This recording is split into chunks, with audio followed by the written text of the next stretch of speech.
Plenty of action going on these pitches across the LIT7s. Just a reminder of the 10-20 results. Lanka Rugby beating Godfathers 36-7 in the men's open in the last game we saw here on pitch 2. Monaco Impies beat FRM Beavers 35-5 in the men's open. Pitch 7, Apache beat Uber Boats Funders 26-10 in that competition. Pitch 6, Trinity beating Oosh 40-0 in the men's social, and Surrey Exiles beating Old Chalonians 63-0 on pitch 4 in men's socials as well. We return to the action in the women's open. Hong Kong in the navy blue taking on British Army with a, as you can see on the scoreboard, a resounding score, and they're going to add to it further. They are starting the second half as they ended the first by scoring the tries. Kayan Chong getting over the line once again. Amy Wilson-Hardy through the heart of the British Army. Yeah, the Army working so hard, but overworking in that case. Just seeing those turned hips, it's a great spot from the attacker. Straight through, easy little step there. A conversion added. Take us to 43-0. Again, it's those steps, isn't it? Just having a look at the replay. It's wonderful steps inside, and it's just drawn defenders in from both sides. And if you can get through the eye of the needle, and you can soar down the middle of the field. Yeah, sometimes in sevens that outside space is actually an illusion. You've got to think, what if you've got that outside space, what are the defenders doing? It means probably they're going to be charging as fast as they can to that space, which then just makes you so vulnerable, and it's such a hard position to be in a defensive point of view. But Hong Kong doing so well just to capitalise on that, just seeing those reads, making it look very easy when in fact it really isn't. Just realised we're having our photos taken, and I didn't have any time to do my hair. Oh, that's unbelievable. Candid.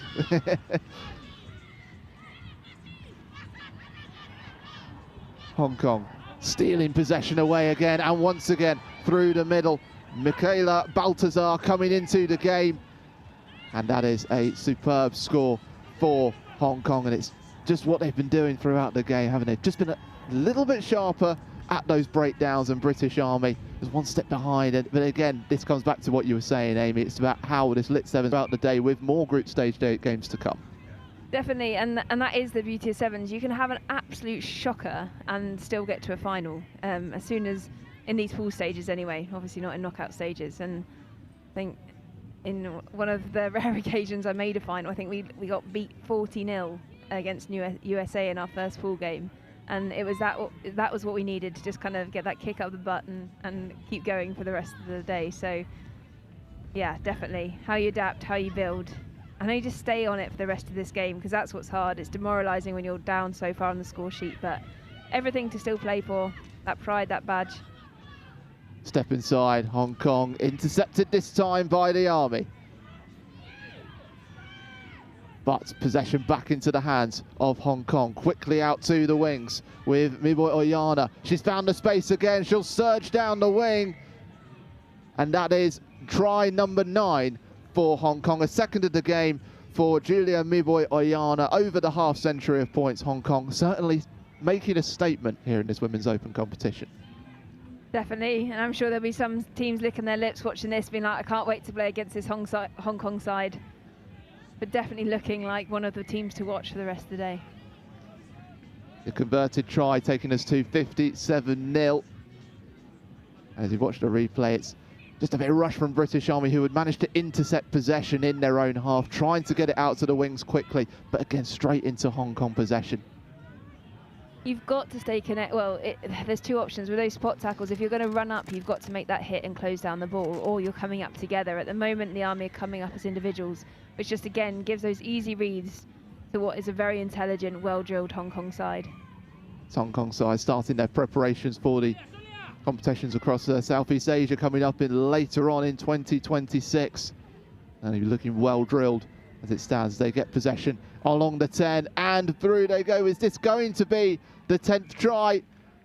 It is for Hong Kong. Gabby Rivers, her second of the game. And that was all about the physicality. We've seen so much pace from Hong Kong. That one about the physicality in close quarters. Definitely showing another string to their bow, showing that they can get that leg dry, those elbows going when they need to. 64 points now for Hong Kong with 2.5 minutes to play of this Women's Open Group A match. As you watch it here again, it's British Army in possession. just get sucked in towards the contact by Hong Kong, and the physicality of that forces the pill out of possession, and they find the gaps to go over. But British Army will be keen to get something in this game. Can they find a way to get onto that try line, Amy Wilson-Hardy? And if now they've got possession, what is the best way for them to go about doing it? Well, possession is exactly that is the key. It's keeping that. I think they're trying to force the play a little bit. As we said, Hong Kong are up so far, they can take those risks now. So it means the Army have got to get around that breakdown. They don't want to lose their identity. Like, you know, you've got players who want to offload, but they can't be offloading to a team that's so intelligent playing in those channels. And you can just see there that ruthlessness of the Hong Kong side. What wonderful hands, though, as well, as it's popped out to Agnes Chan. And she will take down the pace and enjoy the moment for Hong Kong. They get to an electric 11th. All about the pass, Amy, from Steph Chan with that pass on the outside. Definitely, it's not all about the turnover, it's the speed of transition from defence to attack, and that's what they're so good at. If you watch all the players, the work rate to get into position, to be able to still hit that ball at pace on the edge is phenomenal. And it's so, again, you're just watching it mindlessly, which I know it's lovely to do, but if you're watching analytically, that's what you don't see. It's that ability to work so hard to make things look so easy. They do. There's a lot that goes into in a difference like this one. Hong Kong leading British Army 67-0 in this Women's Open Group A match. These two teams in a group alongside Hammerheads and FRN Beavers. Top two teams into the semi-finals. Bottom two teams into the plate semi-finals. All of those games to come later on, so make sure you stay with us here at the LIT7s, which you're watching live on YouTube. Warren Muggleton and Amy Wilson-Hardy bringing you the action from West London. Crunching tackles from Hong Kong. Seconds ticking away over the 40 minutes, but is there a final flourish perhaps for the British Army? Just knocked forward. That was the moment for them, but they couldn't take it. The whistle blows. It's a donut on the board for British Army, but it's a statement from Hong Kong, who have won this game in resounding style. Yeah, brilliant. So clinical, so professional. Shame that the Army couldn't have finished with a little flourish, but good luck for the next games. Well, we've got the next one coming up for you, but let's go pitch side at the moment, where our host Will Shepherd is joined by an official. Another fantastic game there on pitch one at the London Sevens 2026. We are live between all of our matches, finding out about everything this wonderful tournament has to offer. And I'm very pleased to be joined right now by Bridget Chainin, one of our referees for the day. Bridget, tell us, what are some of the demands of reffing a day of sevens like this? Games on, games off, lots of different standards of teams. How do you make sure that you're reffing to your best throughout the day? Yeah, I mean, it's a long day. It's really hot. You've got to make sure you stay hydrated, and you know, you've got a lot of time between matches, so just staying warm. But yeah, it's a really fun day and it's really sociable, so it's just great to be out here. And you've played some sevens yourself, you played some 15s as well. Has playing and reffing kind of helped, your playing helped with your reffing and your reffing helped with your playing? Absolutely. I think knowing the rules when you're playing is so helpful. Honestly, you know how much you can cheat. And as a referee, I think it really helps to have that empathy and that player perspective. Fantastic. And you were telling me a little bit about your rugby journey before we came on camera. It sounds fascinating. Starts in the US, currently here in London via Wales. Tell the viewers a little bit about it. Yeah, I started playing when I was 14 back in the US. In my high school team, we went to national championships and it was good fun. And then I came over to Cardiff Uni. I started playing. Playing more. I started reffing there and then moved to London after that. And I'm a referee here, played a bit for London Welsh. Yeah. I mean, an incredible rugby city, Cardiff. There's very few places better for the sport than that. But a quick word on the growth of US sevens. Yourself coming from the US, in 2024 we saw the women's team get a terrific bronze medal at the Paris Olympics. How much do you think that's helped to grow the game in America? I think it's helped to grow the game a ton, especially with Alona Maher and some of the other players really on social media. It's become very popular. And there's just such an energy around women's rugby in the US right now. It's really exciting to see. Well, thank you very much for joining us, Bridget. Remember, without our referees, this tournament simply wouldn't be able to take place. So thank you to all of them. We look forward to seeing them on the whistle as the day continues. For now, it's back up to comms. Thank you, Will. You join us for the opening stages of our next Women's Open, which actually takes place in Group B, with Monaco and Musa in that wonderful white and light green kits against the Akuma Savvy Panthers in that recognisable all pink kit. Amy Wilson-Hardy still alongside me for this one. Just about a minute played, and Monaco putting the pressure on to get the penalty. And they've got a lot of space out on that left wing. Akuma Savvy Panthers have left it, but it's knocked forward, and that will be a scrum for Savvy Panthers. Bit of sweat can be wiped from the brow, Amy, and Monaco were bearing down on the try line. Gosh, yeah, I think she had more time than she thought, didn't she? A little bit of a pressure pass there, but Jazz Rampton taking that penalty quickly. And unlike Hong Kong, you actually saw Monaco maybe not getting quite enough depth. Easy to get excited when the try line's so close, though, but still in a position to put loads of pressure on these Panthers side. The scrum puts in, and Monaco able to keep hold of possession. They move it out to the right wing and they get the accelerator going. They can. It's a twist and a turn and a dive and a try. Devani Robinson, the New Zealander, managing to get away over the line somehow or other, and it's first blood to Monaco. Yeah, great finish, taking the defence one way, that hard step on the inside.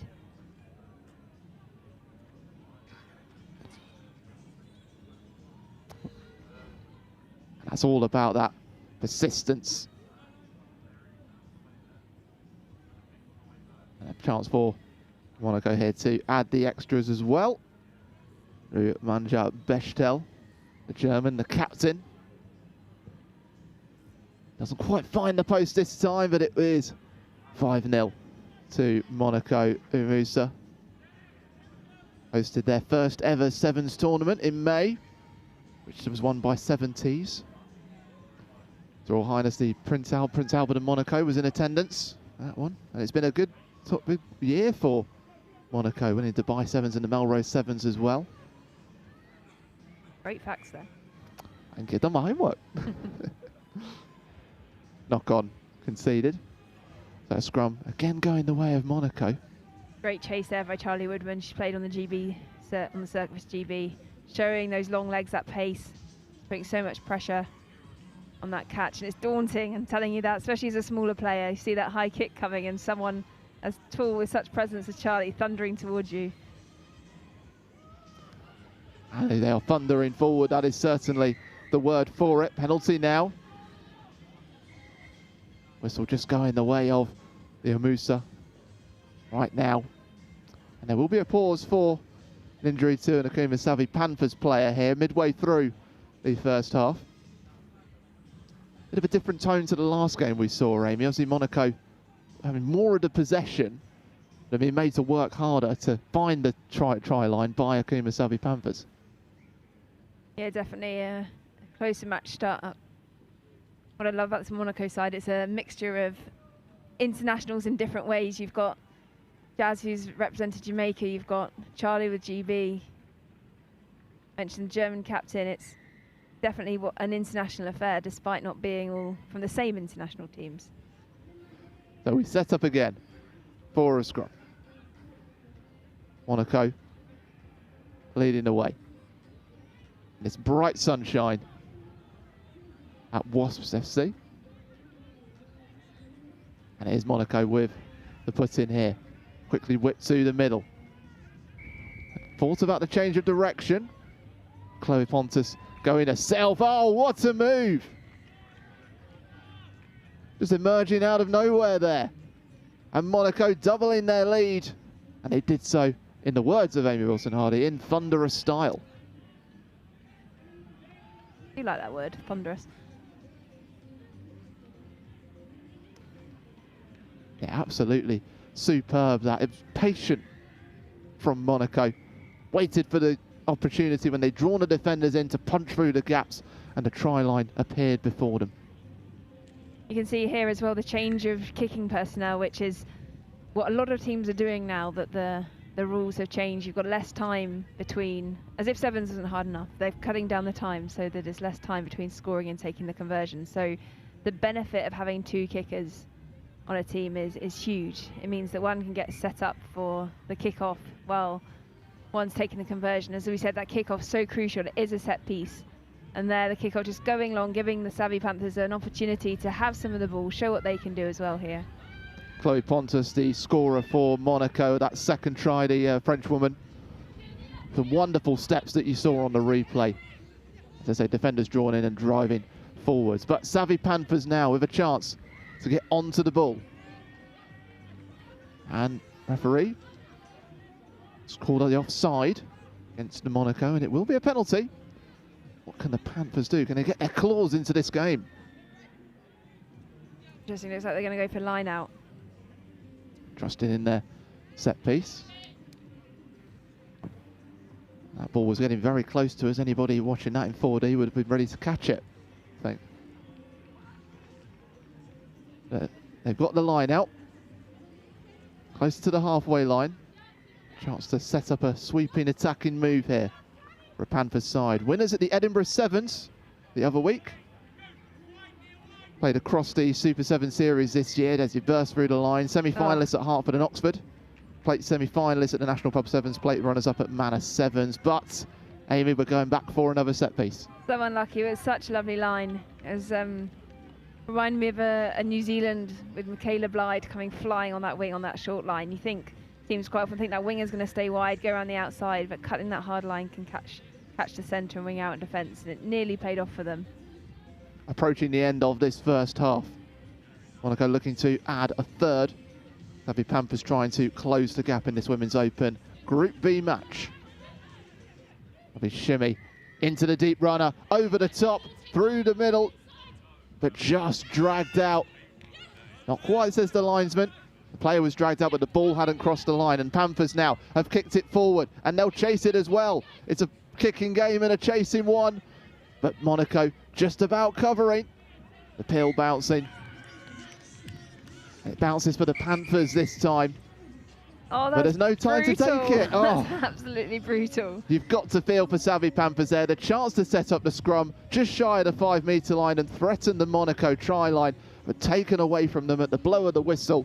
And as we go into the break, it's Monaco leading Savvy Panthers 12-0, but maybe a little glimmer there, Amy, of what the Panthers can offer in the second half. Definitely do not count this team out. They are coming. They've shown from that chase that they're ready to fight for this, and anything can happen in sevens, we know, but 12-0 is not a big lead, and everything is to play for. Make sure you stay with us to see what happens next.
Are you enjoying your morning with us?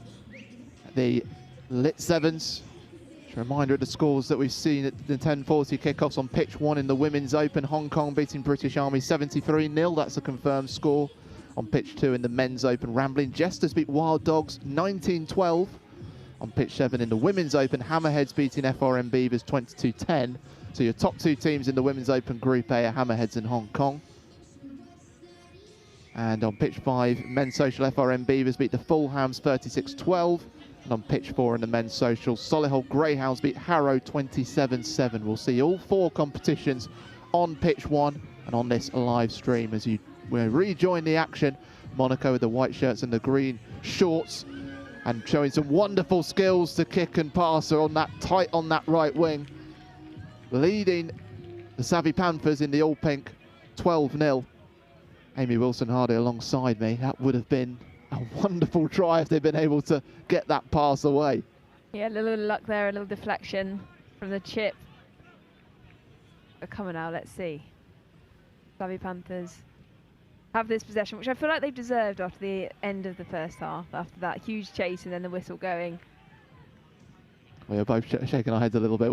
We felt the cruelty of the narrative, but I think I've been watching too much tone. football, and I'm like, yeah, you just keep playing. They've got advantage. It's not like that in rugby.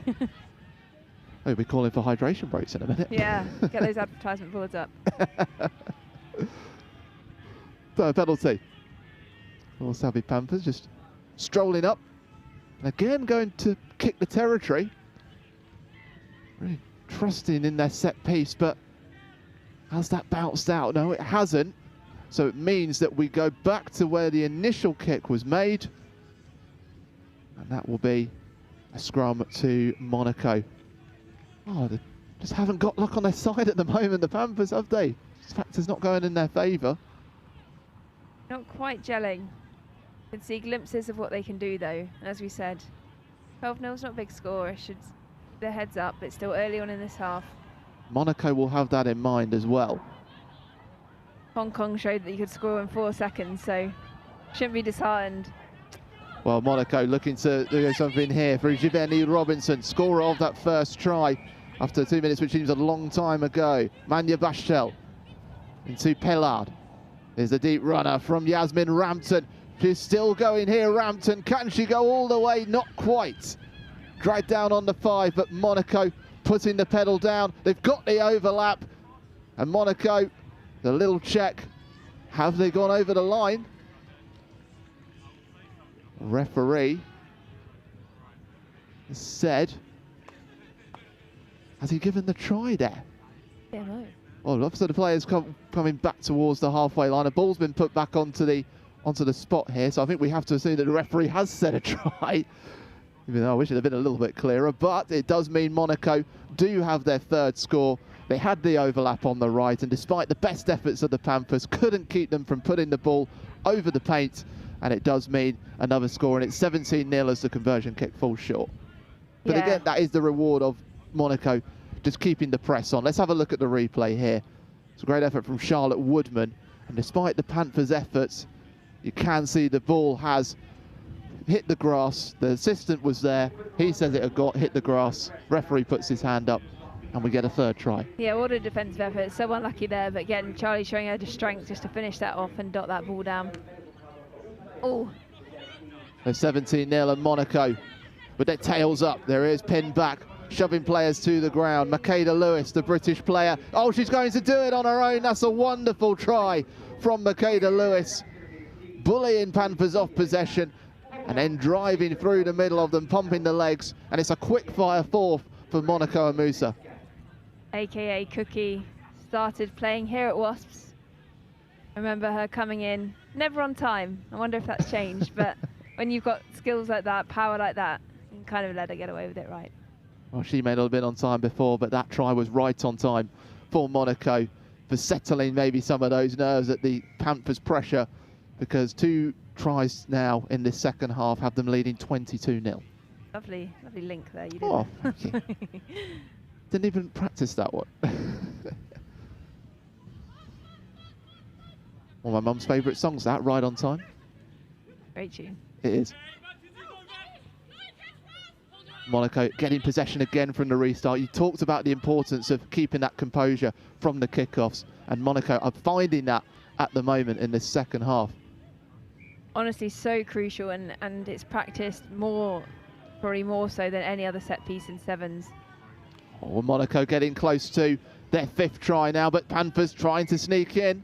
And there was a knock on.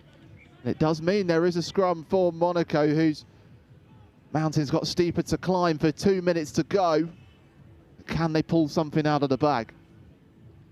A couple of changes rolled on. And they will have the scrum. Coming up next, we've got some more rugby action in the women's socials. That starts at 11:30, so there will be about a 10-minute break, and then Wilfred Kelmsley will be back with you to bring the East London Vixens against Hampstead Rugby Club in the women's social. So make sure you stay with us for that one. I can't believe how quickly the morning's going. We're already at our first break.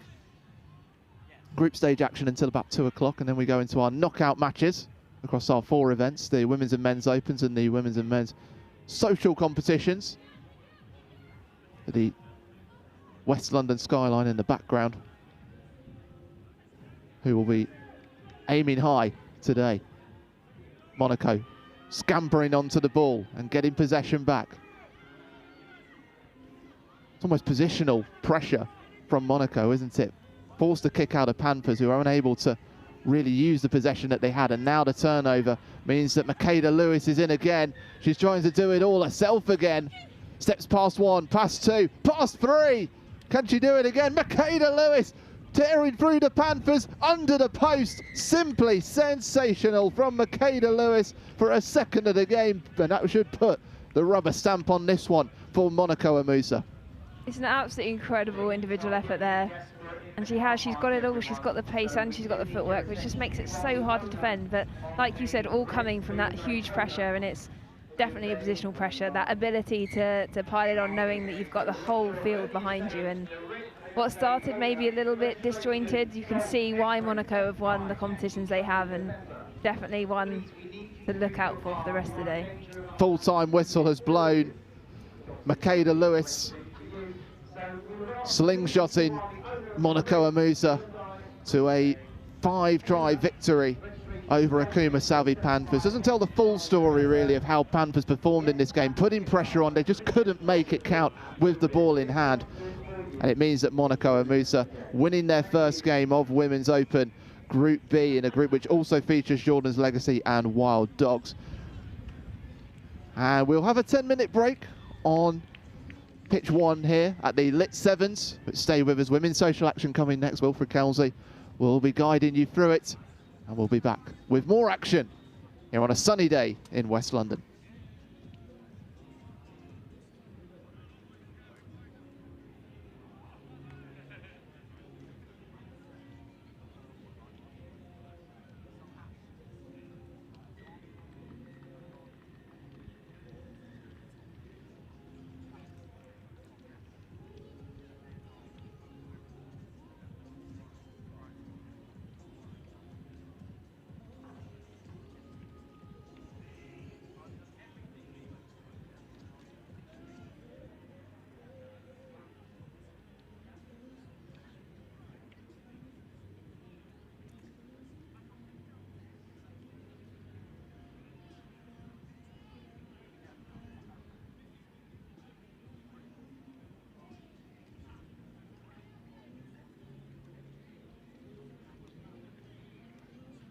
As those third set of games come to a close, we have got about a 10-minute break before we kick off again at 11:30. So the next round of games are going to be from 11:30. Once again, if you are not sure where you're playing, where your team is in the current leaderboard, download Tournify on your phone or your device. It's available via Apple or Android. Download Tournify and search for LIT7s 2026.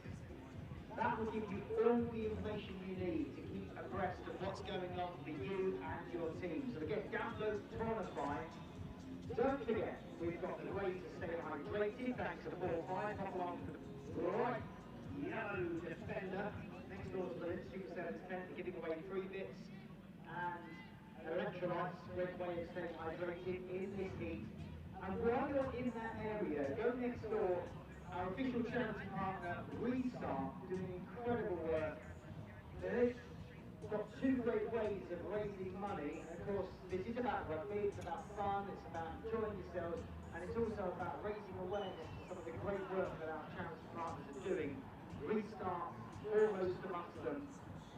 If you've got £2, come along, give them £2 and you can guess whose shoe it is. If you get it right, you could be given a chance to win a signed England shirt. Of course, our boys from England are playing later on today against Argentina. Let's hope they do better than the football team. That game, of course, is this evening. Now, in the team of Argentina are known for doing things very well. Yes, in football, yes, in rugby, but also their food is incredible. We've got Argentalia here today. It's an Argentina grill. They've got pork belly, they've got steak, they've got chicken, they've got chorizo, with that legendary chimichurri sauce. A few boxes with chips and salad, pop along, it's a meat fest. It's a great way of getting your protein fix. Argentina there, if you want to go, Argentalia, if you want to go and get some meat, chips and salad. Lots of great food options. We'll be keeping you abreast of all of them. And again, make sure you stay hydrated and do pop along and spend some time at Restart.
Well, we've got a little bit of time between our matches right now, which gives me the opportunity to take you over to have a little bit of a look at the pitch. Now, those of you who were here last year or watching along on the stream, you might remember it rained and then it shined and then it rained and then it shined.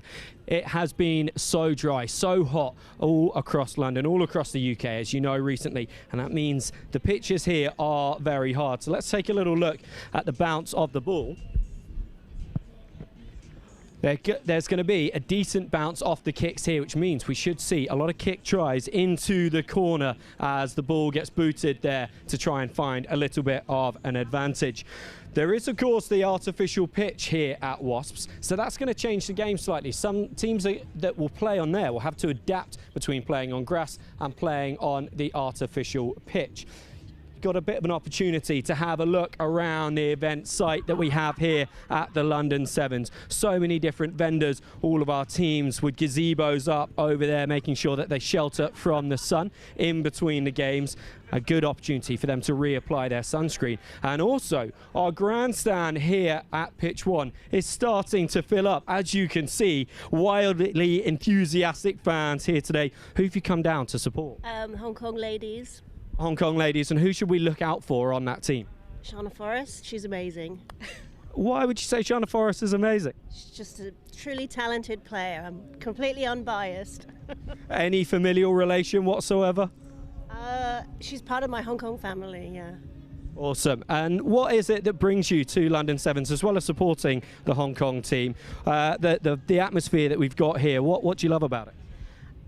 London or the Wasps in particular? Well, the tournament here at Wasps. It's the first time I've been, and it's a wonderful atmosphere, beautiful weather, and all round nice people. What a perfect answer. You're wonderful to have on TV. You should do it more often. Almost as though she realised that we were doing interviews along the touchline here. Our other spectator has run to the clubhouse. We've got a couple of people heading over here towards the pitch. Hi guys, have you got a moment just to have a quick chat? Which team are you with today? Sons of Spartacus. Sons of Spartacus. How many matches have you played so far? Played one and won one. Played 1-1-1, 100%. Who have you got up next? We have got Bricks 7s next. Got no idea who they are, where they're from, but...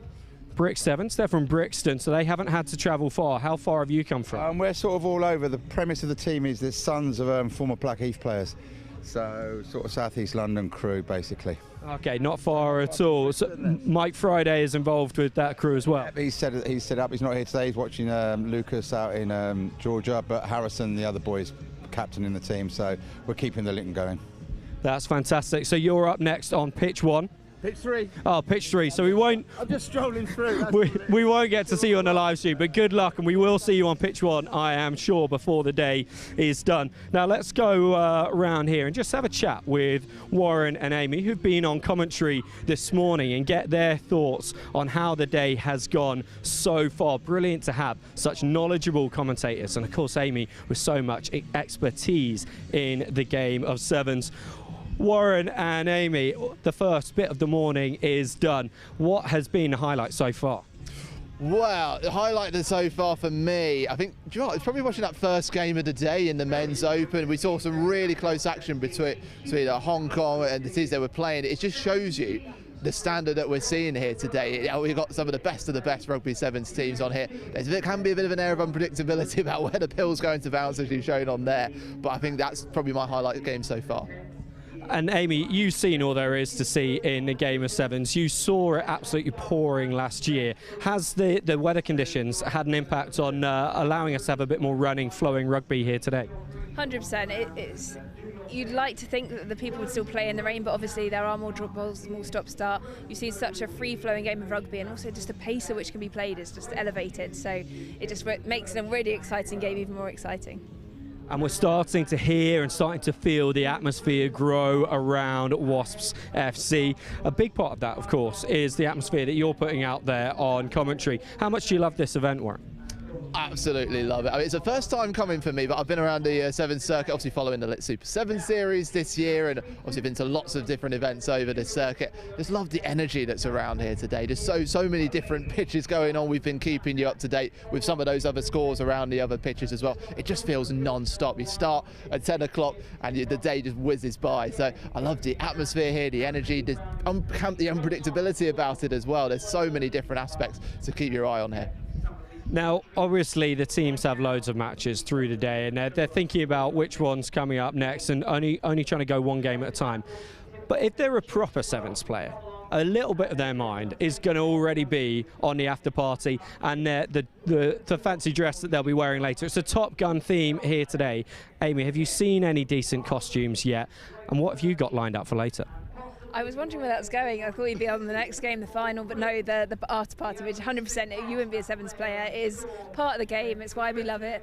And you know what? I've been up in the commentary box, but my next 10 minutes is going to be scouting around, and hopefully, if I see any early goers with the fancy dress outfits, I'll head them straight over this way. So. Perfect. We would love to see people with fancy dress on the stream. And if you're watching this while you're here at the Sevens today and you think your fancy dress is on point, then do come over, make yourselves known to us, and we'll have a little chat with you on the live stream. Warren, any favourite Top Gun quotes? Oh, blimey. I'm trying to think back to the film. I think certainly the songs in there. I love the piano song. I try and play that. You mentioned costumes. I've started mine. We've got my aviators on. Here we go. There you go. Loving that. What do you think? I mean, I feel like Tom Cruise is here. No, don't you feel the same, Em? 100%, Mr. Cruise from now on. Do you have any Top Gun quotes? Are you a big fan? Don't put me on the spot now. I have got the worst memory. I wish my partner was here, because he can honestly say a quote from any single film, and that's how basically he communicates. But yeah, less of this, more of that, I think. Well, we are ready to get back onto the pitch. The action is underway. I feel the need for speed. Thanks, Shep. What a start it is as well in this women's social tie. Hampstead Rugby Club have raced down the left-hand side and opened up the scoring. Delighted to be joined by Sam Bork for this one as well. Sam, East London Vixens have conceded first. This women's social competition, just like the men's, is full of surprises. Yeah, it's heating up here today, much like the weather. Well, we're in for an absolute scorcher, aren't we? But what a day. I'm excited to be here once again with you, Wilf. And in this women's social, these two are part of a group of only three, which also includes the Christina Noble Children's Foundation. We've got more action for the women's social after this as Rugby Against Cancer take on the host Wasps FC. But what a start it is for the number 14 for Hampstead. We're still short of a couple of team sheets, which at this late of the day is rather inexcusable from these club sides. Hampstead unknown to us, so we're hoping the Vixens can play with ball in hand. Good pickup from the West London club.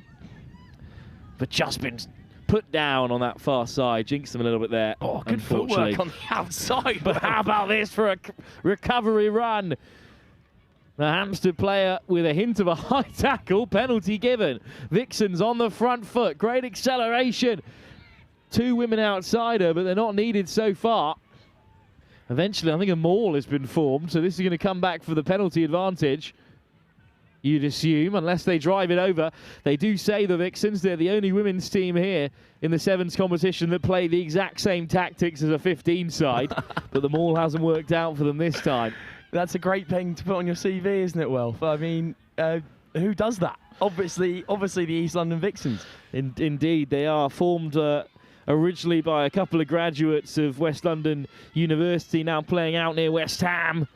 But they are trailing here, and it could be about to get worse for them as Hampstead cross over the 22. Who's there in support? The try scorer goes for the pickup. Vixens off their feet. Still will play. Could be a double here. Love the double pump there, Will. And finally through the hands it goes, and Hampstead have a second. You know, it's tough, Sam, when in this short format you only have 6, 7 players on the field at once. You know, it can be difficult to contain a breakaway like that. Yeah, definitely. Going coast to coast there. Hampstead, a really, really fantastic try. I mean, they've come out, they've stopped the maul option, and it was all ends up from there. Broken field, allowing Hampstead to just surge through the lines.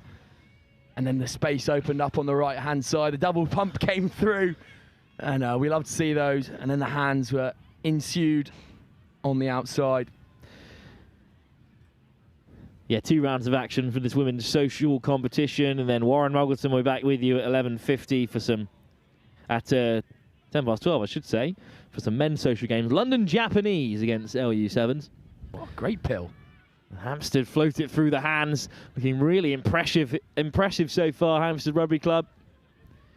They've got numbers on this right-hand side if they can use them. Vixens look a little disjointed. Back to the open side, but the pass is loose. And it's clattered upon by the Vixens, although the knock-on will come their way. Well, Sam, you're in the men's social competition, as we've discussed, playing for the Surrey Exiles today with your lovely AI-generated badge. Yeah, I think this will be my 9th Sevens team I've played for this summer. Really loving it, to be honest. And this LIT series, it allows so much opportunity for people like me, especially, who want to play rugby every weekend. And then you manage to get yourself on a team. And what an event we've got here as well. Where if I've been here for the last 3 years, it's always a great day out. 10 years at Wasps FC, 14 in total of the LIT7s, the London International Tournament. I have to say, Wilf, this East London Vixens kit is one of the best I've seen. Yeah, it's a stunner, isn't it? The light blue down to the pink. They've not all got the matching shorts, but those who do are rocking them well. And a thunderous tackle as well, flung to deck. Hampstead here, coached by Ben Worsley and Callum Hull, have looked sharp so far, but now they've only got 6 on the field. It's 6 on 7. Lovely footwork from Hampstead. This is beautiful rugby. But with the injured player in the way, out comes the handoff. Good tackle from Lamont. I have to say, the hits are raining in from the Vixens at the moment. Really impressive, standing on their own 22. Just the shots raining at the moment. And good spot by the AR as well to give the knock-on. I think this might be the only social sevens competition in the country with assistant referees. Yeah, and they it's a professional organisation, and they do it extremely well. You will hear us many a time today saying how much we are in gratitude of the referees and the ARs here today. They make the game run so well. Well, in this women's social, last year it was Wild Dogs taking on the Wild Dogs in the final, which was pretty special to see. And the Wild Dogs main side, the Alpha Pack, actually won the tournament. So it was the 3 best women's teams all from the same 7 setup. That was quite special. But I think we're going to see some more variation in the Women's Open today with some big performances already coming in. Yeah, that would be good, Wilf. But, I mean, there's just so much talent on offer here at the LIT7s. You could go around to any pitch and see some fantastic rugby being played. Here go Hampstead once again, out to the wheels on the width. Oh, it's the try scorer that will burn her way to the line again. Now, you cannot substitute raw pace in the game of 7s, and as we've seen on show here, Hampstead have got it in abundance. That number 14 with 2 great scores from long range. The thing you like to see, I mean, like, you can have pace, Wilf, but the thing is, coming onto the ball in stride is so important in the game of 7s. And this number 14 for Hampstead does it so well. She times her run on the width perfectly, and she scores a conversion as well there, making it a full complement of 7. If you just watch here, she gets onto the ball at the exact right time, holds her on, holds her feet, then the gas comes through. Great try for Hampstead on the outside. Vixens still looking for a foothold in this game. Hampstead bossing it at the moment. In this women's social competition, there are quarterfinals, so finishing in the top 2 in your group is enough to progress. And for East London Vixens and Hampstead, they only need to win 1 game to do so in this pool of 3. So very doable for both sides, even if at half-time it is Hampstead in control. Second half soon to come in this women's social tie in just a few moments' time.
Welcome back then to the second half of this women's social tie. It is the Vixens who'll kick us off left to right in that stunning blue and pink with Hampstead on the receiving end. It's been Hampstead who have been in control of this tie so far, and it could be on for them again here as they come flooding through the hole. This is brilliant from Hampstead, opportunistic this time, and another score to add to their tally. That's going to take them beyond the 20-point mark. This is such an impressive performance from Hampstead.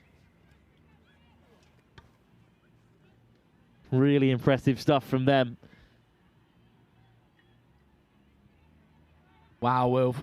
Hampstead have just lit it up so far. And another full complement of 7. They are truly in the driving seat at the moment. There's no stopping them here on pitch 1. Especially when you have weapons out on the width. Yeah, that's a big handoff.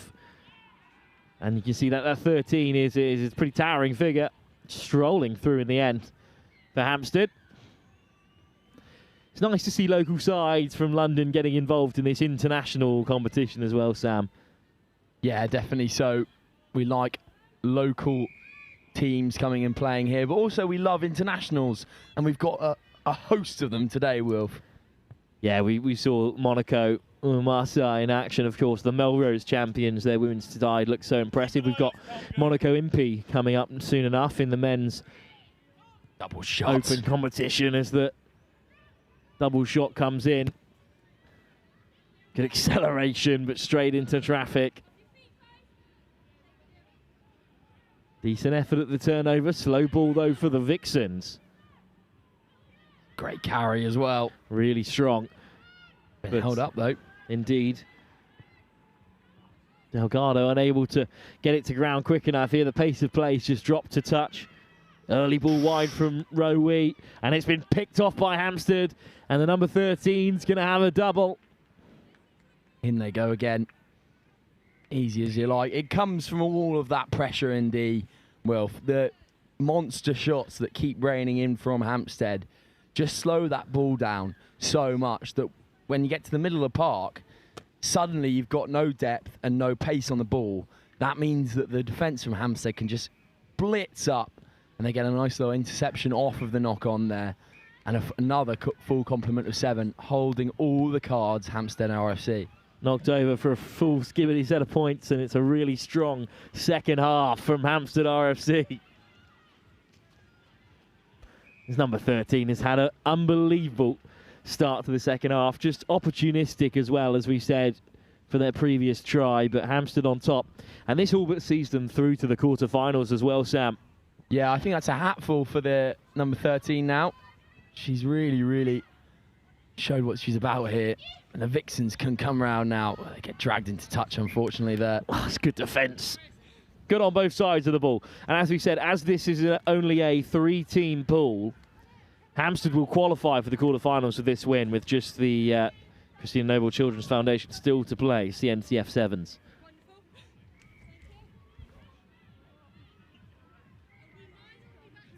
Line out to come. Hampstead with the throw. Just awaiting the full complement of specialists in Vixen's colours. Good hands from Hampstead on the outside. Can they get it to the gas? Of course they can. Here we go. Here's the hat-trick ball. Hat-trick on the offing. Across come the Vixens, but still too much pace. One little step at the very last, just for show. Decent effort from Zoe Wee coming across, but the tackle was made. Love the little hezzy on the outside there, Will. Just a little oos on the outside. Always gets you through. As we say, pace is one thing, but when you have footwork like that, there's no stopping it. Well, it hasn't been the East London Vixens day, based out around that West Ham area. But still going to talk about them and their organisation, because, you know, they founded back in 2012. Having all grown up in the area and graduated for the University of East London. They've now got 2 15s teams entered in the league structure for the first time in their history. Run in partnership with the King's Cross Steelers. They technically run out of East London RFC, but they are essentially a team that's formed on their own. And that is great to see for the women's game, Sam, that, you know, Hampstead RFC is a big rugby club and clearly got a very strong women's section, but the East London Vixens, despite being hosted by East London RFC, they have essentially formed by their own merit, and that's great to see the game growing in that direction. Well, it's what we love to see, Wilf, and as much rugby, as much women's rugby as can be played is always a good sign. And the Vixens are doing every team in the country proud right now, having made their own roots here and now playing on the big stage here on pitch 1 at LIT7s in Wasps. Scrum to come. Hampstead after more.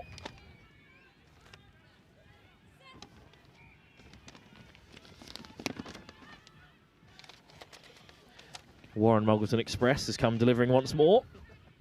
As Hampstead deliver again straight through the centre this time as they cross the 40-point mark. This is a dominant performance by Hampstead. Yeah, once again, Hampstead just surging through the phases, get the ball back, and wow, the pace through the middle. No way they're getting in the way of that, and a full complement of 7 as well, making that a game that is fully in control by Hampstead RFC. Although East London Vixens had their moments, they got down the width very well on a few occasions, but no cigar for them at the end of the day. See, that's just running with the ball in 2 hands to begin with there. That's what created the space, and another well-worked try by Hampstead, who will go through to the quarterfinals of the Women's Social with that victory, with one more game still to play in the group stage. Still a chance for the East London Vixens to qualify, but they will need to beat the CNCF 7 side of some quality. More action for the Women's Social up next. It's the hosts in action. Wasps FC take to the field, and they're against Rugby against Cancer. One of the strongest sides in the men's 7 circuit, entering a social side for the women's today. And I'll throw you down in just a moment to Will Shepp, who's with a very special guest and a friend of the channel.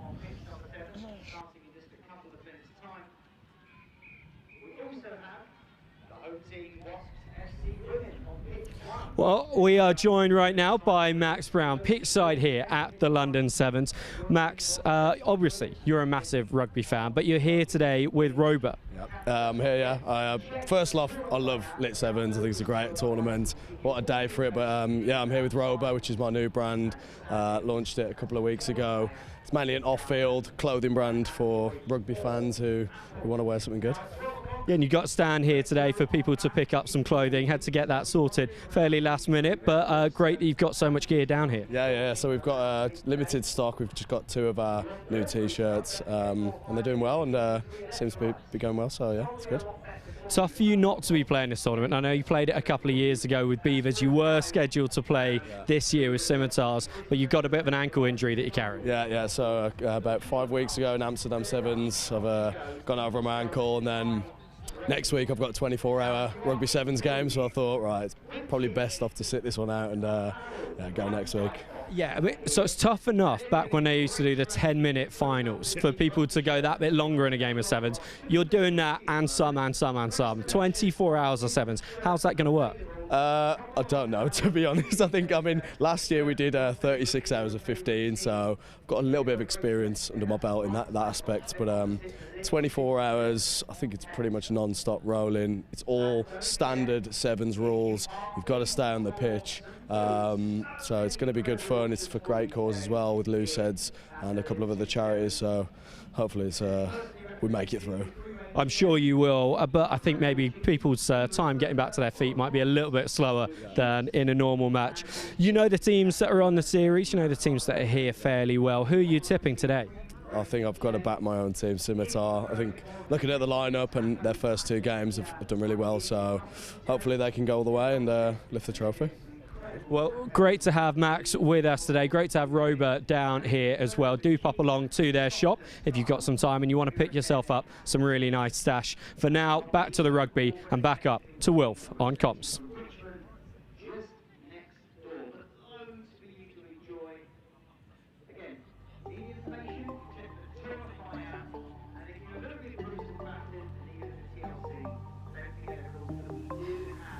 Thanks, Will. Welcome back then to the women's social competition, I should say. Men's social to come later on. It's the host, Wasps, taking on Rugby against Cancer, the charity set up to help those affected by cancer. So many of their players and staff are people whose lives have been affected by cancer in some way. Against Wasps FC in those famous black and yellow colours, the host for today's event. And a strong early carry, straight up the gut from Mika Evans. And then shipped on. Wasps in possession, right to left in this first half. Rugby against Cancer start to swarm the Wasps. It's a brilliant effort at the breakdown, but it's a penalty. Wasps FC, of course, the amateur club that are our hosts for the 10th year in a row of the LIT7s. Really beautiful little corner of London. They've got an artificial pitch of great quality behind us. They've got lots of space for us here today. Thriving mini section, and of course the women's team as well, who are battling on here against Rugby against Cancer, whose social side in the men's variation, of course, won the House of Hope Sevens. If their women's social are of a similar quality, they could be on the front foot here, as Theojanis with a good carry. Winding run back against the crane and beating everyone on the way through. What a moment for Rugby Against Cancer. Their first try live on the main field here at the LIT7s in the women's competition. And it's Hannah Kemish who goes and scores.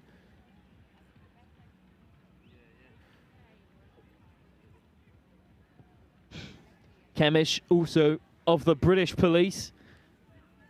A hard runner. Beat about 3 women on the way through there to score.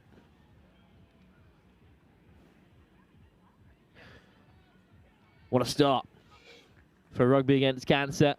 The Wasps, who were trying to play from deep inside their own half here, are once again being asked to exit. It's a good pickup in the end. Real pressure piled on. But Naomi Choria did well. Penalty, Rugby Against Cancer. Quick tap. And they're not back 10 here, the Wasps, so they could see more here. It could be a yellow. Sasha Roberts has won another penalty. But Roberts is there in support. The ball goes loose. Out comes the stiff arm. And eventually, the penalty is given. Wasps with good scramble defence. Bit chaotic. Hassan with the tap. Walters to the edge. Oh, beautiful. Round the corner to set up another score. Lauren Walters on the end of it. Try and assist for Hannah Kemish. That's really lovely sevens. Wrapping round the corner. Got the offload away through contact. A second try for Rugby Against Cancer. And a second conversion. Unfortunately not able to be nudged over. Thought it was a great effort. But this is just really good sevens. It's hard to keep any side out inside your own 5 metre. But lovely step on the wrap, round the corner, drew in the Wasps, and the hosts the 2 tries behind.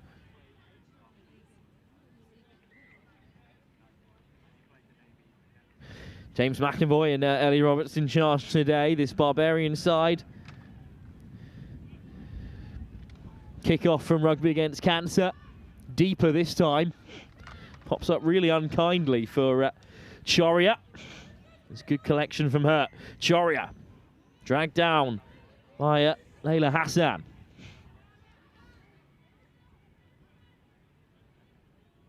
Evans floats it over the top. Is there a bit of space for Palmer? She's well marshalled by RAC. Oh, it's a brilliant offload from Tamale Odds forward from Kitamai. Well, if you get a close-up of those Rugby Against Cancer shirts, obviously great colours, the blue, the pink, the white, but each shirt is also adorned with the names of loved ones who have cancer, who are currently cancer-free, or who are unfortunately no longer with us. And when you purchase your own shirt, you can see there those lines in the centre of the white are names that are lit up by request of the player who wears the shirt or who has purchased it. So very special people to that individual player. It's a brilliant way to not only remember who we're playing for, but also to represent the individuality of this side, who are racing to the right wing again. Really strong clear out. But great work by the host. Thea Charis with a good run, but stripped back the other way. Rugby Against Cancer win possession in the 22. Stripped in the tackle. Wasps have it again. What a wild time in the corner for both these sides. Eventually, Evans flicks it away. It's a tough pass to take inside your own try line. Palmer up the centre. Double shot of serious quality. And the turnover. Well, they're not allowed to play on that because it's a penalty. Lauren Walters. Nothing wrong with the tackle. Not rolling away is the call. Wasps with the tap. The standard option in the game is sevens. Almost an interception. Just a knock-on given because that was close. Looking a little bit pedestrian there. Wasps women's side and almost punished for it. Layla Hassan was right after it. All of these players, as it is described, have a genuine reason to want to play for something bigger than rugby. Of course, they've been pretty hot on the men's circuit this season, Rugby Against Cancer. Certainly my first time taking the women's team, but they look just as impressive so far. Scrum dug out, miscommunication has Wasps scrambling back behind their own try line. They just let it run dead. Regardless if they tap it down or let it run, it will be a 5-metre scrum. Wasps captain Emily Stone at scrum time dug it out just about, but the sport player was running the wrong angle. So we'll have a reset. And a huge opportunity for Rugby Against Cancer to score another right before half-time. Should be a 2-on-1 out there if they can swing it, and in the end it's a walk-in. Great pace on the pass from Waters. And over they go again.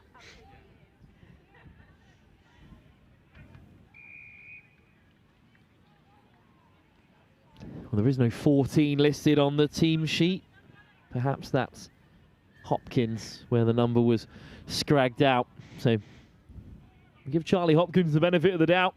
It's another score before half-time. It's Rugby Against Cancer's game to lose in the early stages of this women's social tie. They look like one of the sharpest teams we've seen so far in this division. We'll be back in just a few moments' time as they go over for yet another score.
Welcome back to the second half. It's Wasps FC, the hosts, in action.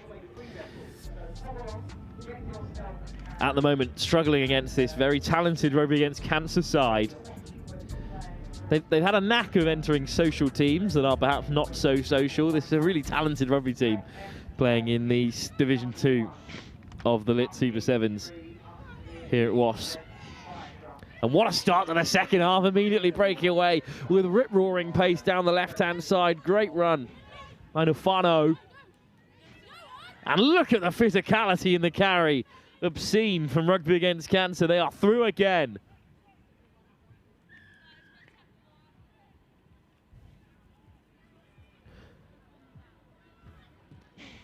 Outstanding. Nikki Hufano made the early break and then just power through the centre. It's a good covering tackle, actually, from Laura Wilcock, who got back well, but then to get straight back to her feet again. What a carry that is from the RAC number 10. Oh, good start to the second half. Continuing where we left off. 6 minutes to play, 24-0. Here comes the skipper, Emily Stone. And Stone up to the 10. Good carry from the captain. Wilcott. Round the corner they come. Bit more intent here from Wasps FC. Strong clear out. Wilcott continues her run. Evans has been busy. Palmer. Good line speed from RAC. Palmer gets it back on the inside. Just gets her head down. You can always tell when it's a rugby club that are putting a 7s team together, I feel, because they do just play a touch more direct than the 7 specialists. Wilson, good carry. Wilcox again takes it to the line, but it's well met this time by the try scorer.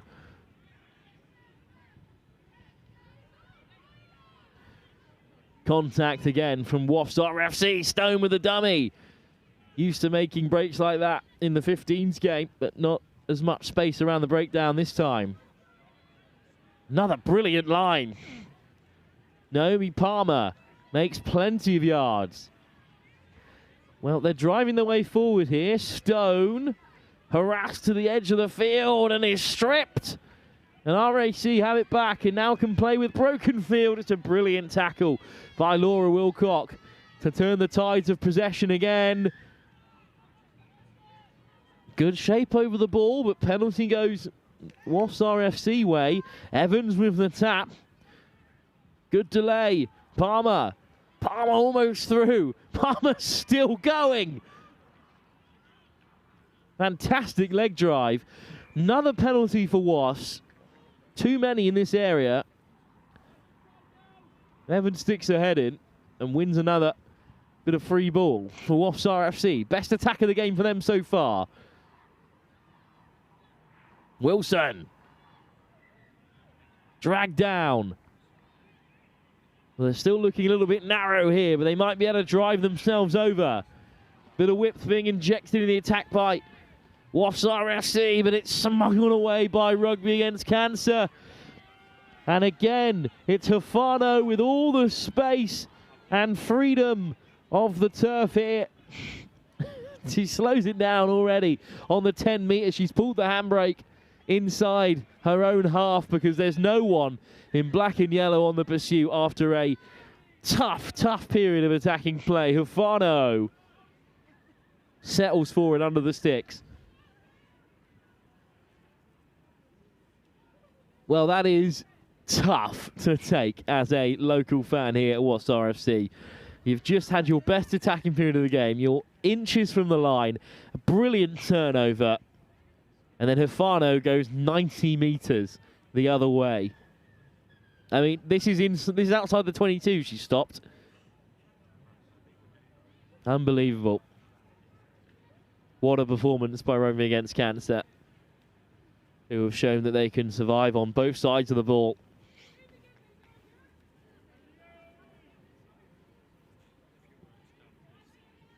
Kick-off from RAC, taken on the full and returned with interest by Wasps. Such a famous old name in English rugby, of course. It'd be great to see them back to the heights, maybe even back here in North London. Rugby Against Cancer again over the ball. Great shape. And ripped away, but the penalty goes the other way.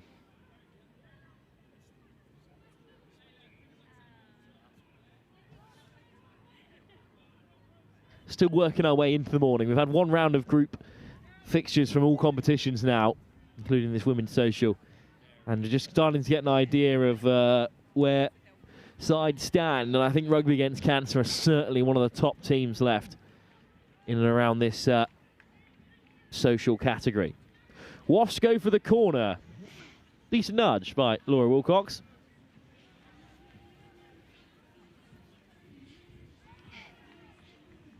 So maybe one last chance for Wasps to get on the board on home soil.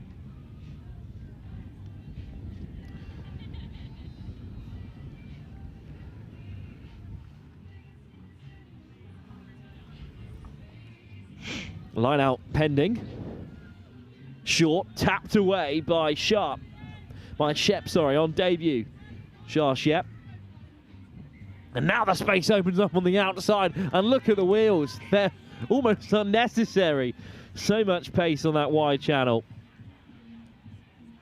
Hopkins with a second.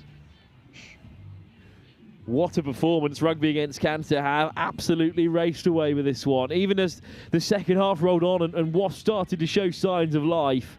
2 breakaway scores. A brilliant turnover and a stolen line out have led to this end result. 36-0, our joint highest winning margin of the day here on pitch 1. Rugby against Cantor have been unbeatable. And they're looking like real favourites in this women's social category already. 2 tries for the number 14 in this one. Well, good start to the competition for Rugby against Cancer, and a great start to our coverage of the women's social. We turn our attention to the men's up next. London Japanese are taking on social stalwarts, LU7s, up next, live here at Wasps FC, where the hosts have been beaten in their 10th anniversary of hosting this tournament. Before that, women's open and men's open action still to come. I'll hand you down to Will Shapp, who's alongside some of our armed services men and women.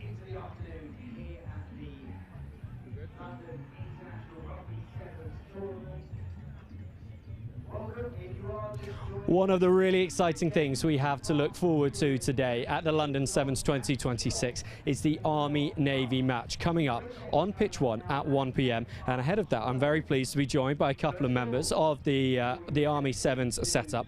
Sally, you're going to be on the pitch for the Army against the Navy. You've been involved with the team for quite a long time now, and as I understand, you've got a pretty good record playing against the Navy. Yep, we play. I think I played them again 6 times. 6 times I played them, and I played for Army for 5 years, and I love playing for Army against Navy. It'll be tough, and after that we still are brothers. That's what we like to hear. That's what the game of rugby is all about, after all. You played them 5-6 times. How many times have you won? How many times have you lost? We never lost to them, and yeah. Okay, so we're thinking maybe the odds could be stacked in the Army's favour later on. We'll see. Kim Folk, you're with us as well. Thank you for joining. You've been involved with the Army for quite a long time now, and you were telling me about all the different international tournaments that the Army gives the players the opportunity to go and play in. Yeah, I mean, there's amazing tournaments throughout the UK, which the team travel around and engage with everyone, but it's really good for us to be able to go to a few international tournaments. We try to do at least one each season, and earlier this year the men's sevens team went out to Fiji and played in the Coral Coast tournament, which allowed them to do some engagement with the local community, with the children, and the Royal British Legion, who are one of our industry partners as well, so it was a fantastic trip for the team. And it's not just the men's team that you've got here today, you've also got the women's team. How are they getting on? Yeah, so we got our women's programme that had been introduced about 3-4 years ago. They're really focused on participation and development, because in the Army we have smaller numbers of women to play sport and we do compared to the men. So yeah, they've been really progressing in the past few seasons, and we're really impressed and pleased with how they're going. Well, thank you very much for joining us. Sevens just keeps on going, doesn't it? The next game has kicked off. Army-Navy at 1 p.m. Salu is tipping an Army win. Let's see. Back up to Warren on comms. Thank you very much, Will. Join us at the start of this rather enticing game. This one at 12:10. This is a men's social game between LU7s and London Japanese. LU7s in the light blue and the pink shirts with the London background on it, and then in the white shirts is London Japanese, and it's LU7s that are making a brilliant start to this one. John Botka for Loughborough University searing down the wing and getting underneath the post, and that is the score for LU7s. Brilliant solo move, and that has set the tone nicely for LU7s in this men's social match which you're watching. Conversion added, and that is 7-0.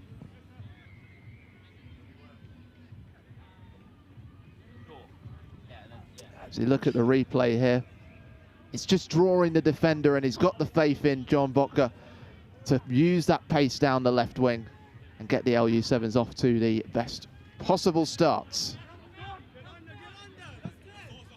Because in the open competition, this season and normally near the top as well. Runners-up at the National Pub Sevens and Hertford Sevens in June. Semi-finalists in the Oxford and Manor Sevens in the Sevens series.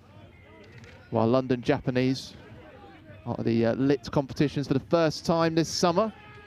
Local club who train here at Wasps FC, founded in 1979, with a very special history. One of their ex-players, Seiji Hirao, known as Mr. Rugby in Japan, had 35 caps for his country, including Japan's first ever Rugby World Cup win over Zimbabwe in the 1991 World Cup.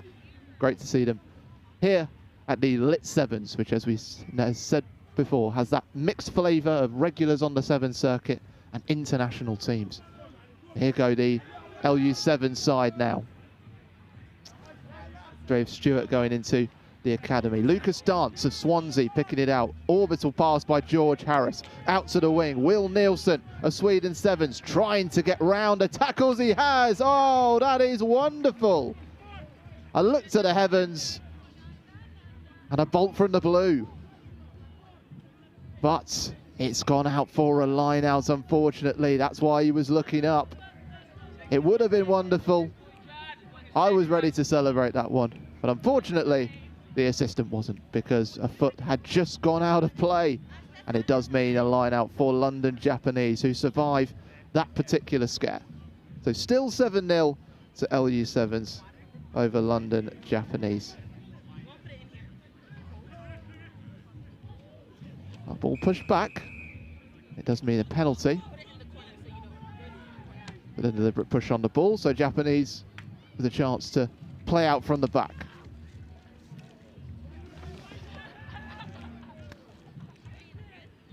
It's pushed out by Tom Leslie. Lovely interchange, and Dom Hindle has some space to get round the left wing. He managed to stay in. He's got 2 goose steps in. He surges past his teammates. Look at the powerful run. Checks back. Can he find the try line? No. Oh, he will. That is one of the best solo tries we have seen of the day. A little bit of everything in there. And no doubt why he's calling for the substitution. He emptied the tank to get that score on the board and a chance to draw level. Especially with London Japanese down to 6 players. And we are all square at 7-all. We've got to watch that one back, haven't we? He picks it up just beyond his own 22, skips past one challenge, then the other. They can't keep hold of him. And one of the most physical runs you're likely to see of the day. He checks back, seeing the run across from LU7's Botka, and is able to change direction, get underneath the post, make it easy for his kicker. And we are all square at 7-all. What quality on display in the men's social category.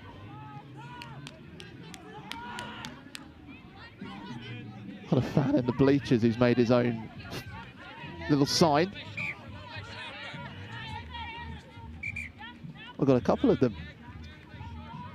Obviously LU7's fans with the colours that they're using.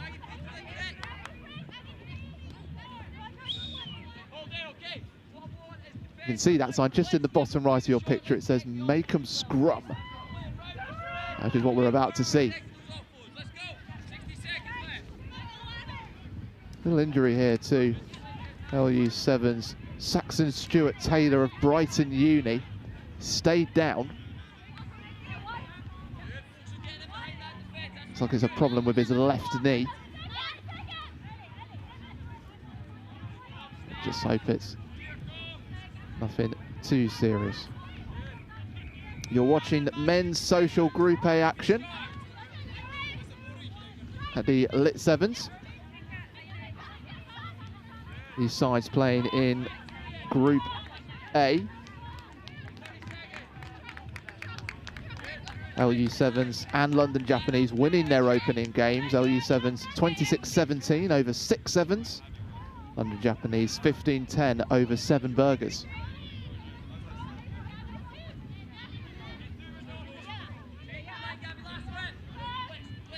Unfortunate to see the number 1 for LU7s, Saxon Stewart Taylor, having to make his way off. We certainly wish him all the best and hope it's not too serious. It does mean a scrum, which will be put in by London Japanese, all square at 7-all, with just under 2 minutes to play. Lovely drift from Tetsuo Furukawa, who's still going here, over the halfway line. And a man on his sights behind him. LU7s want a penalty here and a turnover of the ball, but the penalty will go the way of the Japanese. Failure to bind, and they go for it quickly. It'll change of direction. The space opened up from LU7s, and London Japanese capitalise. Aaron Mara marauding through the middle, underneath the posts, and London Japanese have turned this game around. That is wonderful work from the youngster. No extras with the conversion, so it remains 12-7. Have a look at where this starts. This is pretty much on the halfway line. As it comes in, it's all about the change of direction. Jack Leffley had been sold, and Aramara shimmy created the space.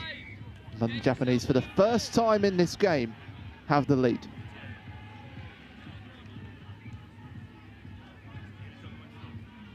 Wonderful atmosphere growing around the LIT7s, music pumping, rugby action all around us. Some good food and drink on offer as well. Keep all these players hydrated and fueled for the day. LU7s paused wide again. Amazing to think where we were. We thought they'd scored a second try early on in this game, but were judged to have gone out of play, and now we find ourselves with London Japanese leading 12-7 as we tick over the 7-minute mark. They have a line out and win it. Branson Chu. It's into Leslie. But Sevens have managed to rip the ball. They're trying to find a gap themselves. The more direct approach from the youngsters of LU.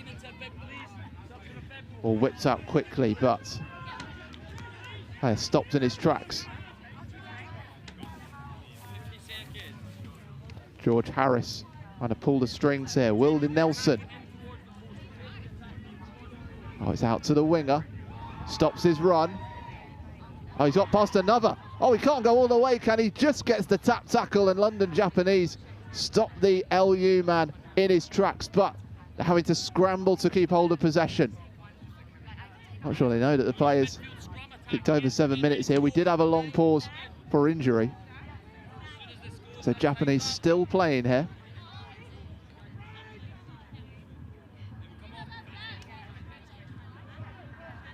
Right. Osha Pickering had that ball. Oh, and he tries to kick it away. LU7s push it out of play, which means it's the end of the action for this first half. And it's been frenetic, to say the least. LU7s having taken the lead, but London Japanese coming back and asserting themselves in the front position and leading 12-7 as we go into the break.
ready to get the second half of this game underway. I don't know where the time has gone.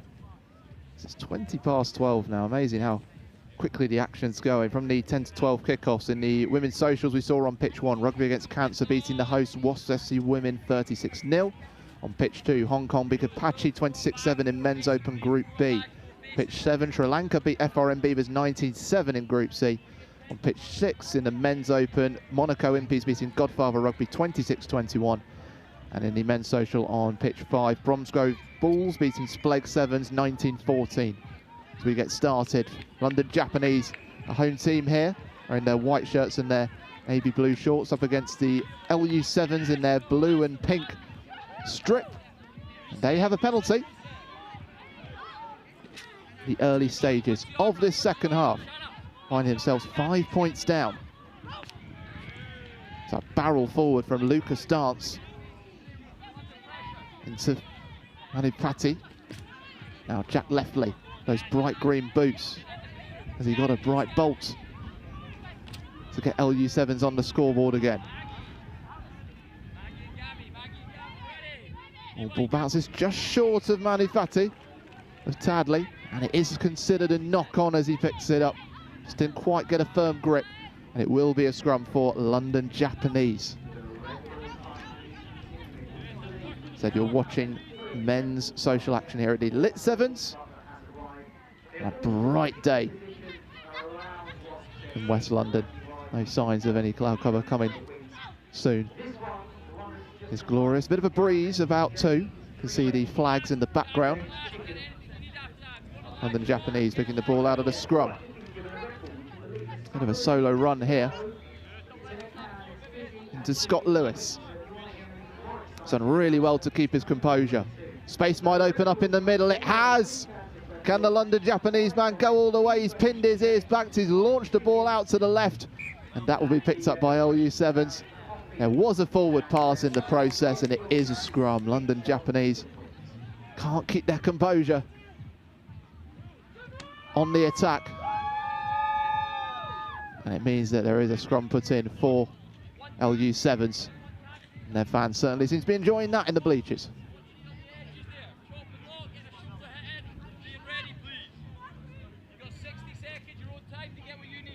Coming up after this, we've got Women's Open Group A action again. We'll see Hong Kong again as they take on FRN Beavers. So make sure you stay with us. And after that, a huge clash coming up in the Men's Open category. At 1 o'clock, Royal Navy Sharks v British Army. Meanwhile, on the pitch here, LU7s through Manu Patti. Over the 10, Chris Howe of Surrey Uni in support. Gets the release.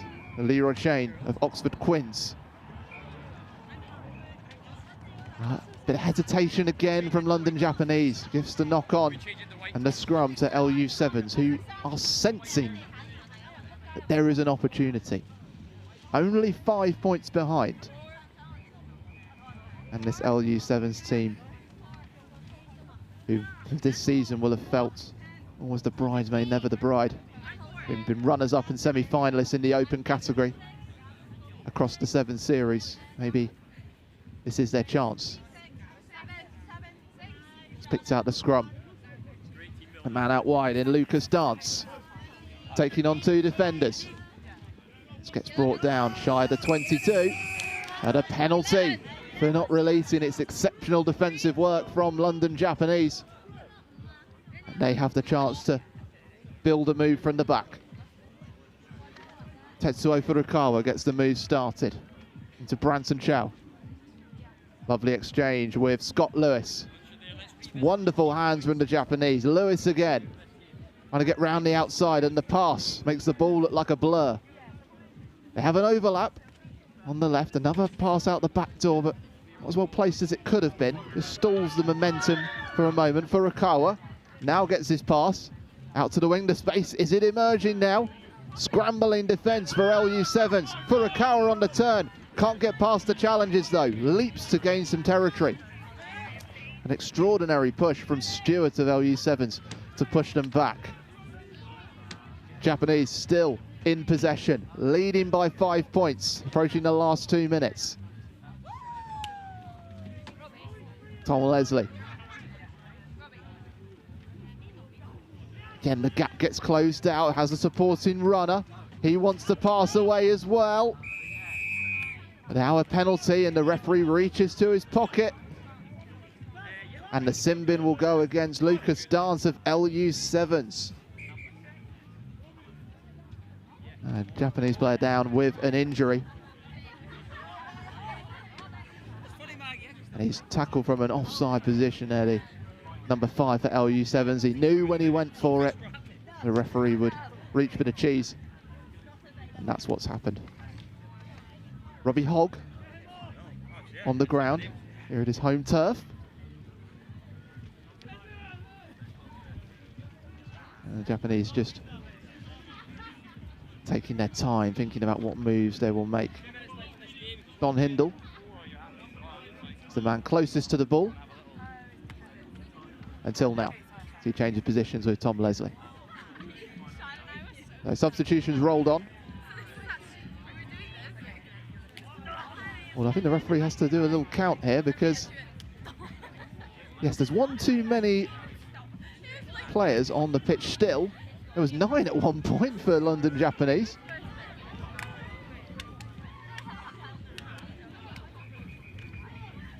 And now there's not enough because there's only 6 of them.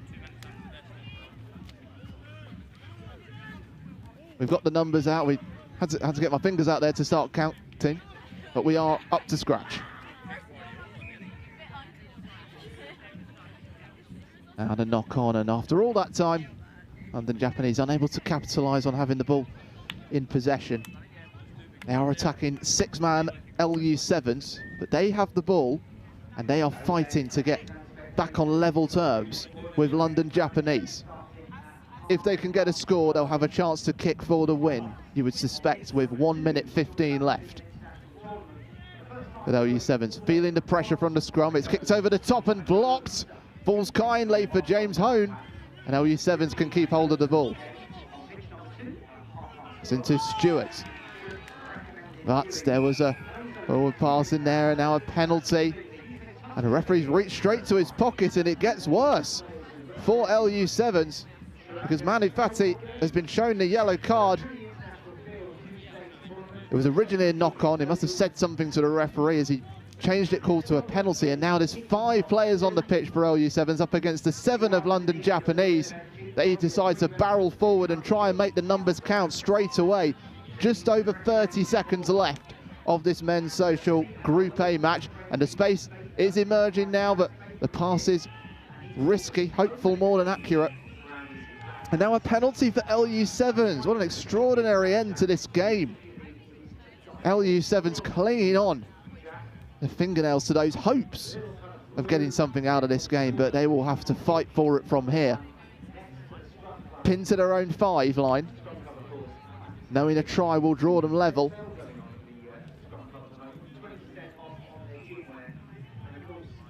They've got a lot of work to do and not enough men to do it with.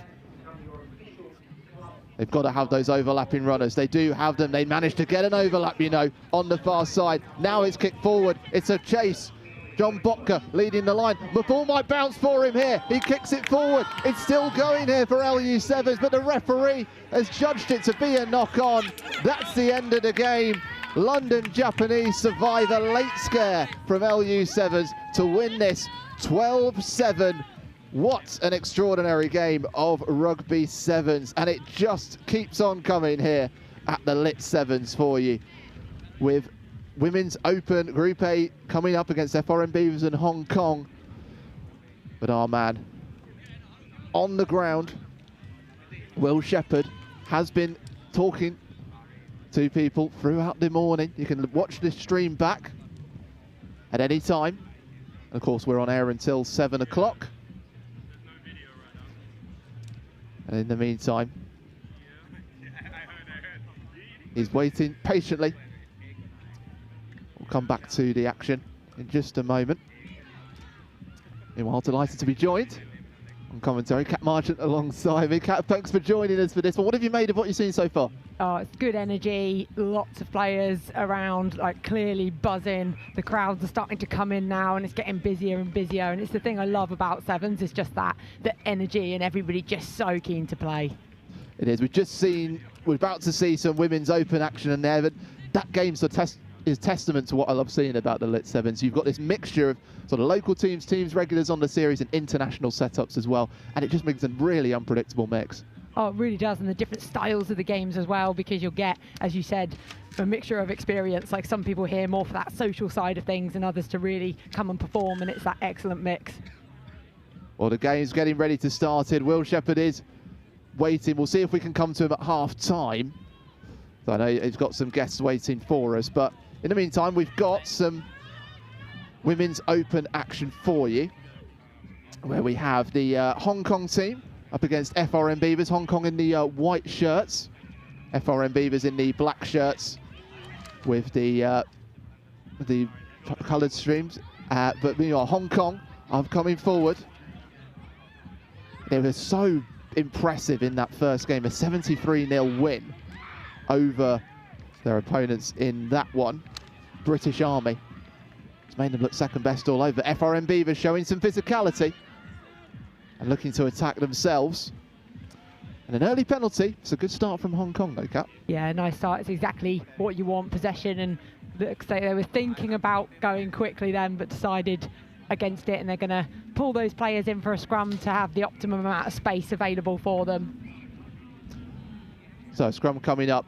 In Group A, Hammerheads have already played their second game where they beat British Army 31-0. So they're leading the way in the group. Hong Kong knowing they have to win this one to keep up the pace, and then there will be a meeting of the two of them on pitch 2 at 20-2. Top 2 teams through to the semi-finals, bottom 2 into the plate semi-final as well. Hong Kong keeping possession. Just juggling it, and they have conceded the knock-on there, so it will be a scrum to FRM Beavers, who'll think they've survived a late scare, but it's also a very enticing staring contest, this one, early on. Oh, absolutely, and it was so on out wide there, wasn't it? She'll be gutted not to have let that one go to hand. I thought she was slightly unlucky there. I thought that might have just pulled it back, but referees in line with it and saw it just went slightly forward. But they did really well, that break through the middle, created the space on the outside. They just couldn't quite get the ball there. So FRM Beavers able to play this out. It'll be really interesting to see what they can do in this game. Beavers losing out 22-10 to Hammerheads in their first game. Beavers very well familiar on the LIT7 series. Runners-up last year to the Wild Dogs, and in the semi-finals it was FRN that beat Beavers 19-5 before the merger this season. And they're showing their physicality to get over the halfway line. Lovely pass, but it closed out so well, Kat. I think that's what Hong Kong are doing well in these early stages against FRM Beavers, to keep them pinned back. The defensive motion across has won. Yeah, that line speed coming up, just stopping them from being able to get it wide. And you can see now they're getting their spacing right, and now have been forced to kick through because there was just no way through it. We saw this a lot in some of the earlier games as well, where the position, it's all about the position, isn't it? Where I think the Monaco women's team were doing that in their first game. They were so brilliant. And Savvy Panthers had a good spell, but were forced to kick out from their own 5. Well, sometimes when you, as well in 7, especially dry conditions, you put boot to ball and just have a foot race. Anything can happen. We've seen the bounce of the ball. It can be cruel, but it can also just go your way, and it does put pressure on. So scrum now to Hong Kong.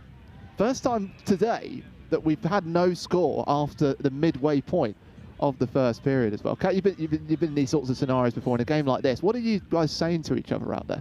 I think it's that balance, isn't it? Because you want to feel settled and you want to make sure you're composed when you're doing things, but 7s are short and you need to get going, so they need to be composed but also pick up that pace a little bit. It's just been a few handling errors, hasn't it, that have caused, but here we go, lovely break now. Oh, that's it. That's exactly what they've been waiting for, to draw the defenders in, and when the space emerges, they can just stride towards the try line, and there it goes. First blood goes to Hong Kong, and on the balance of play, you'd suggest they've been the more clinical on possession. been clinical, and that's a really lovely finish there. And they must have heard you saying there's been no score yet, and they're like, right, hold my beer, I'm going. But no, really good work. Just and this is what sevens is all about when you're not playing with a sweeper defensively. When someone does make a line break, if they are really rapid, they are going to score. So looking to add the extras, which they will. And they heard us, they heard me, I should say. Yeah. We can just watch it back on the replay here. Coming out the scrum, it is textbook rugby sevens stuff, really, because you've got so many players drawn into the set piece. It's a bit of a staring contest, isn't it? Whether you're going to go out wider, if you've got the agility and the pace to break on the near side of the set piece, you can catch them out. Yeah, just that little bit of footwork and a handoff just to push yourself forward, accelerate to go through. A kickoff's not been taken cleanly there, so it's going to be knock on. And it's gone beyond the 10, which means we won't reset for the opposition team to play. So it's a shame on FRN Beavers there. But Pill not quite bouncing in their favour. Yeah, when you've been scored against, you just really want to keep that possession and get yourself into the game. So last thing you want to do is just knock on. It is a bit breezy today. You can see the flags round the outside catching it, so possibly got caught in the wind. But either way, he'll be gutted there. So from the scrum, Hong Kong able to play this out. Very different contest. Well, I think that was a forward pass, and so does the referee as well. Just mistimed, wasn't it? It was an out to in run. You could see what she was trying to do with the angle, but just left it too late. Referee's right in line with it. Ball crept forward. So scrum to be played by FRN Beavers. Can they offer something against this Hong Kong team that have looked ever so impressive in these early stages of the Women's Open competition at the LIT7s? This bright, now breezy day. So 2-on-2 down the right wing. Can't quite get the pass, happy to take the contact, and Hong Kong able to steal it away. Got to be sharper at the breakdown as they look to capitalise on the gaps in the middle of a scrambling Beavers defence. But they're putting the pressure on. Number 13, she got the score a couple of minutes ago. Brought down to ground there. 30 seconds left of this first half. Nice deep run. Could have trusted in it a little bit more. Yeah, because they've got whip there, and it's been counted, I think, that breakdown. Oh, penalty goes the way of FRN Beavers. Great defensive work. Yeah, she got herself a little bit isolated, didn't she? You'd spotted it, and so had the Beavers. They'd got in there early over the ball, and they won the penalty for it. So FRN Beavers, can they get themselves something here?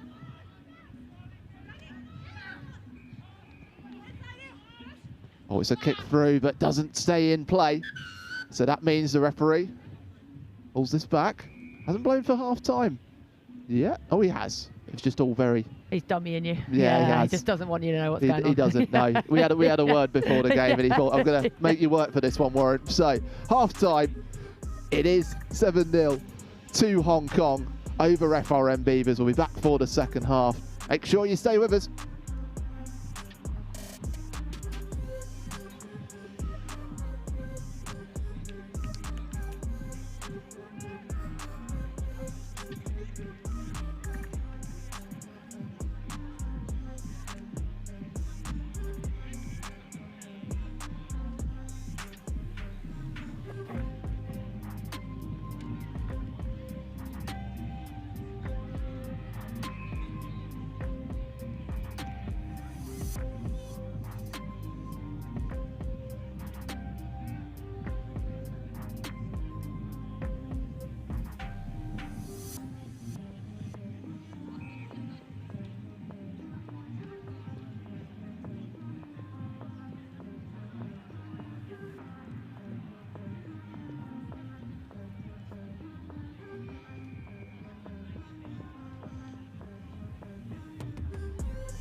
Latest scores from the 12 kickoffs. We just saw London Japanese beat LU7s 12-7 in the men's social Group A on pitch 2. Hammerheads beating British Army 31-0 in the women's open. Same group as this match between Hong Kong in the white and navy blue and FRM Beavers in the black. Hong Kong leading 7-0. On pitch 7 in the men's open Group D, Wild Dogs beat Switzer's Rugby 21-17. On pitch 6, Rambling Jesters beating CNCF 7s 38-14. And on pitch 3 in the men's social, Sons of Spartacus beating Brick 7 45-0. Cap Marchant still alongside me for this second half. We can confirm the scorer of the first try was Natasha Olsen-Thorne. My team sheets have got lost in a forest of paper, Yeah. but we found them. We did. Saw the clearing through the trees. And now FRM Beavers, here they go on the attack. You wonder what the coach would have been saying to them, because there really has not been a lot between these sides. No, really hasn't, but whatever he said has worked so far, because the intensity that they just were running at, but now, well, I've said that, has been turned over. Curse of the commentator perhaps, but hopefully not. Let's see what happens. Hong Kong, through possession through Chloe Chan. And she's got the pass away, and To Ao King has found the space, capitalised on it, and is driving through. It's not quite the try-scoring spree that we saw from Hong Kong on their first game on this pitch, but it's about clinicalness in possession, spotting the gaps and driving into the space. Yeah, for Rugby now, Beavers have made them work for it a little bit harder, haven't they, to get those scores. But that was a nice score from Hong Kong first possession to get that turnover and then just execute with some real pace there. Vivian Poon scored the extras in the first half. Lines up that motion with the shoulders, visualising the kick. And can she manifest it? She can. And we have 14-0. Hong Kong asserting themselves. And this is the break. Cap. Yeah, it's that footwork. They're always scanning, aren't they? But they're through the middle, and you can just see she's gone there. No one's going to be able to catch her. But they just make it look easy, don't they? They're not in a rush. They're just nice, composed, and then just taking their opportunities when they see it. Hong Kong 7 side making their LIT7s debut. Preparations ahead of a busy autumn time over in Southeast Asia, when this rugby tournaments really get going over on the other side of the world. Ball has gone out of play from the restart, but bounced just before it went out of play, so it means an FRM Beavers throw-in. Again, they've just got to keep their heads up, haven't they? Trust in the words that were said to them at half-time that inspired that very strong start to the second half. Yeah, definitely, and here we go. We got some pace on the outside, but it is just snagged down with that defence. Hong Kong's defence doing really well for them. What they do is they only commit one player really to the defence. It means it's so hard to get them out of the wide. Yeah, definitely, and then they're just so quick on that turnover as well and look so dangerous. And here's another one. Oh, such quick feet, and they've got absolute pace to get down the right wing. Michaela Baltazar got herself a try in the win over British Army before, but weaving and wandering her way towards the try line for a thrilling third score. And again, that's all from the turnover, so defence is really winning them this game. Got the turnover out on that far left-hand side, goes through the hand, they're scanning, and then great footwork for the finish as well, and pace. That's what it's all about in sevens. You spot a gap, not commit too many to defence, be direct and physical in attack. You'll normally come out on top. Yeah, right now it's Hong Kong doing that. Yeah, and from Beavers' perspective, they've got to put probably one more in the breakdown, which is going to limit their options, but they have to look after this ball. 2 turnovers has cost them dearly because they've been 2 tries against. So it's that scan. I love this. It's not on to the left. We're going to pull it back to the right, and then it's simple hands. Good footwork, as we spotted, to go through 2 defenders, really. No rights to get through that gap. It wasn't a massive one for her to go through, but she backed herself, and it worked for her. 19-0 now. 3 minutes to go. What looked like a cagey affair is starting to look like a assertive performance from Hong Kong. Restart, short of the 10. FRM Beavers looking to show what they can do. Beck Stevens. That's the pop pass away. And it was judged to be knocked forward by Hong Kong. So the referee's going to pull this one back for the scrum. Yeah, Beavers were quite keen, I think, to recognise to the ref, go, yes, no, that was their hand that got to it, wasn't us that knocked it. So deemed to be an attempt to catch, though, so that's why it's going to be a scrum and not a penalty against. And so often in sevens, if it isn't intentional, it's going to be a straight yellow, isn't it? Well, seeing as he tried to catch me out at half-time, I thought we'd placate towards the referee. Yeah. Just try and get him back on our side again. Yes, yeah, good. Always good to have refs on the side. There you go. So FRM Beavers now for Stevens, putting the ball into the scrum. Great drive as well. The ball just being whipped out to the left wing. They've got a runner on this near side. Can they capitalise on it though? Huge crunching tackle comes in from Hong Kong's King, showing her reign on the left wing of FRM Beavers. But they're still in possession. Chloe Broom, the co-captain, gets pushed back, and Beavers are getting drawn into this. They're playing narrow at the moment, but maybe a bit of trickery can get them forwards. Lots of dads. Goes for the kick through, but Hong Kong able to sweep that up just about. It became nervy, but they do have possession, although it's a battle at the breakdown. Hong Kong still keeping hold of it, but the referee's now called for the penalty in at the side of the ruck, and FRM Beavers a big chance to get on the scoreboard now. Yeah, and they decided to go quick. Right option, I think. Played nicely into Eva Barrett towards the 22, still on her feet. Hong Kong's Rivers trying to hold her up, but that's a wonderful bit of solo work from Barrett to gain a couple of extra yards. Can the Beavers capitalise on it? Alna Kloppers going to ground. Ball is swept out from right to left.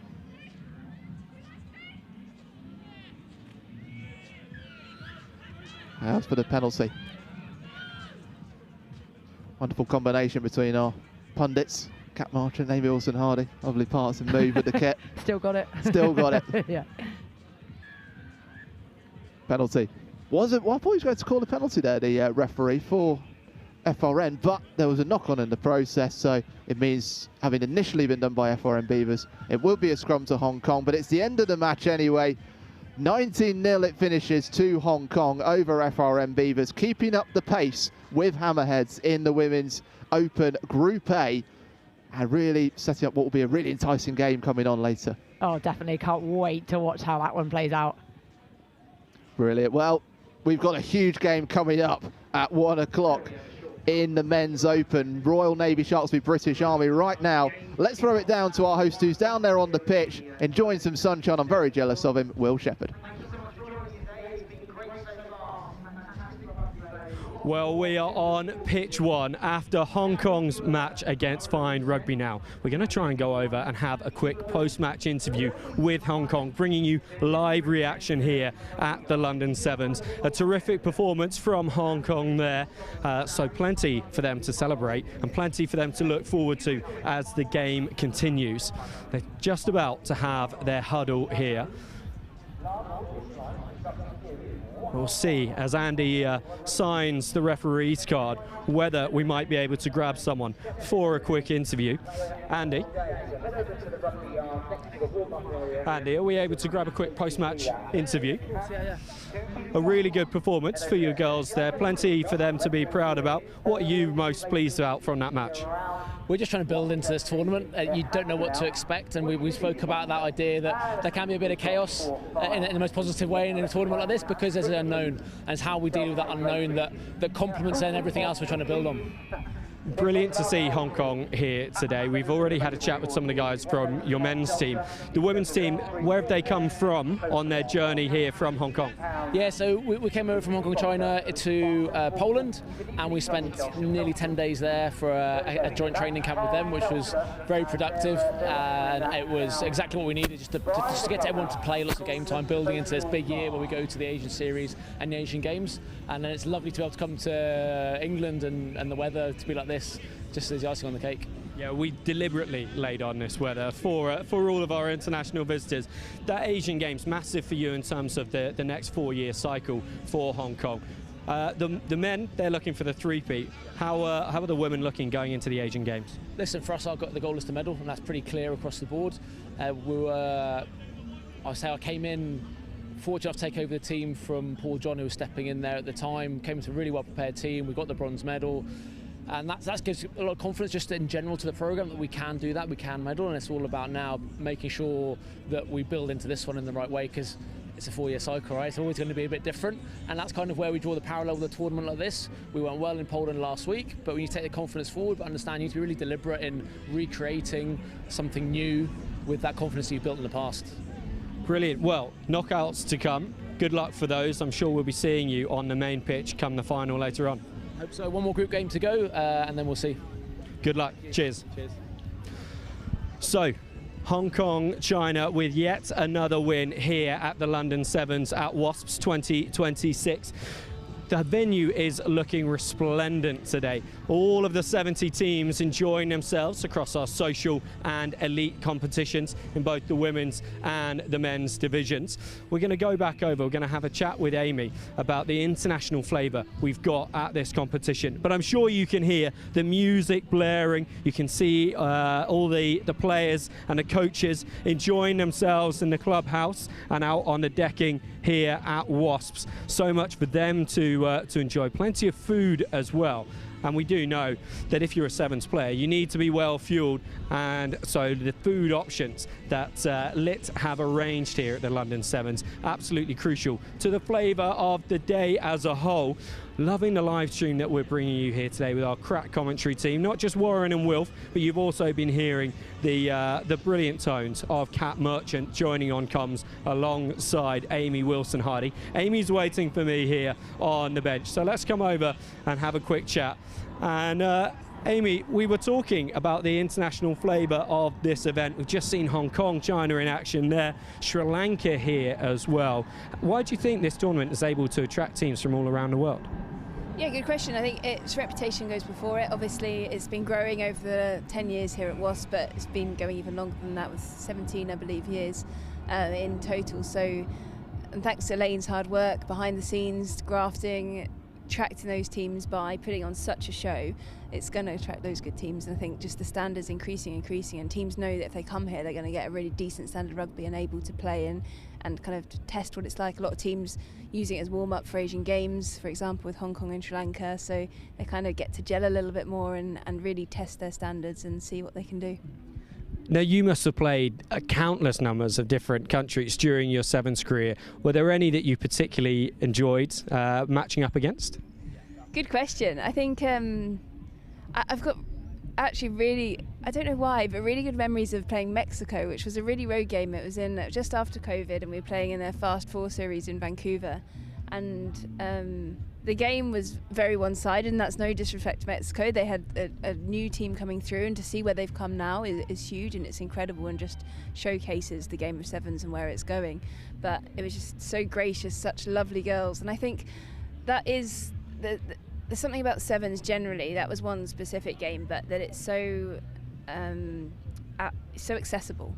And that's what's brilliant. All the teams and all the people in their team are very down to earth, and it's very much mixing. And on the series, we all play in the same.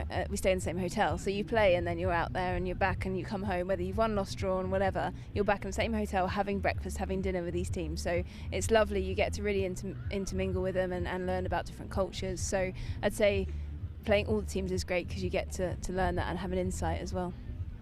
And you touched there on the after the match, everyone joining together. Who is the team that is the best fun off the pitch at the end of a tournament on a night out? Well, we were just reminiscing, right? So obviously GB goes without saying. Who's good? I'd say like the Brazilians. The Brazilian girls are always great fun.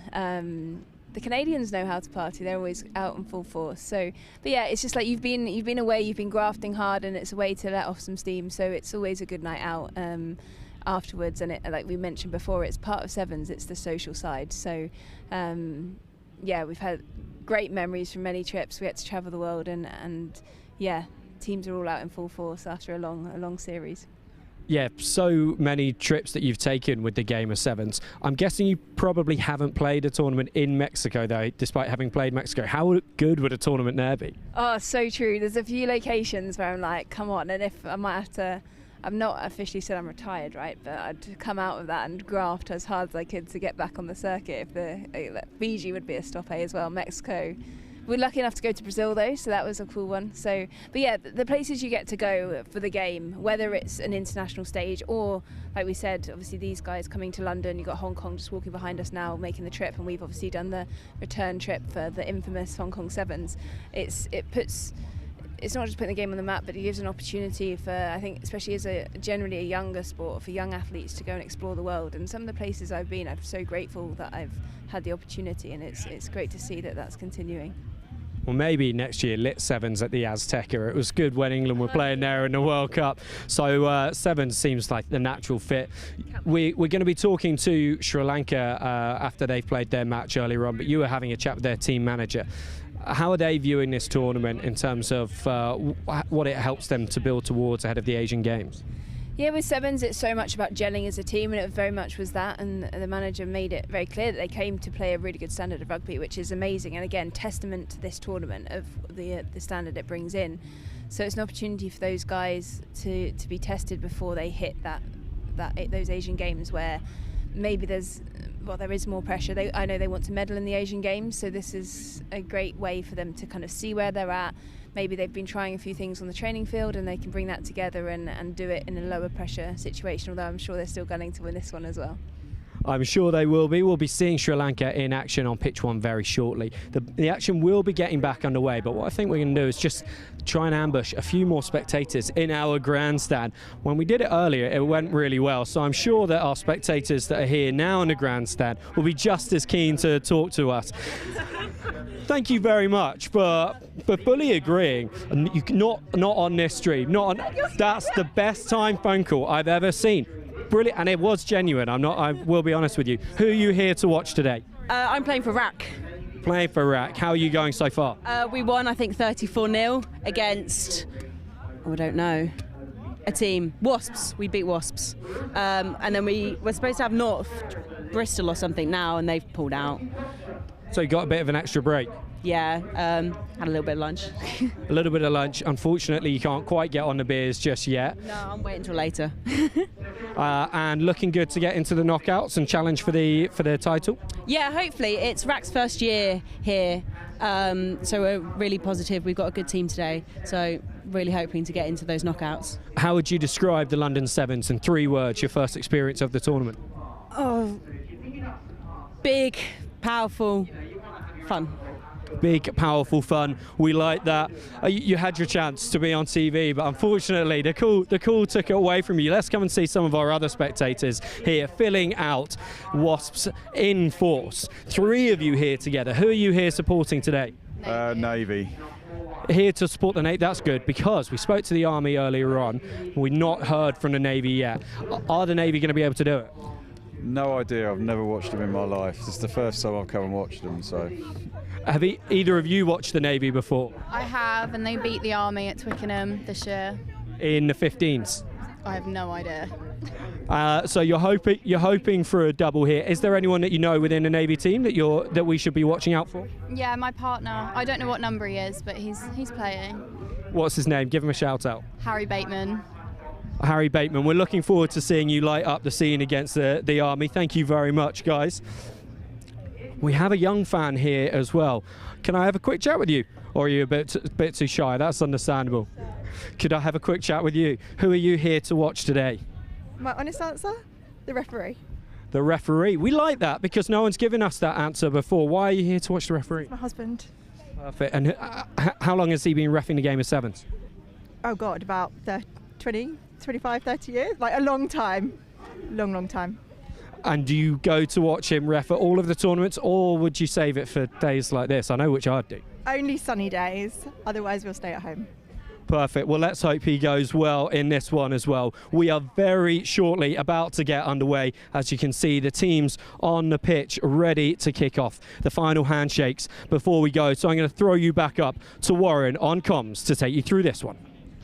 Thank you, Will. Perfectly timed. I just had a call from someone in the bleachers. Just had to hang it up. Yeah. Cat Merchant alongside me as well. This fixture speaks for itself. This men's Open Group A match, Royal Navy Sharks v British Army. Oh, just everyone's up for this one, aren't they? You can see how much the crowd have gathered because they're so excited to see what this match brings, because it's always physical, it's always fast, and you always see a lot of skill. So, yeah, what more could you want? The crowds are starting to come around the stand. They're into the bleachers. They're around the barriers of the pitch, and we are away for this game. Royal Navy in the navy blue up against British Army in their traditional red strip. And what a fixture this is. It just promises so much, this one. Penalty early on for Navy. Stephen Balimaloma with the carry. The deep run comes in, but it's still Navy possession. They did really well there, the Army. Harry Mays trying to get round. He's weaved past one tackle, goes into the contact for the second. A lot of Navy players drawn in and defensive work done by British Army to win it back. Oh, but they've decided they're going to go quickly. It's messy, but doesn't matter. Bounce goes to hand. And they had a deep runner coming in, but they've got the overlapper as well, and he's got pace. Wazai Lunavanua. Picked up by Nave. Into the middle with Kama Dranivesi, a familiar name on the 7 circuit. British Army have got some big units in the middle. Akima Ravuvu, wouldn't want him running at you. Absolutely not, avoid that. Amisi has the overlapping run from Yawa Yawa. It's taking 2 Navy players to bring him down. Army purring in possession, getting more comfortable, but the penalty won by Navy. Yeah, neither teams are panicking in defence, are they? They're just getting their numbers in, working hard to get those turnovers. And I'll tell you what, actually, when I was playing 7s, many years ago, admittedly, but it wasn't the big ones you'd be scared of. It's the little ones that are rapid. They're the ones, the footworky ones that you've got to watch out for. Indeed, so tricky in possession. You've got to reach down to try and tackle them as well. Yeah. So Navy from the penalty, whipping the ball quickly from right to left. It's created a bit of room here for Harry Bateman. He's taking them on, wants to step inside, but gets locked up by the Army Vice. Out to Harry Mays. And now, Neil Rigglesford, the man in the middle, trying to skip past a couple of challenges now.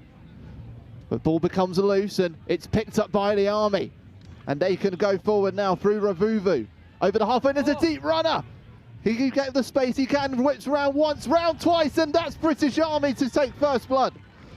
Lueki Tulele, the Fiji Sevens player, running from deep, weaving round the defender under the post, and that's the first try. Yeah, he was almost toying with him, wasn't he? Just looking like he was really light on his toes, so he could go left, go right, didn't matter. Ended up making the defender fall over with his class and ability to go through and to score that one, and the extra 2 added as well. So great start from the Army. That's all it takes sometimes. One little error from Navy, one perfect pop pass from Navulu, and it was supporting him in the right place, Lemeki Tulele, to skip round the Navy scrambling defence and get that first try. I think he'll appreciate you saying the perfect pop pass. I thought it was a bit of a one-hand hope around the back with a bounce, but we'll take perfect, we'll go for it. It worked. It did. A bit of the outrageous. Getting the Army set up for a precision drive, and they lead the way, have the conversion having gone in 7-0 as the wind whips up around West London. Right now it's in the sails of the Army. We've had the meeting between the Navy and the Army in the 15s, which came in beginning of May. Navy winning 41-36. And it's taken them consecutive victories for them. Yeah, that's such a high-scoring game as well, isn't it? Always competitive, and just it brings so many different people to come and watch rugby, when possibly even non-rugby fans just come and watch it because they're just so interested in seeing that battle between these two sides. It's just one of those games where you know, and like this one, where all players are going to throw everything at it. It's played quickly out of the scrum, spiralling into the contacts, but it's still British Army in possession. Save a ball. Carrying himself. There's 2 big carriers in the British Army side, one on the right and one on the left for them.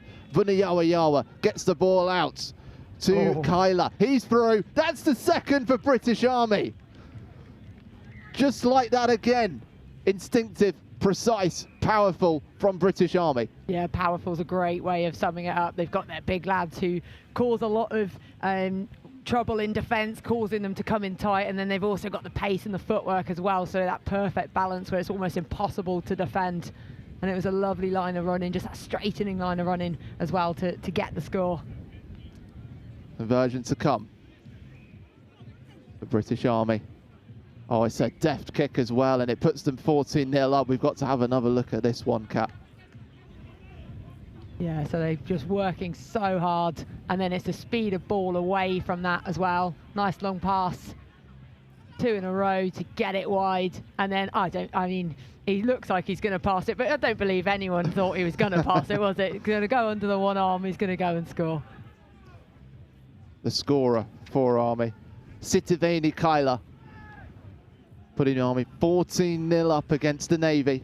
They look for a little taste of revenge from the defeat at Twickenham. Navy man Harry Bateman holds the ground. Probably a bit shell-shocked, I'd suspect, the Navy, having been hit twice. And there's a cruncher of a tackle coming in. The ball is released. Got a hand to it though, so it was deemed a knock on there. But yeah, that defence, that's one of those where all or nothing to run in. And this is what we see from the Army a lot. When it comes to substitutions, it's all or nothing. 7 go off, 7 come on, and that is a daunting sight for any team. Well, daunting because they're just fresh coming in, aren't they? And it's an opportunity for them to just show what they can do as they come on, but also can be jarring when you're all coming off and settling. So yeah, it's an interesting tactic for sure. It'll be interesting to see if they can maintain that balance of physicality that we saw. I'd love to come back to that, actually, how Army have used that sort of balance of those big players that will make those drives and draw the players in. But they had it on both sides, and it means that there's space for the pace wingers. Yeah, definitely. And but then that's difficult, isn't it, to sustain for a long time. So actually using those subs really smart, so you can just go on, give it everything. You're going to be rotated off. So Navy now looking to strike back over the 10, in front of their bench, in front of the expectant crowd, enjoying the West London sunshine. Harry Mays. Pass out the back door. It's quick hands from Navy. Has it created some space? It might have done, you know.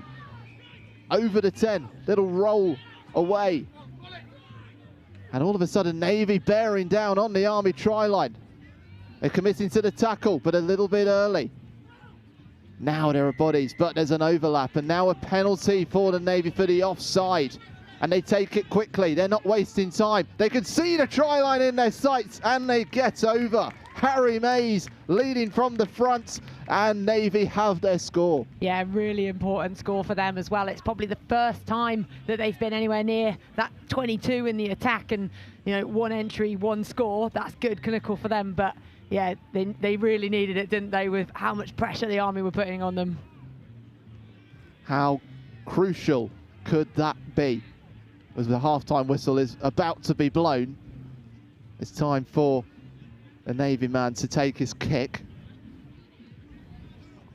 It won't hit the mark, but it means it's a 9-point game in this clash on pitch 1 between Royal Navy Sharks and British Army, with the Army leading the way at 14-5, but Navy just showing what they're capable of. Stay with us. We'll be back for the second half.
Ready to get underway again in this Men's Open Group A match between the Royal Navy and the British Army. British Army knowing in this 3-team group that if they stay ahead and they will be top of Group A. Royal Navy currently bottom, having lost out 29-21 to Stallions. So Navy really, Cap Merchant, got to throw the kitchen sink at this now. Yeah, they really do, and they've started strong with the defence, getting their chance for first possession of this half.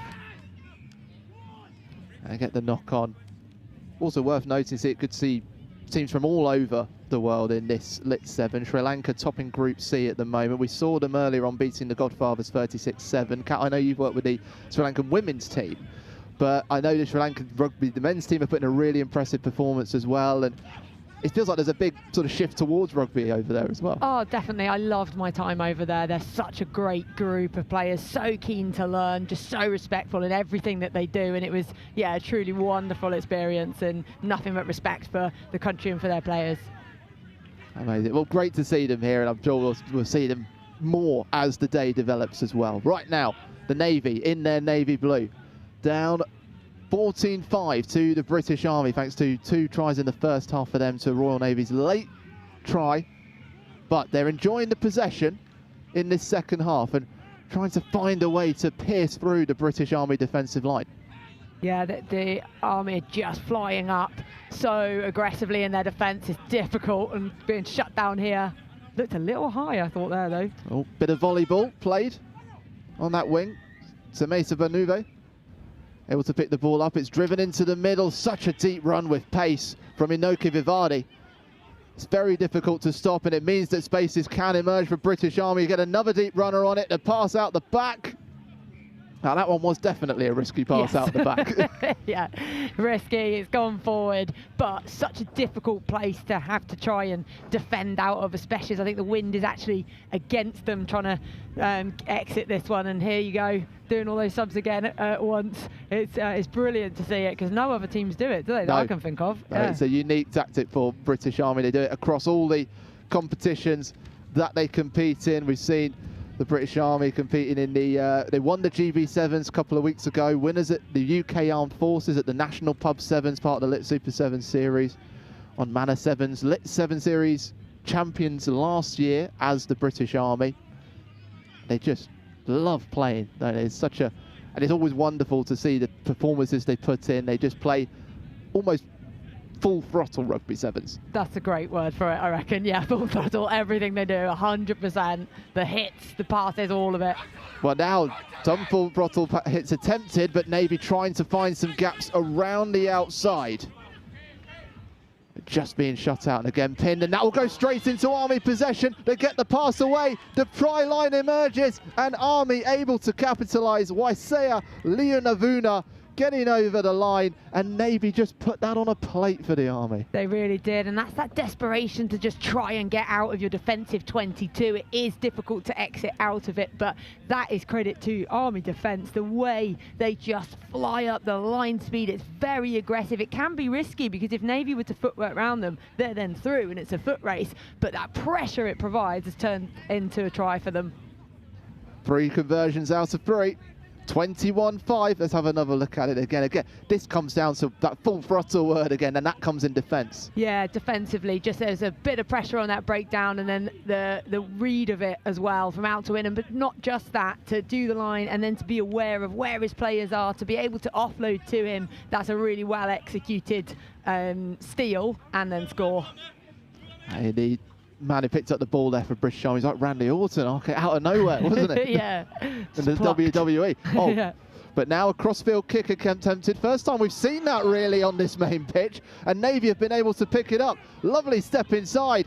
This could be an incredible try for the Navy. They get it onto the outside. Can he keep going? Navy trying to score. He's up again. Oh, what an incredible try for the Navy.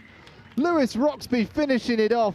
But how about the work of the man on the left wing? That was absolutely incredible. Oh, brilliant. And good for them to try something different. What they had been doing hadn't been working. So putting in that kick, having that big chase on it, and then the support work as well off of it. Absolutely fantastic try, and hitting the deck, making sure rolling, getting back to feet, just keeping that ball alive.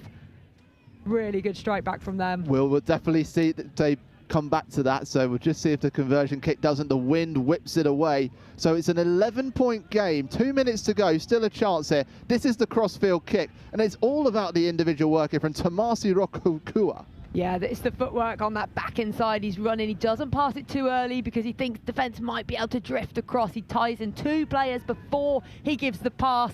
It's a great defensive effort, but the ability to not be held, to roll, get back on his feet in order to score. Well, it may have felt like mission impossible, but a Tom Cruise roll has got Navy on the front foot, and they've got a penalty as well. I think back to the Oxford men's elite final. Prezeli Barbars, 2 tries down against Saracens with 3 minutes to go, were able to get the win. Could we see something extraordinary here? Not with passes like that. No, not with a big lofty pass into touch. But it's been touched, so they can't take it quickly. So you're going to have to get in and set. Got to say, the hair on Charlie Crawley, it's absolutely magnificent. I don't know what conditioner he's using, but that is resplendent. I'll be getting some pointers. Yeah. Yeah. That is glorious. Almost stolen, but the Army keeping their composure. So they'll go hunting now. They'll draw Navy in and go hunting for a fourth. Going through the middle. He's got a supporting runner as well. And British Army are looking to put the seal on this one now. Here they go. It will go over the line. Mesake Raloka finishing off the run of Seikovi Vuni Yawa Yawa.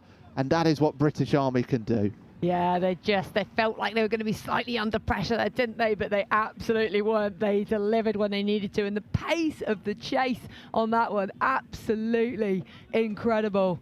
So their offload, their ability to move it wide, and just the absolute gas at the end there.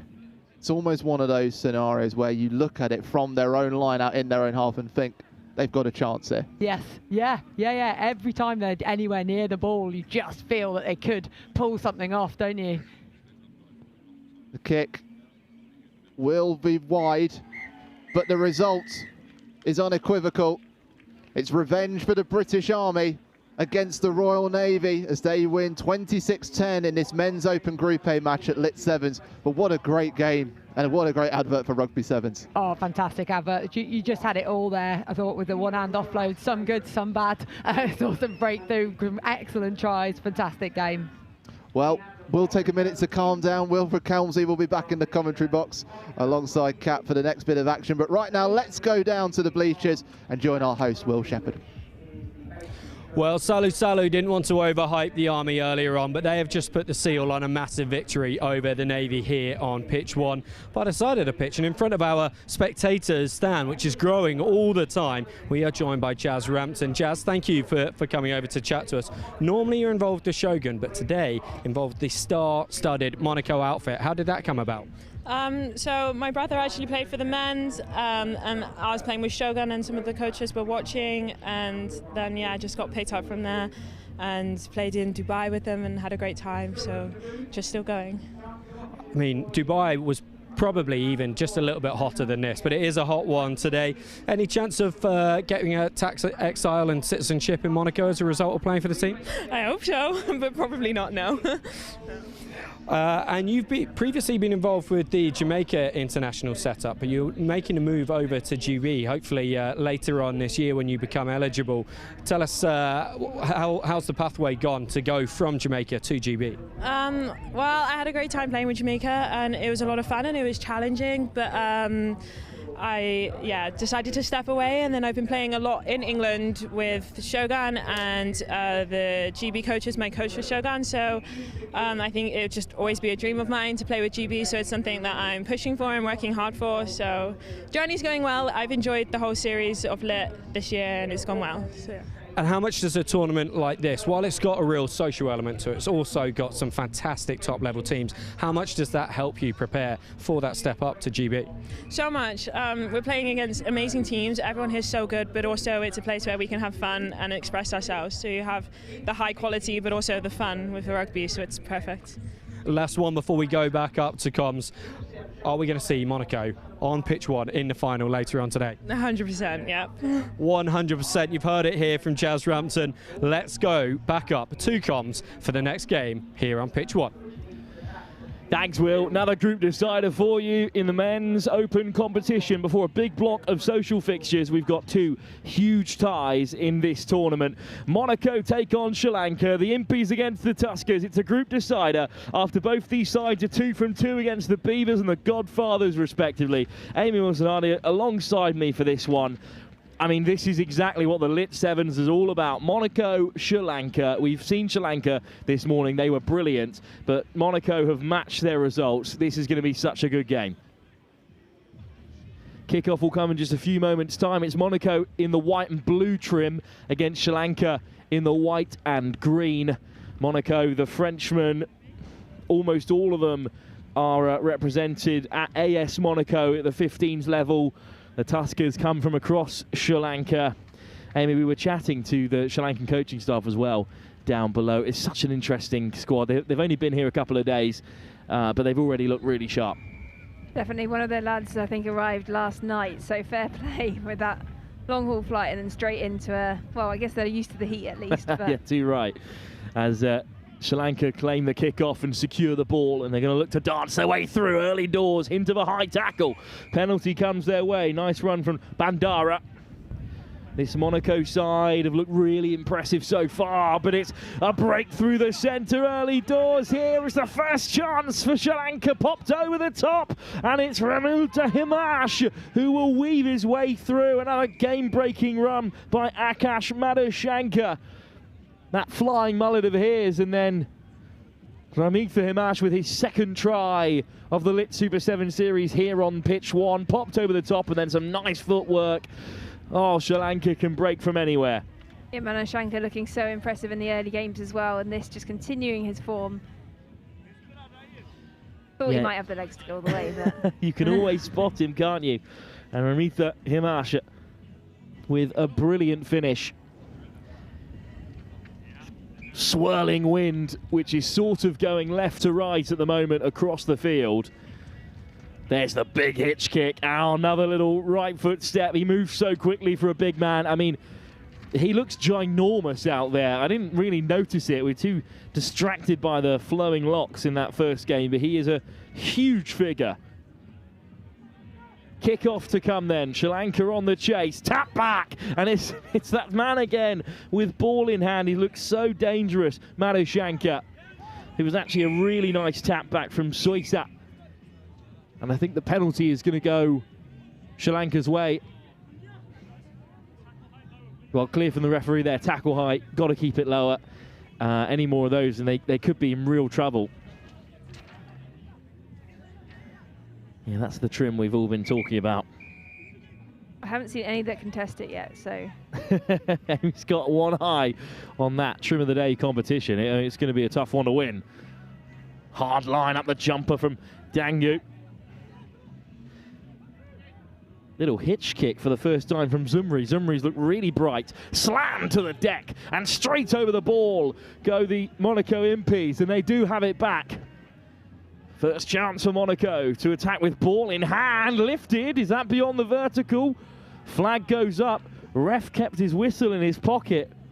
Look of shock on the face of Tanguy Savoie, who was just upended rather unfortunately. I mean, that was a huge hit. Huge hit. You can feel the intensity of this game go up from the first couple of pool games. Something a bit more to play for now with the decider. Both teams really being tested. Yeah, absolutely. It is a deciding fixture. That does give it its extra edge. Line out, one by Sri Lanka off the foot, but a towering leap trying to win it back from Dorian Preal, the captain. And in the end, he has forced a slight knock-on. He's the most relaxed man at the LIT7s this year. Dorian Preal, he was just laid back, shirt off on the benches when I went over to chase the team sheet. But like any good captain, he was straight on it, ordering the troops about, and he's won the ball back for Monaco here. Scrum comes their way. And they float it wide at the first time of asking here. In comes the stiff arm, and Monaco go rumbling through. In the end, it's a two-man tackle to bring down Lucas Pitavino. Straight to the other side of the field. They've got physical figures all over the park. Missed tackle, offload away, and Monaco will equalise. Nico Davissau with a wonderful carry. Luca Coutia and the Monaco pair link up really well. We saw in the first game of the Sri Lanka's pool game in how connected they were in D, and the question was, could they keep that connection with a more physical side? And it does become tougher because you then have to commit a couple more players to that defensive tackle. Just seeing it break down slightly there, but also as well, how quickly they move it from right wing to left wing and then back again. It is man on man, and as soon as that missed tackle is made, it's not an easy man to put down, Nicolas Davissau. And there you go, very pleased with that. Lovely take straight off the kickoff from Sri Lanka. They're so well drilled in the air. Another man into the breakdown though. It's Davissau looking to get his hands on it, not legally though. So it comes back for Sri Lanka from the pen.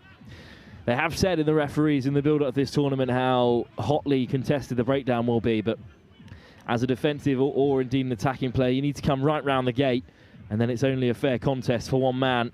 Interesting option to kick for touch. First time we've seen that in the men's game today. It says a lot about how well drilled the Sri Lankan team are. yeah, and you never know, maybe a bit of a test as well to see, like they want to, as we mentioned, they're in the lead up to the Asian Games. They want to try these things against a really strong opposition. So why not try it now? Especially with, they would have gone through. This is a pool decider, but a little bit of pressure off. Indeed, that is true that both these teams are through to the quarterfinals. It's a little hip-hopping run from Ekanayaka. But here's a little ball to the right-hand side, eventually just bounces free. And back up to his feet comes that Diluk Shadanga. Scrum for the Impies, who trail by just 2 after missing that kick. That is a bit of a missed opportunity. We don't tend to rattle on about conversions too much until it comes to crunch time.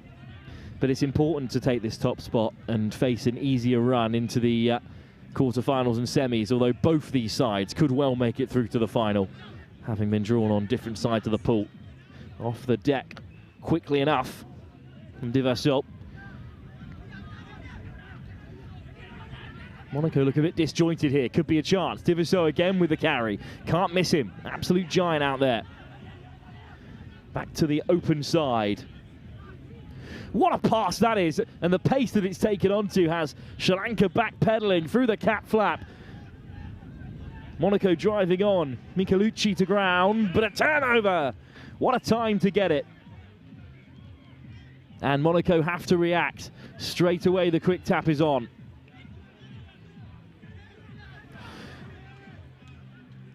I think Monaco might have won that one back. A little bit distracted by some ongoings on the near side. Well, how has that broken for them?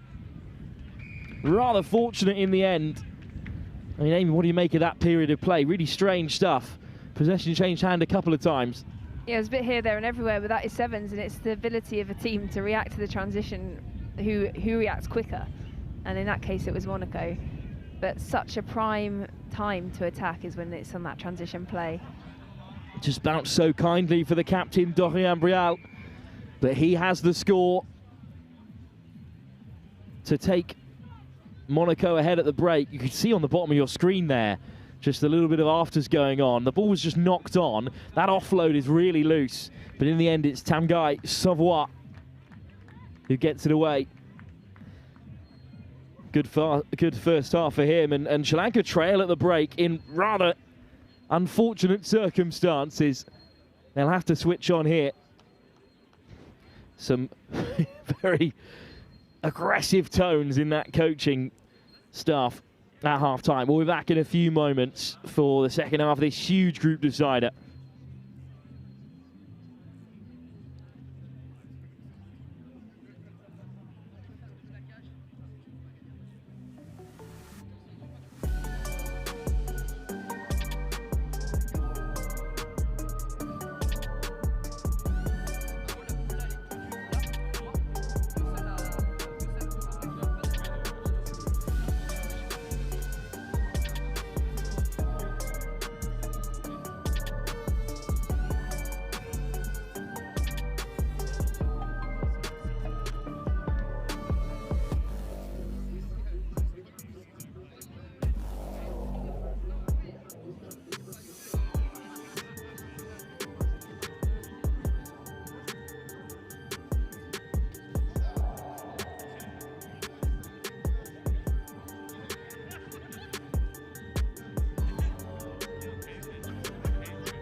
back underway, and it's kick-off from Sri Lanka, now left to right in the all-white. The blue and white trim of Monaco in front by just 5, but they have coughed it up early doors. Great pressure.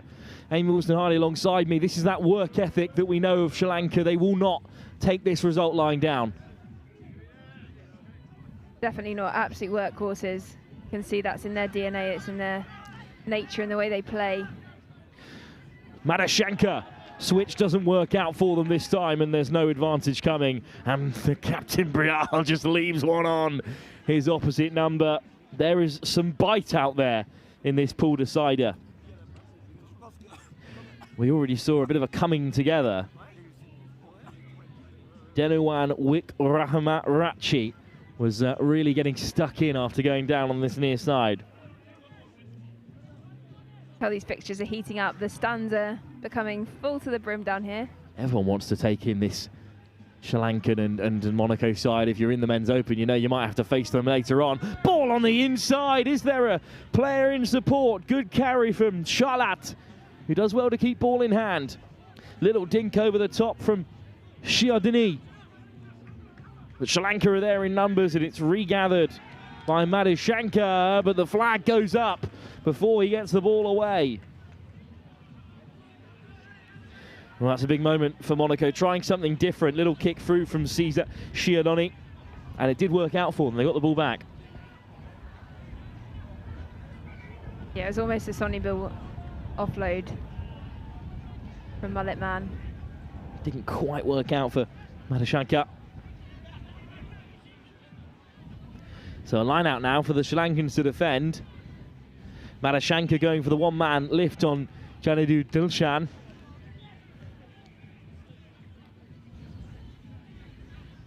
There's some real height in that Monaco line.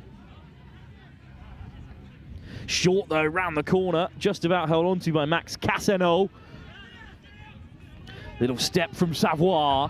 How creative is he? Stiff arm once again by the Monaco number 9, Lucas Pativino, such a strong carrier. They shifted across quickly here. Casanol. Penalty goes against Sri Lanka. Madashanka a little bit slow to his feet. You can see the cry go up on the far side, so Monaco will play. It's allowed to bounce. Some pressure piled onto Disavo. 3-on-3, numbers up here for Monaco. Can they break the line? Chop tackle. Down goes Savoy. Penalty this time for Sri Lanka. Brilliant turnover. Jayatha Rajathan wins it back. Rajaratna with brilliant work. And that's the kind of defence that has come to define the Sri Lankan team. Getting feisty out there. It certainly is. It's whipped inside by Kuthunga. Double handoff. And some good acceleration. Monaco right in front of their own bench, looking for the turnover. Counter ruck, but they're off their feet. Penalty and a chance for Akash Madashanka. Off he goes, Madashanka breaks the tackle. One man still to beat. Madashanka lobs it over the top. Unselfish, but spectacular. Sri Lanka level again with a kick to come under the sticks. Madashanka breaks the game once more. He's become such a pivotal part of this team, right? He's so powerful, but also, like you said earlier, showing that footwork, showing that balance running. For a big man, that's super impressive. And would you believe it, Jayathu Rajaratna, who won the turnover, is the man who's tracking 100 metres to get over and score. Sri Lanka ahead. That says all you need to know about them, that once that original penalty was won, he was not waiting to let others take his place. Jayarantha, he's there in support. There's two men running on the inside. It's a good chase. I says Shiodini. Sri Lanka will slow this one down. It's a 2-point game. We've already seen a French base side come back and win it in the final play when Sepp Rush were victorious in the first game of the day here in the Men's Open against Hong Kong. Can Monaco from just across the border do the same? In piece to the short side. There's the switch. The ball is loose. Prion Peace driven back beyond his own line. It pops up for Sri Lanka. Will the try be given? Saw the flag go up. What are we saying? Just have to wait and see.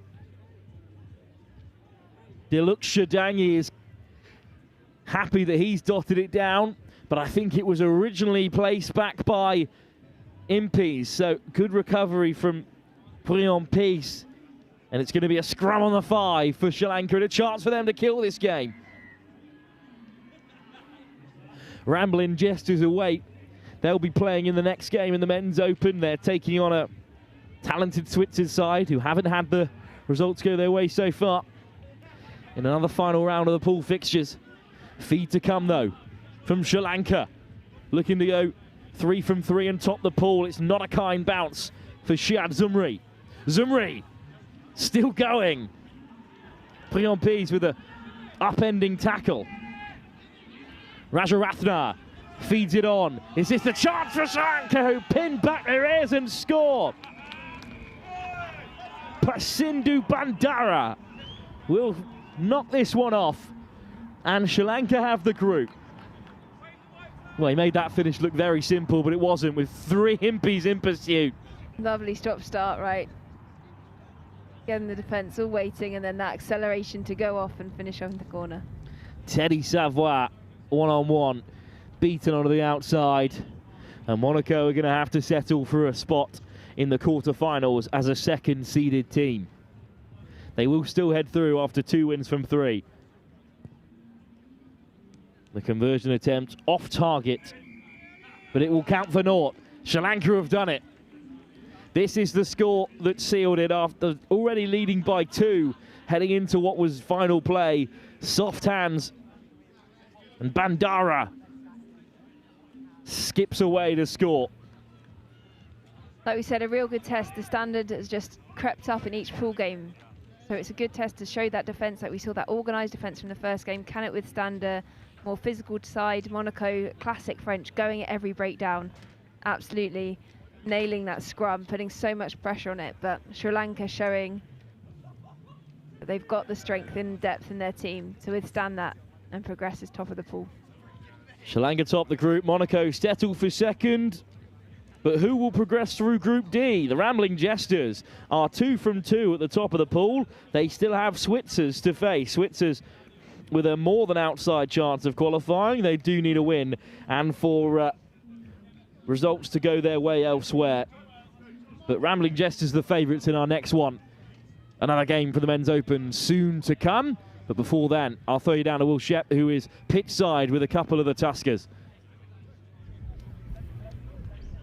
Just moments after that Sri Lanka win over a stacked Monaco Impes side, I am very pleased to be joined by 2 members of the winning outfit, Dange and Zumri. Dange, take us through that match. First we trailed and we tried our best and we came back in the second half and we won. Big celebrations from you as Sri Lanka ran into the corner there for that winning try. Really happy about it. Really effort of the boys. And Zumri, for you, that match must have been a bit of a roller coaster. Monaco were ahead at one point, but you did come back. How important is this tournament for you and your preparation for the Asian Games? Yeah, I think before this tournament we had 2 tournaments in Uzbekistan and France, and coming into this tournament we had a really, we were focused on improving our stats of the game. So I think, yeah, we're just learning it game by game and trying to get better. Dange should be through now to the knockouts. Looking forward to playing that one and hopefully getting through to the final. Yeah, definitely going for the final. Yeah. Well, good luck to both of you. If you carry on playing like that, I'm sure we'll be seeing you in the final. Wonderful performance there. I'm sure got all of you at home really excited. Great to have Sri Lanka here. Good luck to you for the knockouts. And back up to our crack commentary team. Thanks, Will. Another huge tie. Up next for you, it's Switzers from Geneva, who are in action against the Rambling Jesters. Just hasn't been their day, the side from Switzerland, who have recently hosted, of course, their own international sevens tournament. And they've come to London and have been beaten twice. They will kick us off in the purple. Rambling Jesters in their more traditional green, red and yellow trim on the receiving end. Looking to top the group with a win. Almost tapped back by the Switzers, and they have actually regained possession. Ramblin' Jess has been around for almost 15 years now. They were champions of the Flood LIT7s at Roslyn Park this season. They were also pretty competitive at the British Elite. They've still got a strong team out today. Some fast footwork though from the Switzers and the captain, Camille Gallagher, who looks to skip through. He does find an offload for Di Martino. Down he goes inside the 22. They're stacking up on the right-hand side. One last pass should do it. Into the corner they go. Andy Gaspars with a good finish. And the Switzers will take an early lead. Amy Wilson-Hardy still alongside me. This would be a shock result, given how the pool has gone so far. Playing quite direct, very scooting at the breakdown, taking it on, but then if you keep doing that and you keep retaining the ball, it becomes hard to defend, and then showing that space out wide to score that first try. Well, Switzer's lost by just 4 points to the Wild Dogs, whose women's side are the defending champions here at Wasps FC. And then they're also beaten by the Christina Noble Children's Foundation, CNCF, who have a strong team out today. Ramblin' Jessers beat the Wild Dogs early this morning and then just about saw off CNCF by 38-14, a very impressive result. So it's the side with no wins, currently leading the side with 2. Little bit of a crash in the corner. I think that's on that. The Beavers there to stay clear. Kickoff claimed by the Jesters, who will look to respond straight away. A defeat here, and they could let their place at the top of the pool slip on points difference. Still, they look to drive through. Imikolo Waka loses out. Switzers have it back, and it pops up for Luca Bongiovanni, who lays it back. Early ball should do it. It's a 3-on-2. Can they execute? In comes the dummy and the leg drive, and over goes Matteo Secchi. Switzers have 2, and Ramblin' Jesters are shell-shocked by the men from Geneva. Playing with a point to prove here, I think. Look really feisty, look like they want every single ball. You see, I love it when you see a team that just falls on everything, like scrapping for all those little wins. Matteo Secchi goes over for the Switzers' second. And this is tough. I mean, Ramblin' Jesters, they've beaten the likes of England and Fiji in the past in World Cup warm-ups. They made the Rugby Town semis. They've made the final in Dubai. But Switzers are no mugs, of course. They are very used to the sevens game, and it was a good steal in the end. Half an intercept, half a rip from Thibault Pichardé. And now we have a real game on our hands.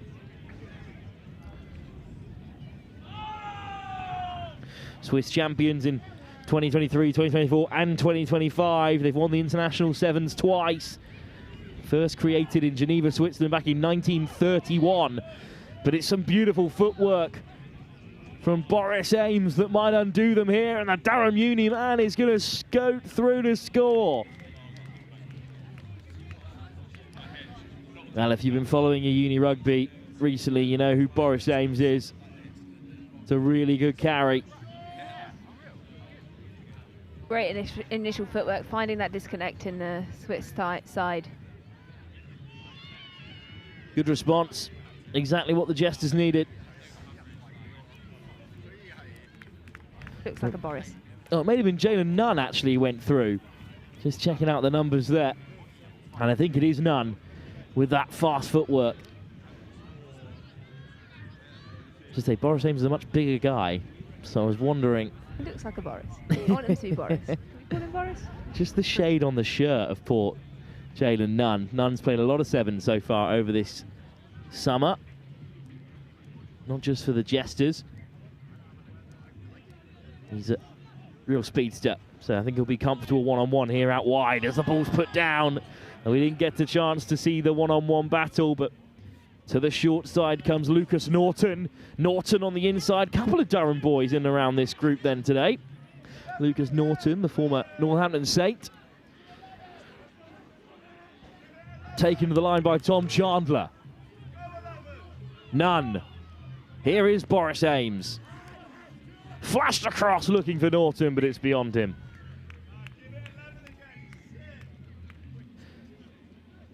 Well, Durham Uni themselves have been on the circuit a few times this campaign.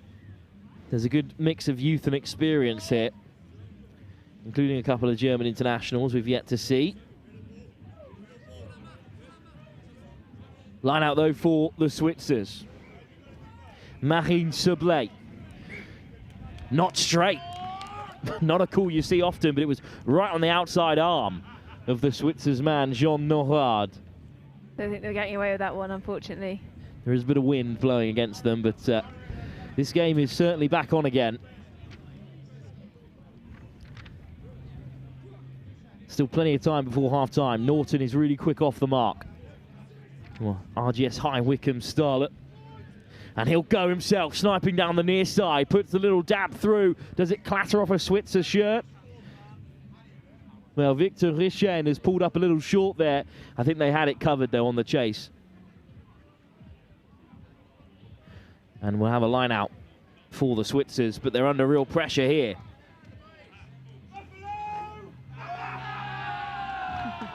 Some real social activities on the touchline in front of us, but nothing but skill at the line out to win possession back. And off goes the try scorer, Andy Gaspars. And Gaspars certainly has the first half of his name locked up. Look at him go. Gaspars away with one last man to beat. Tap tackle, takes him to ground, but he pops straight back up. What a defensive effort, but that was incredible. And he knew from the start, and he was taking them on right from the 5-metre line. That was mine. I think it was Chandler that got all the way back. Goodness, what an effort, and all in vain. Andy Gaspars has two. And at the stroke of half-time, the Switzers re-establish a more commanding lead. Look at that chase. Imagine making all that effort and then it doesn't lead to anything. Heartbreaking. Yeah, that is a real shame for the rambling Jesters, who are through regardless of this result after going 2 from 2, but top spot could be away from them. Switzers as well could climb to third and claim some better seeding in the men's open plate, but their qualification is also very unlikely, nigh on impossible. Still, they're not playing like it though. Gaspars with his second score before the break. Switzers Rugby Geneva looking for their first win of the day, and they are in front here at Wasps RFC.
Second half, the Rambling Jesters, despite being undefeated today in the pool stage, are trailing to Switzers, who are winless at the bottom of the pool. Bit of shared contact at the bottom there, but I think it's going to be a Rambling Jester line-out. Amy Wastadi alongside me, been really impressed with Switzers, who can't qualify for the quarterfinals as first and second place are beyond them, but they haven't played like that at all. No, having seen them for the first time today in this game, definitely wouldn't have thought that. Must be a very good Wild Dogs and CNCF side also in this pool. Switzers with the scrum feed just knocked on in the kick-off chase. And flung inside by Arthur Haig. Gaspars on a hat-trick. Looks to get on the outside of Nunn. Easier said than done. Chandler's after him as well. Gaspars flicks it away and is there in support. Andy Gaspars finally flings it inside. Look at the line speed from the Rambling Jesters. Novard, great line speed. And some good leg drive has the Switzers out of trouble. Brilliant work from Jean Novard. Oh, it pops up really unkindly and it's knocked on. Such a shame they did such a good job just to get their team back on the front foot, create an opportunity. If they were just a little bit quicker with that breakdown, there was an opportunity to go through the hands. And there's height in the line out. And indeed, there'll be strength in the scrum as well. Sean Ingle, German international, what a veteran of the Sevens circuit, and Boris Ames on the other side. Lucas Norton may well have a snipe here and try and take on Luca Bongiovanni, his opposite man. Both scrum halves wearing 4, as it should be in the game of Sevens. Something very respectable about that. Into the centre they go. It's Chandler to the line. Chandler offload on the inside. Another one over the top. It's beyond Norton's, and Switzers wrap it up. Inches away from a score that could turn the game on its head. And as the referee points out, good turnover, but the scrum advantage was coming. So Harry Rickard denied. How close was that to a fantastic score, Amy? Yeah, some brilliant offloads, but just getting in that offload channel, really good way to defend. When you feel like you're on the back foot constantly, defensive offloads, it's so hard, but just stay in that channel. Switzer's scrum deep inside their own territory here, leading by a try and some change.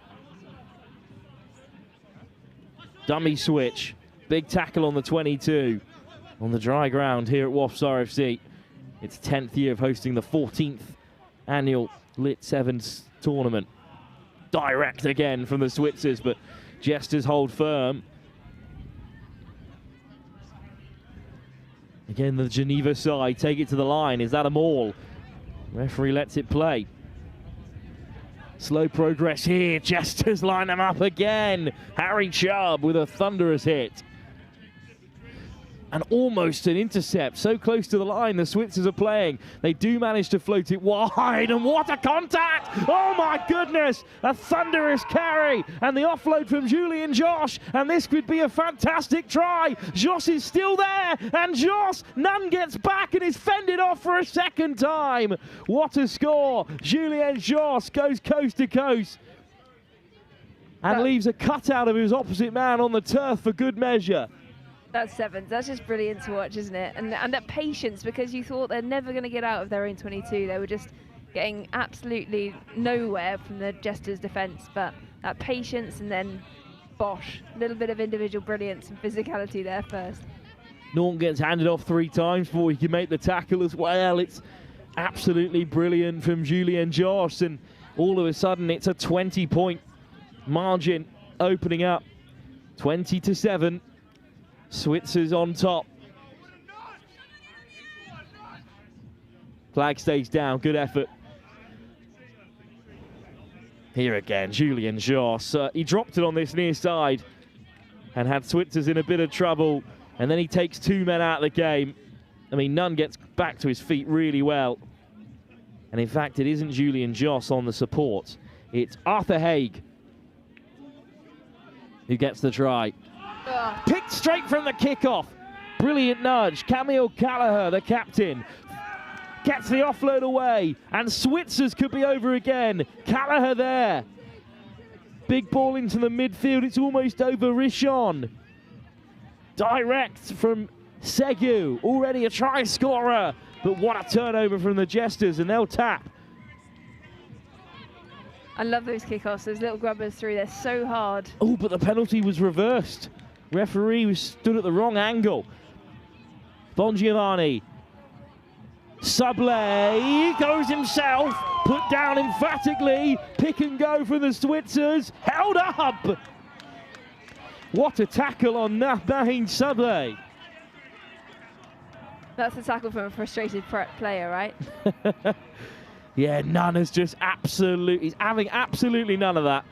He has hit him so hard. See what he did there. And he's won a scrum for his efforts, and Ramlin Jesters are still in the game.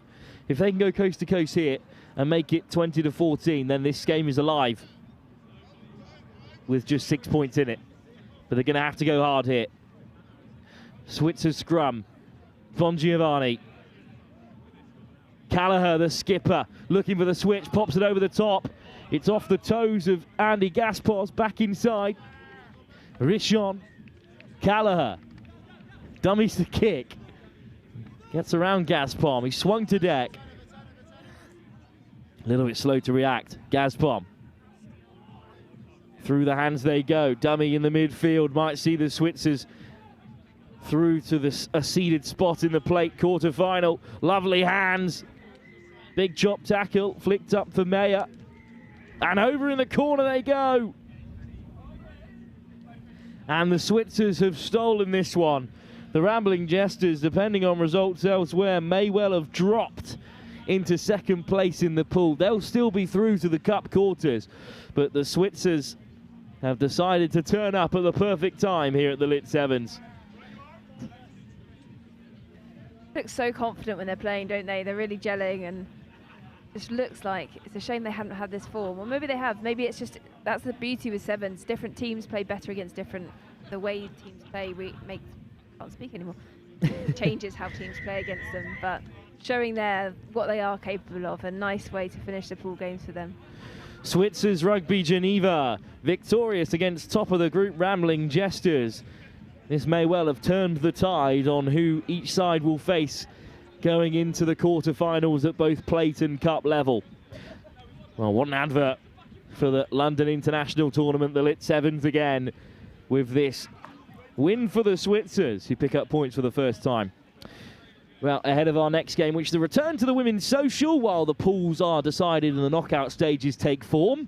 I'll hand you down to Will Shepp, who's with some rather social members of the LIT7s tournament.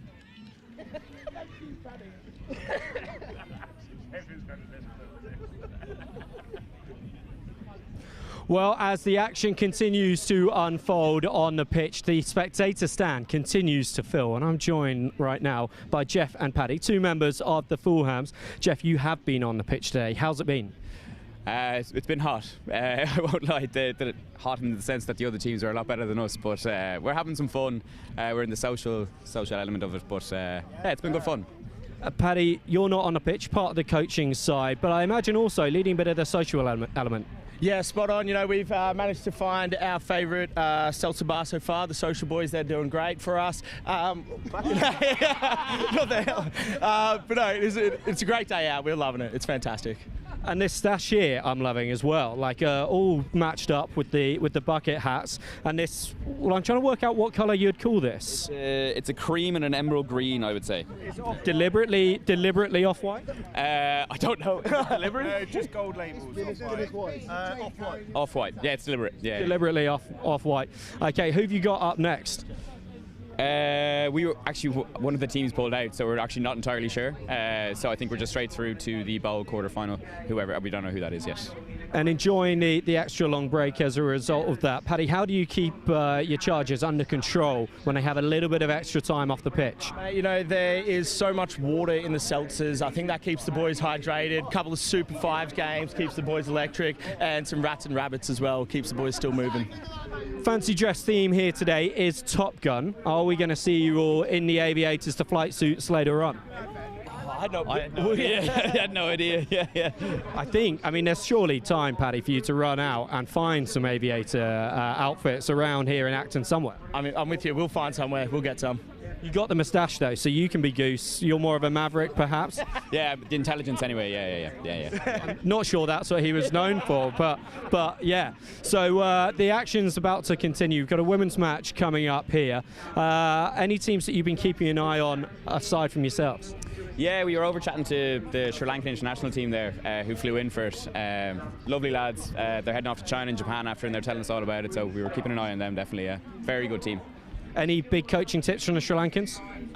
No, mate. I think they're far better than us. We'll leave it to their coaches and staff. Well, thank you very much for joining us, Jeff and Paddy, and good luck to the Fulhams for the rest of the day. Cheers.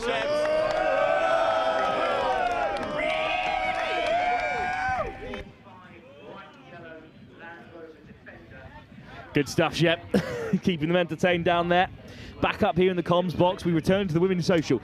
Our social hour begins while the pool stages of the open competitions are totted up. It's Fine Rugby Now Beavers in the black, green and pink trim, taking on the South London Rabbitohs.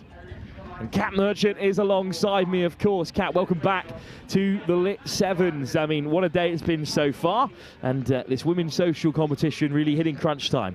Oh, absolutely. I was going to say, it doesn't seem anything social about it so far, putting in some big old hits. It is the Rabbitohs who have got a netball and a rugby team as well, a men's and women's side, a really fun touring team.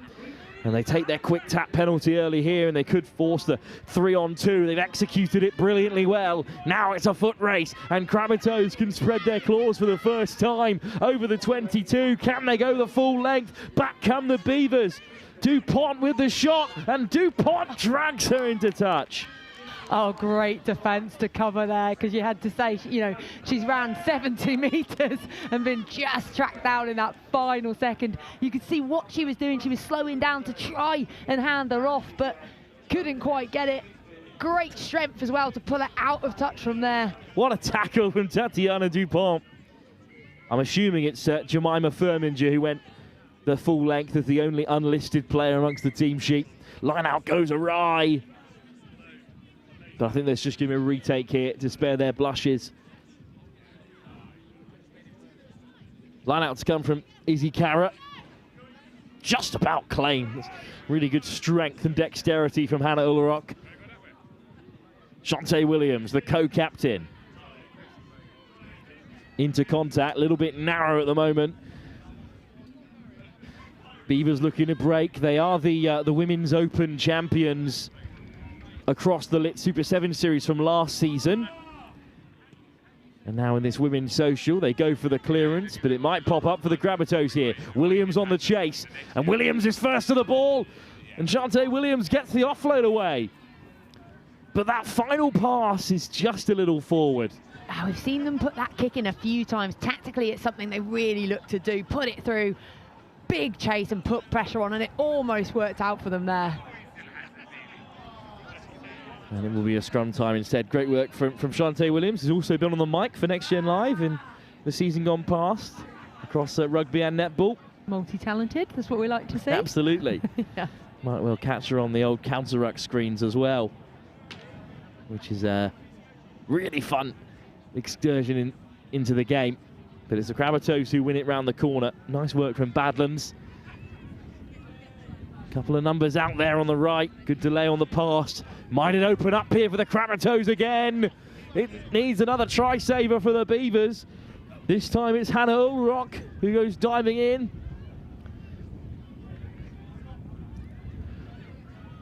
Rabbitohs move it right to left. Is there a player over here on the edge? Still no space for Firminger. Down just short of the 5. Big clear out from Anouk Asher. Straight through the breakdown. Daisy Travers takes the direct route. And this time the Rabbitohs are over. Great spot there to go through the middle. They'd gone from width to width and they weren't able to get round that tough defence. So then actually just picking it off and going straight through the breakdown was exactly what was needed. And Travers adds her own extras as well. And here's where she goes for the outside. As you said, there was cover, couldn't quite get round them, but then arriving player just scans. I don't even think she scanned, I think she just knew as soon as she got instinctive. Great play. 7-0, the South London Rabbitohs lead. Good start for them, they have been on top here so far, forcing the FRN Beavers into defensive actions. A brand new joint effort between Fine Rugby Now and the former Boom Beavers across elite divisions and social divisions in the men's and women's competition. South London Rabbitohs need a win here, chasing down the Guildford Gazelles and the Wild Dogs and Manor pack in this Group C of the women's social competition. Hampstead, as we saw, Rugby Against Cancer, both looking like top dogs in this competition. That was, of course, a all Wild Dogs final a year ago. Taken clearly off the kickoff. And a good fend comes in from Ullerock. And some great leg drive as well. And Ullerock might just get away here. Beyond halfway at least. Shepherd. Contact at first receiver. Sillence. Oh, good shape on the pass, but I'm not sure it was meant for the supporting player down the middle of the field. Florence Webb. And now weaving their way back inside here in our Sillence. Quick pick and go. Tracy Yu. Doesn't quite break for them for the first time. That's a great shot. Crabatoes over the ball and snaffled away by the Crabatoes. They've just got their pincers on it. And now the South London Crabatoes with a bit of broken field. That's a great line and a good offload. Will it bounce up for them? No knock on as of yet. Great clear out, but it left them isolated. And then a slight knock on right on the toes. Should hand possession back to the South London Crabs. I'll tell you what, the South London Crabs had lots of space out on that left-hand side if they could have got it, but it was great defence by Beavers to make sure that they attacked that breakdown, got the turnover, because, yeah, I think they could have been in trouble there. Fine Rugby now do enough to slow things down for the moment. Ben Hanna and Ty Bovel in charge today, the South London Crabatoes. Of course, we know all about the Fine Rugby Now Beavers.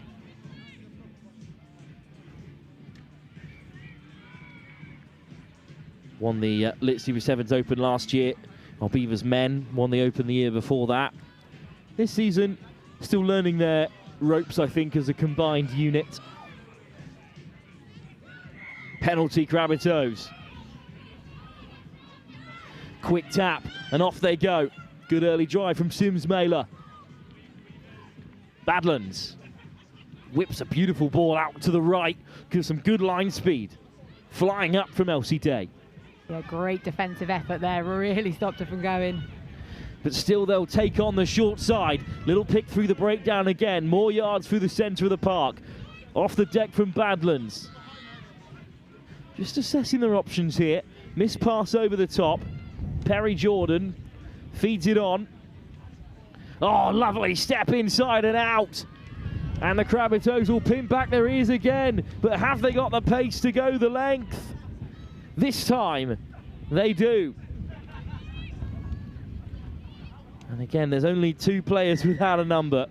Could well be Neem Imashun, could be Jemima Furminger who goes over. Regardless, on the stroke of half-time, it's a great time to score. Oh, fantastic time to score, and you'll have to forgive me here as a former winger. I absolutely love seeing that. Just that slight hold. She's absolutely rapid, of course, but actually, in order to get that round that defender, you'll just see this little hold that she does first, just before that break there, and that's what was enabled her to go all the way around the outside. Absolute flying there. Almost 50 tries in under 60 games for England. You'll take that. That's a winger. Yes, yeah. On the stroke of half-time. So the Crabatoes go 2 tries up, and they may well have rescued their tournament in the Women's Social. 7 minutes still to come. Just a few moments' time here at Wasps RFC in the LIT7s.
Welcome back then to the second half. The Crabatoes have done well so far.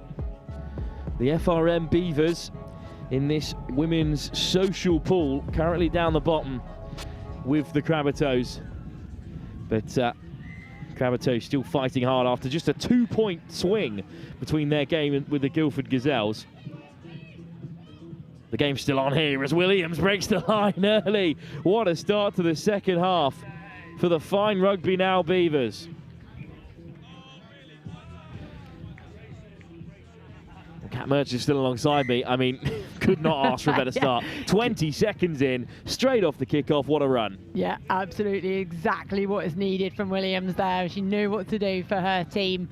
Just loads of pace, power through that middle, and no one was going to catch her. A little bit of a chase on her, and then they realised, no, I've not got this. Have another look at it here. Straight off kickoff. It can't go much better than this. Yeah, brilliant take. And then she's just assessing where that gap is. And in fairness, it's not much of a gap, is it? But she just so fast, just carves up lovely J-line straight through. Well, game back on again, perhaps. The South London Crabatoes had to work so hard for this second half lead, but it's allowed to bounce unkindly by Bird, and who will it pop up for? It's back with the Beavers with knock-on advantage. Williams winds it up. Sillence. Webb. Nice little work on the switch around. Good defence from the Crabatoes, who were all over it. Just about comes back for Florence Webb. Ulrich. Straight to the line. Up to the 22. Oh, Crabatoes come through the breakdown. They might be off their feet, but I think they've snaffled it.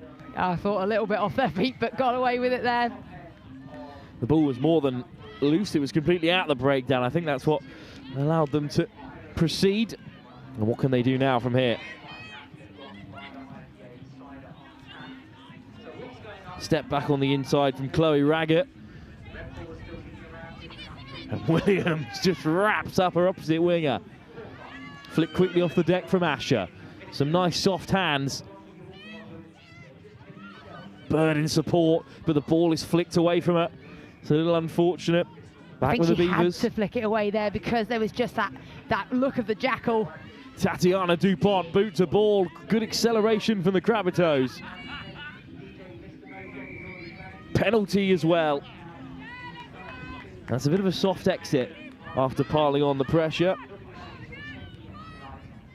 Quick tap, hole through the centre opens up. Out comes the stiff arm. The big don't argue. And through goes Anna Cook. Trapped back well. The Fine Rugby Now Beavers, but that's the half break the Crabatoes are after as they look to keep their chance of heading through to the Cup quarterfinals alive in this social competition. Beautifully timed pass to free Raggett, and Raggett is through, and Chloe Raggett will surely go the length, covered by Day. Who's there in support? Bird lets it bounce, flicked right to Igolder, and Xanthe Igolder's hit hard. No way through for the Crabatoes.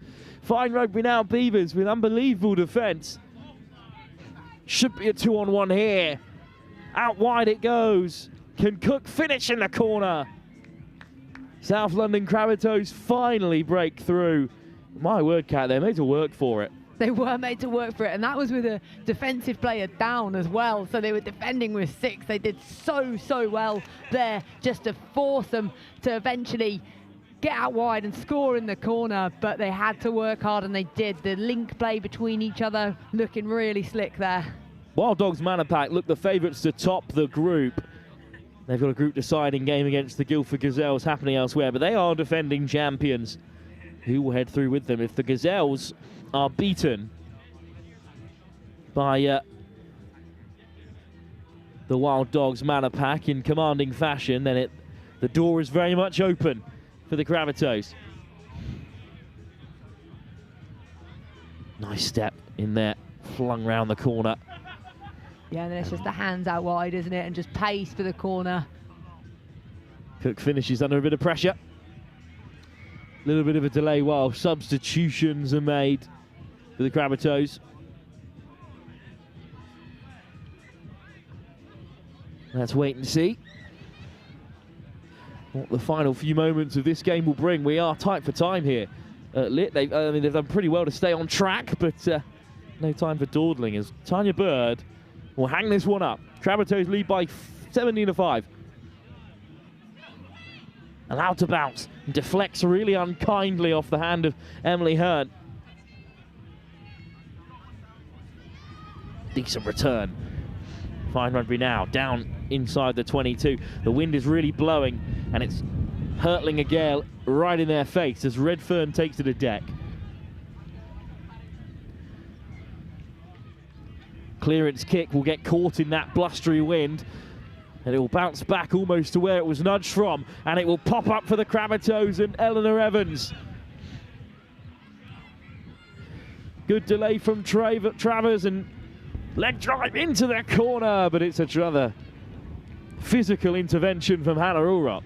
Well, you mentioned the wind, and we certainly saw it there, didn't we? It almost stood still in the air, the ball, and then the cruelest of bounces from a Beavers perspective to come back over their head. In the end, try saver from the FRN Beavers. Line out's loose. It does come back the Beavers' way, who duck under the challenge. Long way home for the Fine Rugby Now Beavers from here.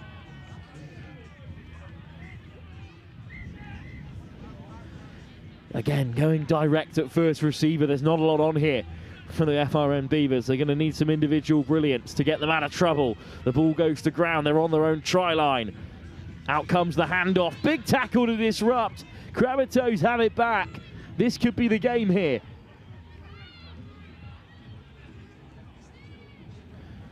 Tanya Bird floats it across. It's put down.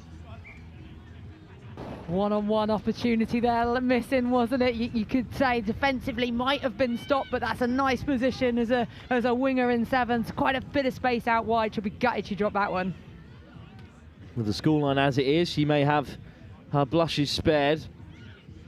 Of course, up next, got a really special one for you, because Warren Rogerson back with you alongside Sam Bork in the men's social. There's 2 men's social games and back to the women's social for a final group decider.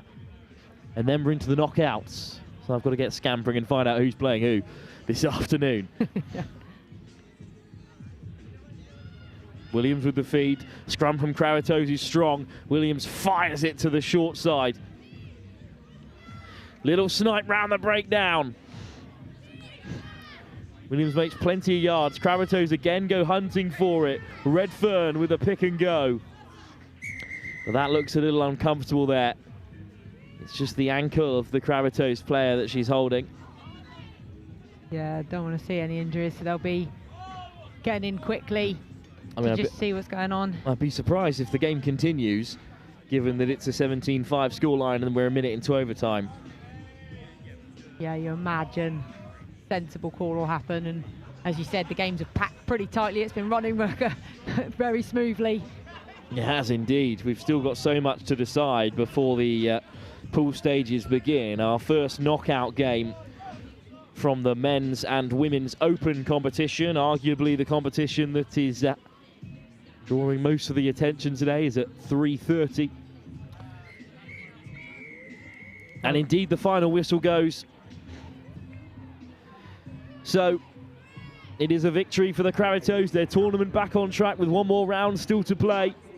Tough task lies ahead of them though. It's the group leaders and the defending champions, the Wild Dogs Manapak, left in the pool. The Gazelles of Guildford will be eyeing up this Beavers game as one they can win and progress through to the Cup quarterfinals in the women's social. Men's social action for you next, due at 2:30, so 10 minutes until then. We'll have some activities, I'm sure, which Will Shep will provide down below us until then. But from here in the women's social, FRN Beavers beaten by the Crabatoes. We'll be back very shortly here at Wasps FC, the 14th annual LIT7s tournament here in London.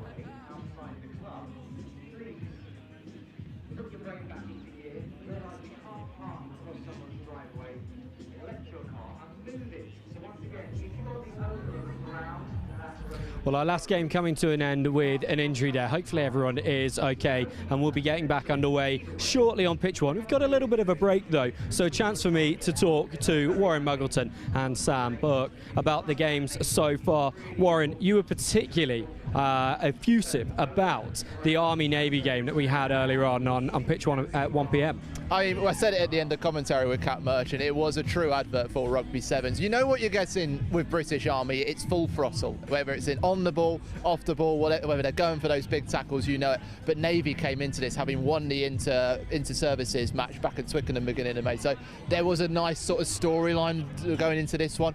But Army did what it was such a tightly fought game, but it's always about the narrow margins, I think, in sevens. If you have a little error, it opens up massive gaps, either through the middle or out wide, and Army were able to capitalise on those in the first half. Navy put on some great shows in the second half, got a couple of scores on the board, 6 tries overall, but Army probably deservedly took it, and we had a great crowd around here as well. I'd definitely encourage people to watch it back.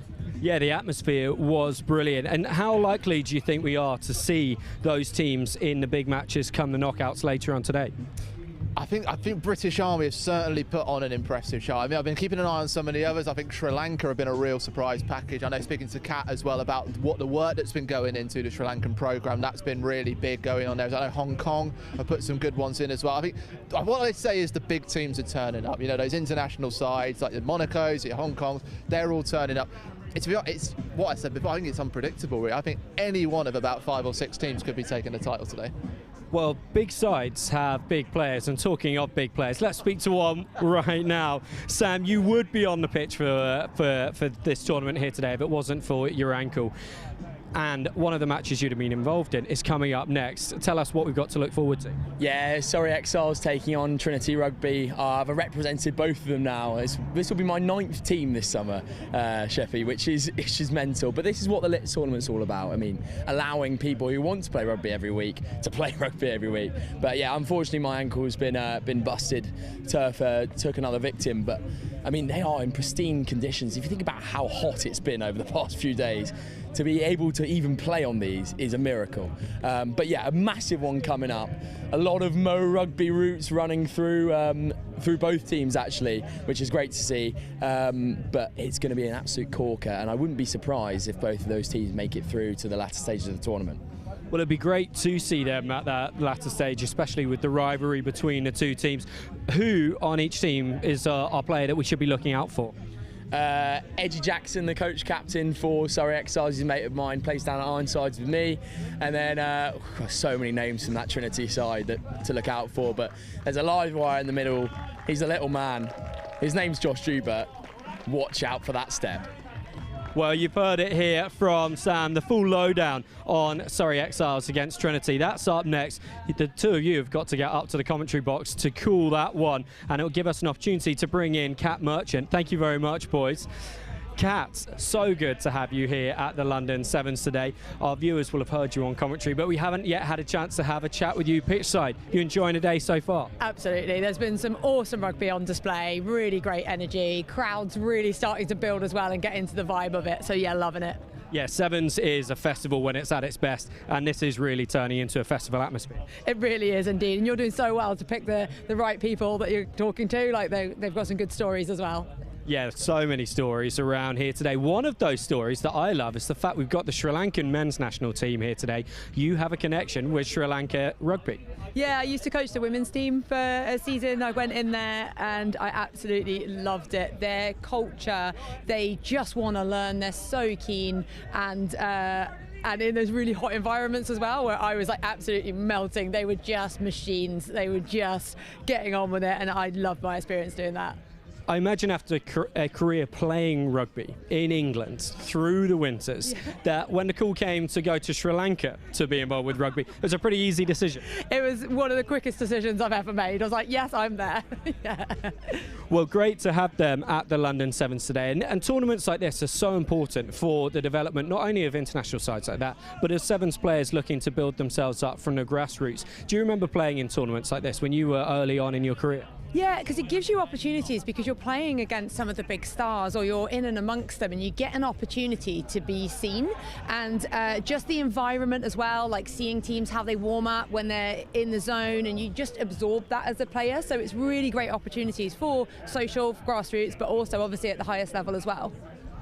This London Sevens is a really special tournament. 14 years that it's been going, 10th year here at Wasps. What to you is it that's the kind of the biggest draw that's allowed it to bring 70 teams here to West London today? The quality of the rugby itself speaks for itself, and the fact that there are so many varied teams and they do get to play against each other. It is a really good vibe, great tournament, and it's what keeps people coming back. Speaking of the vibe, the fancy dress later on is Top Gun. Have you brought your outfit? I have not, I'm afraid. No. Have you? Good point, good point. Maybe I should stop asking people that question. But I'm sure that we will manage to find a way to fully enter into the Top Gun theme. We've had to say goodbye to Amy Wilson-Hardy. She's off on mum duty for the rest of the afternoon. But you're going to be guiding us through all the games on commentary and down here as well, pitch side. What have we got to look forward to as we head towards the big games, the knockouts later on? So knockout rugby is always the most exciting because from that point on, everything, you know, it's the oh god, the phrase has just gone for me, but well, competition time, right? Because you've got to be like focused, every single possession counts. So that's a bit, massively to look forward to. Well, we love knockout rugby here at the London Sevens. If you're a Sevens fan, you will love it yourself. Stay tuned for that because they are just around the corner, and we will be taking you all the way through to the big dances, the women's and men's open finals, closing out the evening here at Wasps FC. For now, we are getting very close to our next kickoff. So let's go back up to the commentary box with Warren Muggleton and Sam Bulk. Thank you, Will. We made it. Don't worry, everybody. Sam Bulk even limps his way up the ladder. It was tough. It was tough, actually. It was tough. It started going in the middle. Although I'm really, and now that I'm up here, Warren, I'm really annoyed I'm not on the pitch. I know. Well, we are here. This match is in men's social Group C between Surrey Exiles and Trinity, two teams that my co-commentator knows all about in what I'm going to be dubbing the Mo Bros Big Sam Bulk Bash. What do you think to that? You can't be calling it that. You can't be calling it that. It's not all about, it's never all about me. Never. It can't be. But you've just given me a great bit of insight into both teams. You've been running through a couple of players we should be watching out for. Yeah, I mean, having played with this is my first outing with the Surrey Exiles. Edgy Jackson, the player coach, has been hounding me for months on months to come and play, and I said, fine. But yeah, no, definitely watch out for the big Chris Wolf, who is wearing number 1 for the Exiles, has played in the Premiership, so watch out for him. He's going to be straight on this restart here. And then also number 11 is also a fantastic player. But this Trinity side, again, full of absolute characters. Ewan McDade, fresh out of school after a fantastic season with his school side of Kingswood. And Josh Joubert, who I played with at school, is also a magician in the middle of the park, joined by his brother Luke, who have both played very high standards of rugby. But here we go. This is the one. This is the one to watch out for, Warren. McDade wearing number 6, Joubert for 9 for Trinity in the green. Surrey Exiles with the yellow, red and black navy, and they've managed to get a bit of a bounce of the ball to get towards the try line. It's become a bit of a mess, and it will be a knock-on for Trinity. But my goodness me, that almost caught us all out. Surrey Exiles tried to pass the ball back, then bounced off the shoulder of a Trinity defender and were bearing down on the try line. It just spilt forward, and it will be a scrum for Trinity. Yeah, Aidan Casey there, who actually plays with me at Ironsides. He's a hell of a player, still only 19, I believe, and he got a really nice bounce of the ball there. But the anti-gas from Aidan there really didn't help him. He's really come on leaps and bounds over the past few years, playing through the Colts at Ironsides and now progressing into the senior squads. Here goes Josh Joubert, though. They're trying to break out from the back. Joubert, the man my co-commentator has mentioned. Can they find a gap in the middle? This game, very significant one in this men's social Group C. with these two teams top of the table, winning both of their games, trying to decide who will top the group in what is such a busy men's social category with quarterfinals places galore. Now here goes our man who's a familiar name to us here, David Okaperi. He's through. He's got so much pace down the wings. We see him do it all the time in the men's open competition with Trinity, and he's over the line for the first try. Davy boy. Mr. Ordinaru is a fantastic rugby player when he wants to be. The footwork, the power, the speed. There's often a point where it comes into tournaments where Davy doesn't get the bounce of the ball that he wants. And then slowly this weird confidence thing builds up in his head. And you kind of got to take him aside and go, look, Davy, you are probably one of the most skilled players on the pitch. Back yourself. And that's what he's done there.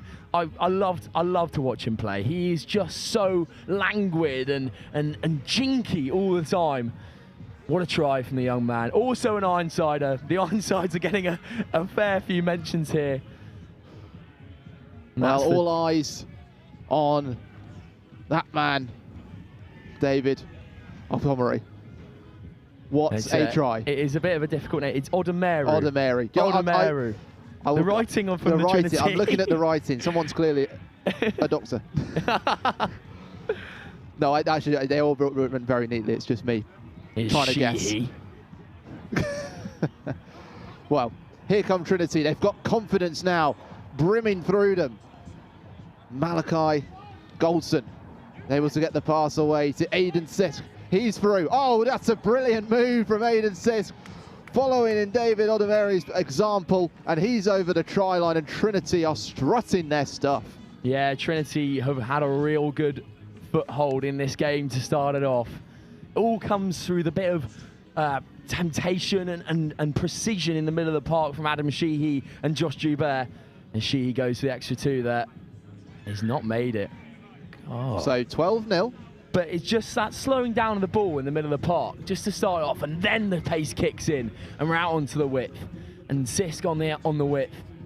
That's the second time a try has been scored, though, by Trinity by getting it out to the wide positions. Yeah, they're really focusing in. This is a big Surrey Exiles side, and they've got to be able to move them from width to width if they want to win anything.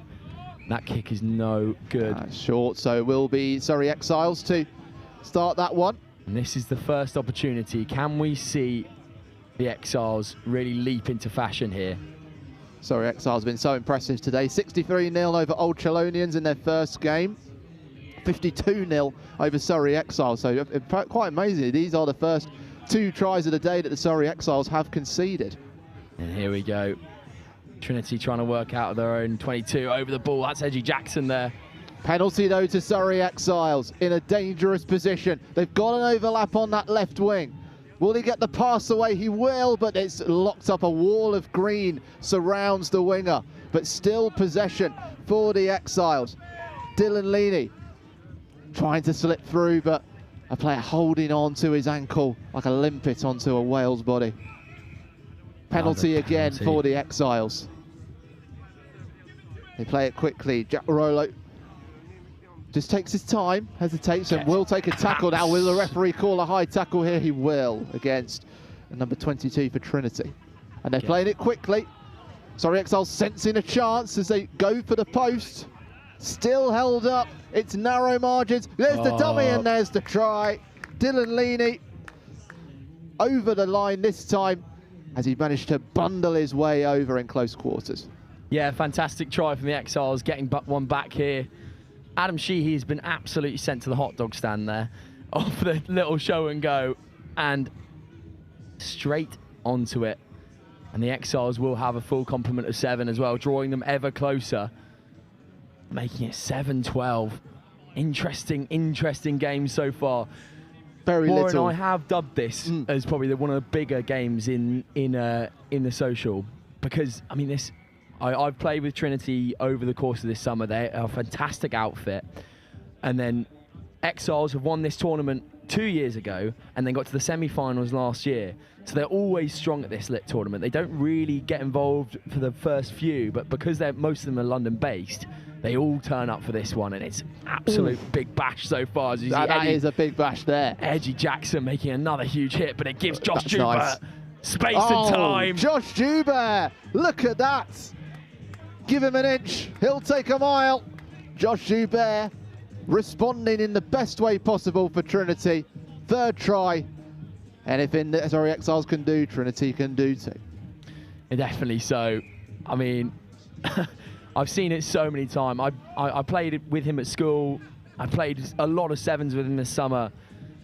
Josh is a magical sevens player, and you just give him no time at all, and he just literally burst through a gap that you couldn't even see. And I'm sure his dad will be clipping this footage up to go on his Instagram in a few moments' time. Well, he'll want the slow motion replay as well as the half-time whistle goes. It was a crunching challenge. This is straight from the restart, let's remind you. And it's just to give the show and go from the young man, Josh Joubert, and he just puts on the afterburners and accelerates away. And at half-time, this battle of two very prominent sides in the social sevens around the area sees Trinity leading 19-7. Stay with us. What will the second half offer?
Let me update you on some other scores from our previous kickoffs. At 20-2 on pitch 1, we saw Switzer's Rugby beating Rambling Jesters 25-7 on pitch 1. Pitch 2, Hong Kong beating Hammerheads 53-0 in the Women's Open. Quite the statement from Hong Kong, who we've seen a lot of on this pitch. FRN Beavers beating British Army 44-7 in the Women's Open on pitch 7. East London Vixens beat CNCF Sevens 45-0 on pitch 6 in the Women's Socials. And Canterbury Women losing out to Wild Dogs Impact 45-0 in the Women's Social on pitch 4. Lots of scores you can give across all of those on Tournify. Meanwhile, we are looking at this men's social Group C match between Surrey Exiles in the yellow, red and navy striped shirts and Trinity in the green. Trinity leading 19-7. Sam Bork alongside me, he knows a lot about both of these sides. But Surrey Exiles have come out throwing the ball about nicely. Yeah, so that's the main aim of this Exiles team, and it has been for a while. Every tournament you see them playing, the main aim is just keep ball, constantly just keep ball, and that is what they've done here. They'll be camped in their own 22 for a while, I'm sure, as you see Kai Couchman trying to hold them up. Oh well, it's going to be a scrum towards Trinity. Unplayable out of that breakdown. Very impressive stuff, and Trinity with a big chance to create another potential try-scoring move. Yeah, it's an odd one there because Trinity were really working it through the hands quite well. Exiles were. And then he just got a bit caught up, bit of an awry pass, and then the trouble came, the blitzing defence from Trinity. Green walls, you say. And this is a dangerous back line lining up here. You've got Luke Joubert, ex-Northampton Saint, wearing the number 21, and then obviously the try scorer, Davy Odomeru, on the width in number 11. Kai Couchman will feed the ball, formerly of Dean Close. And it's through. Trinity looking to draw the defenders in, went through the gap themselves. Here goes Luke Joubert now. But it's stolen by the Exiles, the scorer, Dylan Leaney, getting the ball back, and there might be some room to have a go down the wing here, but Chris Wolf, Premiership experience to his name, Chris Wolf, he launches that ball. He knew there were players back there to support him. Salvador Gomez taking it on, turn away from Leaney. Trinity trying to pin Surrey Exiles onto the halfway line.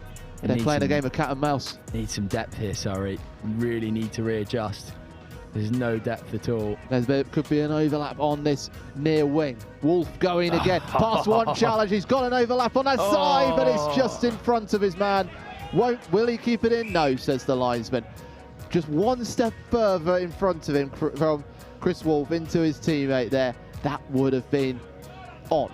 Yeah, definitely so. And that was a really nice attack. They did exactly what we were talking about, Warren. They adjusted their depth, and then the link player here, which was Wolf, made the right decision, dummied, so they had extra men on the outside, 2v1. And unfortunately, Premiership experience, what does it count for, Warren? Well, here he is lining up for this. Line out, spotted the short pass and brought the Trinity man to ground. Trinity still leading this one. Yeah, but Surrey Exiles enjoying the possession. That's a tough hit to take for Ewan McDade, who is still only 18, fresh out of a fantastic season with Kingswood School. Came on his first Sevens tournament with me into Bournemouth Sevens. Absolutely showed what he was about. He's built for Sevens, the little man, as he gets into the ball here. There you go, Trinity again. McDade keeping that moving in the middle. Reece Gormley. Lovely pass into the middle, just bounces off the body of Ewan McDade. Keep your eyes on the ball, you. Scrum now for the Exiles. Referee, though, going to... Offside there, offside the called. Exiles. So, still in Trinity possession. Couchman. That is nice stuff from Kai Couchman. Changing direction. Farouk Agbalaya. Over the halfway slip past the first challenge. This eventually gets wrapped up. Oh, they still found a way through. They can't bring him down, the Surrey Exiles. Now they've got men on the far side. Hold your feet, boys. Hold your feet. Moses Burton. He's trying to find a gap for Trinity, but he gets towards the 22. Odemary gets the ball out. Now it's from left to right. Gormley has found a way to McDade. Can't slip past the challenge, supported by Agbalaya. But a gap emerges for Trinity. Can he slip past the challenge? No, he has to force that ball away. Couchman still going. Shorts held onto, ankle held. Surrey Exiles clinging on. This is fantastic defence from the Exiles. They have an opening here. Here's Odemary. There it is. Oh, it's just behind his man, and it allows Exiles to scramble the defence, but they may not be able to stop this man, you know. Shot. Gets the pass away. Oh dear, what a passage of play that was, Sam. I mean, and the thing about this Surrey Exiles side, their never say die attitude, the bounce back ability is so good. They must have been defending on their line at 6s and 7s for about 4 minutes there. Just never give up, never give in. And they've got a turnover out of it. I mean, questionable hands from Davy Odemary on the outside, but then the ability to get back and make more tackles is just unreal. What great stuff we're seeing here at the LIT7s, live on YouTube for you. Warren Moggleson and Sam Bork watching this one on the main pitch at Wasps. Trinity, they're feeling like we're going to the last minute, but we haven't seen a score in this second half. But Trinity are very much odds on to get that score, and it draws the defenders, and the odds finally fall in their favour with Malachi Goldson over the line for try number 4. But yeah, my goodness, they've had to work for it. Yeah, they really have. But it's all mistake from Exiles, but that is the magic of Kai Couchman in there. Of what we watched him grow through his career at Dean Close, now progressing on to Swansea Uni where he starts as well. Couchman just has the little bit of deception there, draws 2 men in, and then is able to give a pass round his shoulder. It's absolutely unreal. The Couchman bloodline will forever live on. Obviously, his older brother, a fantastic Sevens player as well. And this Trinity side, I did call it early on, they are a really good setup. They tried to get me in earlier on this week, but unfortunately I was already committed to the Exiles.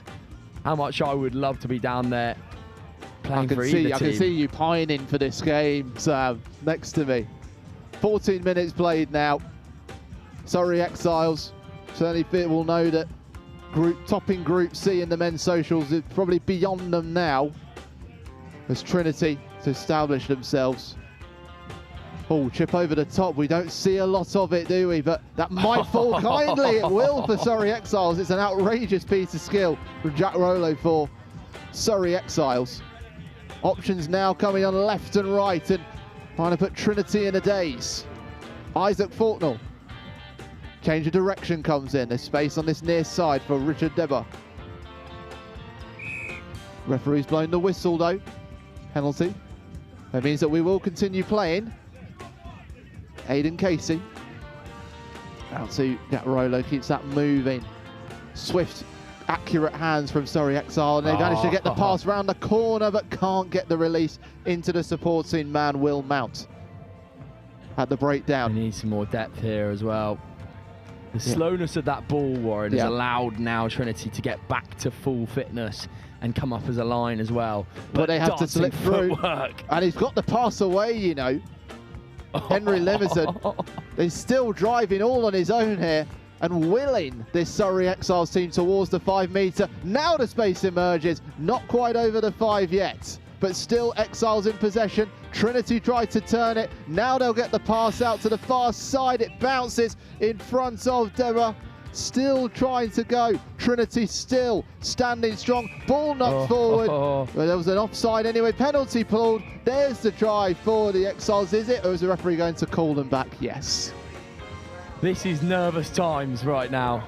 The Exiles are really trying for it. Well, that's one way of doing it. Taking one full throttle there. And it's held up. Richard Debra went for the direct option. It didn't quite come off. My goodness me. What a way to end it. What a tackle, Ewan McDade. Have that on your third adult sevens tournament of your life. A fully fledged man running straight at you, and he's able to hold it up and keep the score as is for Trinity. Trinity go on and win the group. What a time for them. We'll see where, depending on other results, how Surrey will go, either progressing through to the cup or... There are 8 groups, as far as 8 groups. So you suspect the top team from each group will probably go through to the quarters. I'll have to re-look at the rules in that one, but it will certainly be a very exciting men's social campaign. But the headline is the big Bork bash goes the way of Trinity. 4 tries to 1. Sam Bork, thanks for joining me. Thank you, Warren. Thank you very much. Coming up next. See you later. We'll see you later. Coming up next on pitch 1, another enticing game in the men's socials with Big Side Boys taking on UK Tuskers. And let's see if we can find our man, Will Shepherd. I think he's roaming around somewhere. Let's see if we can find him.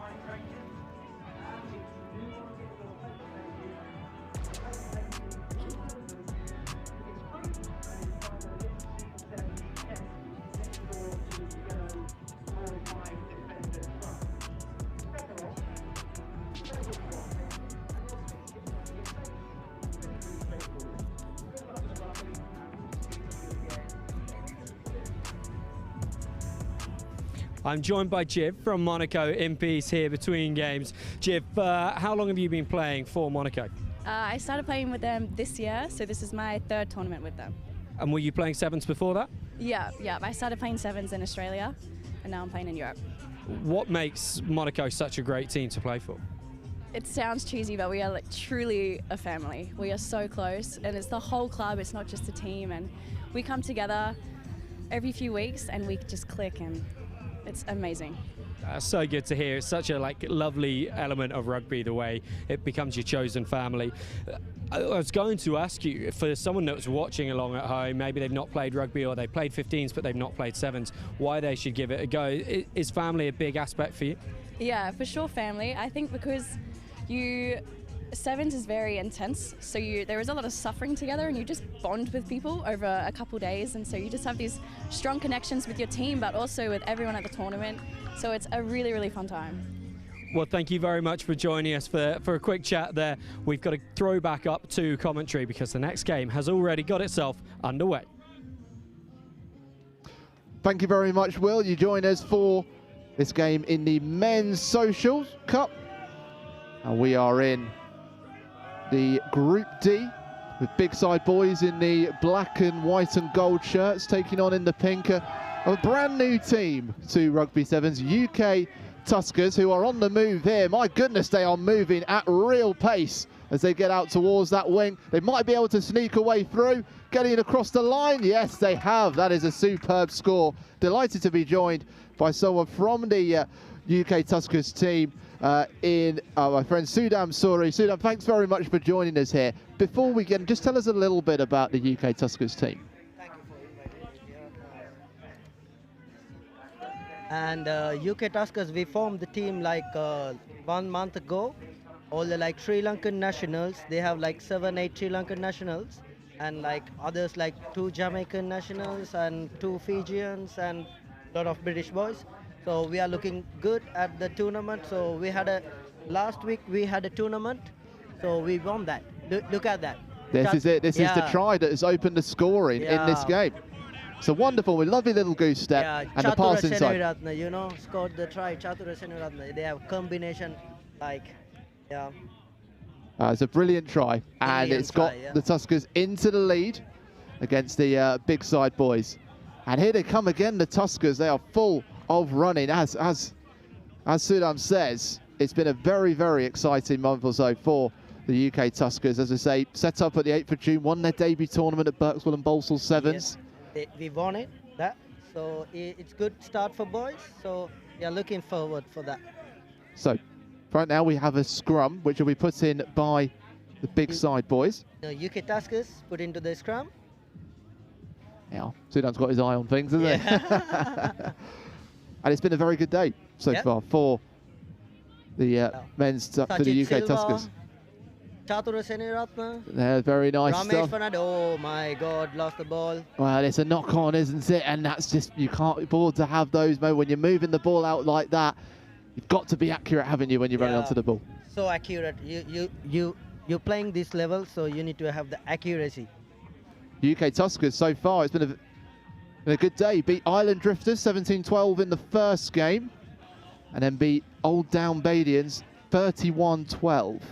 Their opponents, big side boys, 1 win and 1 loss. Beat Old Down Badians 14-12, then lost out to Island Drifters 17-12. So UK Tuskers here really going for topping the group. Top in the group, yeah. What have you made of the LIT7 series? First time here? Yeah, first time here. We are UK Tuskers first time here. Yeah, we are looking forward for the next year as well. Have you enjoyed, they have so many pitches in action, have you enjoyed seeing all the atmosphere and the action going on here? Yes, bros. We are enjoying the tournament, and you know the sun is shining. We are like Sri Lankan boys, we are like the sun. We can't ask for more than having a bit of sunshine on a day. Big side boys right now at the penalty. Alfie Parry taking the contacts, but trying to muscle away himself, but gets over the line. Yeah. So still big side boys in possession. Tom Dudbridge gets the ball moving. They might have an overlap on this near side, but it's a good tackle. Yeah. Really strong stuff from the Sri Lankans, but still big side boys in possession. The contact comes early, might leave the gap though. Dudbridge trying to burst away through, takes 3 men to bring him down, but still big side, and Tuskers holding on. Yeah, so they have penalty, like sealing the ball. Oh, it's just bounced in front of the man there, and the referee's going to pull this back. And he's going to reach to his pocket here. A sin bin against Harvey Poole for the UK Tuskers. UK Tuskers, yeah, he never get back 10. That's why he got the... And there's been a build-up of penalties as well, and the gap has opened up, and big side boys able to burst their way over the line. That one coming from Alfie Parry. And it's just been a case of persistence, and UK Tuskers standing up to it as much as they could. So you know, like in the big boys, they keep the ball and play their style, like contact. So they reward with the try, and the conversion as through. So we have our first score of the game for the big side boys, and they take a slender lead thanks to the kick, and you can just see it here. It's obviously being down to 6 men, and using the physicality that Alfie Parry has, he's able to burst away through. Yep. But 7-5. As we approach the last 90 seconds of this first half. It's a high kick, and it's a deep kick as well. And it's a good call for UK Tuskers to leave it. So line out for the UK Tuskers. Tell me whereabouts all the players have come from for the UK Tuskers side. So all the players, like Sri Lankans, they played for the national teams. National team in Sri Lanka, and they moved to migrate to England, and they like have the community here, and they have like 2 Jamaican. They are playing at the like Coventry in the club. They come to play with us, so it's good. Like good bunch of people like Sri Lankan and international Fijians and British. Which is great to see. Scrum here for Big Side Boys. They've got a chance to threaten again. Big Side Boys made up of old Wellingtonians, the Wellington School, based in Surrey. Scrum to the big Side Boys. This will be put in on the near side, able to get it out quickly as well. Parry, the scorer of that try, whips into Calvin, and that's out again. They've got a pace man on that wing, but he's just tackle. about held. Good tackle. And has he managed to carry on? No penalty goes against the Big Side Boys, and it's still the Tuskers that get the penalty. 15 seconds left of this first half. Obviously, the clock has run out on the sin bin for UK Tuskers, and that's a wonderful turn and a push away, and Tuskers trying to break over the 10, not quite able to get their own possession, stolen back by Big Side, and he gets the pass away, and there's a drive through the middle, and that will be a second try for Big Side Boys. Tom Durbridge going for the direct approach. As much of the effort was there from UK Tuskers, Big Side Boys just had the deep running support. Yeah, 7's all about the patience and the ball. You have the ball, you can play your game. So without the ball, it's tired, and you know, like without 6 players, it's hard. Conversion also going through. So 14 at the points break, to 5. we've seen a comeback from the Big Side Boys thanks to this moment.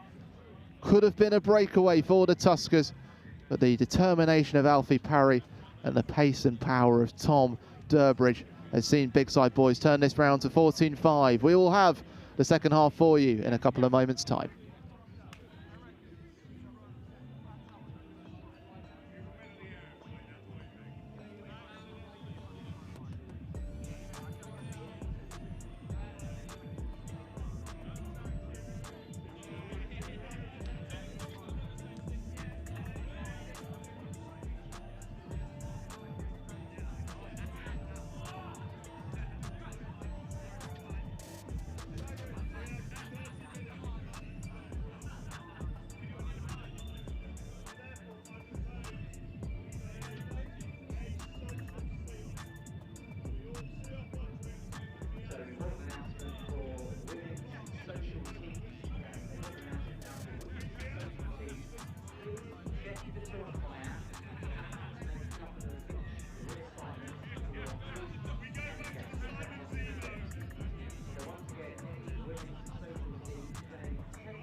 Getting ready to start this second half. Just to bring you some more scores we saw earlier. Trinity beating Surrey Exiles 24-7 in the men's socials on this pitch. On pitch 2 in the men's socials Group B, Brick 7s beat Spleg 7s 29-5. Pitch 6, 6-7s beat London Japanese 21-17 in men's social A. Pitch 5, Old Chelonians beat Oosh 31-17. And on pitch 4, Seven Burger beat LU7s 29-26. Still joined by Sudham Suri, part of the UK Tuskers team, and they've got a restart. Second half, good start, UK Tuskers. They've got a try. What a great start. Let's have another look at this one. So straight from the restart, it's a lovely pick-up, Lovely this pick-up, one. and Chatura Seniratna trying on the corner. And he managed to got the perfect pass in there as well, and it's a wonderful drive straight down the middle, and that is finished up by a number 13. Number 13 in UK Tuskers for 7 points. So it's a 2-point game. What will they have been saying to each other at half-time, the UK Tuskers team? So I think boys' talk is like, just keep the ball, move the ball to corner, just keep the position with us. That's what that move was all about. It was about moving the outward pace to the wing. You knew he had the committed runner on the inner channel and just had to time the pass. Yeah, 7's all about patience. Yeah, So, again on the big ball. boys. Oh, they've stolen it away, and now there's another chance here for Bronson. Trying to do it all himself. He did that at the end of the first half. Didn't quite come off, but now he's got the chance here. He's put them in a really strong position. He's going through the middle. Can they strike the Tuskers? Not quite. Charging forward. They've got a deep runner, but don't find him. He might be able to get across with a bit of power and physicality. Have they? The referee says he's going back. He's going back for a penalty, yeah. Oh my goodness me. There was so much intent about that attack. So it's a try, I think. Yeah, referee give the try. He's Big fella. Well, that is quite the turnaround for the UK Tuskers. Finished off by the big man wearing the #1 shirt, Roman Priestley. Yeah. Absolutely. All the changes coming into the field. Fresh legs for our UK Tuskers. Have a look at this wonderful stuff. Wonderful pass inside. Rehan Thiagaraja is making the contact. And big boy. Try time. Roman Priestley, #1 of the Jamaican Sevens. And within a matter of minutes, UK Tuskers have turned this game around. Slain the lead for a UK Tuskers. Conversion was good, taking us to 14-19.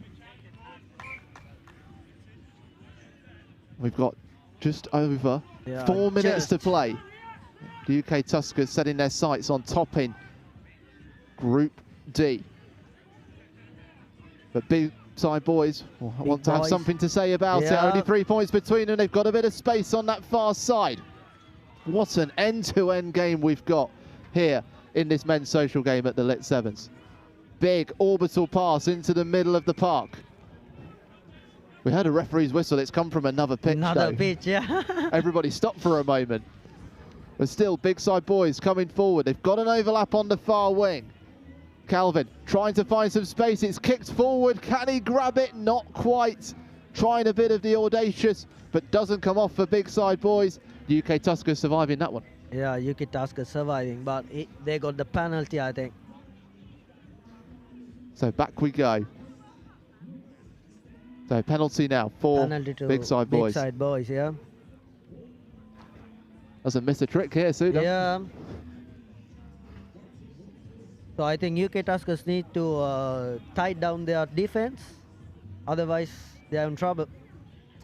Yeah, big side boys, as we said. 1-1 lost one coming into this. Nice. Bronson with the deep run. Yeah, really clever. on fire. And now it's created some space. Sag. He gets the push away. Yep. Still going here. Still going. Still going. How far can he get? Can he get the pass? Not quite. Oh, support arrived. Support, plenty of it has. Yep. Bronson with the pass into the middle to the scorer, Priestley. Yep. Still quickly moving the ball from left to right. It's just over the head of the number 13 for the Tuskers. But it's gone backwards, so it's still in Tuskers' possession. Tries to kick through, blocked by big side boys, and it's a line out to the Tuskers, just bearing that bit of pressure from the big side boys. Because, you know, like scores are like closer, always pressure, always pressure. A very, very close game, this one. 3 points in it. Just over 2 minutes to go. Which way is it going? That's the question right now. It's on the lips of the fans around the pitch, in the bleachers, watching along here on the YouTube live stream. Lovely take from the line out. Yep. Now the drive from deep. A little change of direction. Tuskers on the charge once again in this Group D match as our knockout places start to take shape. Bronson with the kick through. He'll chase this down himself. He's uncontested for it, allows it to bounce, and it won't be a knock on. It will be a 5th try for the UK Tuskers, who have stormed through in this second half. Yeah, I think with this try, UK Tuskers seal the match. So yeah, they are looking forward. They are looking good because they saw the space. They saw like no one in behind. Just kick it, take the ball, try time. There's the conversion. 14-24. Let's have another look at this one because he does so much great solo work here, does Bronson, in order to create this opportunity. He look up, just saw the space, kick it, and kick it twice. He made the right call. He was going to collect it, but thought I might not get there. So he decided to push it forward again with his leg and was able to collect. Try time, yeah. Try time. Ball just bounces. Referee's calling this back though. Like man in front of the kicker. Yeah, number 13. Number 13, got a little yeah. bit too early. Yeah, too early. And a referee decides, no, we're going to give that to big side boys, and they've got a chance to attack. And with the time left, it might be a lot to ask, although they managed to slip through the gap. Wow, but there's a late tackle coming in. Good That's a tackle super. by Ram Chopra. And now the try. Is there a try? No, it's a knock on. That is a stellar defensive work. You have to credit the work of Sachif there, the number 11, with that late tackle. Yeah, and a lot of credit go to the Ram Chopra cover tackle. Yeah, it's a try-saving tackle for Ram Chopra. And all that the UK Tuskers need to do now, knowing they're in the lead, knowing they've got the scrum, is just get the ball. Just get the ball, like, and kick it throw away. the wide to wide. But it's turned over by big side. Yeah. Able to turn, and now the space emerges. And Nate Oggy is over the line for big side boys. Could there be a late scare in this game yet? They're taking the conversion quickly. As it goes through, it's all eyes on the referee. He says full time. Yeah. That's it. It finishes 21-24. What's a roller coaster of a game in men's socials. Yeah. Sudam Suri, what a game. What a game, what a game. This is like last game of the group, you know, last game of the group. They are playing their best, all the team. So best of luck for the UK Tuskers, and even like big side boys, looking forward for in the future. Well, we'll see what the group holds for both of the teams. Thanks so much for joining us here. I hope we'll see you later on in the day as well. Real pleasure. Thank you. Up next, we've got some women's social matches coming up for you. But let's see if we can find our man, Will Shepherd. He's out there somewhere. He's speaking to one of the Trinity lads. He's got one of the strongest haircuts in the game. Having a chat with our co-commentator, Sam Bork, as well. The next game is in Group A Women's Socials, Barnes 7s against Wild Dogs Impey Pack. So let's head over now to our man, Will Shepherd. Now, between the break, I'm joined by Adam Sheehy, who, despite the Irish accent, isn't associated with Trinity College Dublin, but Trinity School in South Croydon. How did the team come about? So it's basically an old boys side from Trinity School. It's where I'm playing 15s at the moment, and just got a 7s team together. I think there's actually only maybe 3 or 4 Trinity boys, but it's other boys that we played kind of 7s with across the summer have all come together to put a team in here today. Nice. And how are you getting on today? Yeah, 3 wins from 3 in the group. Tough last game against Surrey Exiles, physical contest, but we were really happy with how we played and really kind of excited for the quarterfinals now. You obviously don't just play 7s, you play 15s, you play touch, you play tag. How do you find that playing all of those different aspects of rugby helps your overall game? Yeah, they all translate, and I would stress everyone to try and give every kind of code a shot. I didn't really have much footwork. I was a very kind of one-dimensional crash ball player for the longest time, and went and played a lot of tag rugby, and now I'm probably too far the other way, but they all translate in one way or other, whether it's a short kicking game or kind of footwork or then physicality or fitness in the 7s, so yeah. You are famous in tag for your short kicking game. Have the fields of Wasps FC seen that weapon come out of your arsenal today? No, and I was very stern on there was a no kicking policy from anyone really today. We have enough talent in the team where we don't need to kind of gamble on a 50-50, where I think if we keep ball in hand, we're going to kind of pull the strings and open up teams. So I can't really say one thing and then go and do the other as captain, but we'll see. Maybe if we get another game on stream. And there were all sorts of suggestions being given to me by your teammates off the pitch here, off camera, as to the questions they wanted me to ask you. I wouldn't want to ask you anything to put you on the spot, but leading by example, is that haircut something that you've enforced on the other teammates? No, I think one of the reasons I started playing tag is because it's a sport you can wear a hat when you're playing. I consider wearing a scrum cap, but I think people wearing scrum caps and 7s is a bit too much. So I think I went the other way and tried to buy in and make it as awful as possible. So that way, if kind of players try and sledge me about it, I can say, yeah, I know it's terrible. That's the point. That's fair enough to me. How long have you had it, and how long are you thinking you're going to keep it? So I think I've been growing a mullet for about 18 months. Bleached it about 2 weeks ago, and have the Tag World Cup in Australia in October, and I think that'll be the ceremonious. After that, I think going to go bald after that and just commit. Fair enough. I mean, it feels like it's going to be a haircut that's going to be super at home in Australia. Yeah, I'm hoping that they will be a bit intimidated by it and think I've got the same kind of skills as the Aussies do, and maybe give me more respect than I deserve. No, you'll have earned all of that respect when you get down there. Good luck for the rest of the day. Good luck for the World Cup in Australia in tag rugby later on this year. I'm sure all of that will be able to be followed on YouTube, so you can see Adam's adventures. For now, we're going to go back up to Kat and Warren on comms to stay prepare us for the next game of the day. Thank you very much, Will. Getting a bit breezy out there, isn't it? It's whipped up a few changes for us on the schedule, with Barnes 7s now taking Wild Dogs or Impy Pack on in the Women's Social Group A category. Cat Merchant back with me. You've been enjoying your afternoon here at the LIT7s? I have, watching some, had a lovely chicken burger. Yeah. I know, I had a vegan pizza as well. Yes. We managed to charm our way towards that. We did. Yeah. It was great. I was walking next to everybody was saying, "Oh my God, Cat, hello." Everyone. Yeah. No, it's good. It's nice seeing good rugby faces. There was a guy I used to coach at uni, for example. He's here. He's a manager of a team, and that's what the rugby community gets, isn't it? So here we are with the action on the pitch, the social competitions, which have been really competitive alongside the open ones as well. This is part of the women's social competition, with Barnes 7s taking on Wild Dogs Impy Pack. Second and third in the group. Wild Dogs have won both of their games, so a win for them would see them through to the semi-finals for sure. Savvy Panthers under 23s leading the way in that game, having beaten Canterbury Women 20-0 in their last game. So it's all about for Wild Dogs Impy Pack getting the win, but Barnes 7s could upset things, really. Yeah, absolutely. But here they go now, the Wild Dogs with Amy Smith getting down that wing. Gets the pass away, and Wild Dogs over for their first try. 53 seconds on the clock, that's all it's taken for them. Yeah, they looked really comfortable as well, didn't they? They didn't panic when it was going out wide. They just received that kick, moved it down the hands, and then that back inside pass was the key one for that support play as well. Yeah, they'll get the conversion. We'll take another look at that one in just a second as well. Anisha Pereira, wearing the number 11, will take the conversion kicks today for the Wild Dogs Impy Pack. That conversion has just snuck in as well, and it'll be 7-0. Let's take another look at this try.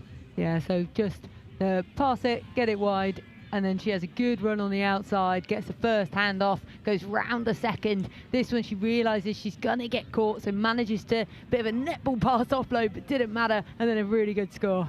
It's all about the communication. It's all about knowing that your second runner is going to be there. Yes, and the more that you play together, the more you just know, or you'll hear it, or you'll sight them, because that pass going straight to hand, that's not coincidence. That's not a pass and hope just because she hasn't looked. It's she knew exactly where she was.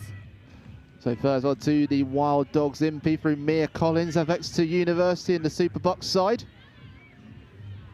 And Wild Dogs looking to put the pedal to the metal against this Barnes team. Have been on the 7 circuit as Barnes Silly Goose as well, beaten in the Oxford 7s and the Hertford 7s as well. The Wild Dogs Impy Pack have been a real force to be reckoned with in the women's open category at the LIT7s, winning the overall. I mean, winning at the national, was second best in the national pub 7s final to Hearts and Balls charity setup, and now Barnes have found a way through. My goodness me, the gap just suddenly emerging. And trying to burst through it was Liv of Barnes. And she really went about it the right way. She really did, didn't she? A great carry. And they've won the penalty as well. Now the pass goes out to Meg Kelly. Gets away from the challenge. Can she keep going? She's still in, releases the ball. But Wild Dogs able to scamper it away.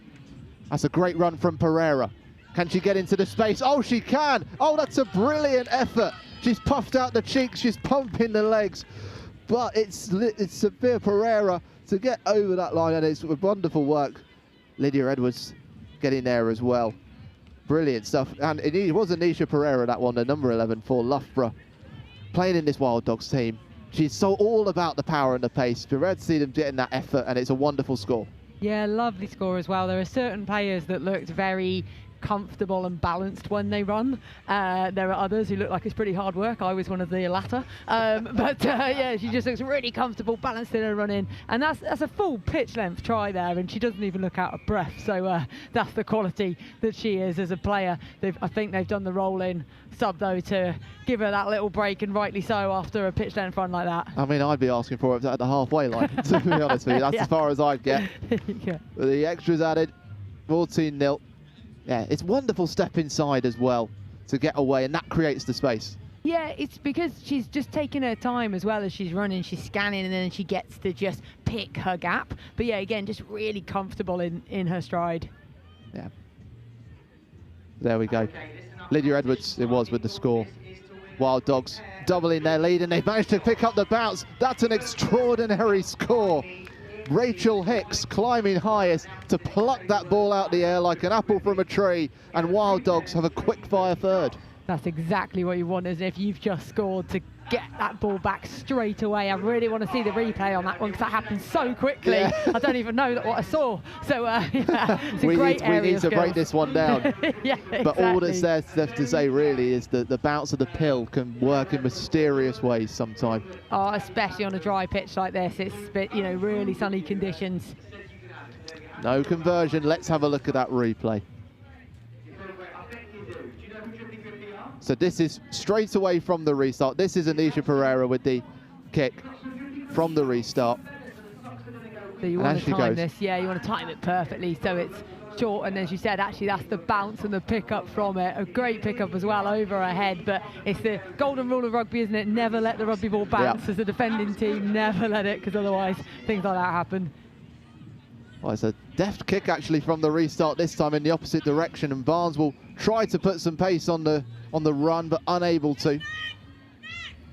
Now Meg Kelly trying to take them all on herself. Approaching the last 2 minutes or so of this first half of this Women's Social Group A match. Chance really to move the ball about, get Barnes getting comfortable with a bit of possession. Just go is the call on the pitch, and that's exactly what she's doing. She's got some pace on her, has Liv. Just wrapped up, though, a really strong challenge by the Wild Dogs defender, Ella Broadfield. And the penalty won. Gone against her. Referee was hot on this last time as well. I thought slightly unlucky not to get the turnover penalty, but clearly she's seen hands beyond the ball. Barnes trying to poke and probe away through the Wild Dogs pack.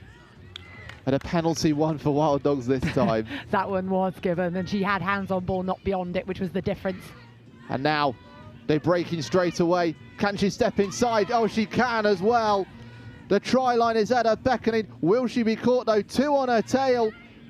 But Wild Dogs can just about get over the line. Every sinew of muscle was at full tilt to get that one, but Mira Jones gets over the line. Yeah, that was a really good chase down, wasn't it? She was having to arc with her run to make sure she wasn't caught, because in a straight line race I think she's caught there, but manages to weave really nicely. Just look at her face in. Yeah. Look at her face. She has given everything for that. She really, really had, and that's what we were talking about. Some runners glide, and then there's other runners that, like, it was hard, right? There's nothing wrong with it, and she got an amazing score there, but yeah, she has worked really hard for that. She'll definitely be looking back at that one on the live stream for sure. Kick goes wide. You can forgive that. And as we go in for the break, 24-0 to the Wild Dogs over the MP pack. Enjoy this magnificent run from Mira Jones as we go into the break.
Just remind you of some of the scores. UK Tuskers beating Big Side Boys 24-21 on pitch 1 in the men's socials. That doesn't really tell the story of what was an extraordinary game. Pitch 2 in the men's socials Group E, Paro RSC beat Prestige Worldwide 14-10.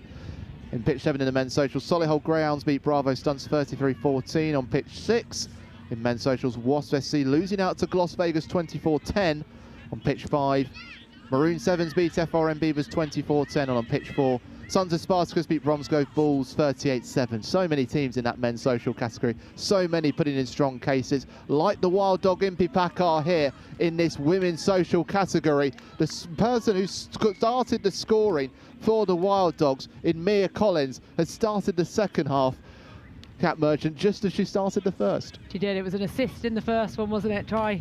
She got that offload just before the line. That one, you know, is a good 40-metre sprint. So, you know, you've got your tries which you watch back again. That will definitely be one of them.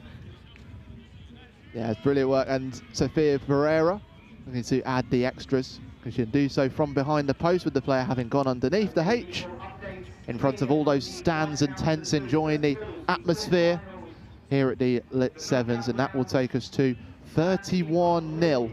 And you've so much to admire about confident running like that. Yeah, just pick a line, run hard, go through.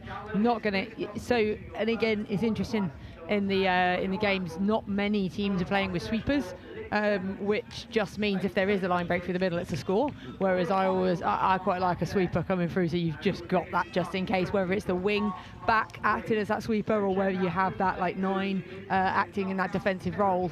But yeah, most teams just going flat. That's where they can have the dangers exposed if you've got a deep runner coming in. But Barnes are trying to do the same too. Wild Impy Pack of Wild Dogs, but might get chased down here. Brilliant defensive work, you have to say, by the scorer of the second try for Wild Dogs, Lydia Edwards, to chase that down. Incredible. I mean, we saw the running from another player for Barnes in the first half, but Wild Dogs showing they are not just fast in attack, they're fast in defence too. Yeah, absolutely. Liv for Barnes, she was like flying, I thought, and then just to be caught that easily in some ways. They're really quick.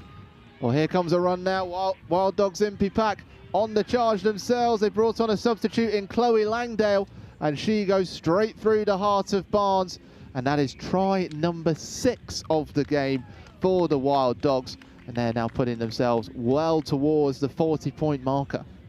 Yeah, it's just looking very easy for them, very comfortable, isn't it? They're, you know, in terms of for Barnes, what you want to try and do is defend in the middle, even if you're tighter, force them to have to pass out wide to get their scores. So there's a potential that they might make an error. What you can't do is have those gaps in the middle and just invite them to run through, because they're just then untouched through the middle, score. So they have to be a bit smarter defensively, Barnes do, to just not let this game completely run away from them. Conversion added. That will take us to 38-0. Let's have another look at this one, because again, it starts in the Wild Dogs' own half. But yeah, pretty simple, isn't it? Just one broken tackle, and then just the running behind. And you know, I've mentioned it just a minute ago, but if you have a sweeper there, then you know, she might get caught. But by going flat and going aggressive, this is the risk that you then have. One missed tackle as a score. It's an interesting point you're bringing up about the sweepers. I don't feel like I see it very much on the 7 circuit. No. It feels like it's quite something that's quite a nuance to it. On interception from Wild Dogs. Oh, they're in again. Mira Jones doesn't have as far to run this time. Picked the ball out from the Barnes line, plucked it away, and she's able to sneak over the line for a second. And that was a wonderful work. It really was a good read, wasn't it? And back to your point about sweeper, most of the time you see it more that you get amazing line speed. So instead you go flat, you put pressure on, you get line speed. But if you are starting to have a game run against you, just might be smarter to just have that secondary wave of a defender coming round. So here's that can be where it's missing, yeah. There you go. So just one pour out to it, manages to scoop it in. Great run in as well for finish. Amazing how she's reached out and picked it away. Because if you get that wrong and that's a one-hand take and you knock it down, that's a yellow card against her. So actually, but she never in doubt, the skill level just to put one hand out, bring it in was fantastic. Oh, the Wild Dogs showing their bites. as they put firm control of this game. How long have you been waiting for that one? It was a modicum of inspiration, Kat. Yeah. I'll believe you. Yeah. And I'll just put those notes away. Yeah. Barnes in possession. 2 minutes to go. The Wild Dogs Impy Pack getting back, and again, Mira Jones, she's all over the Barnes wide position. She really is, isn't she? She's working so hard. There was a knock-on in the process from Barnes. There will be a scrum. And that's what it can be. I come back to that phrase I used a couple of games ago about positional to pressure. That's what Mira Jones is doing so well, though. Yes, massively, because you can just shift the point of pressure when you do it. Quickly out of the line out. Wild Dogs on the move again. Lydia Edwards just ball bounces in front of her, so Barnes will look to jump in through Meg Kelly. The ball now goes dead, and the referee calls a knock-on in favour of Barnes, so it will be a scrum. Yeah, I don't think they want any of the Wild Dogs to have the ball, but in particular, Lydia Edwards with her pace, they're going to want to avoid her getting it. Tried to pounce, but not able to on that occasion. Barnes will look to take something from this game. We have seen a couple of 0 scores on this pitch today. There has been a bit of a difference in some games, and Barnes will be keen to get themselves on the scoreboard as well, just to take something from this game, try and set themselves up for a strong position towards the plate competitions in the women's socials. And a look at the all the tables is on the Tournify website. Wild Dogs will certainly put their position in the top 2 alongside Savvy Panthers under 23s. Barnes will stay in 3rd place. So both of these teams really staying in position. Wild Dogs, though, with Savvy Panthers having already played before kick-off, Wild Dogs were 2 points behind in points difference. So this means that Wild Dogs Impy Pack will jump to the top, which can land them in a more favourable position going into those quarter-finals, playing the 2nd team in Group D. Yeah, I'm going to leave the maths to you. That's not my strong point. So I will sit here and I'll talk about the rugby. You do the maths. Yeah. Yeah. So Wild Dogs Impy Pack. Oh, that's a brilliant try to score your hat-trick on. I'll tell you something. Mia Collins. This will be having an own competition with Mira Jones. Anything you can do, I can do too. Absolutely. Just strong, hard running, and that can be just so difficult to defend against, especially when you're tired, when you've been taking a real beating, really. And Wild Dogs have been absolutely class in this game. The full-time whistle goes. Barnes absolutely left a bit befuddled, but Wild Dogs romping their way towards the quarter-finals of the women's socials with a superb 50-0 win over Barnes, and it has been ever so impressive. The action is moving very quickly. We've got our next game coming up. Wilfred Kelmsley will be talking you through that one. Sporting a new LIT7s vest, I must say, very fetching indeed. But let's head over to our man on pitch side, getting the latest from the bleachers in our man, our host, our man on the scene, Will Shepherd.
Welcome back then. We're back to the men's open competition. We've got 2 plate quarterfinals for you first.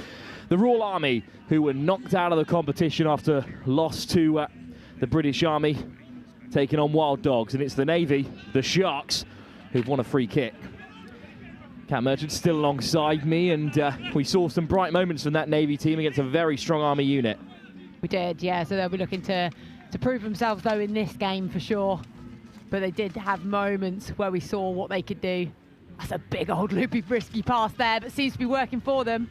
Now comes the handoff. Wild Dogs with decent press, the South African expat side, who themselves dropped out of the plate. Had a tough day today. But it's a great turnover on the deck. It's Brad Bomber, the 18-year-old Scottish under-18 international, who gets right over the ball. Well, Brad was a former Northampton Saint. They asked him to convert to a front row. He said no, so I'm going to stay as a number 8. Yeah. Was captain of Ipswich School after a great season for them, and now playing for the Wild Dogs. He does represent Scotland at the under-18 Six Nations, but he's got South African heritage as well. Hence why he slipped into the side today. And great turnover to start the game for them. Yeah, amazing turnover. Just got over it so quickly. But, I mean, he got hit really hard for his efforts. So it's one of those. But they look to tap and take it wide now. Nice step off the left boot. Josh Law comes against the grain, up past the 10-metre. Quayle. Here's Bradbury. Quayle around the corner. Quentin Quayle floated over the top. More dynamic carrying in that right wing. Straight over the ball goes Jamie Marless, but it's the Navy who come up with it. Slight knock on as they picked it up. That is a bit of a shame. Yeah, shame for them, but we have seen throughout the day it's been pretty hard to get out of that corner of the pitch, so would have been a bit of an ask, but they'd rather that than be defending. I'm pretty confident of that. And there's another player down. Very robust start to the contest. We'll have another short break in play. All the knockouts have been decided. You can catch them on the Tournify app, of course. We have plate quarterfinals, and then we have a couple of men's cup quarterfinals, the main event, if you will, before some women's open cup, women's open plate action.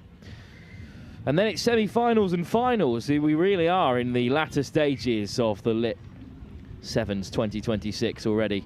Some huge games happening elsewhere, but with 7 pitches for us to float between here.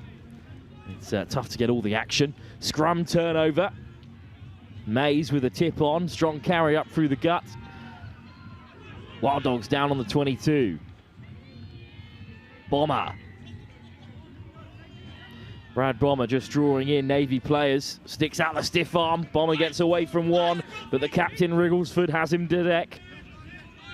Quayle. Bradbury. Lovely footwork. Ronnie Durant, a championship player with Richmond. Quayle. Really patient stuff from the Wild Dogs, and then some line speed has undone them, and it might open up for the Sharks. Just brushed off there. Really nice work. And then a cut against the grain from Alex Dryden, and Dryden is through, and Dryden's got one man on his tail. No, but it's Will Wrigglesford in the end who crashes over. And the Royal Navy score the first, and that is a huge try. Wild Dogs have been on the front foot for all of the first 3 minutes. The Navy had one break and went through and scored. Well, what the Navy did really well there was just be patient. I did wonder, they're going backwards, they know what they're doing. Yes, they do, because they waited for that just slight half gap, which they could then execute to go through, and they got themselves a try for their efforts.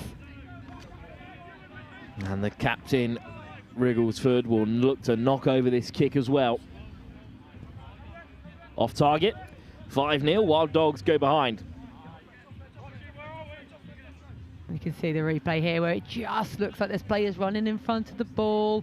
Not sure that they're going to have enough numbers there, but then suddenly that just little dummy and cut back inside means that he can go through, and then thought possibly there was a risk of a tap tackle in there, but manages to get away from him and finish the score. Kick hung up high, but it's overcooked, and it will be a free kick. Yeah, not what you need, an error straight off the scoring. So the Navy, who have been starved of possession so far, looking to keep out Quinton Quill, the hot stepper, but he breaks the line and Quill will have the pace. Oh, he cuts back inside and out. He pulled the handbrake too early, looking to dart under the post. Bomber off the deck. Dawson Smith. All the way wide. Come the Wild Dogs, and then right time to hit the line. They head over and score. Yeah, good reaction there from Wild Dogs. They've come out really feisty after being scored against, I think because it felt a little bit against the run of play. That was the important part there, just keeping the possession, making sure that they weren't turned over close to the line, and then you can see they bring it all the way to the left-hand side. They're looking to get it wide, but just before the last pass, that good footwork, that step and hand off to score. Stephen Balai-Loma got back really well.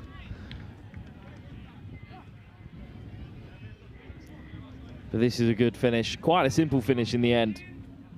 From number 15, the unlisted man in Wild Dog colours. And they'll take the lead for the first time, the Wild Dogs. I think they deserve it, count on the balance of play. Yeah, absolutely, and that's a lovely kick. Oh, it's not gone 10. I thought it was just bang on the line there. I thought they'd timed that absolutely perfectly, but the referee's in line with it, says no. Joe Reeder with the tap for the Navy. Kopner all the way to the edge here.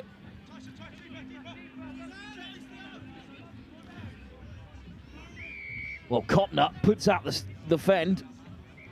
Manages to flick the offload away as well to Charlie Atwood, it was. Mays. Great line out wide from the winger, but he's been stripped. Brilliant defence. Charlie Crawley loses out. I think it might be Navy ball from the line out, but really excellent strip because Crawley came onto that ball at great speed. He did, like massively great line, but then stolen, I think, within the tackle, but then afterwards went into touch. So turnover. It's yeah, quick turnover event. Lewis Roxby on into the scrum.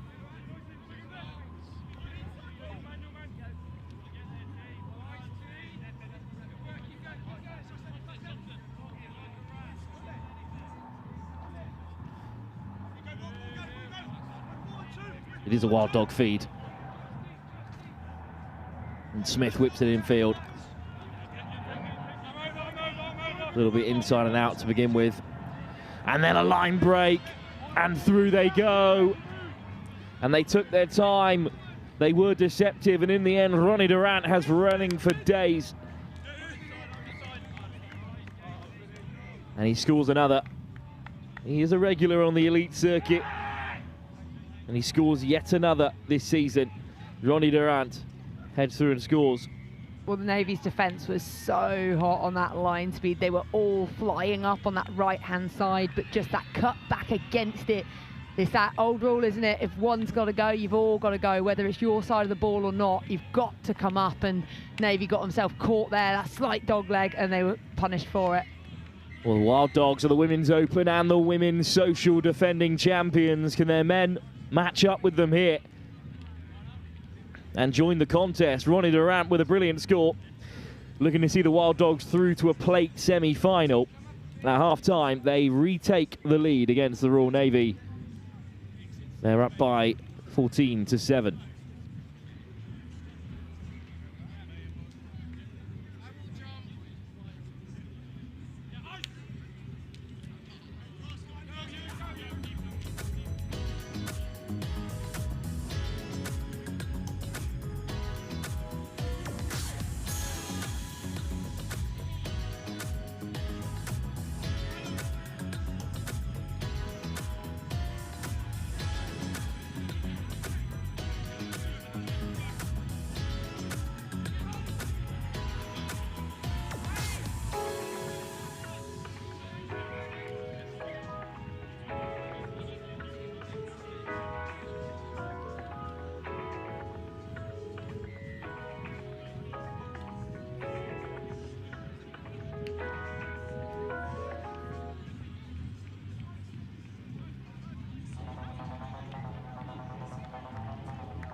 Welcome back then to the second half. The Royal Navy trail to the Wild Dogs, who were on top in that second half, and it's another error from the kickoff.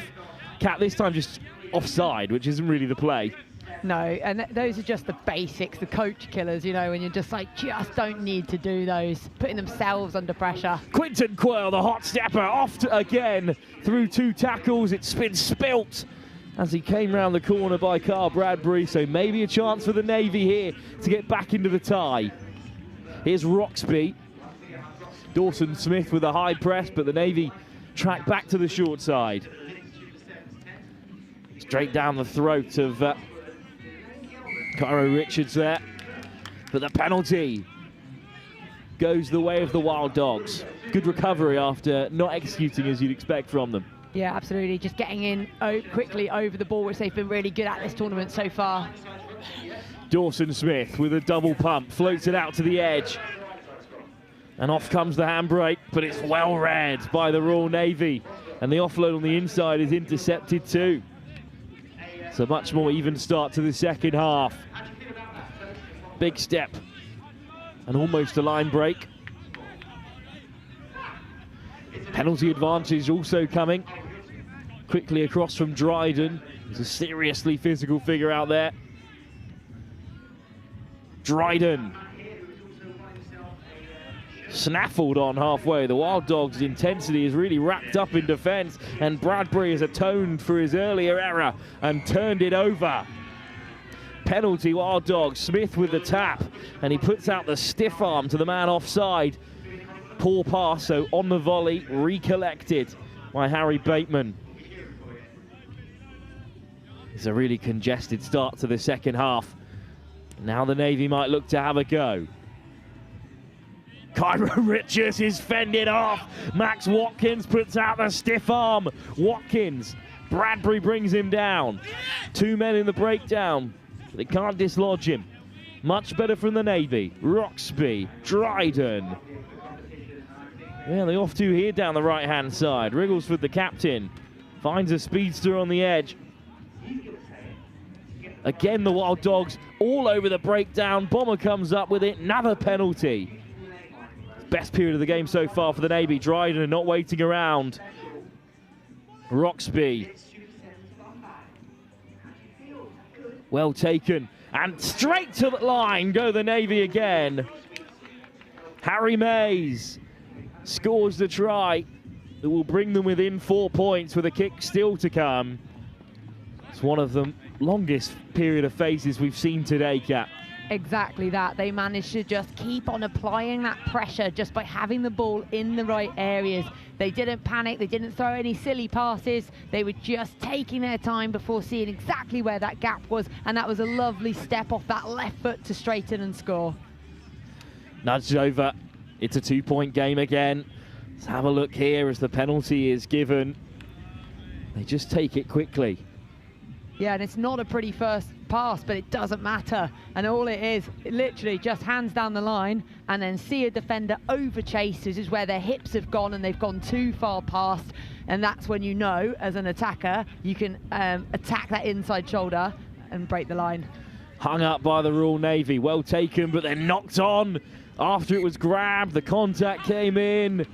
A round of applause from Balo Loma Loma. That is elite rage bait right in the face of the Wild Dogs after the error. And now they've got more defending to do with just a 2-point lead ahead.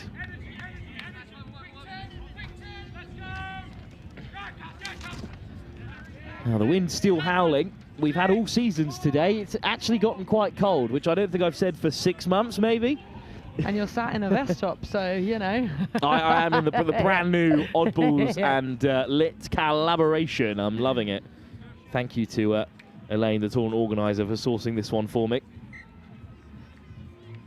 There's so much to do here at Lit Wasps. It's one of the best tournaments on the circuit just because of how busy the site is. You see it when we scan round to the right-hand side. But, yeah, it's a really exciting day for us all. Yeah, loads of different food options. Like, there's music going, there's drink options as well. Decent coffee. Had a lovely oat flat white, which is always commentators. Not you need easy to know what to your find. caffeine is. Yeah, yeah. Yeah, the Red Bull man's running around as well with his 2 vehicles in tow. Taken into contact by the Navy, who are showing much better energy in this second half. In this plate quarter-final, this is knockout rugby. Bateman to the line, looks to free the hands, but it was just away from Tommaso Roccochia. So instead it's Durant on the counter. Oh, lovely step, and another. Wild Dogs on the front foot, Josh Law. Slowed down to a point. Floated over the top, Cairo Richards. He'll back himself all the way, the youngster.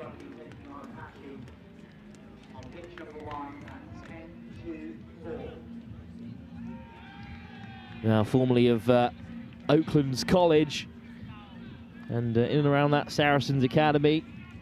He's already played on the circuit this season, not for the Wild Dogs. They picked him up while he was at Harpenden. Struggling a little bit there, but a good finish, and that just keeps them at touching distance. Yeah, an important score for them, just as the Navy were really starting to come back into the game, to close the gap. An important one for them with that footwork running across. The dummy first, I bet he wished he had given it after getting that shot, but then it does go eventually out wide for the score. Wild Dogs kick-off inbound. We've got another quarter-final for you up next. It's the Apache in action. But first, it's the Navy, who need to go coast to coast here and get a full set of 7 if the game is to head into extra time and golden points. Atwood. Wrigglesford. Drops it backwards. Atwood on the recovery route. This is last gasp for the Navy. Roccochia off the deck. Over the head of Vale Loma Loma. Richards does his job one-on-one, taking down Jack Davis. Last gasp for the Sharks. Crossfield is the option. It'll swirl in the wind. It'll bounce away from Roccochia. It'll be regathered by the Wild Dogs, who only need to kick it out. Penalty will do. Bomber, Bradbury, Richards breaks the tackle. Well, all they've got to do is clear it away, but it's a turnover instead, and the game will continue. Bradbury's not 10. Retreats to take down his man. Atwood off the deck will still play here. Chip ahead. They've given it up. Finally, the game is brought to a close by Josh Law. A calamitous end to the quarter-final, but the Wild Dogs are through to a semi. Well, not the kind of end we'd expect from a game of this quality, but finally, cooler heads prevailed and Josh Law got back cat. And I think on the balance of play, the Wild Dogs perhaps deserve this one. Yes, I think so. They dug deep and stuck with it, but I was worried, yeah, at the end there, when they weren't kicking it out. They wanted another score, but you just need to make sure, don't you, and just get it clear, which they did in the end there. Now that will take us through to our next quarter-final, of course, the Godfathers, who are drawn in a pretty unbelievable group alongside Sri Lanka and Monaco. They head into the plate as perhaps one of the strongest teams in it. They're taking on Apache, series regulars, who love a bit of silverware. A different side for Apache today, but still one of great quality. We'll be back in just a few moments for that quarter-final.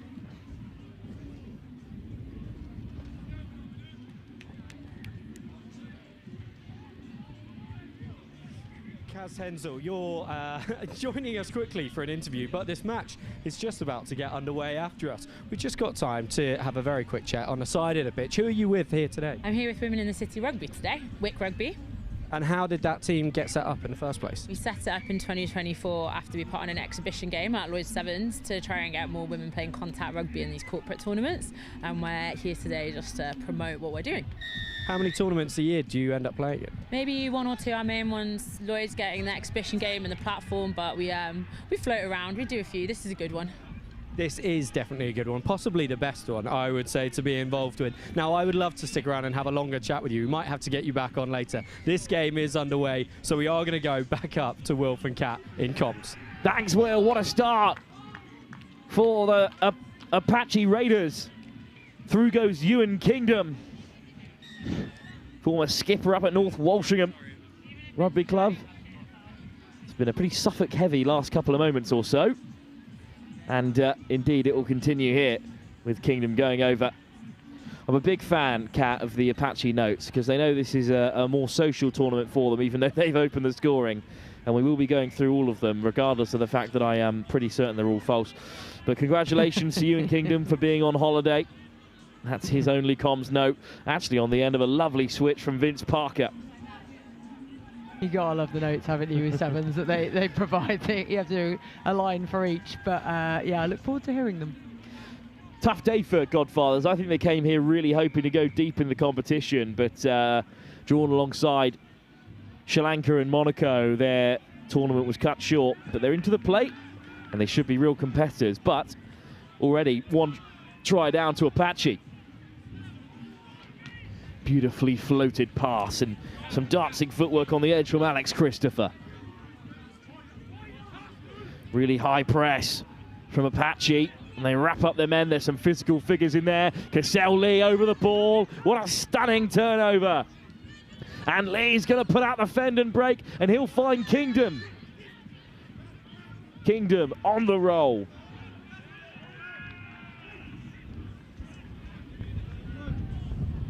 Saunders steps on the inside. Around the corner comes Tiernan Black, and Black takes it to the line, and Black's still going.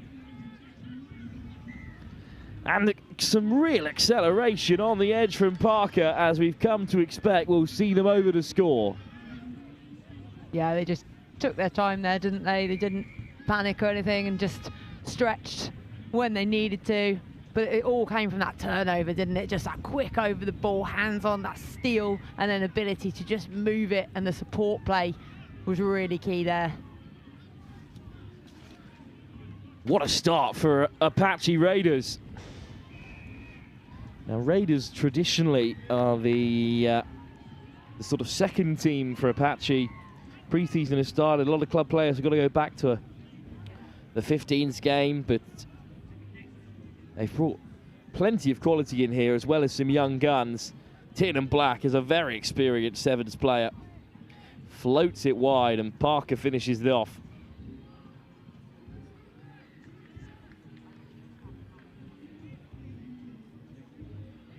Just dinked up to the 10-metre. It's a really good take from the Godfathers, who feed it on the inside at the first time of asking. And it's Salvador Guardiola, the Spaniard, who will dot down. Yeah, he was looking hungry for the ball earlier in the game, chasing it. Solid in his defence as well, but happy to go over for his team there to get their first on the board.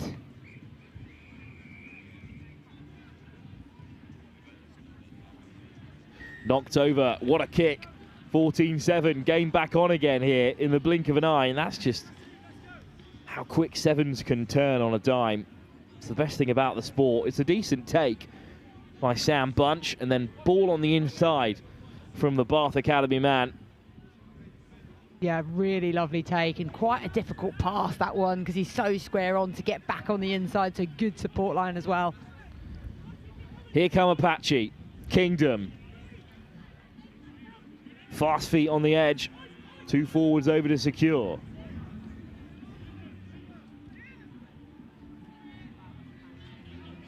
Tiernan Black looks to skip onto the outside. He has support in Pepper.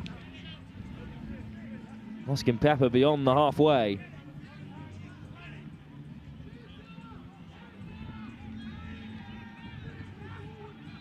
Kingdom switches from a long way out.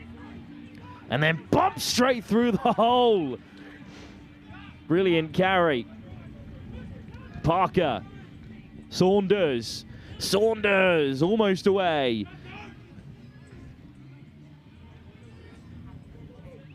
Tiernan Black. Well, that's such an unkind bounce. It's clattered off some debris on the field, and up it pops. I'm not sure that anybody knows what's happened there. Well, eventually the call is knock on. It will be a scrum for the Godfathers, and they are being a little bit lackadaisical, one could say, in their behaviour at the moment. This is a bit loose from all parties. I mean, what a bump, first of all. Ewan Kingdom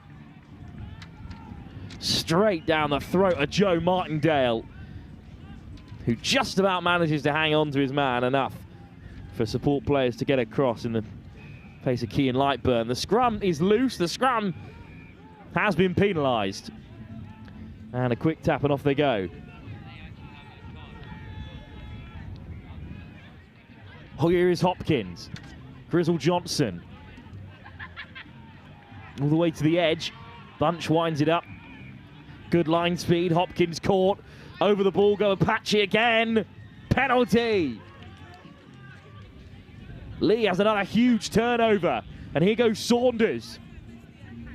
Saunders floats it to the edge and Parker's over. Finn Parker, perhaps Apache's greatest ever scorer, scores another. Father of 3 as well. I can't believe that he has the time, according to our notes in front of us, of course. How he's managed to do all that before the age of 23 is very impressive. That is impressive.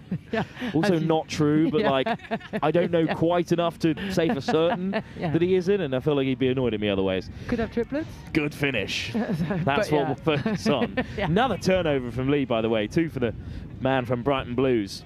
Yeah, and then it's just the pass, isn't it? Just that simple 2v1 at pace. Can't stop it.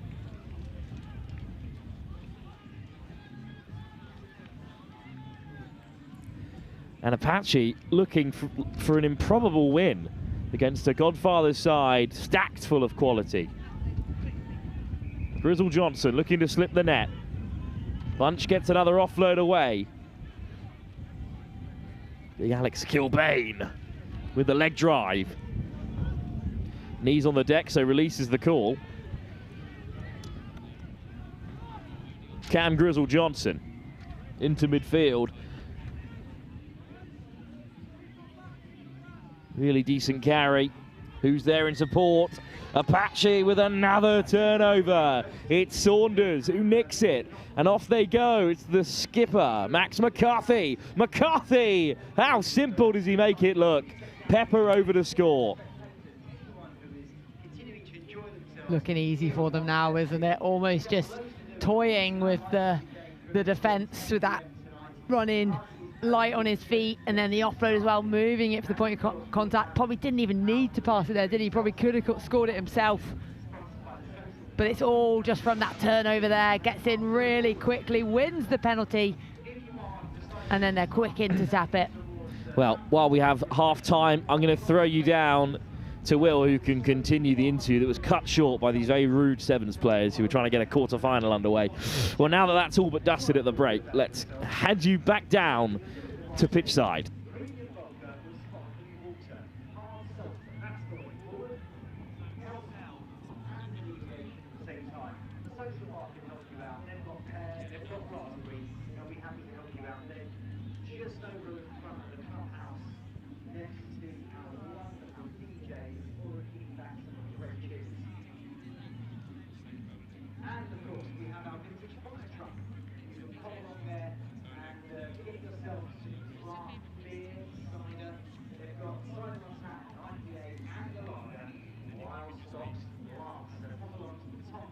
Kaz, we've managed to find a little bit of extra time to chat with you during half-time because that interview before the match was so short. What I wanted to find out is why was it so important to you to set up Women in the City Rugby? Because after years and years of going to corporate tournaments and seeing the men being allowed to play contact rugby and the women just not being given the opportunity, I wanted to even the playing field. So LIT7s very kindly let us do an exhibition game. They had the faith in us to let us do it. Turns out there's a massive appetite for it, so we go from there. Like, what a surprise. Of course there's the appetite for it, and it's so good to see it growing from strength to strength. Yeah. How many people have you got involved in Women in the City Rugby now? Over the last few years, we've probably grown to having had between 40 and 60 women at different times be involved. So there's always space for more. There's always space for more. Do follow Women in the City Rugby on socials and reach out to them if you want to get involved. Well, thank you for tuning in to episode 2 of Chat with Kaz and Sheps. We're going to go back up to commentary. Thanks, Sheps. Back up here with the Godfathers fighting back into the tie. And it's a perfect start for them. Hopkins makes the break, ball on the inside, and they're going to race through and score under the post again. Cam Drizzle-Johnson, game on. Cam Urchin back alongside me.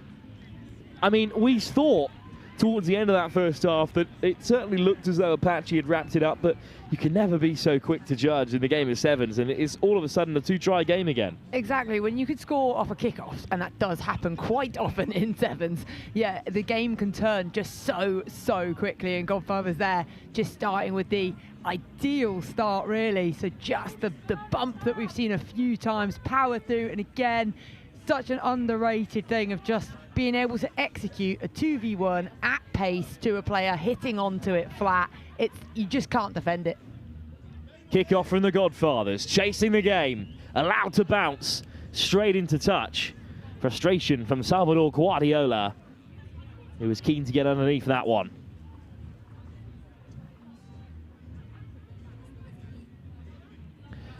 Line out for Apache instead then, McCarthy to take. Plenty of options in there to jump. But it's been nicked by the Godfathers. Grizzle Johnson throws the dummy, but is unceremoniously put to the turf. Godfathers still have it. And they hit the line again. Hopkins on the far side, gets that little hitch kick in. There's the switch. Brilliant acceleration. Attack shut down for now by Louis Natui, and then Drizzle Johnson eventually away for his second score. Well, you said it, it can switch pretty quickly, and they're clawing their way back into this one. Obviously the kicks are going to become more and more important as time goes down, but you can see it's an unorthodox over basketball style pass, but doesn't matter, just get it to you quick, guys, in a bit of space. Basketball from Bunch. Part of Beach and Cliff's first ever Ace Championship winning side last year at school level. They call him the Boot. The fullback for his lengthy nudges. Couldn't nudge it over that time though, so I think he did get it from that corner, which is very impressive. So 28-21, back to 28-19. We'll have to check that with the ARs because we just didn't quite get the shot. Free kick though for Apache. If they score another, we needn't worry. McCarthy on the roll. Saunders is caught. Kingdom over. McCarthy again at fly half. Nice moves in there from Apache, but no way through for Parker. Parker. McCarthy on the swivel. Hopkins with a high press, forces the turnover. Oh, backwards, says the referee. Fine margins there.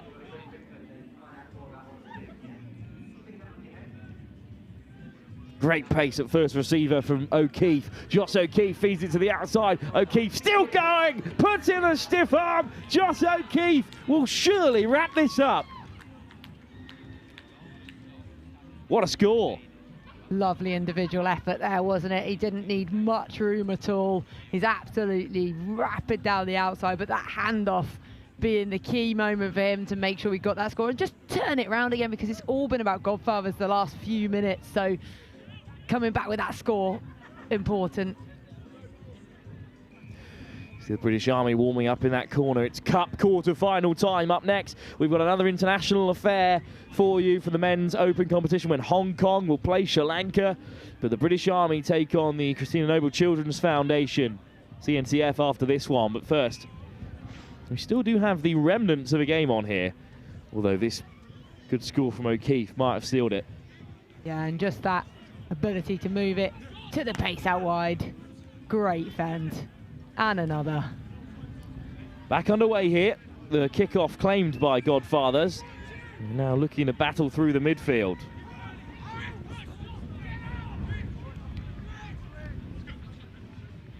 to the short side. Comes Guardiola. He's being lifted towards touch. Lee there, and Kingdom.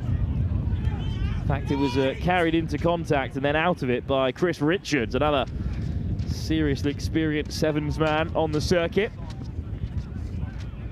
One-on-one out wide, what can the Godfathers create? Another score, and maybe there's a story to write here. Straight up the gut. But unfortunately, a forward pass may well bring this contest to an end.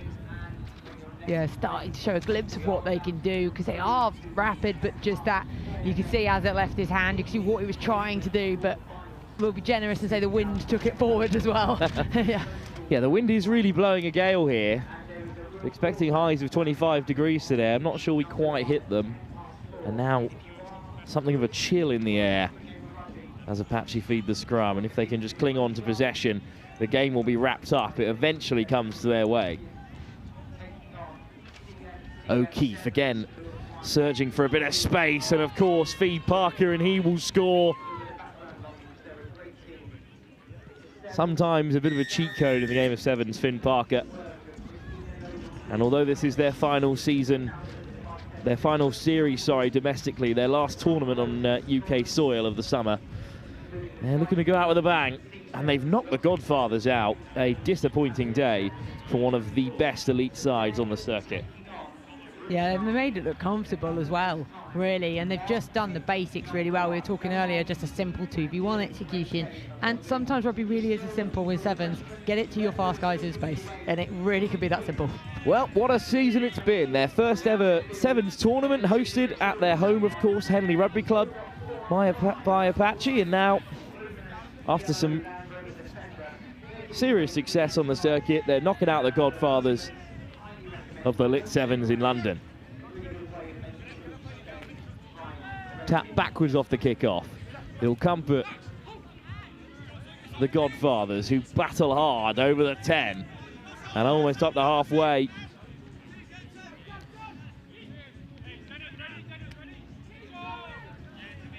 Some real composure from Rickard. Apache have hands on again. Penalty at the breakdown. It's the area they've dominated, Kat, in this game, and it's led to this one-sided finish to what was at times a very close contest.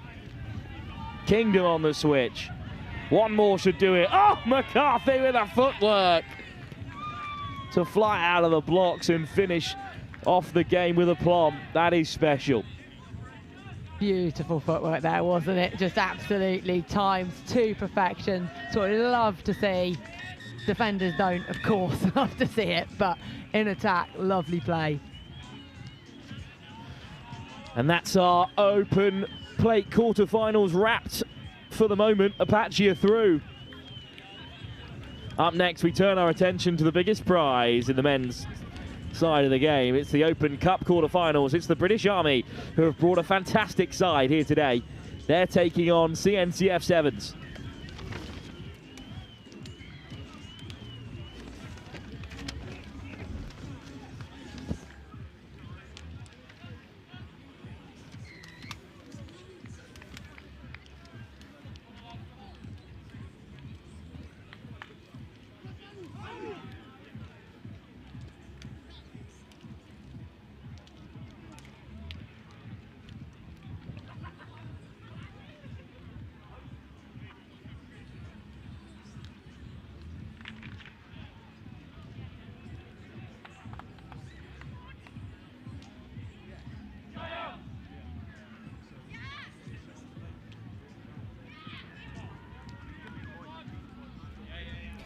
Before our next game kicks off, we've just got a little moment to catch up with some more of our fans, some more of our teams here today. Who are you playing for today? Hampstead Women's. Hampstead Women's. What division are you in? We're in Champ 2 and NC2. Perfect. How have your results been today? A mixed bag so far. 2 games, one loss, one win. So one win, one loss. Can't argue with that. Who have you got up next? Oh, really good question. I think it's Wild Dogs Manor Pack. Wild Dogs Manor Pack, we like that. It's going to be a tough game. We may well come back to Hampstead in the break, but for now the game is kicking off, so we go back up to comms. The British Army nudge us off here. CNCF, the Christina Noble Children's Foundation, have done well to escape their group, but let's see what the Army have in store for them. This is certainly their toughest test of the day so far.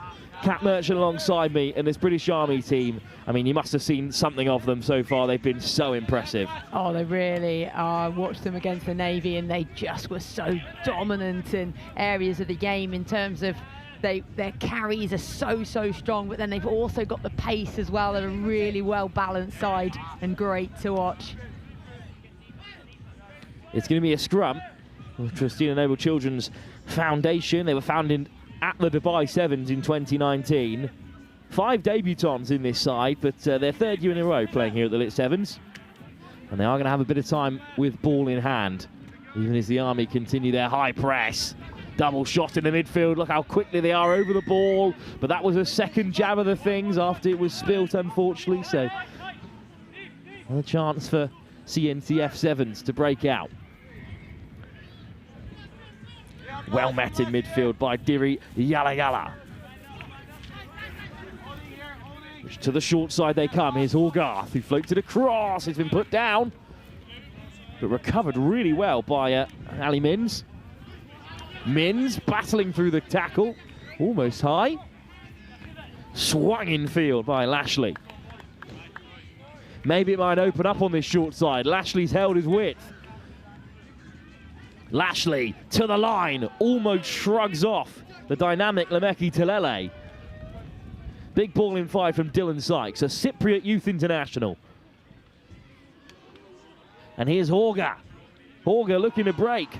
Finds an offload, but it's put down. Can the British Army counter? So keen to fling it off the floor. Ravuvu gets the offload away, and through the middle they go. One man in pursuit. Telele has the legs, hunted down by Hogarth, but Telele will score. You've got to feel for them there, haven't you? Because they were just doing all the things that were right. But I think one thing that the Army does so well is their defence. They fly up, and you can see that you then just can't get the ball out wide. They have to take it in, and that's where Army can compete and go for those breakdowns in there, flood numbers. But their ability to just turn defence into attack so quickly is really great to see. Lemeki Telele has fought his way into that Sevens circuit side for the Fijian national team after his performances for the British Army. He was instrumental in their victory at the British LIT7s a few weeks ago, and it's a very similar side they brought today after they walked that competition and took home £10,000. Lifted up, really competitive, but the 2-man lift couldn't keep it away from Semesa Benuve. And they make those changes across the park, and Vivardi is amongst them. And Vivardi finds a lovely offload, and through goes Maseki Raloka. Player of the tournament on the LIT Super 7 series already, now starring at the main event in London. Raloka scores a second, and it could be a very long 10 minutes for CNCF Sevens. Yeah, it's one of those, isn't it? They're going to need to, CNCF are going to want to tighten things up in terms of defence, but it's so difficult with these Army lads. They're just so dangerous when they get ball in hand. Some quality across the quarters. Stallions qualified for the Cup.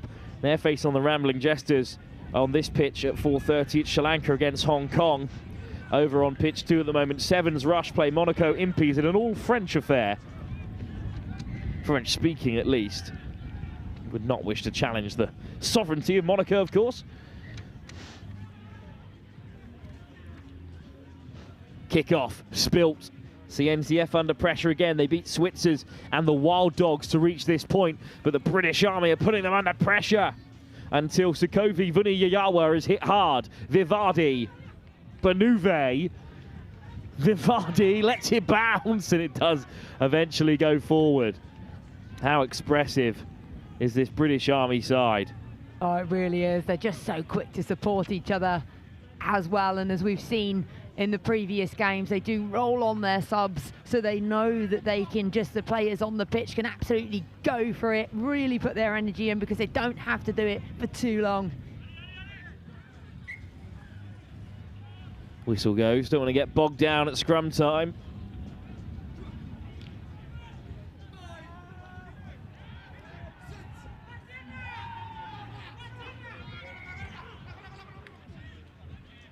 CNCF whip it in field.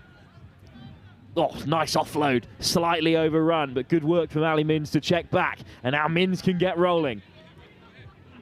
Been impressed with Mims, both on this right-hand side and the left-hand side there. Such a strong carrier. Snipe almost undoes the British Army. Another pick and go. High tackle must be coming soon. They're really treading the boards here, threading that fine line. Barrett. Dummy switch. Barrett almost away.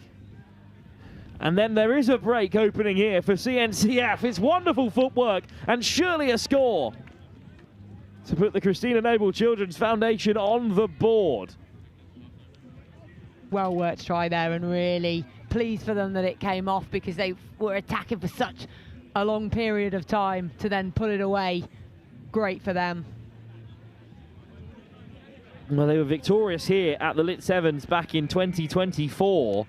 They've also won a bowl out in Dubai and a smattering of cups across the likes of Egham, Oxford and Siege in days gone past. And this is a nice dummy switch from Barrett. Somehow manages to flick it away. Really nice footwork as well, though. I'm obsessed with that just little hold and go, because it just gets defenders to go flat-footed, and as soon as you're flat-footed, you know you're done for, because it's that re-acceleration to get it. So lovely individual try there. And maybe this game is back on. Great contest from CNCF, but the Army snaffle it up. Well, they'll play quickly and they'll play wide early doors, unless the hole opens up in the middle for Talele. Lameki Talele teasing CNCF. Right option to keep a hold this time until Yalia comes racing through. Ravuvu. Talele. Nave. Well, he feeds it wide for Lunia Vanua. Talele. All the way to the back from Dranivesi. Ravuvu. Maybe a hint of a 2-on-1 here. Ravuvu on the wraparound. Throws the dummy. Through goes the big man, Lakima Ravuvu. He really does get into the thick of it. He loves carrying, of course, but he's more than happy to ship that ball wide, run those support lines as well. But I'd say pretty impossible to stop him at full pelt out there.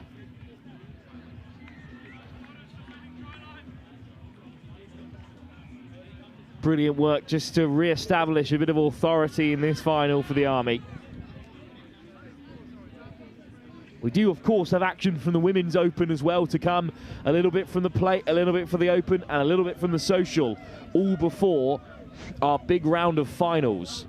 4 of them live for you here, of course, across all 4 categories later on this evening as we head through to half-time. Flag stays down, but the British Army lead by 10 following this lovely score from Ravuvu. We'll leave you with this fine finish. We'll be back in a few moments' time for the second half.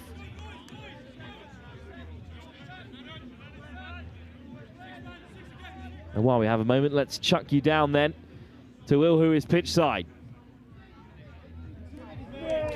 We're back with Hampstead here at half-time. Wild Dogs Manor up next, but how deep can this team go in the comp? I reckon we've got another round. Yeah, that'll be us next round. Huge confidence there, you've heard it. Another round to go. Surely you want to be lifting some silverware at the end. Well, we did last year, so hopefully this year again. More silverware to make its way back to Northwest London. And then the plans after the tournament finishes. How big is the social side?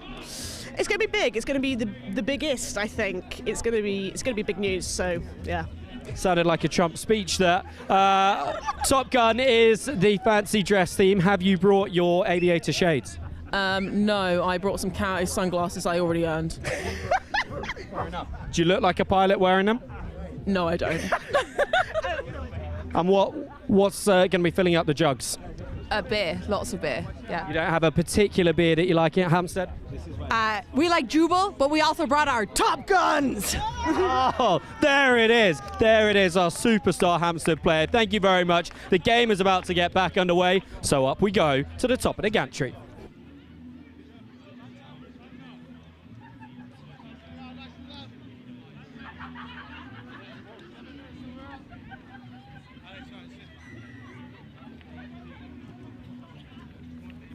Magdwell back underway here. It's a deep kick-off from CNCF, who trail by 10, but they got themselves back into the game against this British Army side that many in the 7th Circuit will fancy as favourites here today when they saw the side they brought. And it's going to be a second score for Masaki Raloka.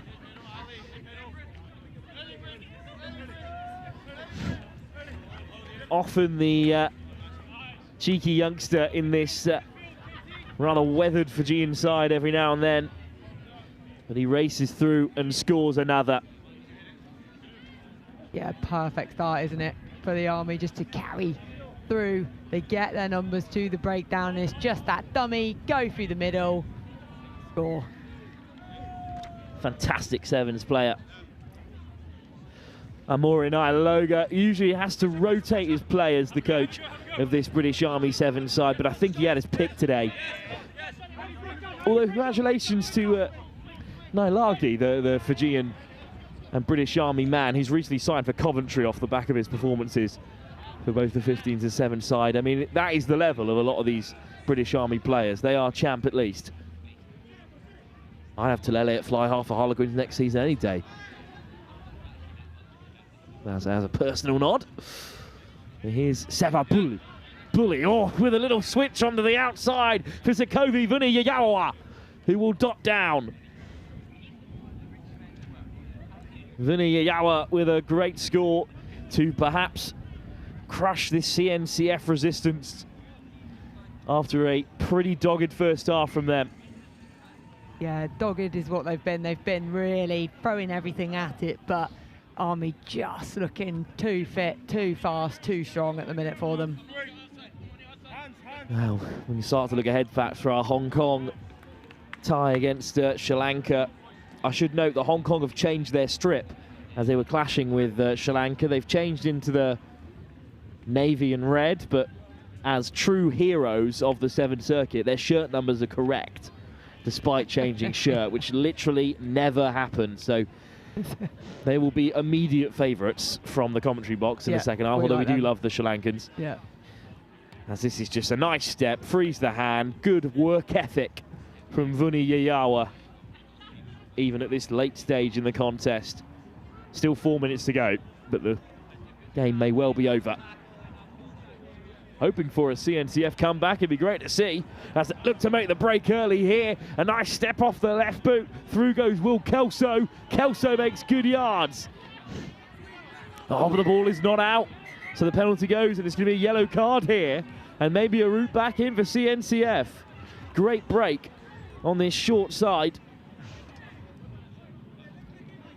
So here's Lashley with the tap. It's a yellow card for Tusivayanil at Nave. So what can they create with the man advantage? Around the corner they go. Big tackle to disrupt. British Army put boot to ball and the pressure back on CNCF. Mins gets away. Great control in the middle of the park for CNCF. Me and Warren were both wincing there. I thought a big hit was coming. Instead, they work their way round the corner. It's a strag tackle by the British Army. Lashley head down. Lashley almost through.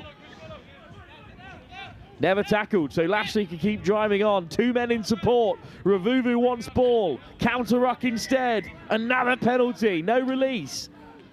Quick tap. CNCF must use the man advantage. Lovely switch round the corner. It's Horgarth who puts boot to ball. But it's dove upon by the British Army, who instead win the penalty. Kiti Hritovia does well. Not the right option perhaps to kick, given they had the player advantage. Oh yeah, Yeah, it always baffles me when. Oh, the penalty reversed. Lashley straight through the centre. Remove who leaves one on him, but it won't keep them out. Well, I was pretty certain that the penalty had gone for the British Army after they dove upon it and were chastened by CNCF, but instead it was not releasing that was given. So, one back for CNCF. Yeah, and they had to do it, didn't they? With the Army having a player off, you've got to get points.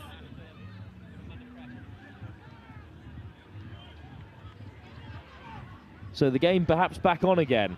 Just quick thinking here from Barrett. Really nice run from Lashley, and wears a shoulder for his troubles.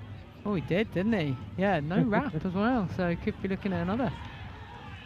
It's a great kickoff, and it's been tapped back by CNCF through the legs. Can it be regathered by Hallgarth?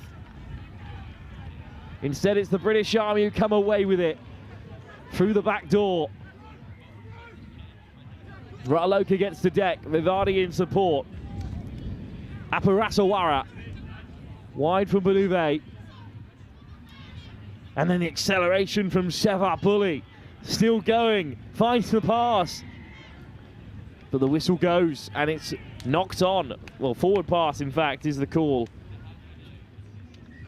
Yeah, Army have their hands up in the air. They're a bit baffled by what's been going on. They've lost a bit of their composure, which they have had so far in this game.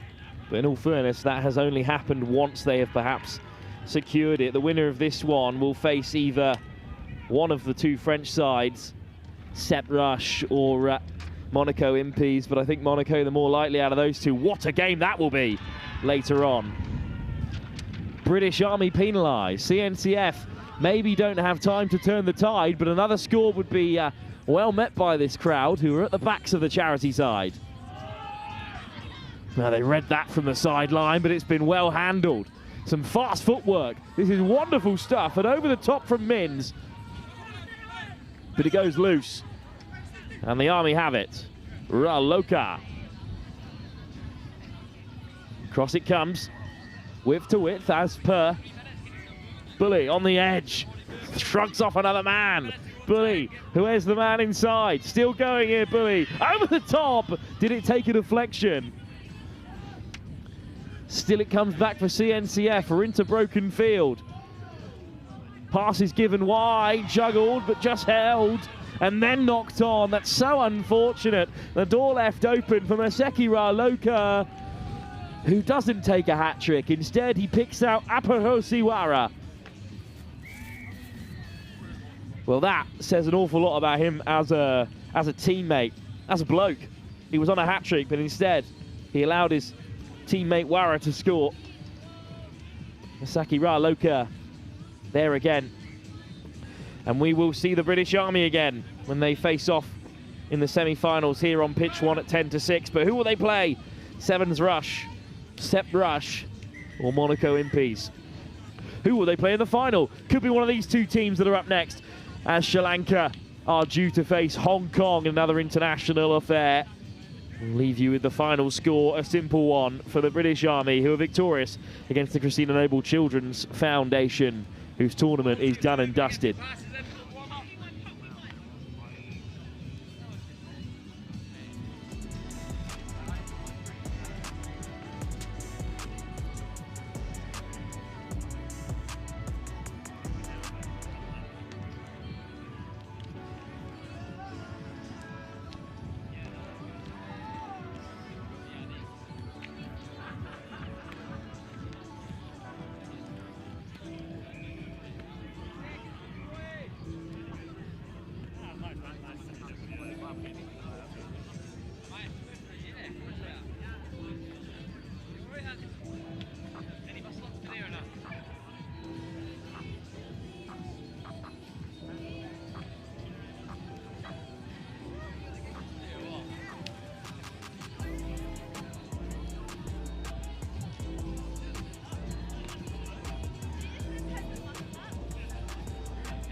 Welcome back, everybody. What a game we've got here for you. It's Battle of Southeast Asia, let's call it, with Sri Lanka in the white kits, taking on Hong Kong in the blue and red. Sam Bork back alongside me, nursing his ankle. Yeah, I've heard that RICE, which is rest, ice, what's the C stand for? I'm not actually sure. That's a good question.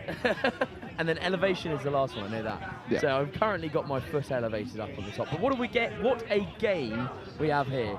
As you say, Warren, the battle of the Asian countries. And here comes Sri Lanka. They made a bright start in this one. Janidru Drishan getting the move started.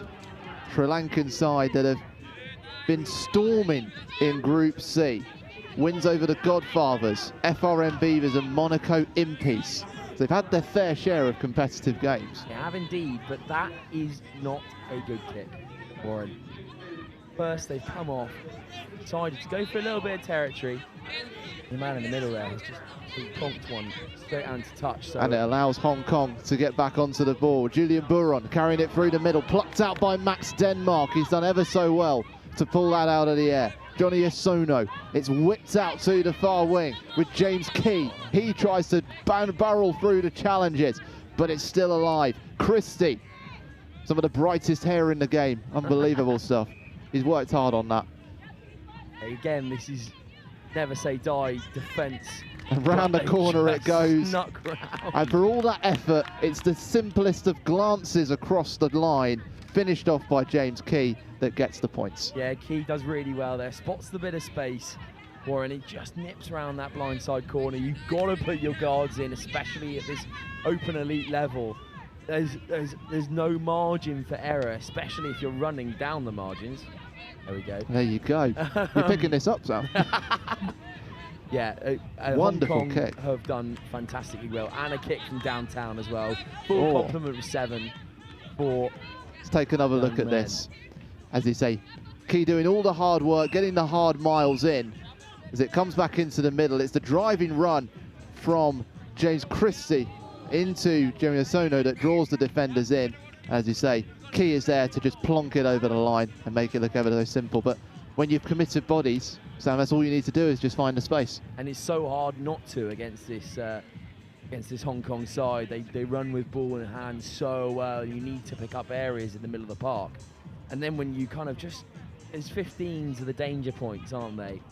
Once you get into that territory, especially in your own half, it's all red light spells danger. He's just done fantastically well there and spotted the gap.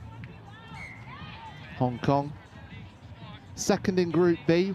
Wilf and I covered the dramatic 1921 loss to 7 Rush, the first game of the day.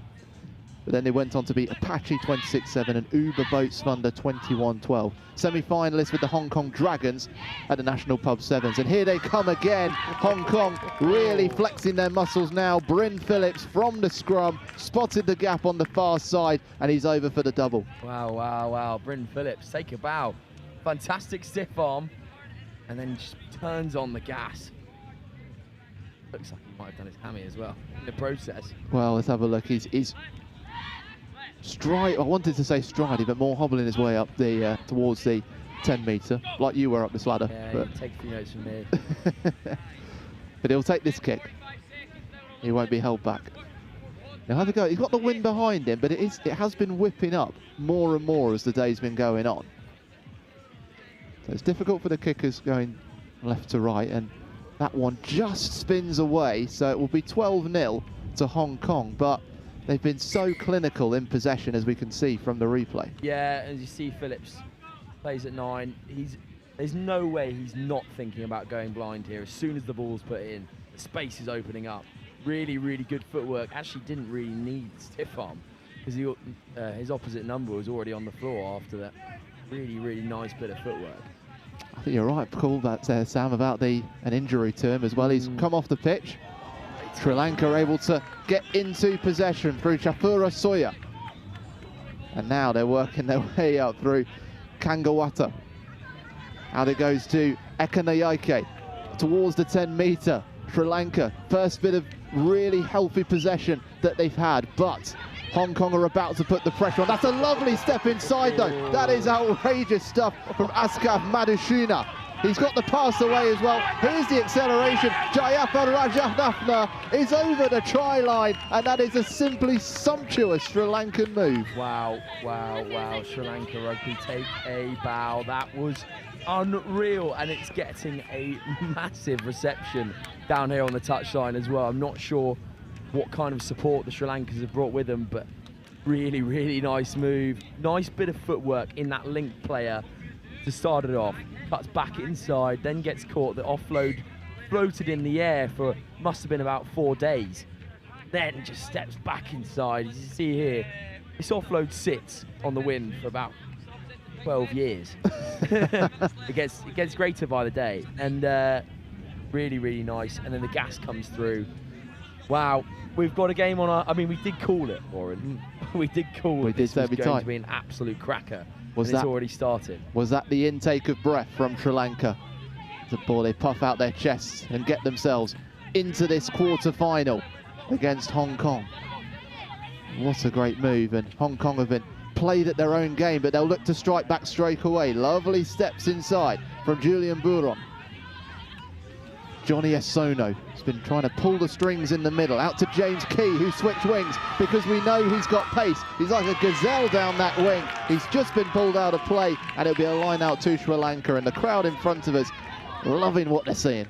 What a tackle. Wow. It's sometimes as a commentator, you lost for words there. Sometimes as a commentator, you have to take a step back and actually really appreciate what you're watching.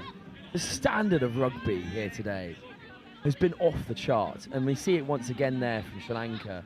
Defensively, just out of this world. And now here they come, trying to drive. They've got the man on the overlap, but it's just in front of him. Denuwara Wikan Murachichi had got the legs to get out on that far wing. He tried to pass it out to Dinal Ekanayaike, the number 6, but it's just knocked on just in front of him, and it's a scrum to Hong Kong, seconds left. I have to say, I hope everyone at home is giving a hearty round of applause to Warren and Wilf today. They have absolutely been nailing these names.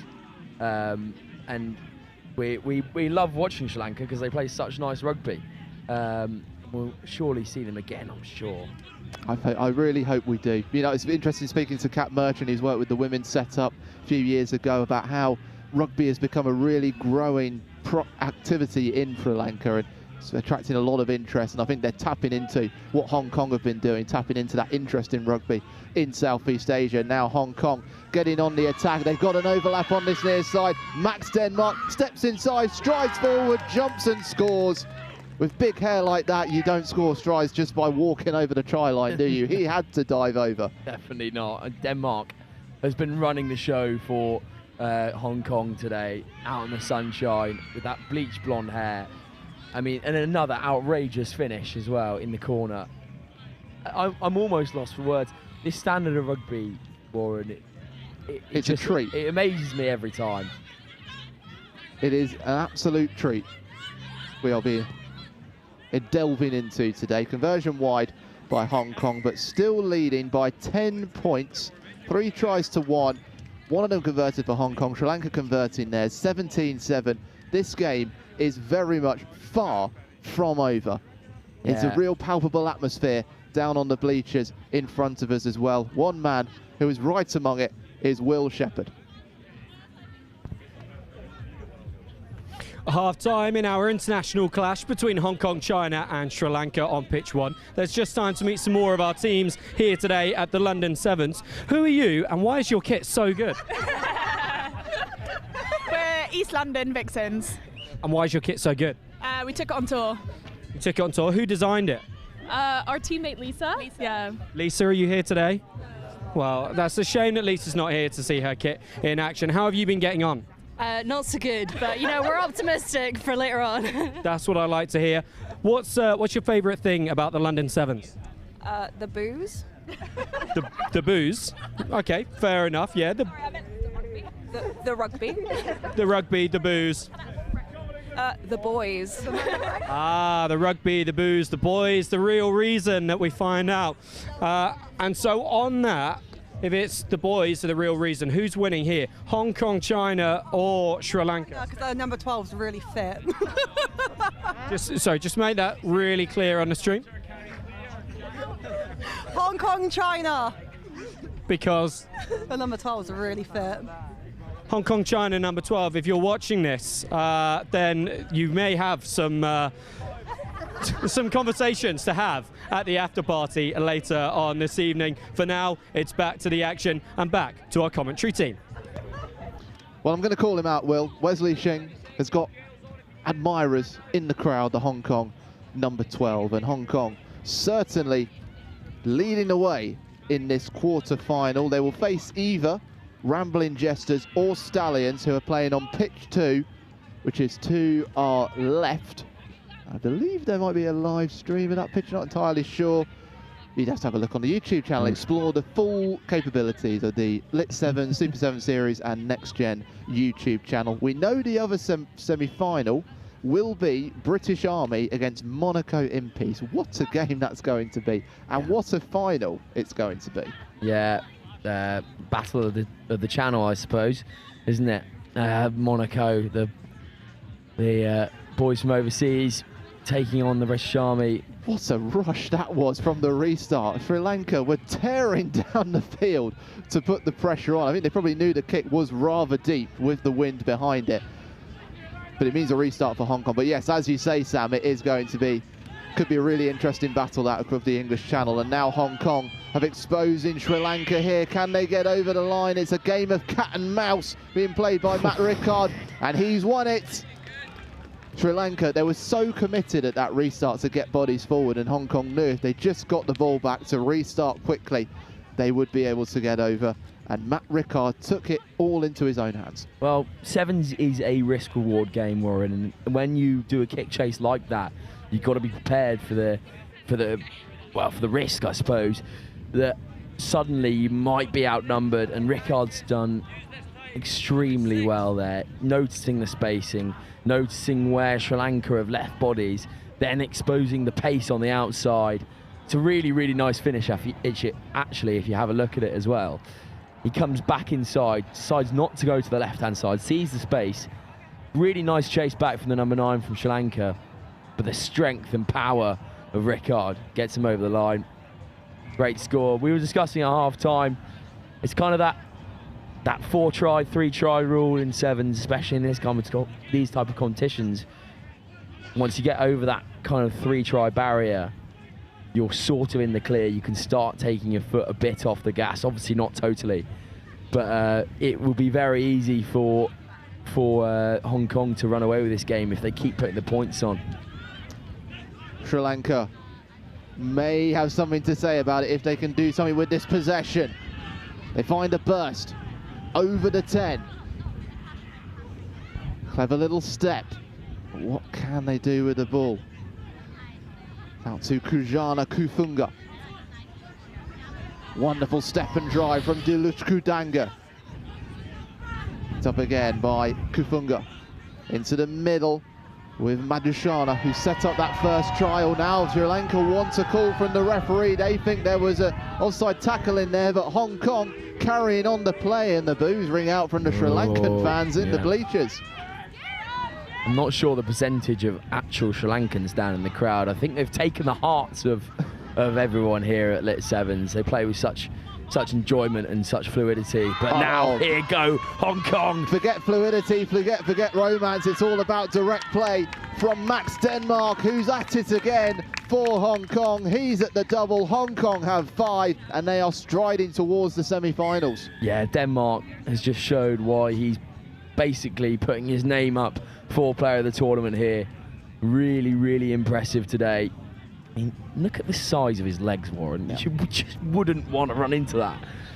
He's... his legs are about the size of my studio flat in Essex. it is ridiculous that they can make players such as this, and a converted try as well. Look at Denmark here. Again, we talk about the fluidity, talk about those words, but he has one thought in his mind as he takes that inside step, slips the tackle of Shahid Zumri, and is away into the corner. Yeah, and it's always, you know what, and that's what separates the kind of elite from social rugby. It's always that last man. What Denmark does really well there is he sees there's a man behind, but he changes his course very early on. So that means it unfoots the sweeper who's there to make a last-ditch tackle. Denmark chooses early that he's going to change his course of running, therefore unsettling the sweeper in behind, making it so much harder to make that one-on-one tackle. Must be one of the hardest things. We talk about in sport sometimes being 6 or 7 steps ahead. It must be so hard to do that when it comes to Rugby 7. Sri Lanka trying to get moving, but it's well swept by Hong Kong. Yeah, again, making it look so easy indeed. And this, I say it again, Warren, these Sri Lanka boys are no mugs at all. No, they've been really good, you have to say. They've made Hong Kong work for the opportunities that they've had. Yes, they've been more clinical when they've been able to take them Hong Kong, but Sri Lanka have certainly not been backwards in coming forwards. And here they go again. Chatura Soija trying to get down the left wing. It'll come into Shahid Zumri. Made into the middle. Lovely whipped pass. He's got a man on his outside in Janidu Drishan, but he just steps out of play again. The Hong Kong defence, the more I've been watching Sevens down, the more I see it's the teams that commit so few players to defence and eventually just force the other team out, either out too wide or have to come in. They're the teams that normally go far in tournaments. It's all about tackle tech as well. Knowing that your outside man is definitely going to make that shot is such a nice thing. Well, 7s especially, but also in 15s. I play outside centre, and most of the time my winger goes, whoa, Sam might not be able to have that. So having that in 7s, having that trust on the outside is so important. And it's what this Hong Kong side have, because obviously do play with each other a lot. They're preparing for the Asian Games. Of course, very similar format to the Olympics or Commonwealth Games you're likely to see. And taking place in October. The women's team who are on next are also preparing for the Asian Games as well. Hong Kong women in their Women's Open semi-final taking on Akuma Savi Panthers. Myself and Sam will be here to watch that. Another absolute cracker. Savi's obviously one of the ever-presents here at LIT7s and many other tournaments around the country. Wonderful hands this from Hong Kong. The ball just flying through the air without any influence of gravity, it would seem. Shiven Dukande. He's managed to get the ball out to Wesley Shing. His crowd are loving what they're seeing in the bleachers. They're going wild for him, to a degree. Kado Lee, out to Matt Rickard. He's been really good, actually, in the middle of the field for Hong Kong. He's been pulling the strings. He's the pendulum in the middle there. He just sits, and his hands are so pristine on either side. You see him feed the ball off the base there. Kado Lee might have spotted the gap. There's an overlap on this right wing with the deep runners coming in, but Kamil Chung forced out by Sri Lanka, getting towards the closing stages of this quarter-final. Rickard pauses the game. Eustace. Rickard. Time seemingly at his mercy. Kamil Chung gets it out into Wesley Shing. He's trying to get over and roll and tumble and get there in any way he can. And now Kado Lee tries to get involved, but there's a penalty to Sri Lanka. We'll have a few more seconds yet as Sri Lanka try to finish with a flourish. Yeah, really nice last-ditch tackle for Sri Lanka. And they'll come and just try and put some more pride on the badge. Whoa, that will do it. Staunching run. Jayappa Rajapna. He's only got one in front of him. Wants to make 6s and 7s out of him. He will, and Sri Lanka finish it off with a flourish. They may not have scored very often in this game, but when they have, it's been memorable. You know what? That might be the difference between the two sides there. We spoke about earlier, Warren, how good Hong Kong were at changing their line of movement early. And you see here when Sri Lanka go through, as we get to the replay, possibly after the kick. But just watch on the replay how late the Sri Lankan man chooses what he's doing. This means that it's so much easier for the sweeper from Hong Kong to close the gap and close the space. That all comes from maturity. We'll have a look here. Number 4 strides through. Now is the time to change and decide what you're going to do. Make your mind up. But that gives so much more time for the number 3, but he manages to get through with the gas on the outside. Maturity is such a big thing in Rugby Sevens because you get years of the game allowing you to learn more about how people move in certain situations. This Hong Kong side, because they've all played with each other so many times and have had a lot of time together, know how each other move, know how oppositions are going to move when they do certain things. It's all a big cluster of how to play sevens, and Hong Kong are displaying it fantastically. Sam, thanks as always. And the Battle of Southeast Asia here at LIT7s goes the way of Hong Kong. They will face the semi-finals. We'll confirm at half-time of this upcoming game who their semi-final opponents will be. But we are moving on rapidly to our next match, which is Hong Kong against Akuma Savi Panthers in the Women's Open semi-final. We'll be back with you momentarily.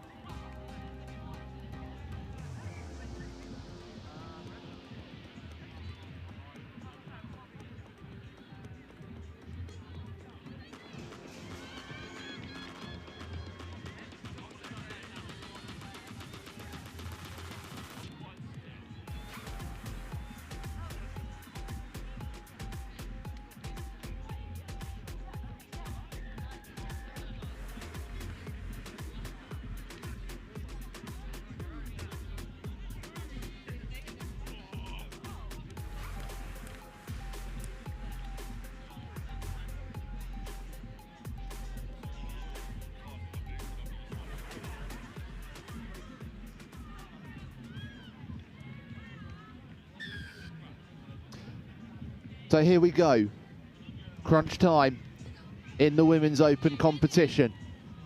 The semi-final between Akuma Savi Panthers in the pink and Hong Kong going for the men's and women's double in the open category in their white kits with the navy blue strip. Sam Bork still alongside me for this one. And this is another really enticing prospect here at LIT7s. Yeah, and a nice conclusion. Well, not quite conclusion, sorry, a nice kind of, well, pre-conclusion here on pitch 1. Savi, obviously, ever present in most tournaments we have around the southwest area. And again, we'll run through the stone, the Savi Panthers. Hong Kong have been just absurd today, playing sevens in the right way. I mean, that's probably why we have the biggest sevens festival in the world in Hong Kong, isn't it, Warren? Yeah, I mean, look at this. This is a prime example of exactly what they've been doing as the first score goes to To Ao King of Hong Kong China Dragons, wearing that number 10. Exactly what a coach wants to see from rugby. Swift movement of the ball, deep runs from players, knowing exactly where each other is, and it's just one fluid motion.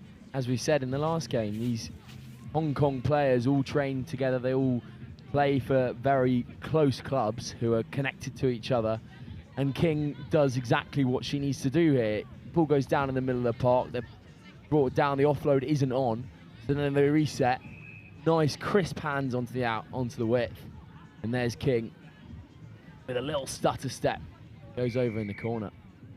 An impressive stats from Hong Kong is that they have not conceded a single point today. And they have scored nearly 150 of them across 3 and a bit matches.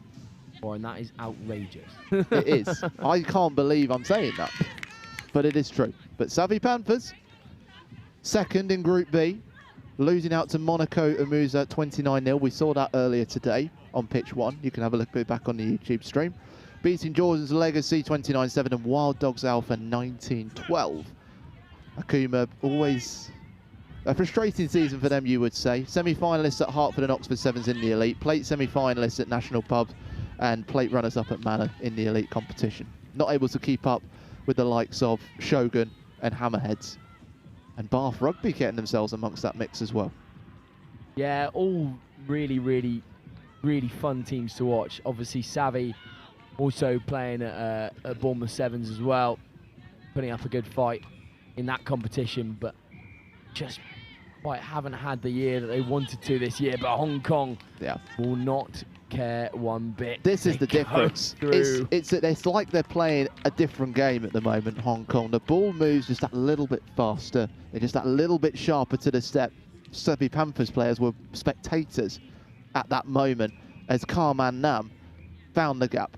Yeah, Nam, with a nice bit of ingenuity, really sees that space earlier than anyone else, as you just said, Warren.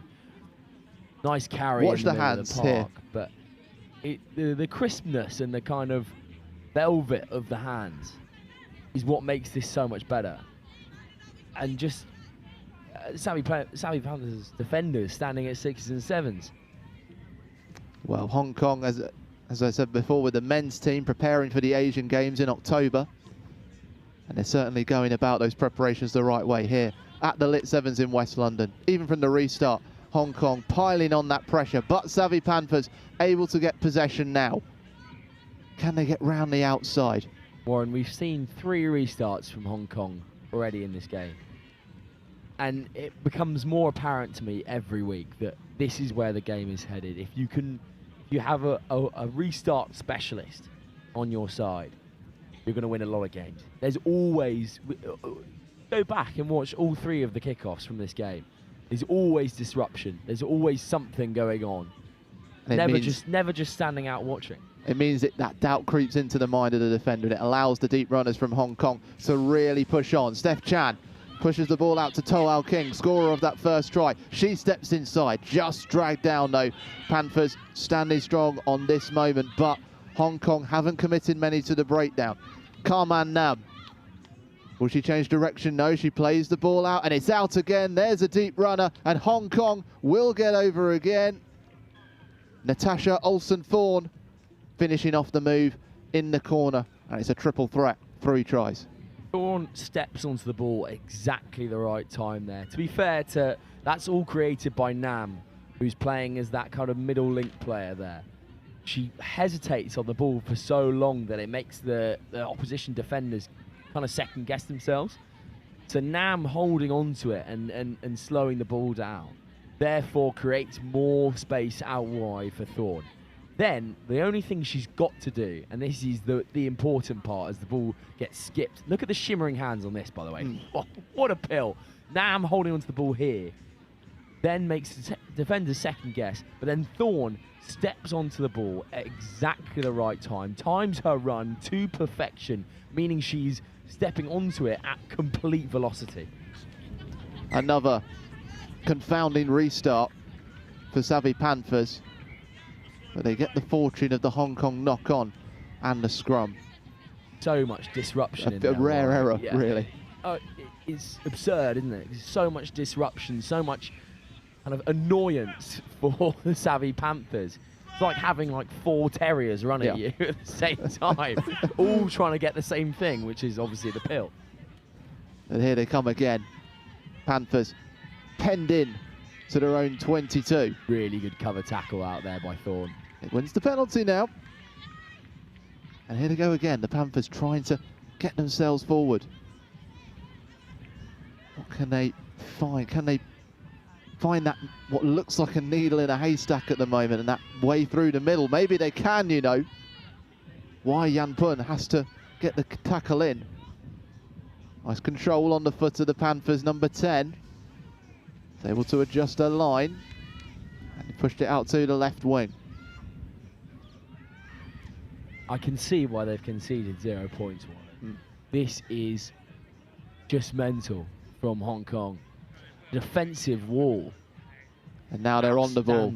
They've got the overlap on this near wing, but she decided to go for it herself, Michaela Baltazar, and she's got the pass to perfection into Steph Chan. She checks back. Karman Nam gives it back. It's liquid rugby right now, but there was a knock-on right at the end, and it will be a scrum And that is the halftime whistle, where at times we have seen Hong Kong as rugby poetry in motion here at the LIT7s, leading 17-0. It may be a small scoreline compared to what we've seen today, Sam, but it's the way they've gone about it. That's the difference between these sides. It's a gulf. Professional is an understatement for these girls. I mean, just everything they've gone and done on the pitch here in this game has been to a T exactly right. Apart from maybe that little handling error down there, each one of them know what their job is on a sevens field. Not confusing with others being like, oh, I want to be the star of the show. Each one of them know their different characteristics and know their job, therefore making it such a complete side. I can see clearly why they haven't conceded a point yet. We'll see if that run continues in the second half. Let's go and join our host, Will Shepherd, and I'll say ahoy as well. We are racing our way through the quarterfinals and shortly have the men's open semi-finals. Now, you've seen a team on either side of the draw, British Army and Wild Dogs. You know the pedigree that they're going to bring to those matches. Do you think it's just straight through to the final for them? No, definitely not. And I think in sevens, obviously anything can happen, and it can happen really quickly. So I think definitely the other semi-finalists are going to be like hunting for it as well. So definitely not going straight through. Wild Dogs, they have looked particularly impressive as they've gone through the competition. Should they get to the final, they're not going to fear British Army or whoever else they come up against, are they? No, I think that I think all teams here have just come out and because you can't give too much respect to an opposition, even if you are a bit nervous of them. You have to just play your own game and not get caught into what they bring. But Army, I've done a few of their games. They've been really impressive. I'm excited to see what they can bring because they've looked so dangerous. Yeah, and that Fijian flair that they've got, just so exciting to watch. We're ready to go back up to commentary for the second half. Thank you, guys. We'll have Cat Merchant alongside me for the game following us in the Women's Open Plate semi-final, which is starting at 5:10. Just to probably say Cap Merchant. Oh, there you go. My job is under threat. Well, I mean, I'm so excited for the second half, Warren. I think we've just been saying in that break, the only error we really saw from Hong Kong was that knock-on near the end of the first half. Yeah. A slight blemish on that first 7 minutes. I'm absolutely astounded. I mean, like, who cares if you make a knock-on? Like, I'm almost speechless because I've attended a lot of these elite tournaments, and I can probably say I've never seen a women's side who are so to a T perfect like this. Because you have all the big names and you have everyone like that, but they obviously all make mistakes. But they've got the players and the skill and the characteristics in there and all the gas on the outside, that kind of stuff, to get through. But this Hong Kong side, they're working as a absolute machine at the moment. Well, now Savvy Panthers, I remember the second half of their game against Monaco. They certainly came out with their tails up and their ears pinned back, but they couldn't find a way to get past the Côte d'Azur side. So what will they be able to do against this Hong Kong team who, again, that defence is shifting from one side to the other. It's closing out the option on this wing and they'll be pushed out, and it is a line out to Hong Kong. Just to confirm, on pitch 2, Rambling Jesters beat Stallions 21-17 in that quarter-final. So the semi-final will be played between Hong Kong, who we saw beat Sri Lanka 29-14, and Rambling Jesters in the men's open. Of course, the other one between British Army and Monaco Imps. Yeah, Rambling Jesters, another stalwart side in the kind of sevens community. A lot of good players to watch out for on that team. I will say of note, Harry. My goodness me. Well, I'm going to get cut off here because another staunching line from Hong Kong. It's almost getting rude now. They're interrupting us as we're doing our commentary with such wonderful tries. Gabby Rivers storming her way through the middle of the Savvy Panthers line, and this came from the line out that was won by Hong Kong straight down the middle. If you just pinpoint, I wish we could do this on Next Gen, but just pinpoint where where the start of the run from Rivers is and where the finish is. Let's have a look at it now. We can almost see it. So here's the lineup. She comes from off screen here. That's Bang. where the runs come. Yeah, and you can see almost in her mind her shifting gears, because she has to time her run perfectly for that angle to open up. And then once you've hit the ball on the gain line, that's when you shift to 5th and then 6th as you make your way through that pink wall of defence. The pink wall has been shattered, though, by Hong Kong 4 times, thanks to the score from Gabby Rivers. And they will go looking for a 5th, you would expect. But Savvy Panthers want to say something in this semi-final. 24-0 down, about 3.5 minutes to go. Hong Kong looking to keep up their record of not conceding a single point today. I mean, just then, a prime example, really, really nice footwork from the Savvy Panthers. But then immediately, another Hong Kong player came out of nowhere and shut her down. Now a kick over the top. Sat Panthers trying something different, but it is collected by Toal King, who scored that first try, and she's away on the turn like a whippet down the wing. Away she goes, and it's a flourishing 5th for Hong Kong, but you sense that they will still not be happy. They will be hungry for more. Of course not, and Toal King again here. Do not kick the ball to her, whatever you do. And she's got a one-on-one on the outside. I'm not saying I knew that was going to be a try, but you'd think, kind of on the outside, she'll capitalise on anything. And again, just storming down the outside as you see her thoughts going through her brain as this ball goes up into the air. She's got one player on her immediately. Little stutter step as well, which probably adds a bit more to the defender's mindset. Because you've gone, oh, maybe she'll come back inside. Nope. Toal King has just stormed another one down the left-hand side from about the halfway line. Impressive, to say the least. Storming seems to be the word for this Hong Kong performance, as they are seemingly marching their way to the Women's Open final, where they will face either Monaco, Musa or Hammerheads. We will confirm that score at half-time in the next game. Of course, the finals of all 4 events will be streamed right here on LIT7, Super 7 Series and Next Gen YouTube channels. Loose ball from Panthers. Will Hong Kong pounce? No, they won't. Panthers able to get their claws onto it, but not able to break away. Unreal, Warren. Unreal. That's what they pay me for, Sam. Kicked away. Kick for territory there. I mean, probably good decision from the Savvy Panthers, because they just need to get out of dodge here. It's a barrage of assault from Hong Kong right now. It's like a hydraulic press, honestly. There's no escape for these Panthers at the moment. Hong Kong. It's also looking to go again. The impressive thing, Warren, is the fitness of these girls.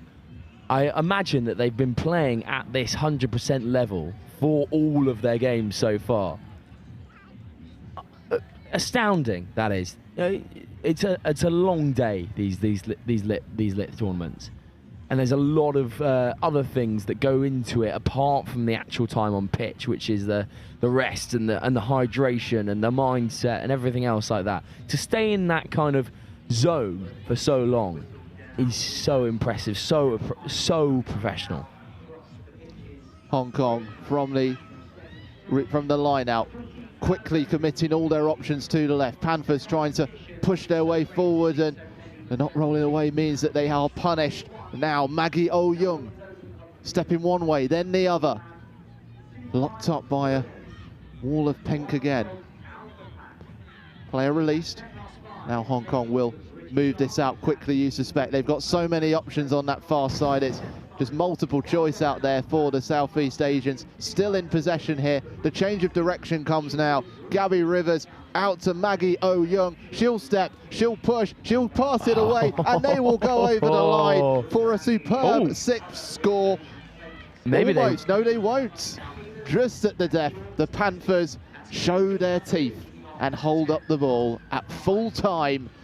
It is still Hong Kong going through to the Women's Open final with a 29-0 victory. The Panthers doing as much as they could, but Hong Kong, bar a few blemishes, putting together a masterpiece of rugby sevens for us here.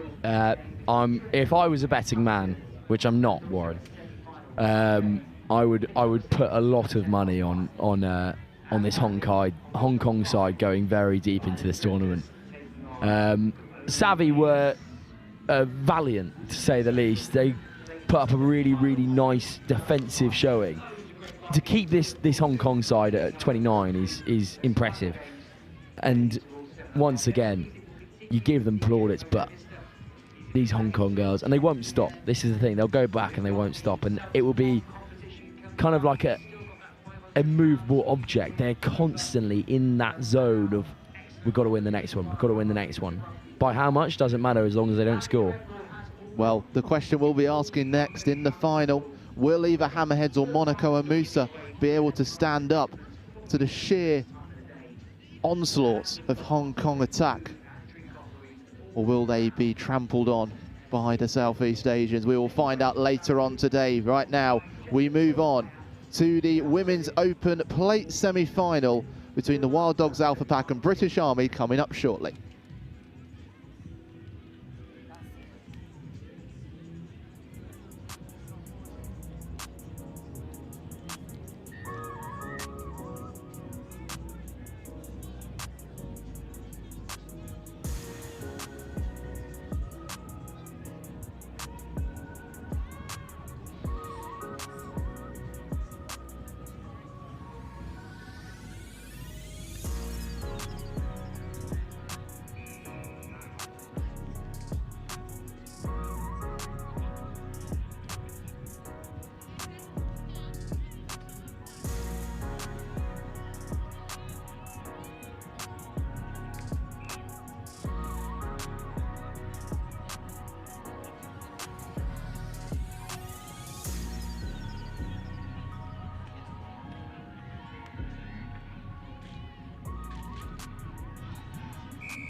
Well, welcome back to pitch one here at the LIT7s, where we have a Women's Open Plate semi-final taking place between the Wild Dogs Alpha Pack and British Army in red. Cat Merchant back alongside me.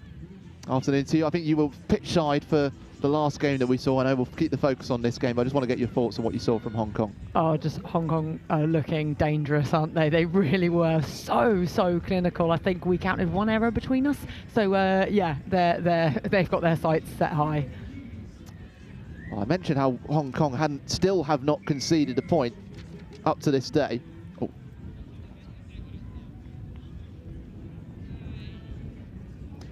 Oh. British Army. It's been a bit of a different day for them today. They've only scored one try in their 3 games. They lost 73-0 to Hong Kong, 31-0 to Hammerheads, 44-7 to FRN Beavers. Now they're going against a Wild Dog side who won their 1 game against Jordan's Legacy but lost to Monaco and the Kuma Savvy Panthers. The plate, of course, it's great to see the plate in these competitions because you want to keep everybody playing, and it means there's still something to really fight for both of these sides. Yeah, absolutely. You come into a tournament, you want to play as many games as you can, don't you? So they'll be very keen to finish strong. So British Army now.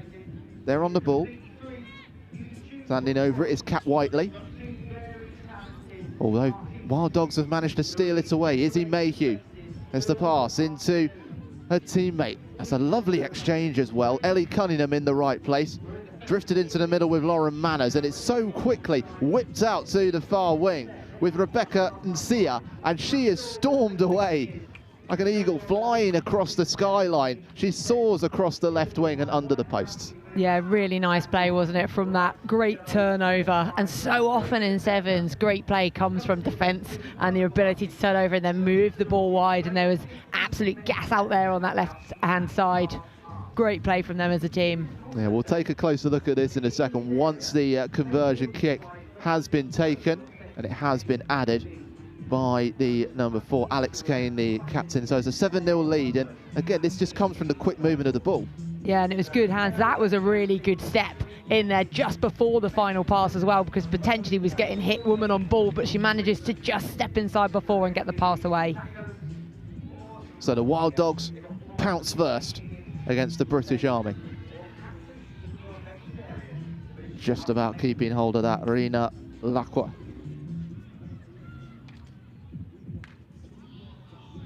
Trying to move it out to the right wing. Yeah, it's been a sort of frustrating day for British Army, but they have had their successes this season. Plate winners in the National Pub Sevens as the UK Armed Forces, won the social competition at the Bournemouth Sevens, and also won at the MK Sevens as well. But I'm told that this is a group that haven't trained together before this tournament. So yeah, the fact they're still coming out and competing. I mean, Rugby Sevens, you've said it so many times today, Kat, it's all about building those connections, isn't it? Definitely. You all have to read the game. You don't have to read it the same, but you have to know what your teammate's going to do, or you predict what they might do. And that was one thing I loved about Sevens, is reading that game and knowing your players inside out. Wild Dogs trying to go round the outside. They've got real pace on the wing as British Army left grabbing at air. Freya Chalice sprints down the right wing and gets towards the post for a second score for the Wild Dogs, who maybe made that look a tad too easy. They did, didn't they? Just simple things done well, getting it wide and a good finish with it. I just got a flashback there to thinking about knowing your teammates well, and one of my friends, Sarah Guest, who did the Sevens side of things with me, played at Worcester with me as well. We were on our defensive 5-metre line and she just tapped it, and everyone else had sort of turned around, and I just got with her and like made sure she got at me. We ended up scoring off it, so it was great, but the coaches at the time were like, "What were you thinking?" And she was like, "Well, I knew Kat would be there," and I was like, "Well, I probably knew she might tap," so it did work well. But if you don't know your players, that's a turnover. that's a different conversation with the coach. What would they call that? Telepathy in motion, perhaps? Yeah, I think so. Yeah. But are those the kind of things as players, though? Are they things you train, that you work on, or is it just a case of being around each other and just knowing each other's game through exposure? In that instance, that was for me. I'd played with Sarah since I was like 14 years old, so we knew each other. So we knew what we was going to do. She knows I love to run. I know she likes to quick tap and take the more risk. But yeah, it's amazing how quickly, though, in a game of sevens, you can get used to each other. You can do it a lot quicker than I think you can in 15s. But coming into this tournament not having trained together, they're obviously at a disadvantage compared to other teams which have had that precious time together. Well, British Army, they've gone for the direct approach. It might just work for them. Are they going to get a score in this game? Just chased down.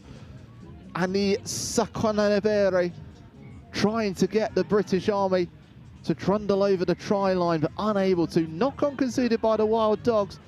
And there's a bit of fight in this British Army side. Yeah, that was good to see. They need to use their power game. That's clearly what they want to utilise, and then get that offloading game in behind, because all you need is one break through the middle with somebody quick. That's all you need to create. So they were so close there, and they will get another go at it now. So now they'll put this in through Rachel Woods. Bodies on the left side. Wild Dogs, though, trying to get the turn of the scrum. They've done so illegally, so British Army will be able to attack. Sivo Adequalo. Lovely shimmy away. Trying to get out onto the wing with Beth Bates, but she's just been pushed out of play. Wild Dogs marshalling the British Army troops out of play. Yeah, their defence is solid, isn't it? They look comfortable even when they're being stretched from one side of the pitch to the other. They don't look like it's a bother for them. From the line out, Wild Dogs, you have a feeling maybe that they could get something even from this position. Straight down the middle, the breakaway from the first tackle, trying to get away again. She's got the support as well. It's 2-on-1, it's through the middle. And my premonition has come true, it seems, from the line out. Wild Dogs go down the other end and get themselves a third. Yeah, they look dangerous, and I think the big thing for me is they're not one-out runners at all, because you see that break down the outside. If her teammates weren't working really hard to get with her, that 2v1 on the inside doesn't happen. There's a tackle there instead of a score. So working so well and closely with each other is the key difference of what they're doing right now. Conversion is added. And that brings an end to a half. But the Wild Dogs have bitten down with that wonderful counter-attacking move for the third try. So we see it being replayed here. It's finished off by Liv Armand, one of the original 12 Wild Dogs ladies from 2022, showing the young guns how it's done and putting them into the lead. Right, we're half-time here in this Women's Open Plate semi-final. Our roving man, Will Shepherd, has gone out and he's found a roaming vest wearer.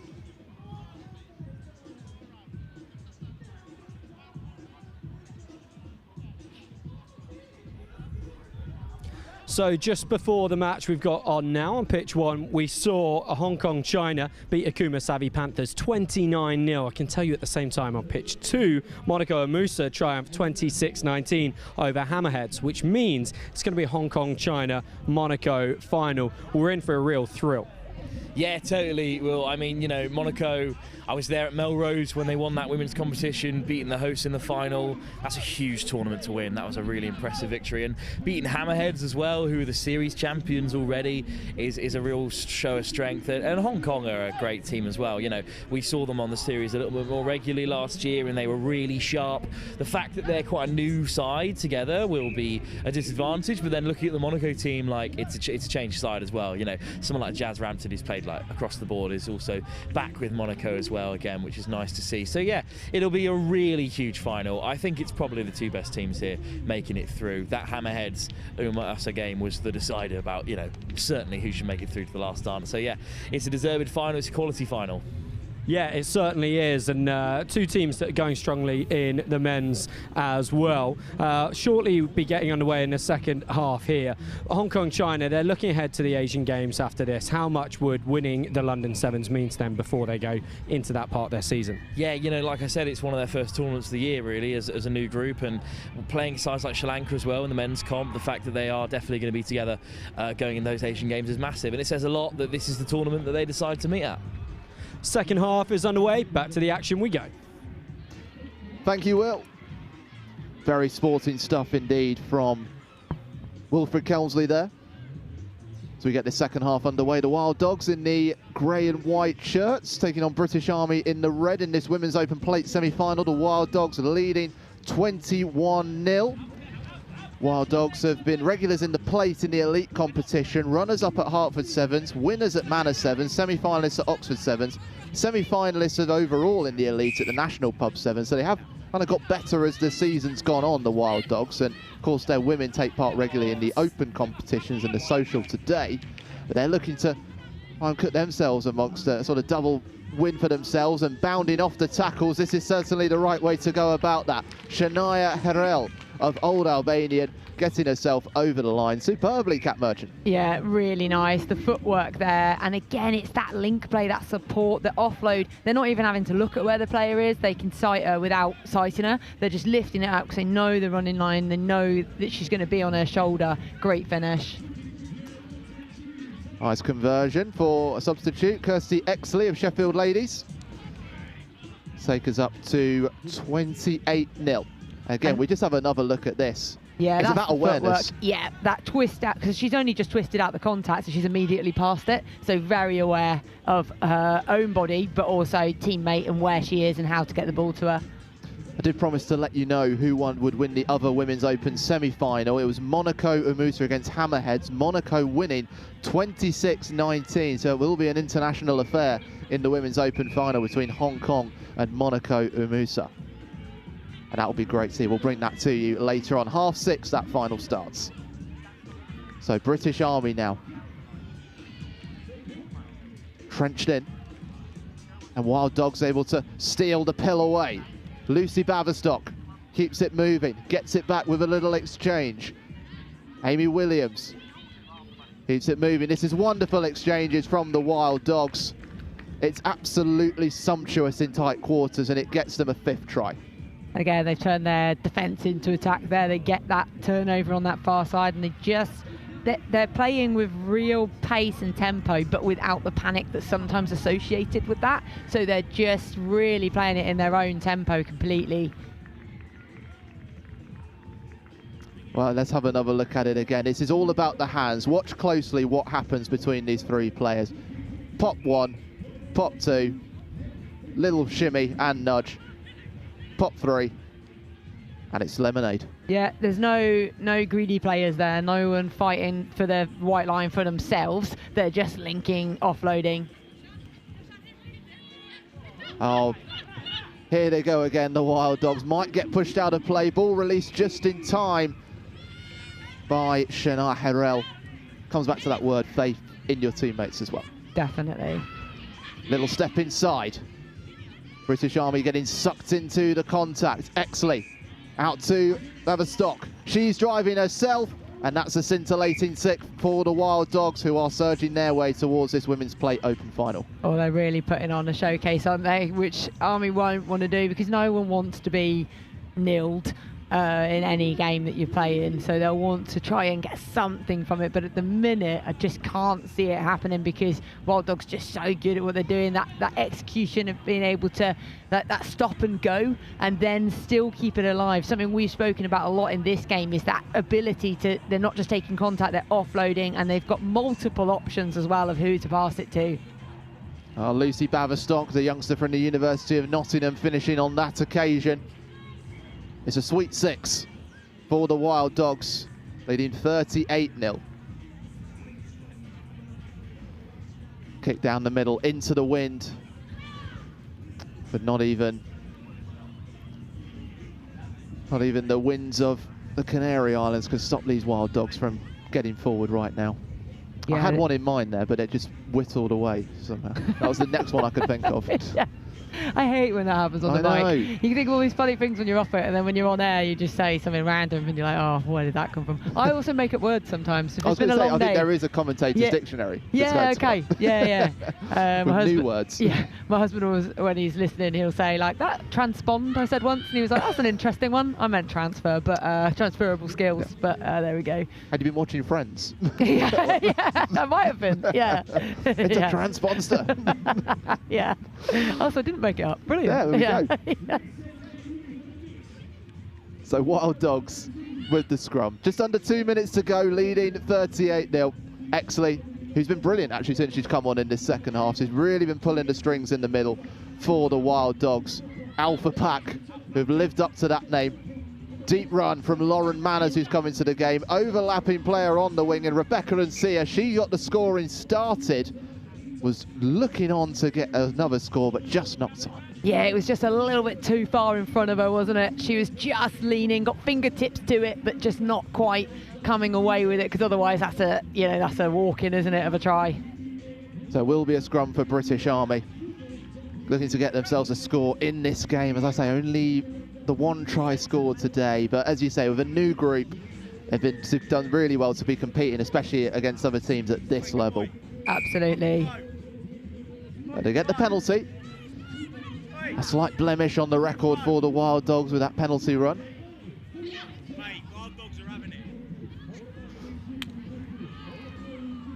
British Army able to keep the ball moving, but just conceding the knock-on, so the Wild Dogs will have a chance to finish this plate semi-final with a flourish.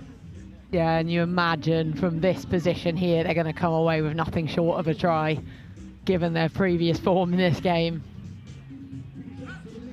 Ball in the hands of Kirsty Exley, joining us from the northwest. Lovely drive from the set piece as well. It creates the room and it allows so many options for Wild Dogs. Ellie Cunningham getting the pass away and out to a speedy winger, and she shows that speed to bound over the line, and it is try number 7 for the Wild Dogs, who will be going through to the Women's Open Plate Final, where they will be facing FRN Beavers, who beat Jordan's Legacy 33-12. Yeah, again, that's going to be a good matchup, isn't it? Because both of those teams do really like to get that ball wide. I have to say, Wild Dogs at the minute, for me, slightly edged that, I'm going to say, in that final coming into it, especially off the back of this performance here. They've played like a complete team. Just seeing the Hong Kong men's team, who are getting ready for their semi-final, which will be at 10-6. The ball doesn't make the posts. This Women's Open Plate semi-final finishes 42-0 to the Wild Dogs. British Army's day ends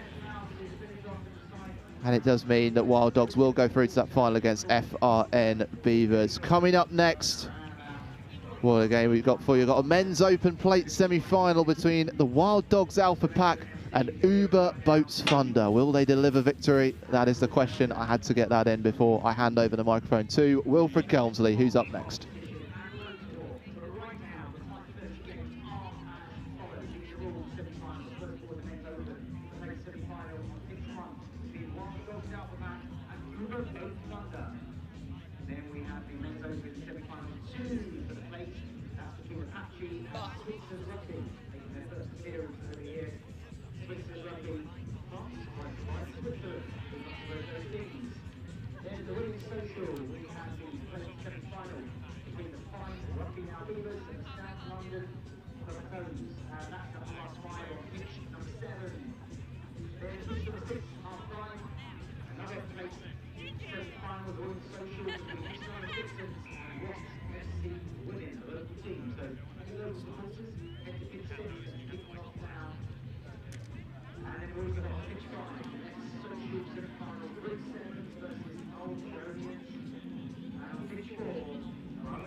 Welcome back then to the LIT7s here at Wasps FC.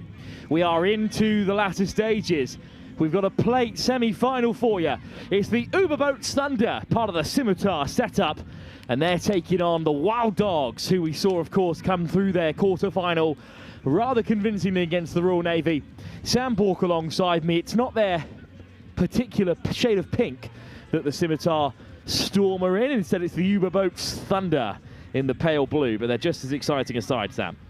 Yeah, definitely so. A few players to watch out for on both sides. See the number 3 there, Carl Harris, storming in. He's going to be a player to watch, definitely, as the Scimitar go early and they go quick, and that's an early try. What a start for the Uber Boats. Leo Munro goes straight through the centre. It's the quickest try of the day. It's 15 seconds in. It's a 5-point lead for the Uber Boats Thunder, who I think are the slight favourites in this one. Well, it'll be one for definitely for the debate, because this Wild Dog side are very strong. Obviously, players that we've been commentating on for a long time. The fan favourite Brad Bomber in there. Also Carl Bradbury with that trademark scrum cap. So we'll see what happens when they get on the ball. But a lucky bounce for Uber Boats to start off early. And Bomber gets shrugged off, and a nice little chicken wing out. And the Uber Boats put 5 on the scoreboard. Yeah, they've claimed it straight off the kickoff again. Munro, dancing footwork, down on the 22. Taufa, swung wide from Vasu. And some fast feet. Miss pass into midfield. Harris rides the challenge. Munro for his second, takes on Bomber. And Bradley Bomber dispatches his man. And it's gone forward, says the umpire on this near side. I mean, that's why he's a fan favourite. Brad Bomber, obviously off to Bristol next month for pre-season. He'll be playing Super Bucks soon enough, the way that they're going. And the Scottish Under-18 international. Yeah, had a fantastic season with Ipswich. Got selected for the Under-20s in Scotland, and has had a really successful summer as well. Playing sevens alongside his Ipswich coach at times for the Wild Dogs this campaign. But it's Quayle stepping off that left boot of his, as he loves to do. Quick ball off the base. Wild Dogs to the near side. Here's Smith. Straight up the jumper. You know, interestingly, Wilf, I've heard that Wild Dogs are now down to 10 men, and it could be even 9 now. So plaudits to them for carrying on. Bomber brushes off Vasu. The ball is loose out wide, but it might bounce up for the Wild Dogs as they approach the 10-metre. Not a lot of place to go here, a little bit cramped. But out of a phone box they come. Upended by Naquan Smith. Bradbury. And then bouncing up into midfield again for the Wild Dogs. This is nice stuff from them. Looking to force that 2-on-1. It's Ronnie Durant, the Richmond boy, gets the offer away from Max Aitken. And Aitken is onto the field and scoring for the first time in front of the live stream here. Yeah, Durant makes all of that try. He's been one of the standout players for Wild Dogs today. Really, really clever and scrappy player in the middle of the park. And he's made this whole try for the Wild Dogs, putting them back on level terms, I assume, if they can slot this kick, which is right underneath the post. Here we go. Well, it was a tough group stage for the Wild Dogs. They actually beat the Switzers, the side from Geneva, in their second game after a narrow defeat to the Rambling Jesters. But then after losing out to CNCF Sevens, they finished bottom of the pool on points difference.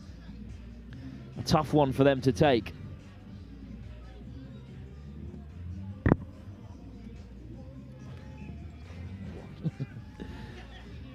Interesting. Targo Hagen's just come on for the Wild Dogs. He wasn't in their original listing, so I think they have looked to some other sides for support after a string of injuries.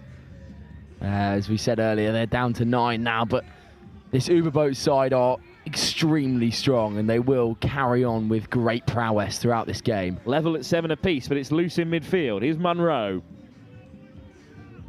Quick off his mark, Munro looking for the offloads. Takes it to ground instead.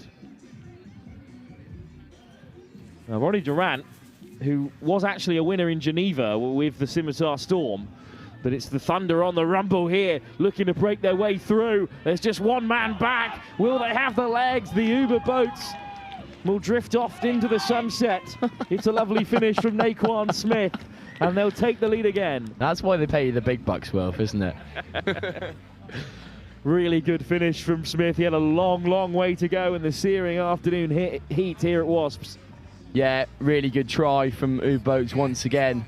Worked actually from their own 5-metre line out there. Couple of good carries from Monroe and then handed off to Smith, who's storming through, much like the Scimitar Storm. Also a player we haven't mentioned yet for the U-Boats, Dan Boa, lining up for them as well. It does get more strong the more you look at it. Well, they're a fully invitational team, and the Thunder is the new UK team, playing as part of the development for the international side, the Scimitar Storm. All London-based tournaments sponsored by their headline sponsor, Uber Boats. The Scimitar Thunder, they were men's open winners at the Summer Social. They also won the Old Pen Sevens. And then their men's elite side, the Storm, of course, won Geneva this year. And they've got representation from all over the park. I mean, Naquan Smith, the try scorer formerly of Gloucester, as Bradbury draws the penalty. Carl Harris was the Superbucks man at Hartbury. Usei Arias played a bit of Fiji Sevens. Dan Burs played for Germany. Munro for Scotland. Sol Taufar for the Dings Crusaders and the Tonga Seven side that were victors on the social circuit in this season. And Tom Vasu's on the wing for Rams in Nat 1. It is a very, very strong side, and they will be expecting to go deep in this tournament. But once again, Wild Dogs proving especially plucky here, as they're only 5 points off the Uber Boats. Did have a word with Carl Harris at the beginning of the day. He said, I'm very excited to play in this team. Although it will be the Wild Dogs looking to fight their way back into this before the end of the first half. They would love to make it through to this plate final, which is stacked full of talent here at the LIT7s.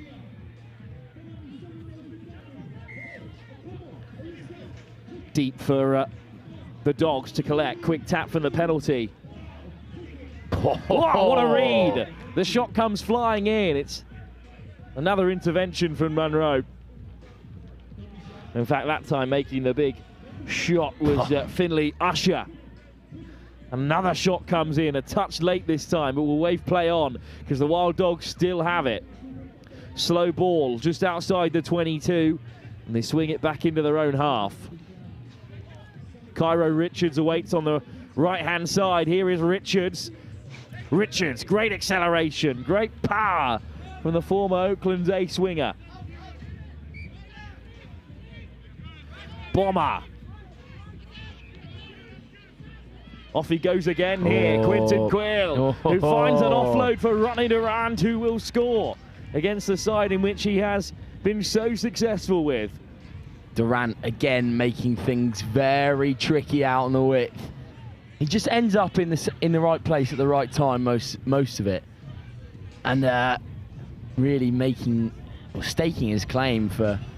There's the shot on Durant, but he won the eventual battle with that nice step back onto the inside of Dan Burr, the German international. And you can see why Durant plays at such high level 15s wise. He's always there, always willing, and always stepping onto the ball at the right time. Yeah, didn't play the full season at Richmond in the Champ. He had a really strong start, but people know he's a player of quality. He'll have suitors all over the country, I'm sure. Wild Dogs then back into this semi-final. Apache play Switzers of Geneva in the other plate semi, so it will be a final of real quality regardless of who makes it through. And Patterson there just ushers him into the corner. Smart play.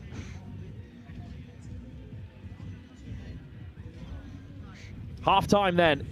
The Wild Dogs back into it on the stroke of the break. It's 12-12 with 7 minutes still to play in this plate semi-final.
Welcome back to the second half of this plate semi-final. The lift from Monroe has not gone to plan, and sweeping round the corner comes Aiken for a second. Oh, what a covering tackle to deny the Wild Dogs at the very last. It's Tom Vasu, the Nat 1 winger.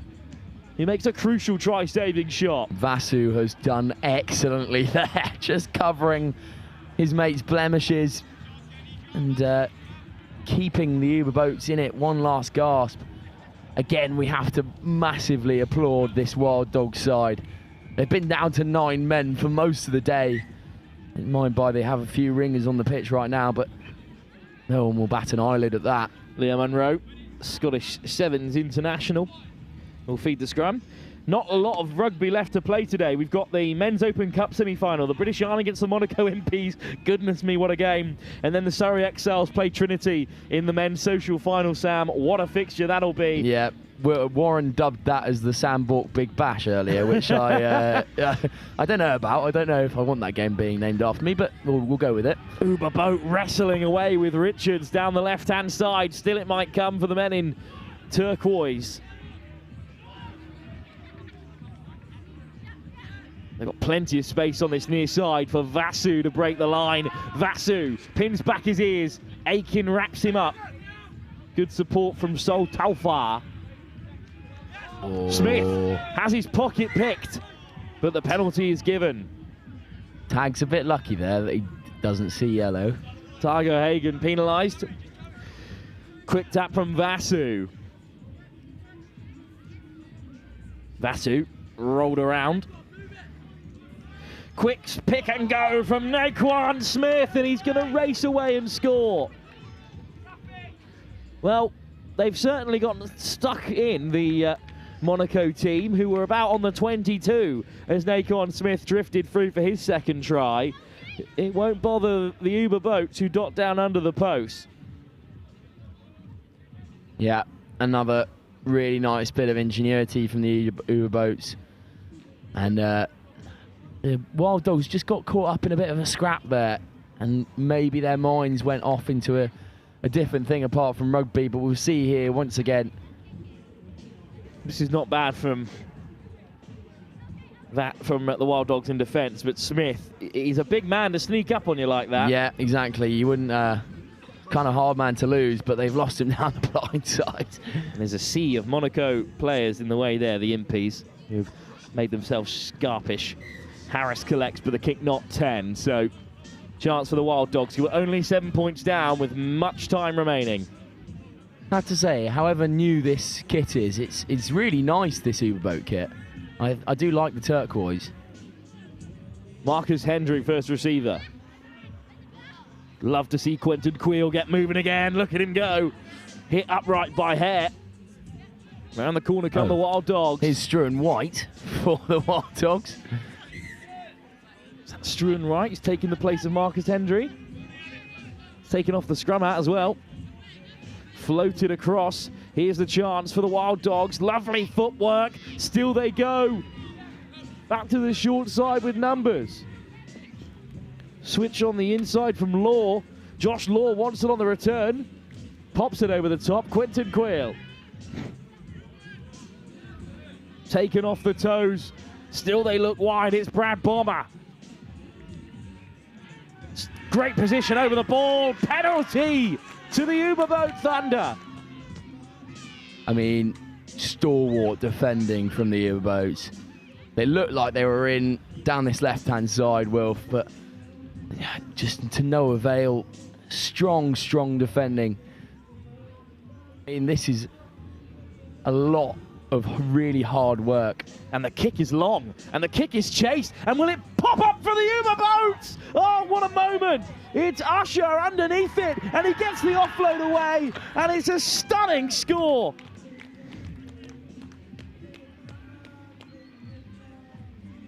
Goodness me, what a penalty. They looked for touch, but they couldn't find it. And instead it stayed in field, and Finn Usher did not give up the chase. Well, Finn Usher has just blown all of our minds here. They went for touch, they went for a touch finder. Usher did not give up one bit in the slightest, and I think he scored the conversion as well. It's just unreal from the young man. You see here, boot goes a bit awry, and then Usher puts on the gas, changing gears, and then the ball bounces. Ah, Finn Usher, OMG. And then there's the feature round the corner.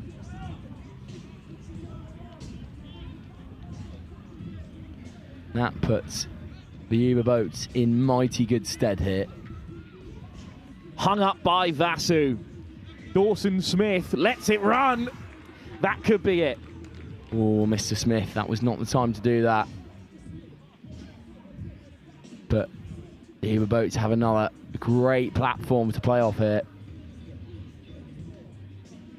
Joe Pattinson to take the throw. Played with the Artisans, the Stunts on the elite circuit this season so far. He's another one, just like me, Wilf, who's played for probably more teams than he's had hot dinners this summer. But big step onto the outside. Vasu has absolutely leathered his man, and Law could not get the kick away in time. Strew, you will be feeling that one tomorrow morning, I'm very sure. Struan White has just been absolutely lined up by Vasu. Struan White, who started the day with Sept Rush, the French side.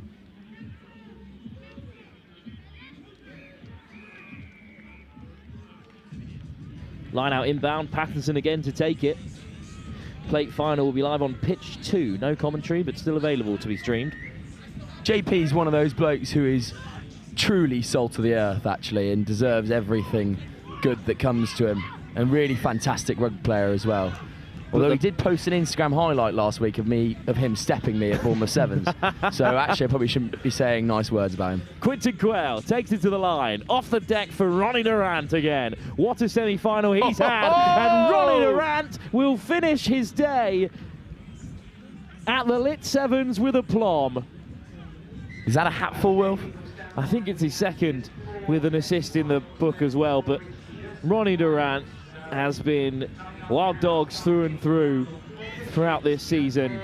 And he'll have the final say in this semi-final. Uberboat Thunder through to the plate to face either Apache or Switzer's Geneva. But it's Ronnie Durant with a final say against the side he recently won the Swiss Sevens with. What a game, Will. A really, really nice competition of some really fantastic rugby players. And a lot of these boys will go on to do bigger and better things next summer and through the 15 season. This is another thing that the Summer Sevens offers, is you get a lot of attention from some of the bigger 15s clubs, which is really nice to see. But that will be it there for that game. Our final semi-final before the cup games can be played. The British Army are taking on Monaco Impis in a fantastic game of international flair.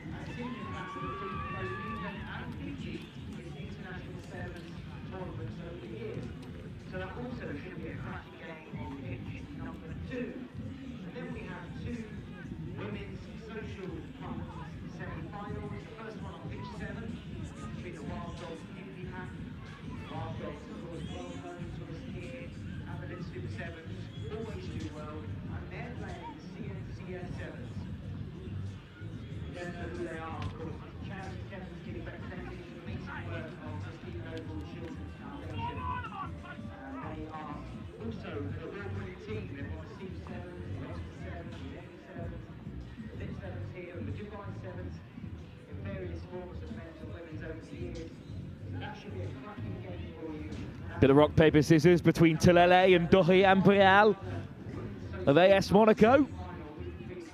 And it looks like it's the Fijian Sevens International who's won the toss. Semi-final time. Huge games on the line. Ramblin' Jesters over on pitch 2 are currently fighting for their spot in the big dance. But here on pitch 1, it's the British Army, champions of the British Elite Sevens, taking on Monaco Impis. Cat Merchant alongside me, hung up by Tulele. We're underway as it's knocked on off the kickoff.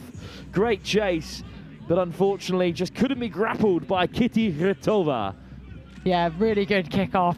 Fantastic chase, and that's one of those, if he takes it on the full, he's in, but a bit overzealous and a bit of an error there. This Monaco side, winners of Dubai in 2023, Melrose that same year, the Egg Chaser Sevens in 2024 and 2025, and they finally crossed over to the pinnacle of international rugby here in London at the LIT7s in its 14th edition, and they are always challengers. They are the only rugby club in Monaco, really, of serious report, AS Monaco, so they produce serious quality, and they've won a penalty, and they'll go quickly here. Bright start for them, and Cesar Chiodini flicked off the deck. Chiodini does well. The towering presence of Nico Divassau. Well, he flings it wide, but the whistle's gone. Forward pass, ref says so. They'll be pulled back, and Army will get their first scrum. Lucas Pirtavino was on the rumble again, the long head. Monaco man. They did have a very different side when they were at the Monaco Sevens a few weeks ago. That was a side full of international flair. This time they've gone straight up with the men from Monaco. Lots of names you'll recognise, like Glenn Bryce, Glenn Folds, Tyler Bush and Ali Reid were part of that team. Now it's full French and Monaco regulars with defensive duties here. Because off goes the British Army again. Louis Navuna takes it in. Here's Big Ravuvu. All the way wide, some nice work from Yala Yalia. Yala Yalia finds a pass to Lele, missed pass now, so the British Army might have some space to operate in, and they know when to pull the trigger. British Army up over the 10. Tulele, sniped down the blind side, almost caught by Pitavino. Ball is loose. They're always quick on the pickup. Nave lays it back. British Army stumped so far. They can't break through. Kitty Ritova with the hitch kick. Ritova wants the switch. He might not need it. Out comes the handoff to see off the final man. Luca Coutillard sent to deck. Ritova goes over. What a finish. Great finish. He drifted just enough to get that final defender to worry about whose it was. Was it last man's? Was it man inside? Didn't need either. Ran through the middle. Great finish from him, and just that's what you want in an attack. Confuse the defence, get them asking those questions, and he did exactly that. Had a good day, the Monaco MPs. They saw off the Beavers with little rapport and then took on the Godfathers. They then managed to see off Sri Lanka in one of the games of the day. Oh, sorry, they were beaten by Sri Lanka in that one. Sri Lanka themselves then knocked out by Hong Kong, while they ended up facing Sevens Rush, the French side, who they managed to beat. After Sevens Rush beat Hong Kong themselves in the final play of the game. Swirling kickoff from the British Army. Pitavino is leathered, but still the play continues. Eventually the knock-on is given. Not often you see a spiral drop kick. Yeah, that might be a first for me, you know. There's aspects of their game that continue to amaze the British Army. All serving in the armed forces, all from around the UK and Northern Ireland, and of course originally from Fiji, but all based in services now here. They are the current champions of the LIT series. Preseli Barbars took their crown a few weeks ago. Well taken. And a little hitch kick, and it might be on again here for Vuni Yayawa, who flicks it back onto the inside. Maseki Ra Loka. Wara. All the way out to the big man on the edge.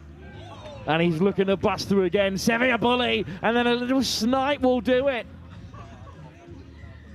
It's special stuff from the British Army. Clinical, really clinical when they need to be, and they just seem like they can score from anything and anywhere. So many options to choose from as well across the field.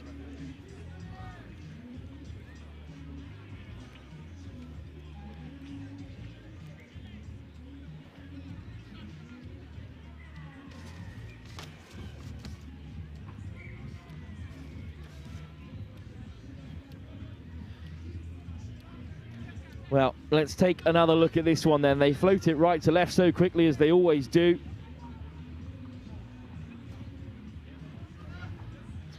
Yeah, and then just easy stuff, offloading, support lines, make it look easy.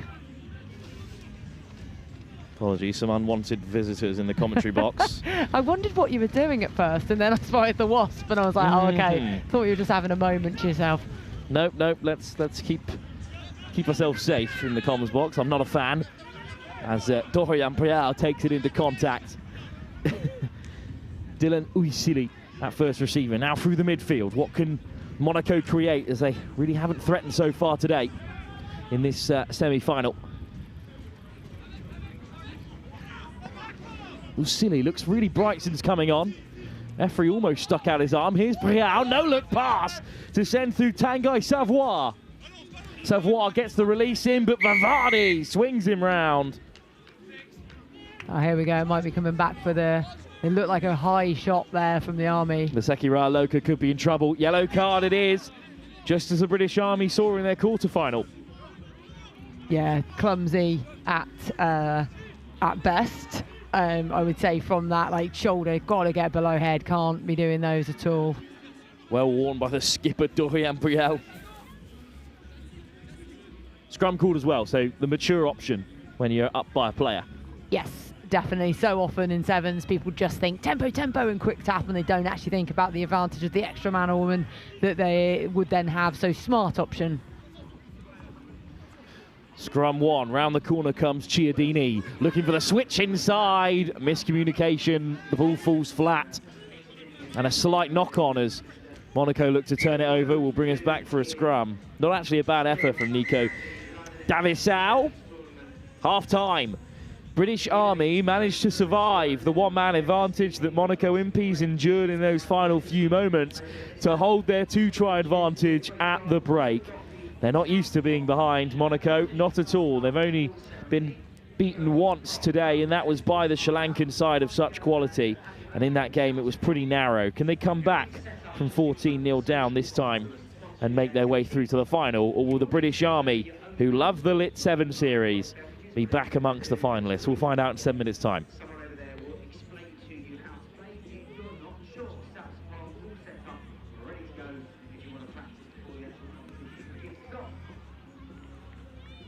forget, still loads of great food options, maybe a thing peckish.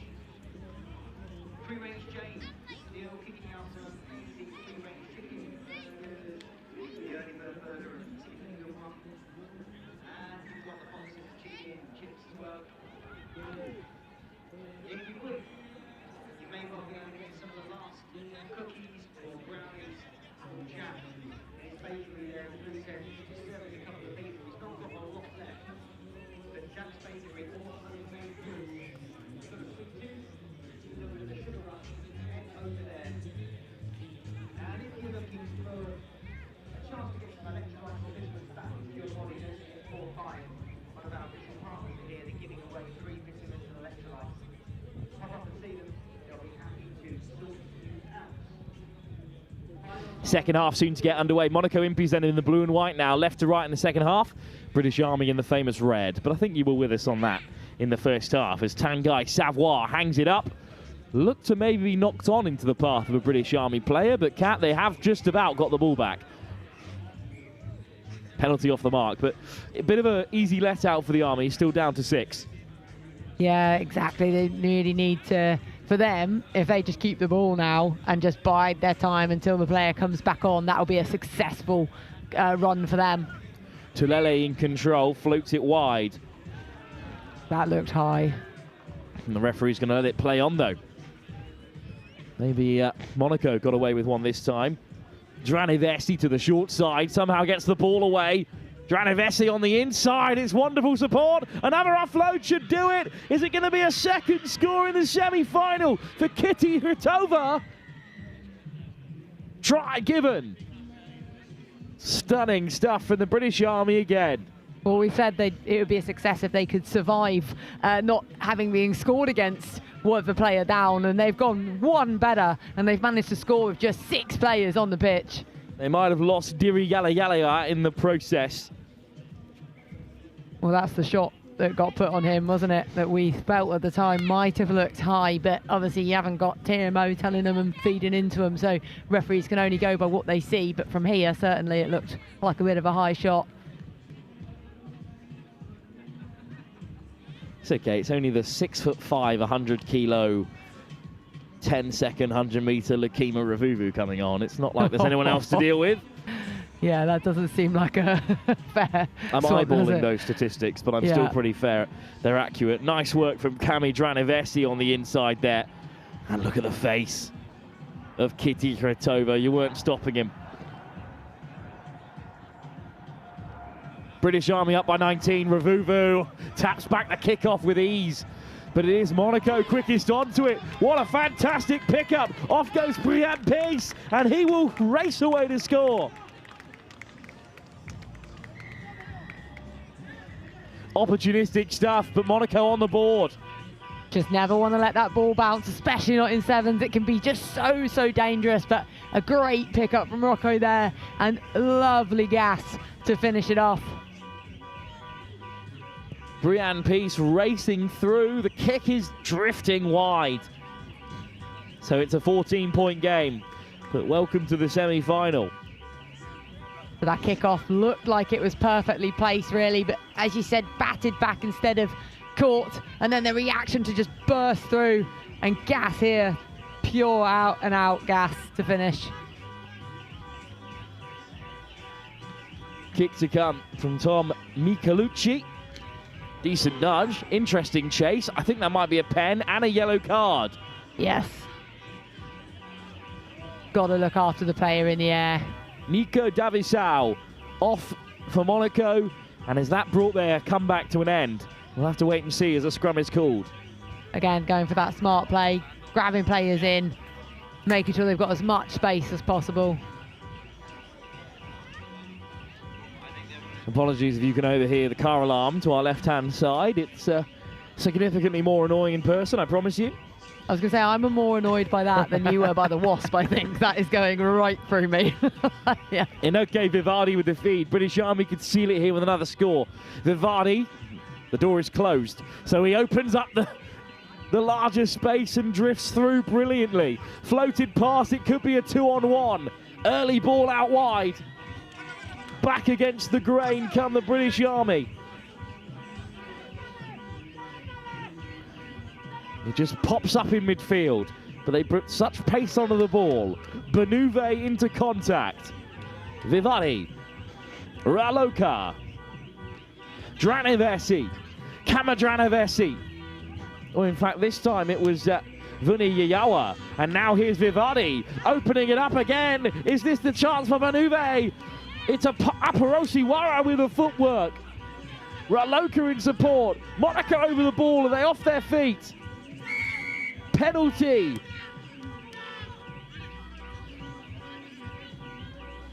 Apolosi Wara. Waiting patiently here. Dranevesi.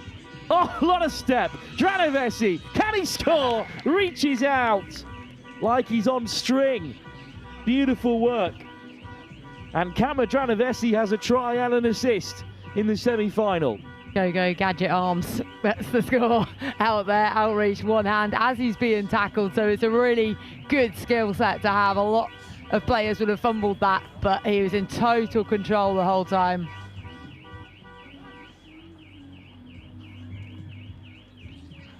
So kickoff still to come as it's nudged over.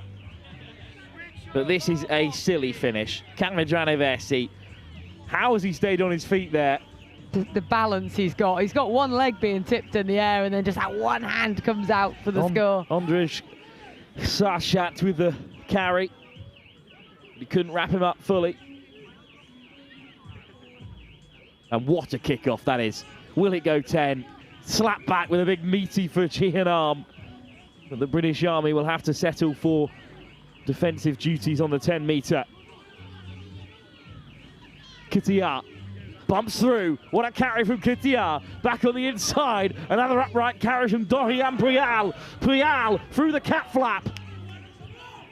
Now goes Maxime Moton, but they lose it out of the breakdown here. And now it's a 4-on-3. Tulele. Tulele gets it on the return. Round the corner comes Ravumu, and Ravumu puts it onto the inside. It came off a Monaco hand, but still will play. I think it's just going to be a couple of knock-ons that end with British Army possessions. A thriller to the end, this semi. Oh, it really has been. There's been moments of brilliance from both sides, but Army at the end of the day are the ones who managed to capitalise the most of it. There's a bit of a cheer there as the car alarm finally gets stopped. Well, just needed a woman's touch to come over and fix it after the two blokes were scrapping away with the doors on either side. I enjoy that. She did that with a lot of confidence as well. Just like, here you go, this is how it's done. Lameke Tulele clears his lines, but the referee's going to call back the scrub. Yeah.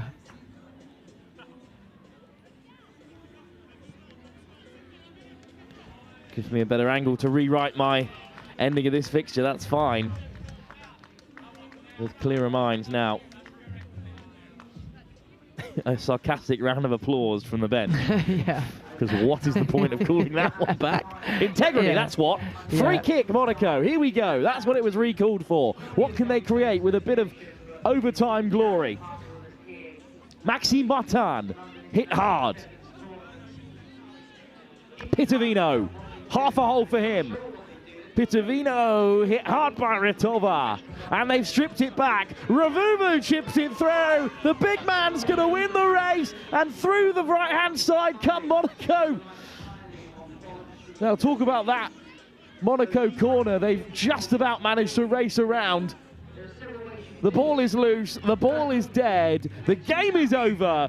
British Army are through to another lit final, this time at Wasps. They weren't able to go the length last year, but they've made it to the big dance this time.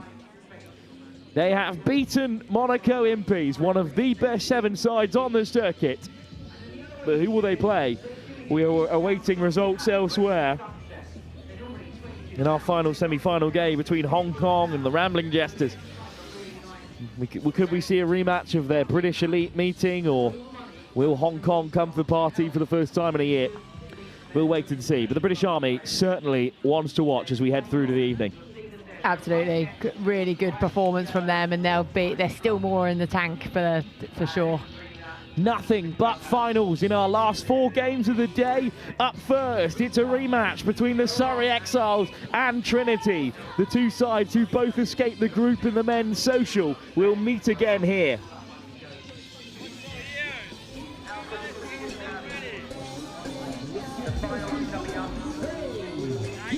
One of the reasons that the London Sevens has taken place at Wasps for 10 years in a row now isn't just the quality of these pitches here. Isn't just because the club is so welcoming. It's because the atmosphere is fantastic. The music's blaring. The drinks are flowing. Let's see how people are enjoying it here. Guys, how good is this atmosphere? Oh, it's fantastic. I'm really enjoying myself. The after party, it's just about getting into full swing. You're going to be staying the whole night through? Yeah, I reckon so. Yeah, we'll stay for a few. It's yeah, it's good. Everyone's having a good time, and yeah, enjoying it. Should be some good rugby later. So yeah, it's good. Decent pizza? I haven't tucked into it yet, but I am really looking forward to it. I had one earlier, I can tell you, it's good. The atmosphere is really building. The after party is not one to miss. If you're not down here already, get yourself down here. I don't know why you're not.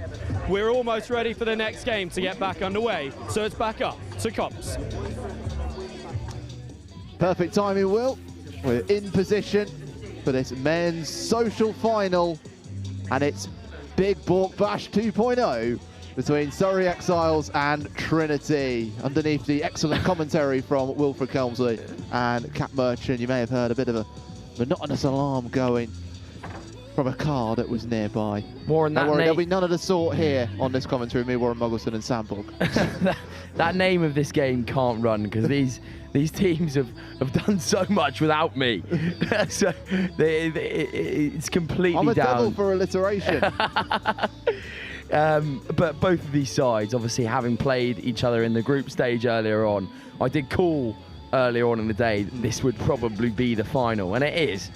And well deserved, both sides. I was having a chat with both coaches before. Edgy Jackson seemed very confident. He's down there in the blue boots. So did Mark, who's the coach for Trinity Rugby. Both got very good sides out today. Let's see what happens. It's going to be a good one, Warren. There's no doubts about it.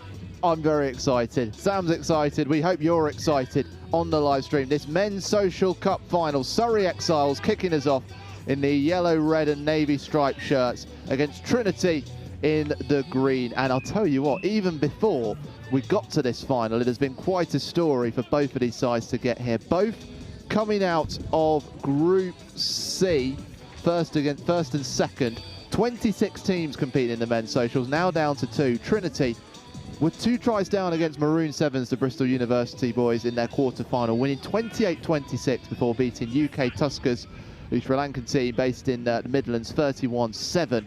Surrey Exiles, having lost out to Trinity in that previous game we saw earlier, 24-7, beat Sons of Spartacus 21-19, and then Millfield Old Boys 26-17. Both of these sides, Sam, have had to work so hard to get to this point. Yeah, they've had to really scrap, Warren, and it just shows the absolute nature of both of these sides. And I'm sure they'll go on to play elite rugby in the coming years because they are both supreme outfits. As you see here, the ball comes a bit sticky, and ruck time. Chapman will feed. That's a nice pass. Out to Sheehy. Sheehy inside for Odomeru. Oh, Odomeru doing what he does. He has a little look around as he goes underneath the posts at what looked like 80 miles an hour, I would say. And David Odomeru gets the first score just like he did in the group stage game. Well, we say, and I will admit Davey is one of my very close friends, but he's such a good rugby player. Really, really. When he gets on the ball at the right time, there's no stopping him because he can just step you in and out of a phone box, and a full complement of 7 there added on by Adam Sheehy. But this is prime Trinity rugby. Off to Chapman, then Sheehy spins an absolute pill here. Really nice, no-looking switch. And I don't know why Davey's wearing a headband, but for some reason he is. Anyway, Davey gets over the whitewash. The best bit is first score. The tape matches what he's got on his hand as well. He Yeah. loves a bit of blue tape. Yeah, this Dave. From the restart, Trinity can pick the pill up. They've got the advantage for the knock-on from the Exiles. She just puts it on his foot and then sweeps the ball out to the far wing. There's a step inside from the winger, and again, he's got a man on the outside. He draws another, and it's all out to the winger. Now into Malachi Goldson. Changing direction here and again. Trying to go through the gaps, can't release the pass. The Trinity man. And now it's out to the middle with Chris Speed. What a name to have for Rugby Sevens, that is. Kai Coachman into Sheehy. Back to Odemary, who's trying to suck the Surrey Exile players towards him and then burst through the gaps. Unable to do so on this occasion. But this is just a Trinity side, brimming with confidence in the ball, but the penalty conceded. Commentator's curse striking you a bit early there, Warren Muggleton. But yeah, another really nice turnover, this time from Salvador Gomez. Salv is an expert Sevens player, having played a couple of games with him earlier on today. But here go the Exiles. Now, is there a gap? That's the question for them. Jack Rollo is a real danger man for Surrey Exiles. They struggled to find the real gaps against Trinity, just a little bit less pace on the ball than Trinity had, but he was one of the men trying to make a difference in that one. Dylan Leaney. Here goes now Couchman. The interception. Couchman, we know he's got the pace, can't get the pick up right, and it goes for a knock-on and a scrum.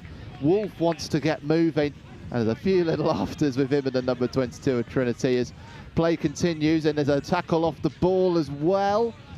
Tempers may be boiling over in this game. The second time these two sides facing each other today at the LIT7s. Oh, and it's just been gifted again to Trinity. Chris Speed needed none of his namesake. He just had to stroll over the line, and he makes it look with a little smile on his face. He knew that that was a gift from Surrey Exiles, and they did it in the last game. Yeah, definitely. Shame. It's a shame there, because Exiles were building something very nice. They had a broken field to play with, but no cigar, no dice at the end of it. I've got to use my favourite phrase right now. Adam Sheehy with the conversion kick, which we'll see after the replay, which you'll see here. He puts the conversion on the beans on toast. It got it in. We got it in, finally. I was going to say it earlier, but he actually didn't do it. Eddie Jackson there makes a bit of a right decision, gifting the Trinity Rugby another 7 on the board. Or not a 7, actually, because he's hit the beans on toast. Nope. Warren Muggleton. Monaco's women's team told to get off the pitch by the referee. They may want to warm up, but they've got to realise there's a men's social cup final going on right now. And it's Trinity that are leading it 12-0. Trinity looking to win this for the first time. Surrey Exiles, winners of the Social Cup in 2024 and 2019. Already seeming like a long way to go for them. But of course, the game of Rugby Sevens can change on the flip of a coin, or even a kick through like that. But that one straight to the well-placed Odemary. Davey gets wrapped up there, and it's a good turnover by the Exiles. What can they do from this penalty kick? Hal Holland and the number 13 shirt into Rollo. It's down the middle, they're going for it. Rollo, he's able to get away from one challenge. Will Odemary be able to grab him? Not quite. Exiles are over the line. They went straight through the heart of the Trinity defence, under the posts, and they get themselves on the board. And we have a game on our hands. We do. It's turning out to be an absolute cracker, but just remember, as he's strutting over now, he's being brought on. That's the little magician. It's not Lionel Messi. Might as well could be. Josh Joubert steps onto the pitch and will certainly change the game, I'm sure. But Exiles bring back what they can do, and it's a nice little it's almost a fumble, isn't it, as he makes the pass while falling to ground, but he does so well.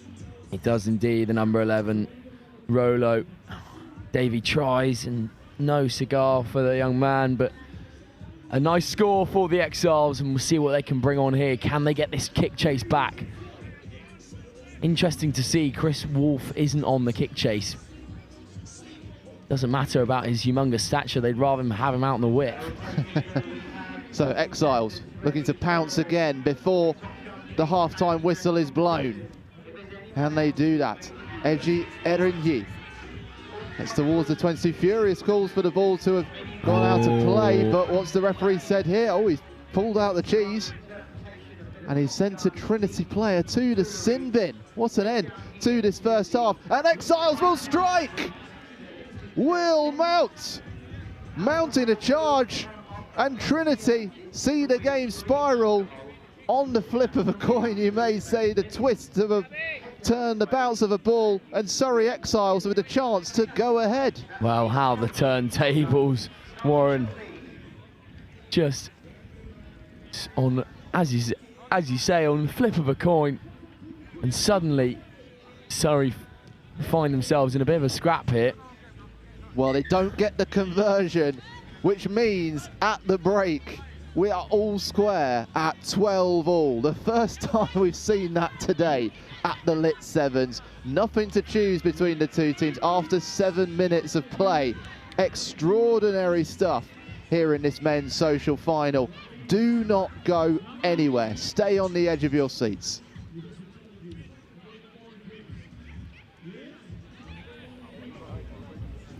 Seven on 6 at half-time between Trinity and Surrey, and I'm here with LU7s, runners-up last year in the men's social on the Lit Super 7 series. No, winners last year of the men's social, runners-up this year on the men's open. How about your day today? Look, we had a lot of fun. It was the end of year social, so we won't really talk about the results, but rugby was certainly the winner today. As long as rugby's the winner, that's the main thing. But end of season social, so you're here to have fun. That means you're going to roll that on into the after party. 100%. That's what we're here for, the after party. The after party. Is that a little throw to the fact that you're from Henley? Yeah, a little bit. I can't say myself, but some of these boys are, from Henley College, and yeah, so they're gonna definitely party the night away. I'm gonna be leaving early, unfortunately, but yeah, these boys will take it in their pride. So winners of the social last year in the series, runners-up in the opens this year. Next year, what's that gonna bring? Who knows? We've got to keep our cards close to our chests and see what the next year takes to us. Just the one team at the moment. Any thoughts of expansion up to 2 in the coming years? Potentially, yeah. It's definitely something we've spoken about. Obviously, you see the success of the women's as well, so let's just see what happens there. You're gradually getting higher and higher as you go through the answers. Don't worry. The interview's over. You can breathe out now. Thank you very much for joining us, LU7s. We're shortly going to be back underway in this engrossing contest between Surrey even and Trinity.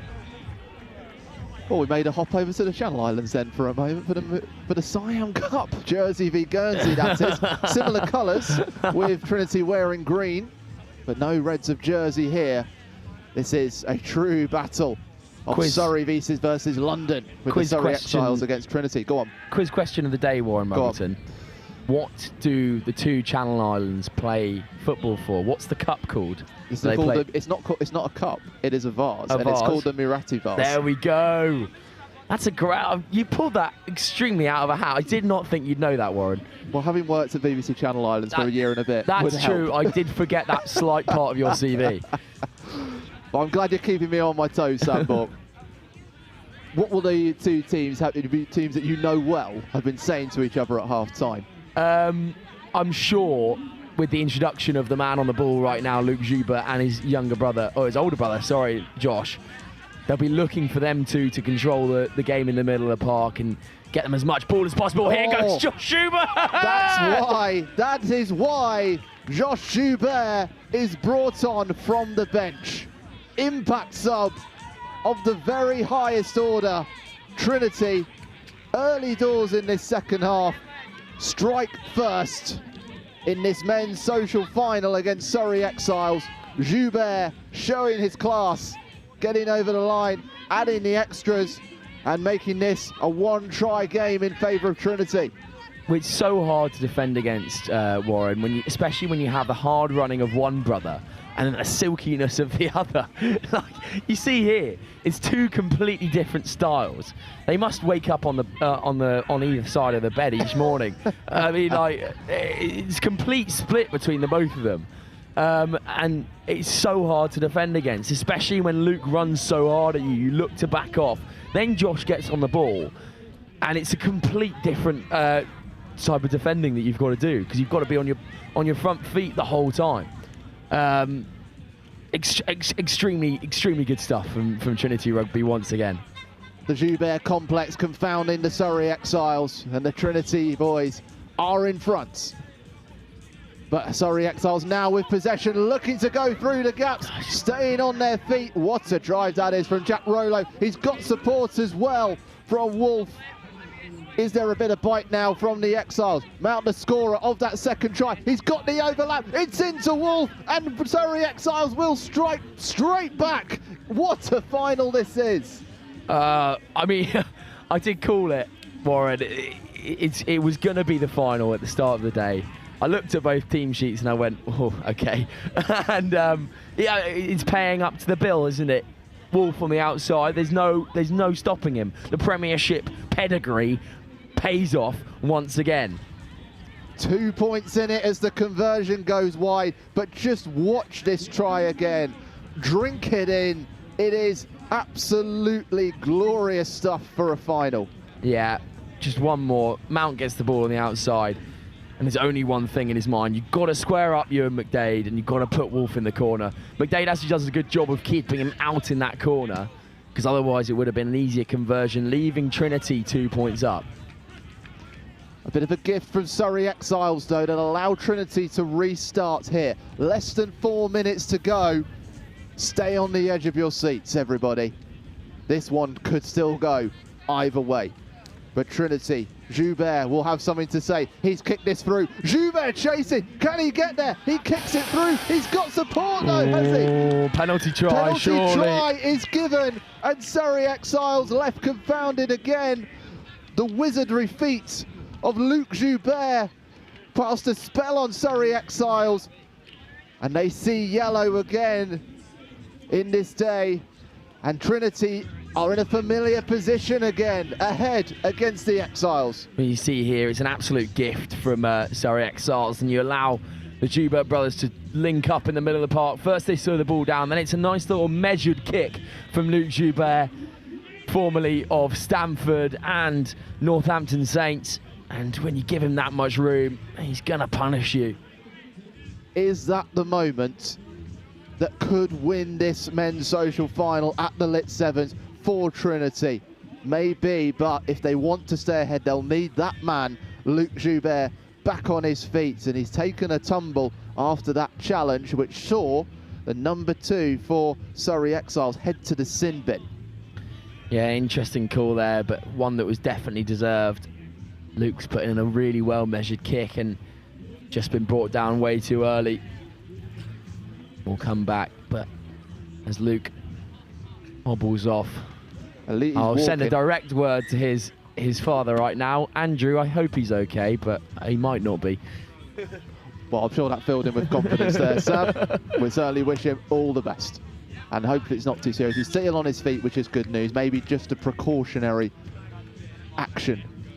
More Rugby Sevens to come, you expect, for him over the summer, looking ahead to the rugby season. Indeed. In 2026-27. Links up with a lot of elite sides, does Luke Joubert. Assassins has been on the CV. I also, I believe, Rugby Against Cancer he's played for this season as well, but that might be the end of the day for him here as he goes back on his feet. But his brother is still on the pitch, and that is still exciting. Josh Joubert with the feed. Oh, a little stutter step, and he drives at the line once more. Dummy, show and go. Oh, my word! What a try! That's extraordinary.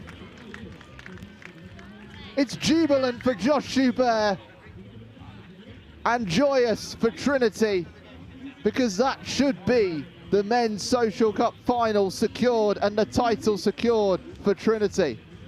I mean, I did warn the viewers when he came on the field. Did I not, Warren Muggleton? He is an absolute magician in the middle of the park. You watch here. But the thing is, if I was defending against this, I would immediately just shut him down straight away. I've seen him do that a million times. But for some reason, it works every single time. The deception and the way that he puts defenders on their back foot is absolutely extraordinary. And full credit to him. Well done, mate. That was really nice. Well, Joubert strutting his stuff in this final at LIT7s. 3 tries to 1 for Trinity. Sees them leading 33-17, with both sides having been all square at 12 all going into the break. And how different a half it has been, really, where Trinity have been the more composed, the more direct, the more creative, and simply the more joyous to watch on the ball in this second half. Yeah, definitely so. They've just been so fluid on the ball, have Trinity. And love the celebration from Joubert, just pointing the finger to the sky. It's that simple for someone like Josh Joubert. Little Shearer on the end there. He's, in fact, a Man City fan, so I don't know why he's done that, but Exiles staunching through. Here we go. Dylan Leaney, he's kicked it through. He's got a man on his shoulder in Rhys Gormley. Lovely little shimmy to get away from the challenge.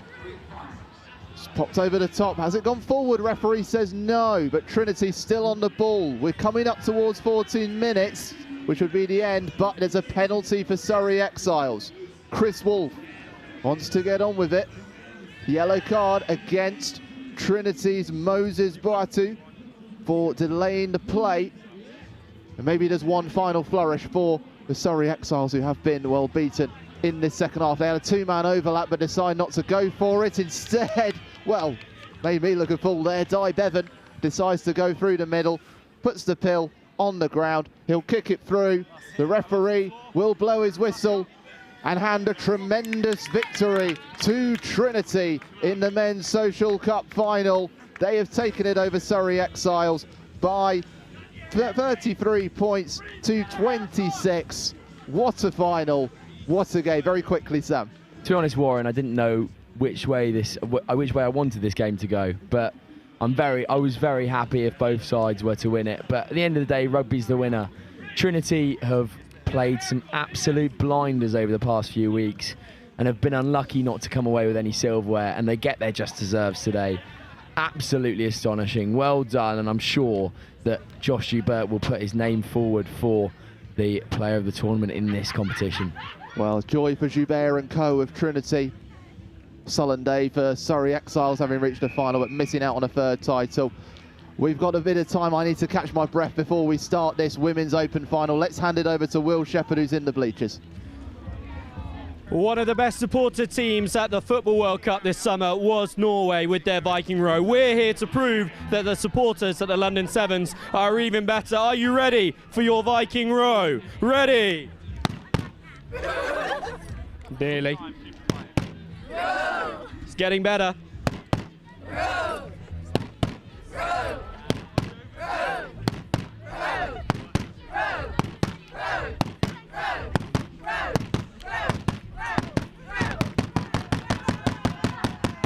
Oh, brilliant. The London Sevens supporters, give yourselves a big round of applause. We are ready for the next match.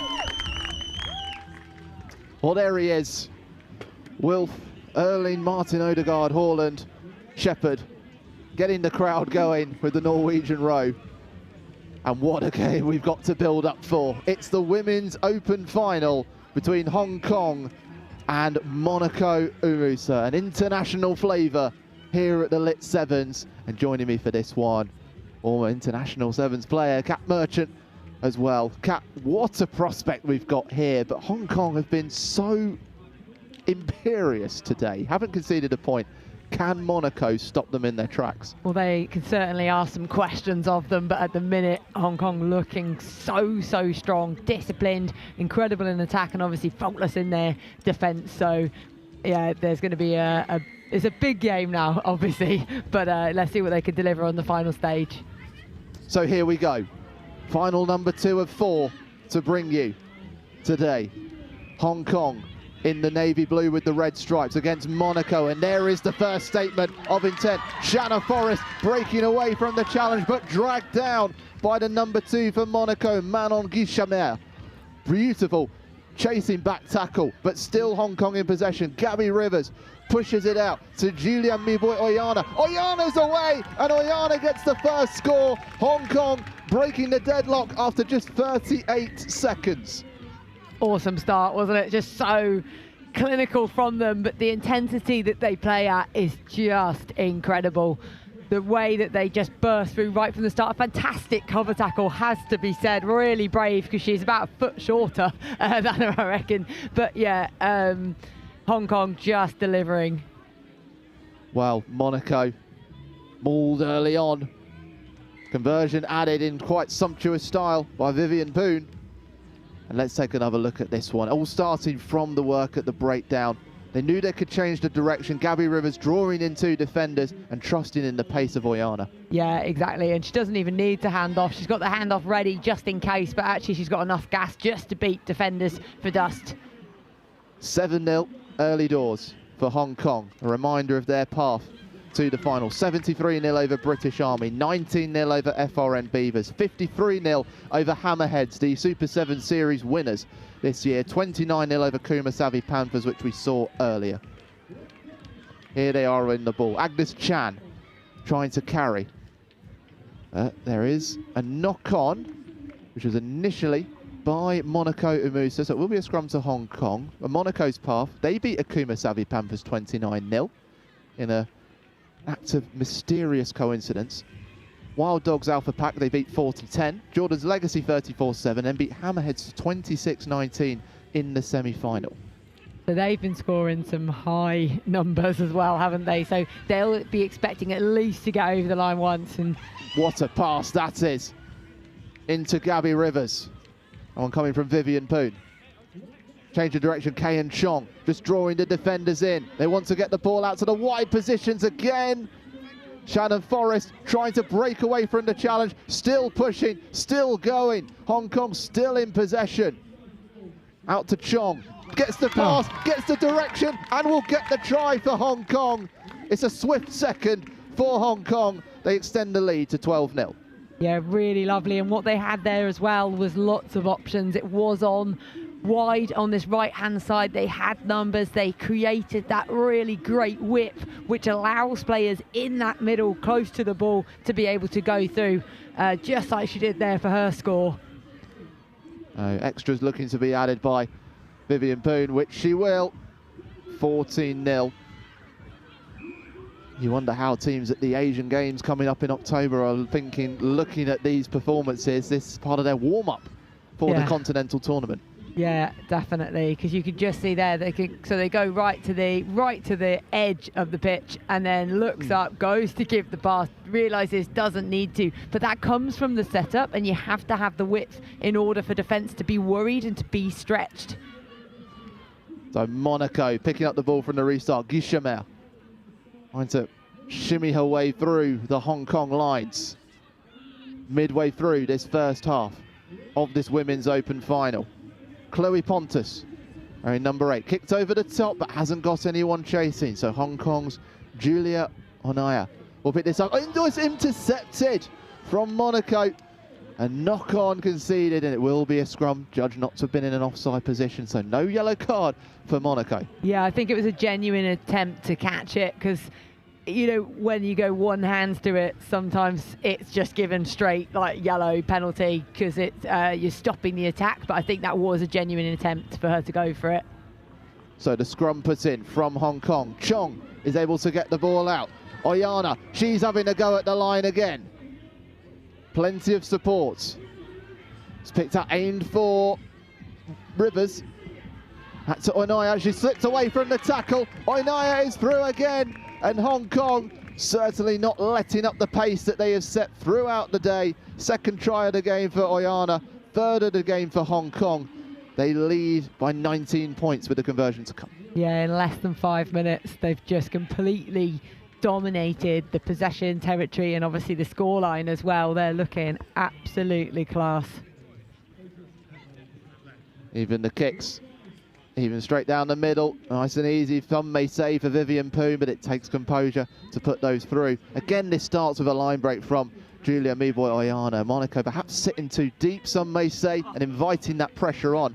But is that down to the pace at which Hong Kong are also moving the ball? They just can't keep up with it. Yeah, it could be that, because you think that if they try and shut them down and put line speed on, it could at least stop them from getting the ball wide. But at the minute, they don't need to go wide because they can go through the middle. So Monaco got to try and come and attack this Hong Kong team, but claustrophobically shut down. They just cannot move the ball anywhere. No room to make those quality passes and move the ball out wide quickly. They have to work in the tight areas. Yushamer with support. Now it's out to the middle. Can they get the ball moving quickly here? Little change of direction. Space almost emerged, and it's a knock-on in the process.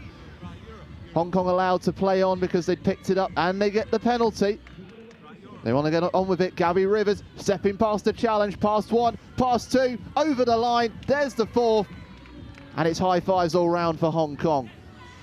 The ability to go from not just defence to attack when they get that turnover, but actually when it was the other way round, when Monaco turned one over, Hong Kong was sat really, really deep, and they just managed to just run really quickly into that defensive line to then reapply that pressure. So they switched from attack to offence and vice versa so quickly. Come on, Hong Kong!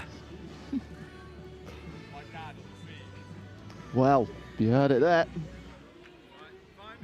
Hong Kong doing very well. Looks like it's one of our players warming up, maybe even warming down, making his opinions known to our atmosphere microphone. Yeah. So don't worry, it's not a voice in your head. I was wondering. Yeah, no, yeah. A half-time whistle is blown.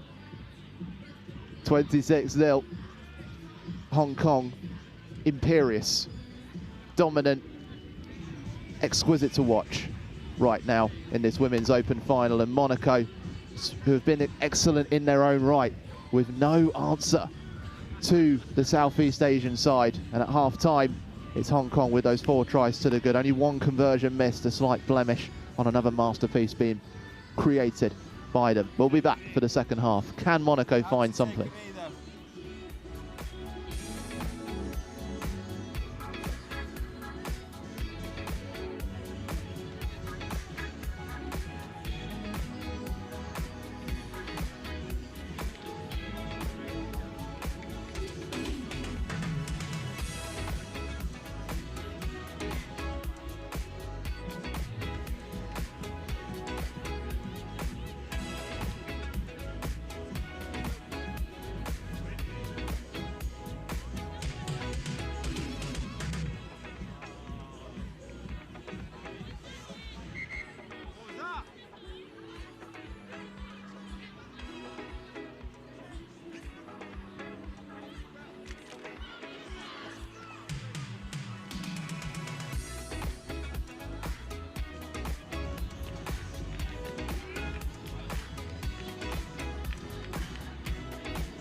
We're hearing a bit of Nicki Minaj Starships coming from the DJ. Let's do this one more time. And let's evoke that message here for Hong Kong and Monaco Umusa in this Women's Open final. 7 more minutes of what has been an enthralling competition throughout the day. But one where Hong Kong have been showing class across the competition. Even with that restart, just edging over the 10-metre line for Hong Kong, wearing the navy and red. And they'll get the space on this side. Agnes Chang trying to get away from the challenge. Just dragged down by Chloe Pontus, a standout player for Monaco. Toao King scrambling the ball to Vivian Poon. It's moved out to Gabby Rivers. She's got the acceleration. What a start to the second half. Even quicker than the try they scored in the first half at 36 seconds in. And Gabby Rivers surging over the try line.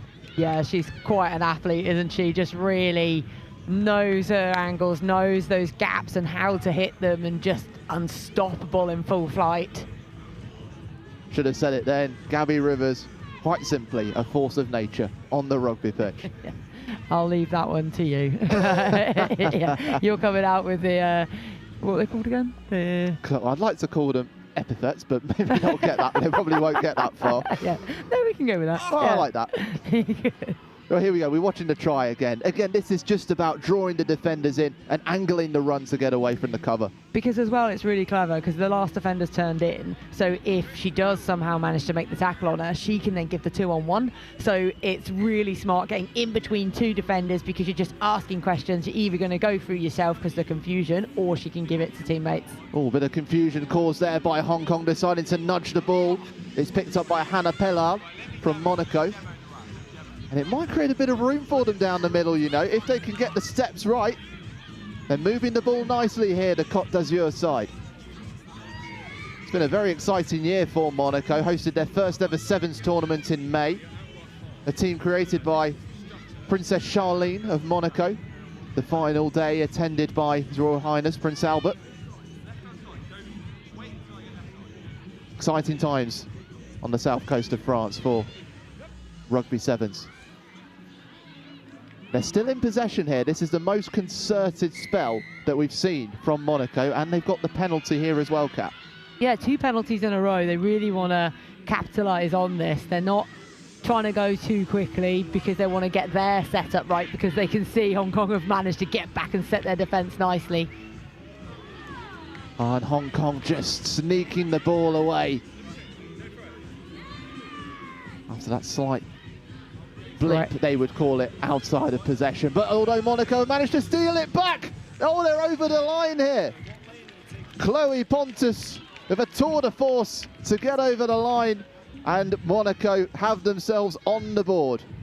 You feel they deserve the try as well, don't you? Just with how they've shown up, they've been really trying to defend so well, but Hong Kong just so good they're not able to. But I feel pleased that they've got on the scoreboard there. I don't feel they deserve to be nilled in this. Conversion hit taken by Jazz Rampton, someone we know regularly if she plays for Shogun on the Summer 7 series. Yeah. Great to see her playing for the Monaco side as well. Oh, definitely great to see her. Yeah, here's the replay of that try, and it was a bit of a game of hot potato, but then someone who was staying sharpest to it was Chloe Pontus, and she gracefully took the chance to go over the line. Well, you mentioned her before as one of their standout players, and then she's the one who's just gone and got the score as well.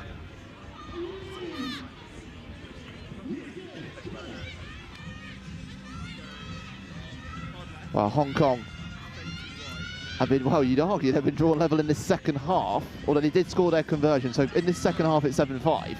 Hong Kong obviously scored 4 in the first half to be leading 33-5 overall. But they're getting more of a test from Monaco, who are showing glimmers of what they've been capable of in this day. But now Hong Kong stretching ahead. Toal King with plenty of options in front of her. That's off the toe. So clever and deft from Hong Kong to stay in possession.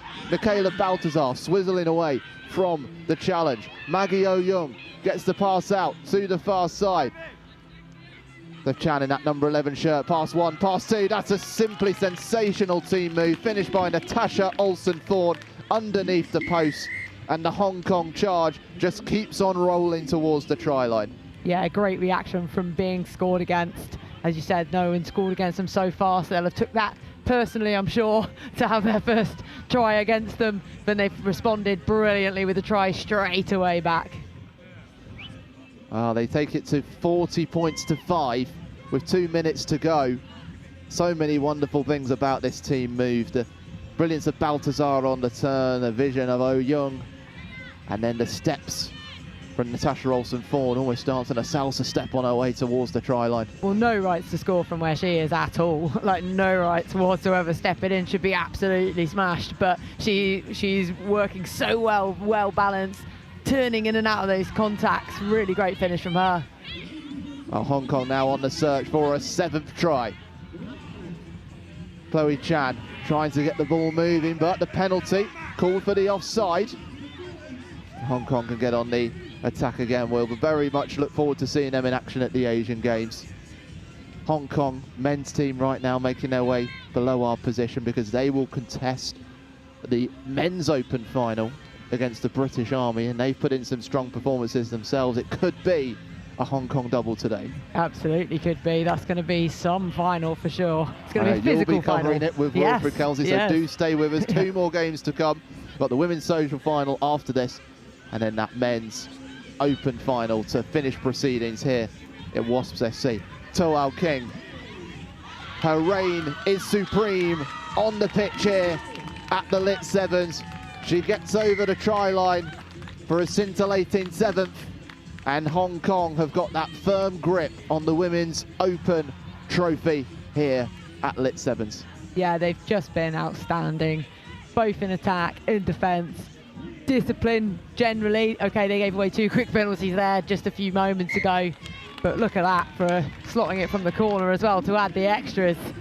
And the fact that that sort of kick into the wind is an extra to talk about on top of some magnificent play speaks volumes. Absolutely. Again, that just clinicalness of it. And here's that footwork, power to burst through. What a lot of people don't realise is how much it takes out of you when you are bursting through a tackle because you're slowed down by the contact. So to then re-accelerate is fantastic. Oh, what a pickup from the restart from Monaco. Straight into the hands. Is there a final French flourish from the Monaco team? Mallory Malglerin. That's the pass inside. They've done what no other team that has faced Hong Kong have been able to do today in scoring against them, thanks to Chloe Pontus. Can they do it again? Would be a wonderful finish. The space opens up. Oh, it will be a parade fit for the Champs-Élysées for Monaco as they get down the right wing and do get themselves a second try.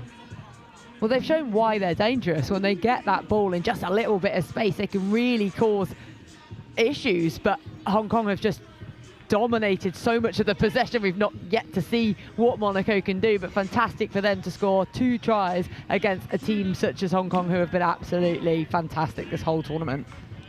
The last action has been played. Monaco put in a superb performance, finished off by Ginnery Robinson down the right wing. But despite Monaco's late push, there was no stopping the Hong Kong Hurricane in this Women's Open competition. They have quite simply stormed to this title in the most masterful of ways. They win it 47-12 in the final. Kat Merchant, thanks very much for your force, and what a game it is for Hong Kong. What a day it's been for them, and could be even better. Oh, I know, fantastic now because they get to watch their men, so it could be an absolutely amazing day for both men's and the women's. Well, coming up, what a couple of finals we've got left. Will Shepherd is getting the feeling amongst the crowd before our next final. Fresh off that final, I'm here with the Monaco team's parents, supporters, club. Maybe not the result they were looking for in the final, but they finished with a flourish, and you must be so proud of their performances throughout the day. Yeah, they got the last score, which is a nice way to finish. They come up against some strong teams. Hong Kong obviously train together, play together all the time. Monaco, invitational team, got together last night. First time they've played as a squad. So they've done really well. Really proud of them. They absolutely have, and surely last try wins. I mean, it must be at this point. Who are you here particularly supporting? Jasmine Rampton is our daughter, plays for Monaco. Yep. We were speaking to Jazz earlier on. She was talking about her journey from representing Jamaica a few years ago to now looking to represent GB. How proud are you of her international exploit? Oh yeah, definitely proud. Proud parent. She's done really well. She started from tag rugby to now playing sevens. So yeah, brilliant. And it's not just going to be days like this in the sun at Wasps that you'll be supporting her. She gets on the GB team. You could be going all around the world. We could be. We have done a fair bit of travelling with other invitational teams and Jamaica. So we've been all over the place with them. We was even here last year in the wet. It's been a lot better today, but I feel like surely playing for Monaco, watching a tournament from a yacht in Monaco Harbour, that must be the next step. Oh, definitely the next step, but anybody offering, yeah, we're up for it. Well, without the support of their parents, the Monaco team wouldn't have been able to put enough tremendous performances that they have throughout the day. Credit to them and also to Hong Kong China for taking out the Women's Open competition. We've got the Women's Social Final coming up next, and then the Men's Open Final to close out the day.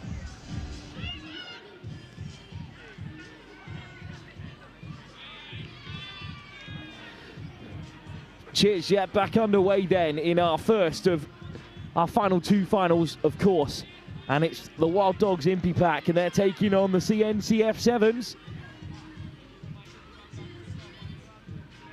In fact, Rugby Against Cancer's women's side in this final, of course. They are finalists of last year.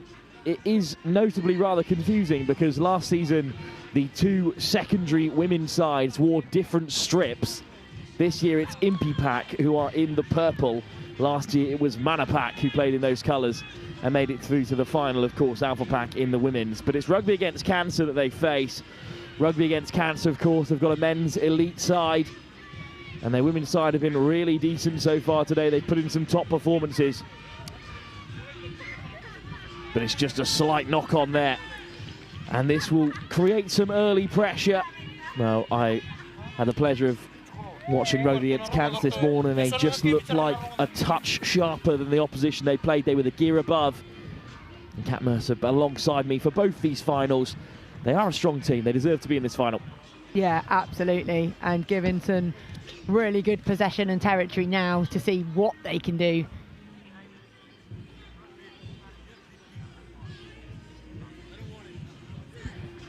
First chance for them to attack with ball in hand. Little snipe down the blind side, but scragged down aggressively by Alyssa Simmons, one of the many old Albanians, of course, in this Wild Dog side. Through the hands they go. One more should do it. Is there enough pace in the wide channel to score? No, there isn't. Across comes Hicks to make the shot. Did they eventually sneak over in the corner? Well, that's a nice moment between the two players. Hicks with a great effort.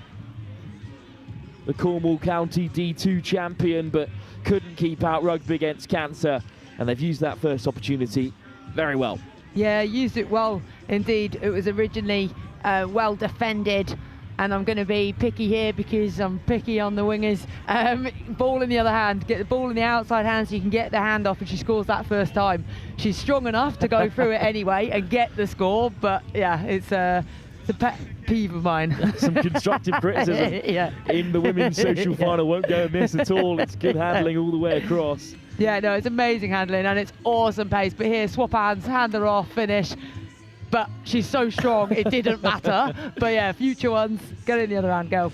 Yeah, Rugby Against Cancer, of course. We talked about that kit earlier today. We'll dig into the memorable aspects of that strip in a moment as Wild Dogs claim it off the kickoff. There's about 6 old Albanians amongst their 2 development sides, and racing through here is Merith Jones.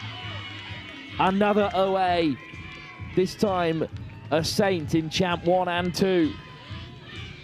And the old Albanians are on top, again with a kick to come under the post. And there you go, that's just what Gas can do when you break through the middle, all the way. And I think this is going to be a tight final, if these first few minutes are anything to go by. Flag stay down, so it will remain 5-all. Straight off the kickoff, instant response, exactly what you want. Exactly, so she goes through 2 defenders there, and then just no one's going to catch her. Once she's in full flight, she's gone. Great finish, Merith Jones on the board. So the Wild Dogs, of course, they started as a South African expat side, but the women's team have a different journey. They're a much newer team. They've come together in recent years and have since become regular fixtures, often submitting 3 separate sides into the LIT Super 7 series. They've got 3 here today as well, but a free kick and a chance for Rugby Against Cancer to go back ahead. It's fizzed right into the face of the supporting player by Chloe Batan. And Hassan with a good carry. Where's the space here for Rugby Against Cancer? Lovely dart to beat the first defender, and then a drop of the shoulder. And Morgan Burge will score another. And Rugby Against Cancer will take the lead again. Really, really lovely balanced runner there. The footwork to just that little shimmy to go round, and then the acceleration once she goes through. Really nice to watch. Great finish. Rugby Against Cancer back in front. Lots of debutants in this Rugby Against Cancer side today. Great to see their programme continue to grow in the women's game, where they've had so much success on the men's circuit.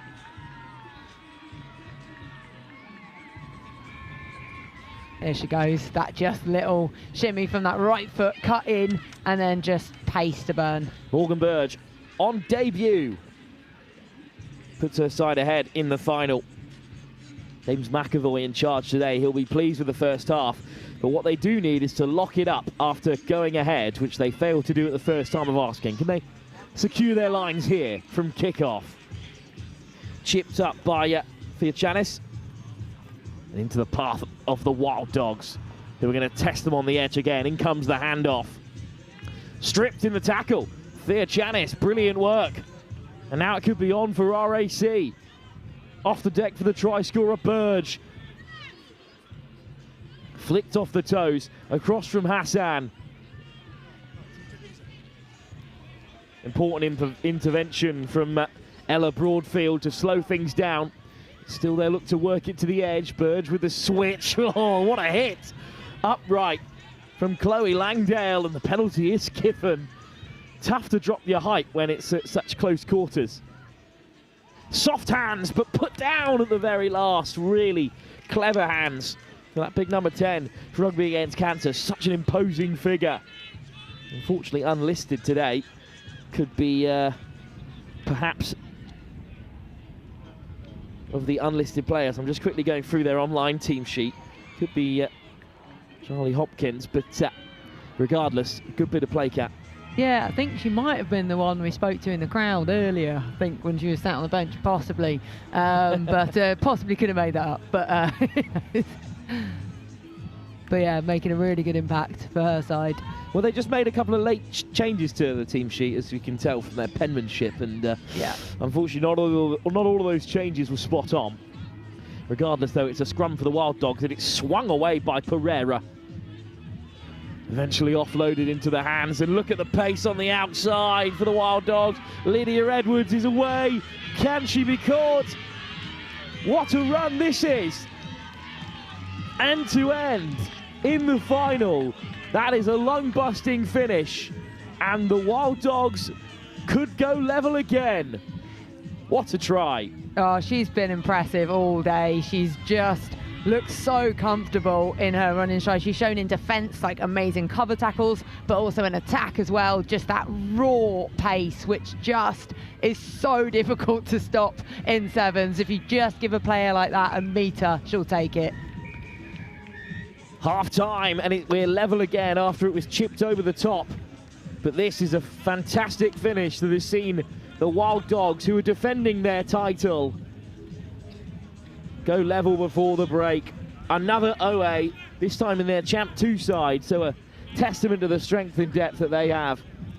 And at half-time in the Women's Social Final, it is the Wild Dogs level against Rugby Against Cancer, 12 apiece.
Back underway in this Women's Social Final. Wild Dogs, who are defending the title after an all-Wild Dog final between their two Women's Social sides last year.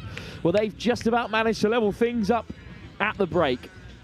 And Kat Mercer, you were really impressed with Lydia Edwards in that try, but you've been impressed with her all day for the Wild Dogs. Yeah, absolutely. One of those game-changer players, I would say, that you just want to, if you're in a tight spot, give her the ball. And it is the Wild Dogs in their purple variation who kick off, but unfortunately the nudge does not go 10 yards from Keris McPartin, so a chance for Rugby Against Cancer. Yeah, when you level and score, you really just want to make sure you're executing every single little bit of possession that you have. Rugby Against Cancer, though, stepping inside and out. It's lovely footwork from Hassan. Nice shape on the pass. They do float it across well. And into the hands of Theochanis, who can be dangerous. Wild Dogs over the ball. Whistle goes. I think Theochanis just went down a little uncomfortably there. Well, a chance to touch on something really special, Kat, about this Rugby Against Cancer side is you can see the playing shirts. Obviously, they're a lovely shade. You can see within the white strip there are little red markings on the shirts around the numbers in the middle of where the white would be.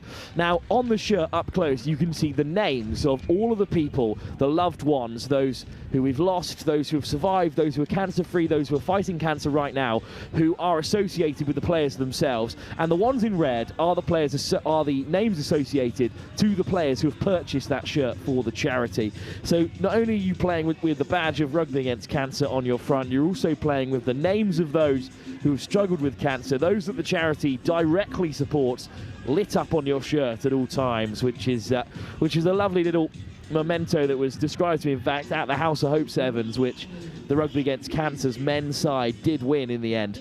And I just think it's a really special way for them to represent those most important to them. Yeah, absolutely. That's really lovely because you're going out there with those with you and those in your mind and your thoughts. So I think that's a really lovely touch.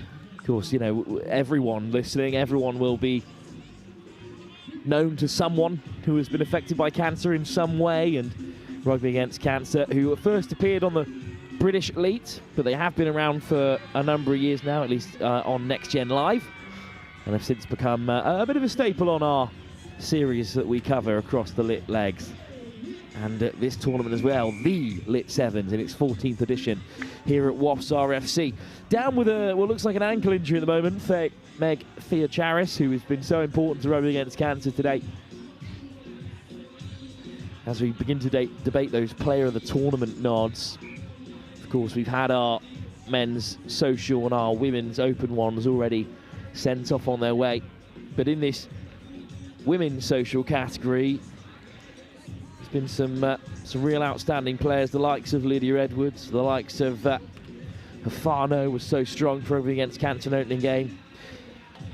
Hassan as well has been great. Haven't seen much so far of Hannah Kemish, but she will have a part to play if she's still fit and firing after their earlier efforts. One more game to come for you after this as we start to head into the evening here at Wasps RFC, and it is the men's open final.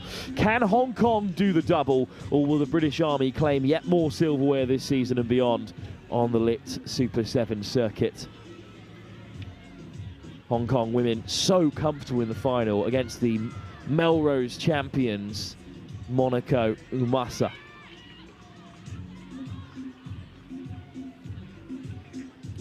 Of course, this injury just currently taking place. So a chance to hand down to Will Shep perhaps in a moment if things don't move, because I imagine we'll be heading into half-time, Kat, when this injury is resolved. Yeah, I would assume so.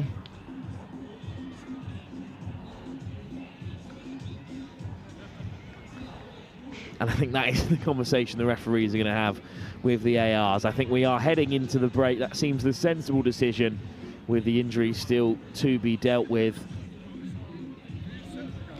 Of course, there's not much of a rush, thankfully, because we are at the tail end of proceedings. There are other pitches that are free at the moment. So while we head into this quasi half-time, I will hand you down to Will Shep, who is pitch side. The men's open final is just around the corner here at the London Sevens. Hong Kong China against British Army. Let's see who is the crowd's favourite to take out the crown. Hong Kong China or British Army? British Army. British Army. Hong Kong China or British Army? Who are you backing in the final? Both. Hong Kong. Hong Kong China or British Army? Who are you backing in the final? Hong Kong. Hong Kong.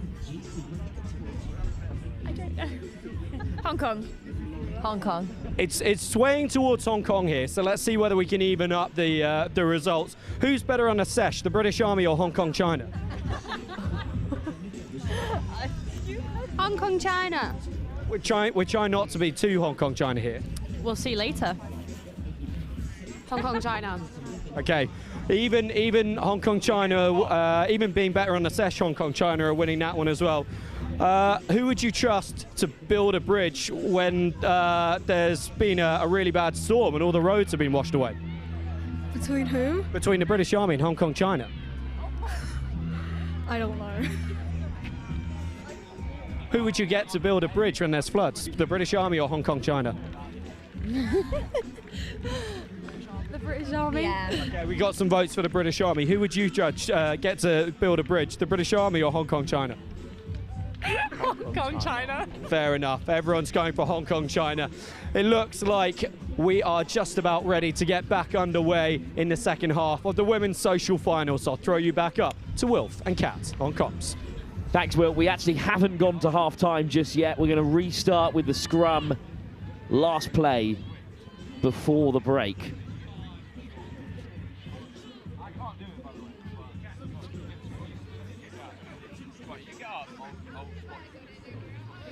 So back underway. And round to the short side come Rugby against Cancer. Layla Hassan, desperate to drive her side back into this. Cat Merchant still alongside me for this one, and well, we're locked up. It's all level after that equaliser just before the break. Rugby against Cancer with possession in the Wild Dogs half. Out comes the stiff arm. They are down a winger here, so they're going to need to rely on their 14 on the near side for her great pace, as well as Morgan Burge still out there, the try scorer. Direct is the call for now. They have drawn in 4 players. There has to be space on this short side for Rugby against Cancer. 2-on-1. Burge throws the dummy. Ball in one hand. Wrapped up by Broadfield. What a tackle. Still it breaks. Here goes Bhutan. Burge over the ball. Penalty Rugby against Cancer. Quick tap and off goes Nikki Ufano. Brave effort at the breakdown from Wild Dogs this time, and they steal it. And Wild Dogs have it. What a turnover by the try scorer, Mera Jones. Now some confused place out there because the referee had her arm raised but decided to let play on once the penalty was given. And then after a knock, I'm fairly certain it's because of a bit of a head collision for Molly Cowan. We are going to have a restart from the scrum. Kat, the kind of play that takes place after a very long day of sevens. Yes, yeah, exactly. And then I think everyone gets a little bit confused when it's not clear what's going on, but they'll just want to reset with it being so close. With not that long left on the clock, they're going to just want to take every opportunity they can now. Well, it can be unsafe if some players think the whistle's gone and some players continue at full tilt. Definitely. About 4 minutes to go in this women's social final. Great scrum, but not allowed to play on there. There was an instruction from the referees at the start of the day that if there was going to be scrum dominance, it has to be as straight as you can be, only forward in all movement. Another good effort from Rugby against Cancer. This time the penalty's theirs. Huge place to win back the ball, and it's head down. Out comes the big don't argue. And RAC are over. Can't get much more direct than that. No, really direct running and good dominance in that scrum, winning that scrum penalty, and then just deciding to go quick with it, catch the defence off guard, not back 10, so they can get that direct running score. Yeah, this was made to look rather simple from the penalty. Second scrum in quick succession that's gone RAC's way. They have got a shove on there. There's a player down on the far side, and that was the call from the referee. And then simple tap, one player to beat, straight to the face. I personally would also let her go past. Yeah, I do love a handoff to the face. It's one of my favourite things. To do it, not to have it done to me, but yeah. Yeah, two sides of the same coin. It can be a tough game, the game of sevens. That's just thumped into the backfield. It's an unkind bounce for the Wild Dogs. It's rolling towards touch, and what a nasty kick on this rather dry turf. It will be a line out for the Wild Dogs. Yeah, and playing out of this half has been proven to be difficult throughout this tournament. There is a wind that's pretty strong, so playing out, you're under still quite a lot of pressure. Even though Wild Dogs have the ball, the pressure is on them. Crucially, a 7-point game as well after it was knocked over from right under the post. Anisha Pereira. Free kick. Or a scrum in the end. I thought the raised hand from the referee was going to indicate a restart of some kind, but indeed it's a scrum for Rugby against Cancer. Not straight is the eventual call. Even though the ball was tapped back towards RAC, there are ARs on both sides. Yeah, possibly just fed in from the sideline for her. Decent shove by RAC this time, but Pereira puts the pressure on and they're backpedaling in pink and white. Stiff arm comes out again. Swung away by Bhutan. Little dummy, through to the line go RAC. Offload into the path of Hufano. They're stacking up on the short side. Bhutan, through the hands it should go. And now it's a foot race for the corner that RAC will win. And Rugby against Cancer are going to knock the Wild Dogs off their perch and claim the women's social title. They've just been so physical, haven't they? These last 4 minutes, I think they've just, I don't know what they thought about other than winning that trophy, because they've been so on it. The hard running lines as well. The lady on your screen there being one of them, just running so hard, drawing those defence in. Oh, good effort, but just shy of the conversion, but I'm not sure it'll matter. It's a 12-point game with 30 seconds to go. And there, so that just tucked the hand off, pushing down, and then offload as well to go with it. They've offloaded and kept possession really well, and then just managed to ship it wide when it's on 2v1. Still a little bit of work to do there to avoid getting that tap tackle. The Sasha Roberts has drawn in 2 players as that link on the way through. Great work from her as well. And with seconds remaining, we'll still have kickoff.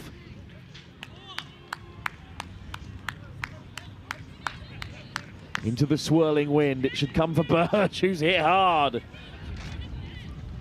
Really well taken by Rachel Hicks, and the ball might have gone forward there. The referee says backwards, so we can play. Out comes the fend from Jones, who flings it into play for Rachel Hicks. Pereira over the ball. To the left-hand side goes Amy Smith. Little chip through, the right option. There's no one home for RAC. But it will be a race won by the leaders. Up goes the linesman's flag. I'm not sure there'll be time to benefit from a Wild Dogs perspective. Indeed, there's not. The whistle goes.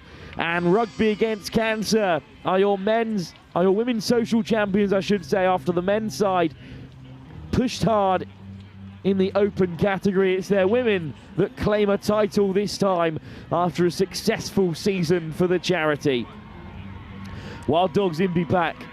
Part of last season's final, part of the Wild Dogs who were defending champions, beaten here by the better side, it must be said, Kat. They really pushed on, especially at the start of that second half after the long break.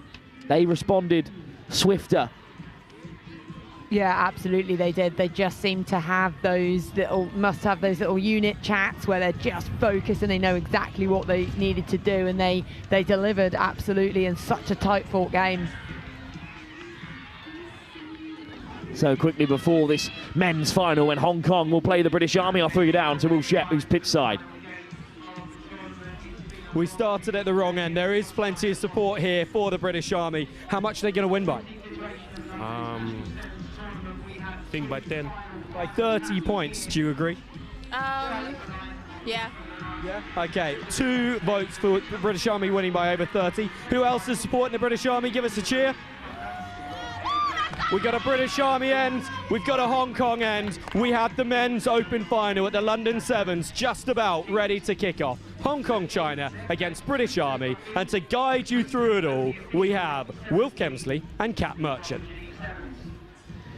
Thanks, Will. We're just moments away here as the captain, Christie, shakes hands with the British Army, who'll take the kick-off. Skipped by Loeki Tulele, the Fijian 7 international. the British Army. It was a long road to the final, but they have seen off all comers. Hong Kong, in just their first tournament of the season, have gone the length. Hong Kong have beaten Sri Lanka and the Rambling Jesters in the knockout stages. British Army saw off Monaco Impies and the Christina Noble Children's Foundation after topping their group, as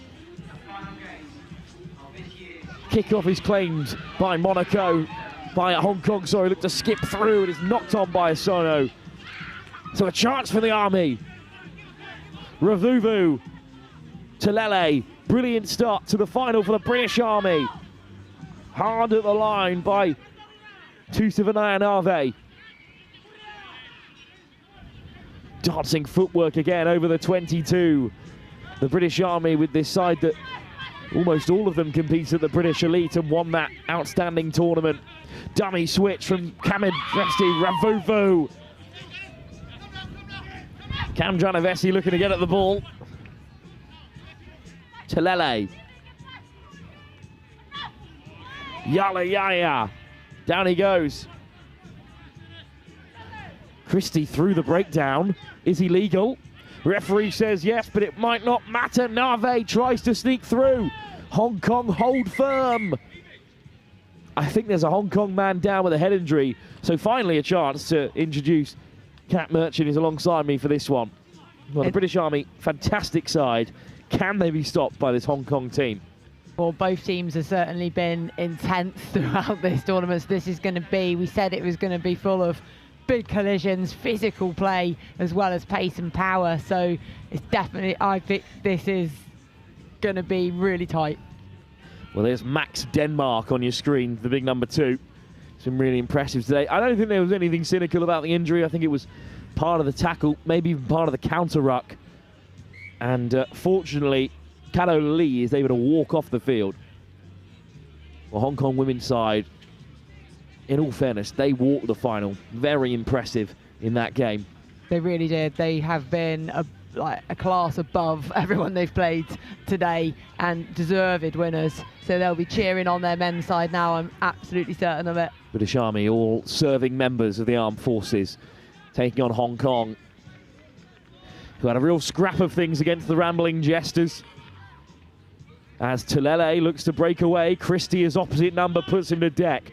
Strong clear up by Ritova. Here's Ravuvu, the man mountain. Ravuvu, his offload is loose. Just about kept in play. Here's Lemeki Talele, the playmaker. Looks for the quick line on the inside. Instead, they open up the play. Ritova, Ravuvu. Yala Yalia. Talele again. Tireless with ball in hand.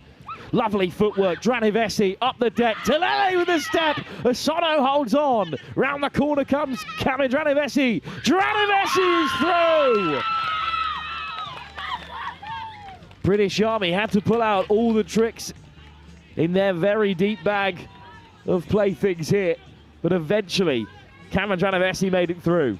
Well, they moved. They're not scared to go backwards to go forward. They passed it back probably 40 metres, and they're just calm. They're taking their time to just see those half gaps of when it's on. And we've seen just how dangerous their footwork has been this entire tournament. All it takes is one power step, and they are through and they score. Hong Kong against the British Army. It's a game that's been played before on the Sevens field on the LIT7s circuit when Hong Kong were more frequent to the tournament. Of course, last season, British Army were really confident coming into this competition after claiming the series title. They couldn't do it in the end. Priscilli Barbars came through against Shogun in this game last year. But that kick from Muraloka hasn't gone 10, so Hong Kong with a really stable platform to get things going. Well, it went up anyway, but yeah, so they'll get an opportunity now to free kick it and get that response that they want. James Christie. What have they got out of the set playbook? Switch on the inside from Rickard. Christie. Lovely hands from Nardoni. Nardoni. Tough to put down. Scragged in the end by Inaki Vivani. Esono. 2 men required to put him to deck. Denmark plays scrum half. Bit of space for Nardoni in midfield, who flicks it away. Christie wears a thunderous shot for his troubles, but with penalty advantage, James Key will slide in. Well, Christie stayed down. I think it was Raloka who absolutely leathered him on the way through. All the attention is elsewhere, but James Key can celebrate a try that could be the equaliser. Yeah, fantastic try there. Real team effort. They were just moving and manipulating that Army defence. I think there's a yellow card coming for that late shot.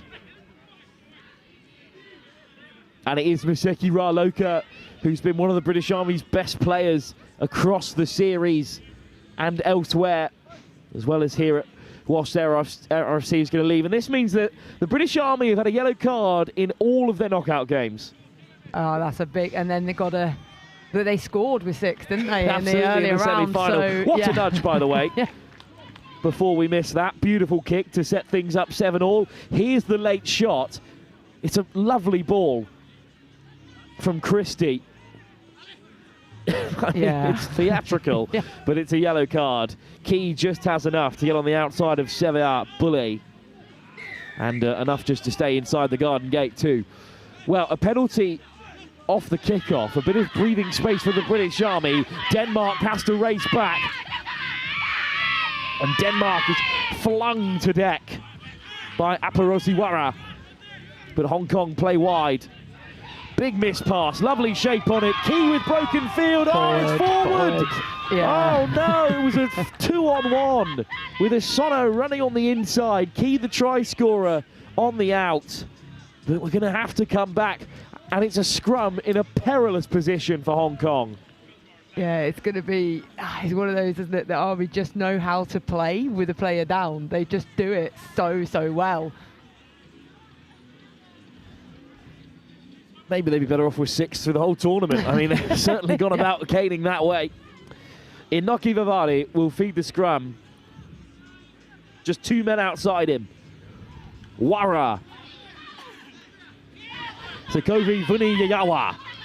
Lovely step. Denmark drags him down. Oh, he slips through on the near side. Aparosi Wara. And the 6 men of the British Army have scored again. No rights to score when you have 6 players, but it was Hong Kong that made the error with that forward pass from trying to, almost could be said as overplaying when they didn't really need to when you have that man overlap. But the Army, it has to be said, so good at scoring when it counts, and especially when the pressure is on them with a man down. Kick to come. It's wayward from Vivali.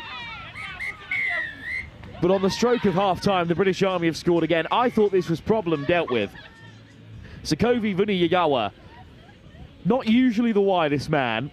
Denmark deals with him. Round the corner they come. Aparosi Wara strolls home. That offload off the floor that just can catch defenders out as it did there. Hong Kong pegged back again. Well, the Asian Games might not be till October, but Hong Kong are already being faced with some of the very best that Fiji has to offer, and the British Armed Forces too. Half-time in this men's open final. British Army, with 6 players, have still managed to retake the lead. 12-7 at the break.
Kick-off. Hong Kong get up high, but it didn't go 10. That's a feature of this final. Kat, do you think that's just sides looking to gain the edge in a game that means the most? Yeah, definitely trying to get every inch that matters. Strong carry. And a little snipe down the blind side from Diri Yala. Ball back on the inside before he could get away. British Army are not letting up here. Talele. Big step off the left boot from Ratova. Talele round the corner again to force the 2-on-1. Ravuvu checks back in, still slips away. Ravuvu. Lakima Ravuvu, what a carry. Hard line skipped out. So it's Luniavalu. And all the way to the edge, it's Nave! Still brought down. Hong Kong over the ball. It comes back the way of Yala. Well, they were made to work hard, but eventually the British Army got over. Diri Yala, a former Fijian under-20 international, eventually glides in. Yeah, they're just really starting to turn the screw now, aren't they? In those important games, they know when to show up, and Hong Kong just looking a little bit lost. They just need to rally together, I think, because this performance isn't as good as what they've shown us they can do. So I think they need to step up, and Army now in total control of this game can almost sit back. It's a 10-point contest. But this is only half the story. We were left to right, at least 4 times in the build-up. Eventually, Diri Yala managed to fend his way through. Great take. It's fair play to Hong Kong. They're working so hard as it's been just about claimed off the kickoff by the side trailing. Quick tap from Denmark. Denmark away from Vivardi. Denmark still going, eventually upended by Vuni Yayawa. Alessandro Nardoni. Asono. Nardoni on the switch around. Here's a chance for Rickard. Checks back inside. Asono gets his big legs pumping. His pass looking for Shivan Dukande is loose. Denmark sweeps it up. Broken field is the Army's comfortable place, however. They've got to find a way through here. Dukande. Asono popped over the top. Chance for Rickard. Rickard! Oh, it's beautiful footwork. Rickard away from 2. Rickard will back himself. What a score! Beautiful score. Rickard there going just great individual effort. Just beating players left, right and centre. Great leg drive as well to finish it. Good response and well needed as well from Hong Kong. It's going to take something special to break the Army down. But Matt Rickard with a stunning finish. And 2 points to boot.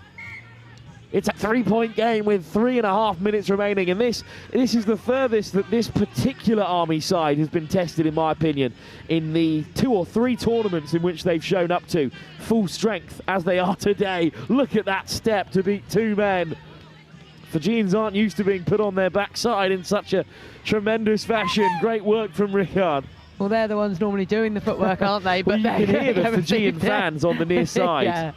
Their classic cry whenever a lovely bit of skill comes off, and they were backing Hong Kong there. Counter-ruck, though, by the British Army. I think it is eventually going to come back for the men in red. What a counter-ruck it is.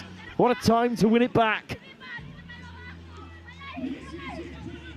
Yala to the short side instead. Lovely hands for Nave. Nave with a big shoulder hip turn. Yala through the hands. Do they have the pace here? Wasai Luniavanu!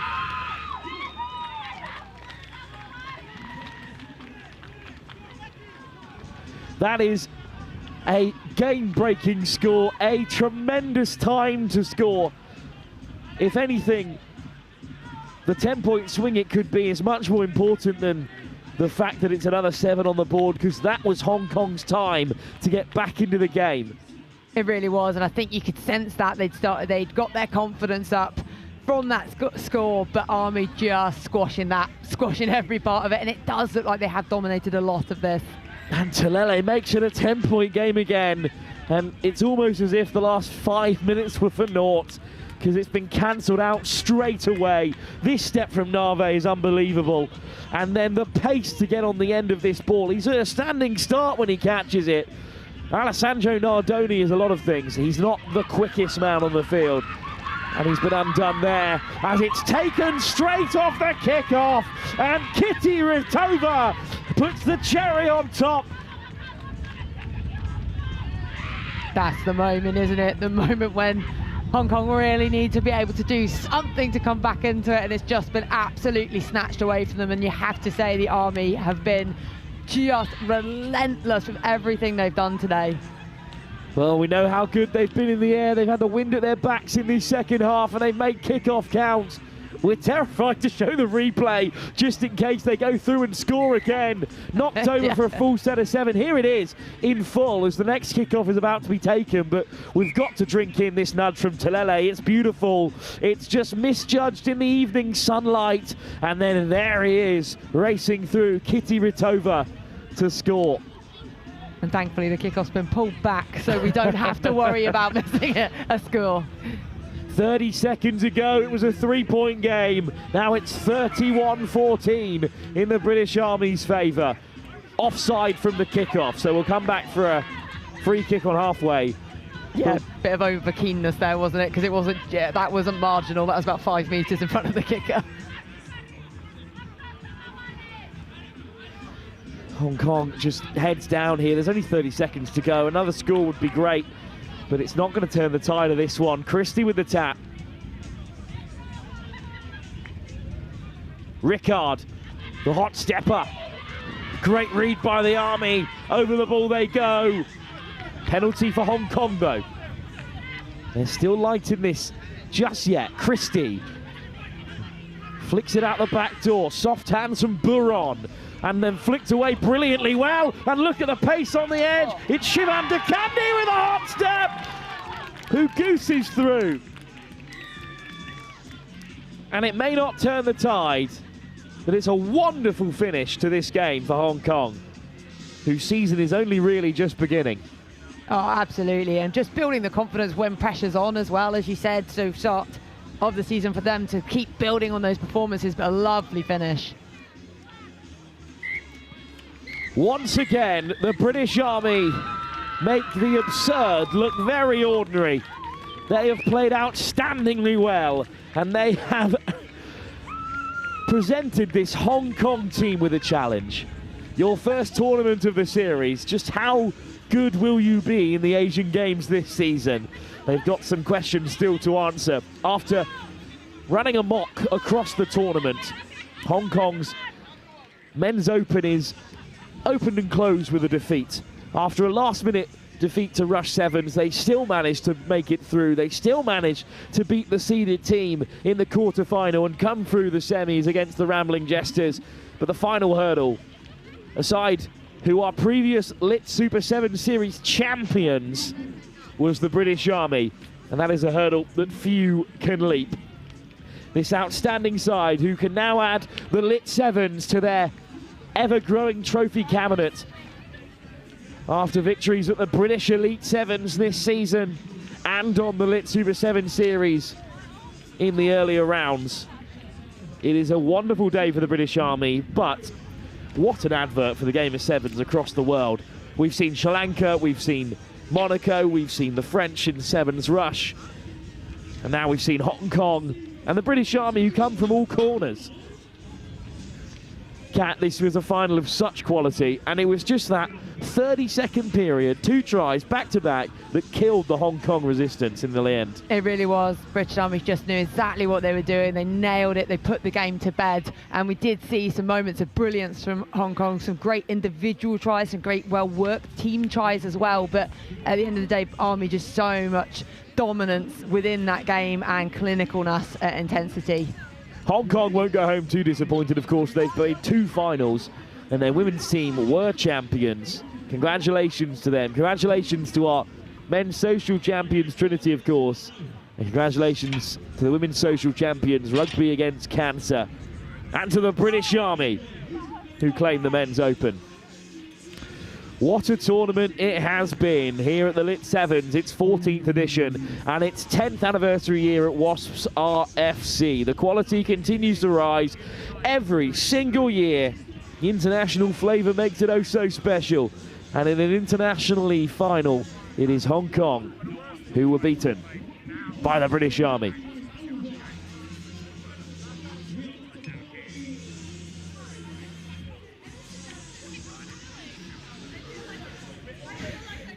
Well, Kat, just some closing words from yourself before I chuck down to Will Shepp, who's going to try and grab some of these flying Fijians who have represented the British Army today. Yeah, I think quality finals in both the men's, the women's and in the socials as well. Saw some fantastic rugby, some individual brilliance, but also just the way that the games have all been played, that we've got to see loads of teams be able to step up out of their comfort zone and put on some amazing displays of rugby today.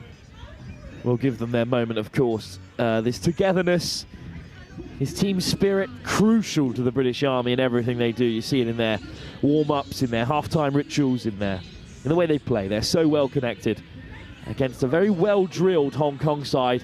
Most of you played together last season as well. They are well known to each other as they head towards the Asian Games and beyond. But this is the British Army's afternoon and evening here in northwest London. Well, still so much to come across the rugby season, of course. Next Gen Live are heading to Vichy in the south of France next week for the European Touch Nationals. That's a huge event down there. Even if this is the end of the 7 season, it's not long until August rolls around and we're straight back into the school season and the 15s campaigns up and down the country. We've got some really special announcements to come soon about the future of youth rugby in this country. But this is such a fantastic way to sort of cap off the 7 season with this huge event here at Wasps FC. And with the British Army winning another title, it's well deserved after, in my opinion, they have probably been the best 7 side I've seen play on the circuit this year. They're only a couple of players short from the team that represented them at the British Army, and that's because they've already been signed by Coventry at championship level. That is the standard of these players. Smiles on faces all around. Congratulations to the British Army. And now to close the day out, I will chuck you down to Will, who is pitch side with a couple of successful British Army players.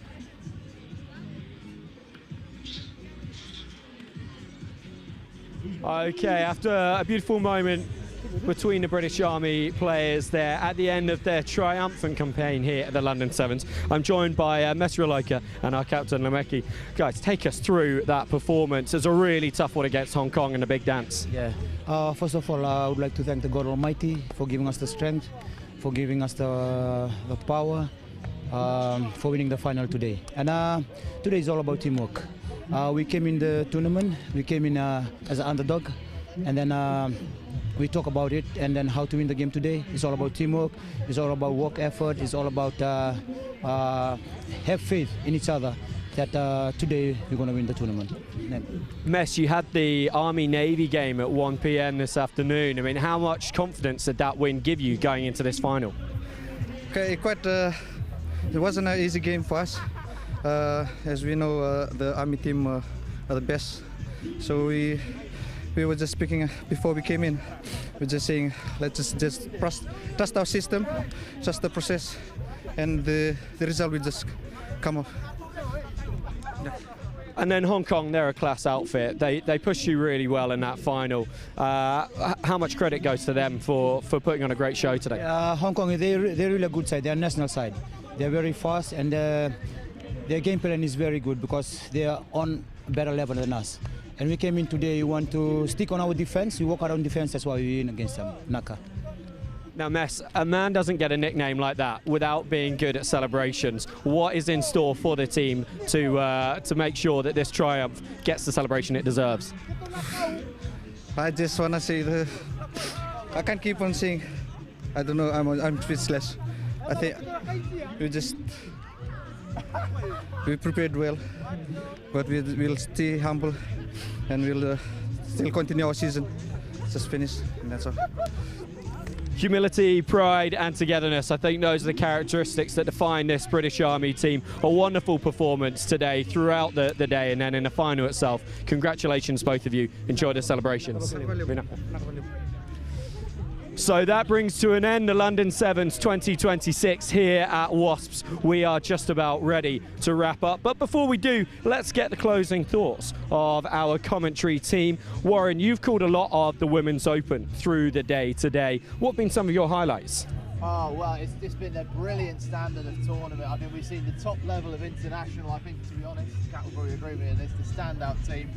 You've got to talk about Hong Kong, really. I mean, they barely put a step wrong today, only conceding 2 tries and they came in the final to Monaco. Great team by their own standard as well. Hammerhead reached in the semi-final, winners of the LIT7s series. They're a great team in their own right, but we just saw that next level up, that international step. What can be done? It's all about precision, power, and trust in your teammates about what you're doing. And it was a masterful display of Sevens rugby from Hong Kong women. Not to say take away from anything else the other teams have done, but they stole the show for me today. They certainly did. What a wonderful performance by them throughout the day. Kat, you were calling that Men's Open final with Wilf and a number of the games running up to that. Highlights for you from the Men's Open competition? I just think that Hong Kong there were like fantastic. They put up a real fight into it, but the Army have just dominated the whole way through, haven't they? Like all the games that we've called on it, they were so impressive. It's been an outstanding display of rugby. Loved it. There's more of it. Yeah. Well, they're off to celebrate now, and the off-field stuff has been brilliant at London Sevens, as it always has been. I know the two of you, just like me, have enjoyed making your way around the festival site, meeting not only the players but the fans that have come down in really good numbers to support this tournament. Any favourite stalls, any favourite costumes or support that you've noticed as you've been going around? Well, Warren? I saw a few Top Gun outfits around and about. Someone has obviously seen my aviators and thought we better match that. We had a great time. I walked around some of the food aisles. We also got a great vegan pizza, I've got to say. That was really good. I love one of my favourite moments of the day, the Viking row. I've got to say, that was top notch. Excellent work, Will. Excellent work. I felt it couldn't go without just trying it at least once, and maybe they were a little bit unsure at first, but they got into it. Kat, the spectators here are getting themselves ready for a massive after party. It's going to go long into the night. You know about a Sevens after party. Yeah. Tell us, what's it going to be like for people watching along at home who might not have been involved in one? It's going to be loose. It's going to be a loose night. No, people just will be having fun. They'll be celebrating what they've done here today, but also in Sevens, it's not just you're socialising with your own team, you're socialising with all the different teams and you get to have fun. So yeah, it'll be loose, it'll be fun.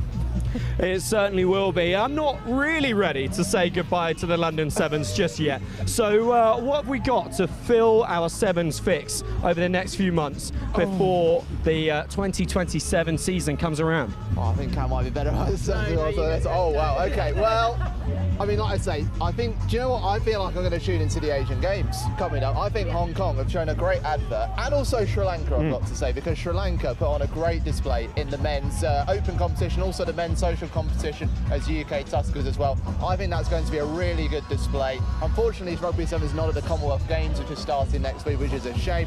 But I think there's going to be lots of excitement. I think some of the youngsters might be getting out and about in the Sevens format. But I think thoughts will start to turn soon towards the 15s coming back again. But this has been a fantastic summer, I will say that. The Lit Super 7 series has been absolutely spectacular to watch. There has been really tight contests, whether you're looking at the men's elite between the Brazeli Barbars and ASU Dukla Prague, the youngsters that came over from Czech Republic, whether you look at the women's elite, the Hammerheads and Shogun, the invitational side, we saw a couple of those players, Jez Ranson, one of those for Monaco, or whether even the open competitions like the Trinity, Sons of Spartacus, or the women's competition, Hearts and Balls, a great standout side.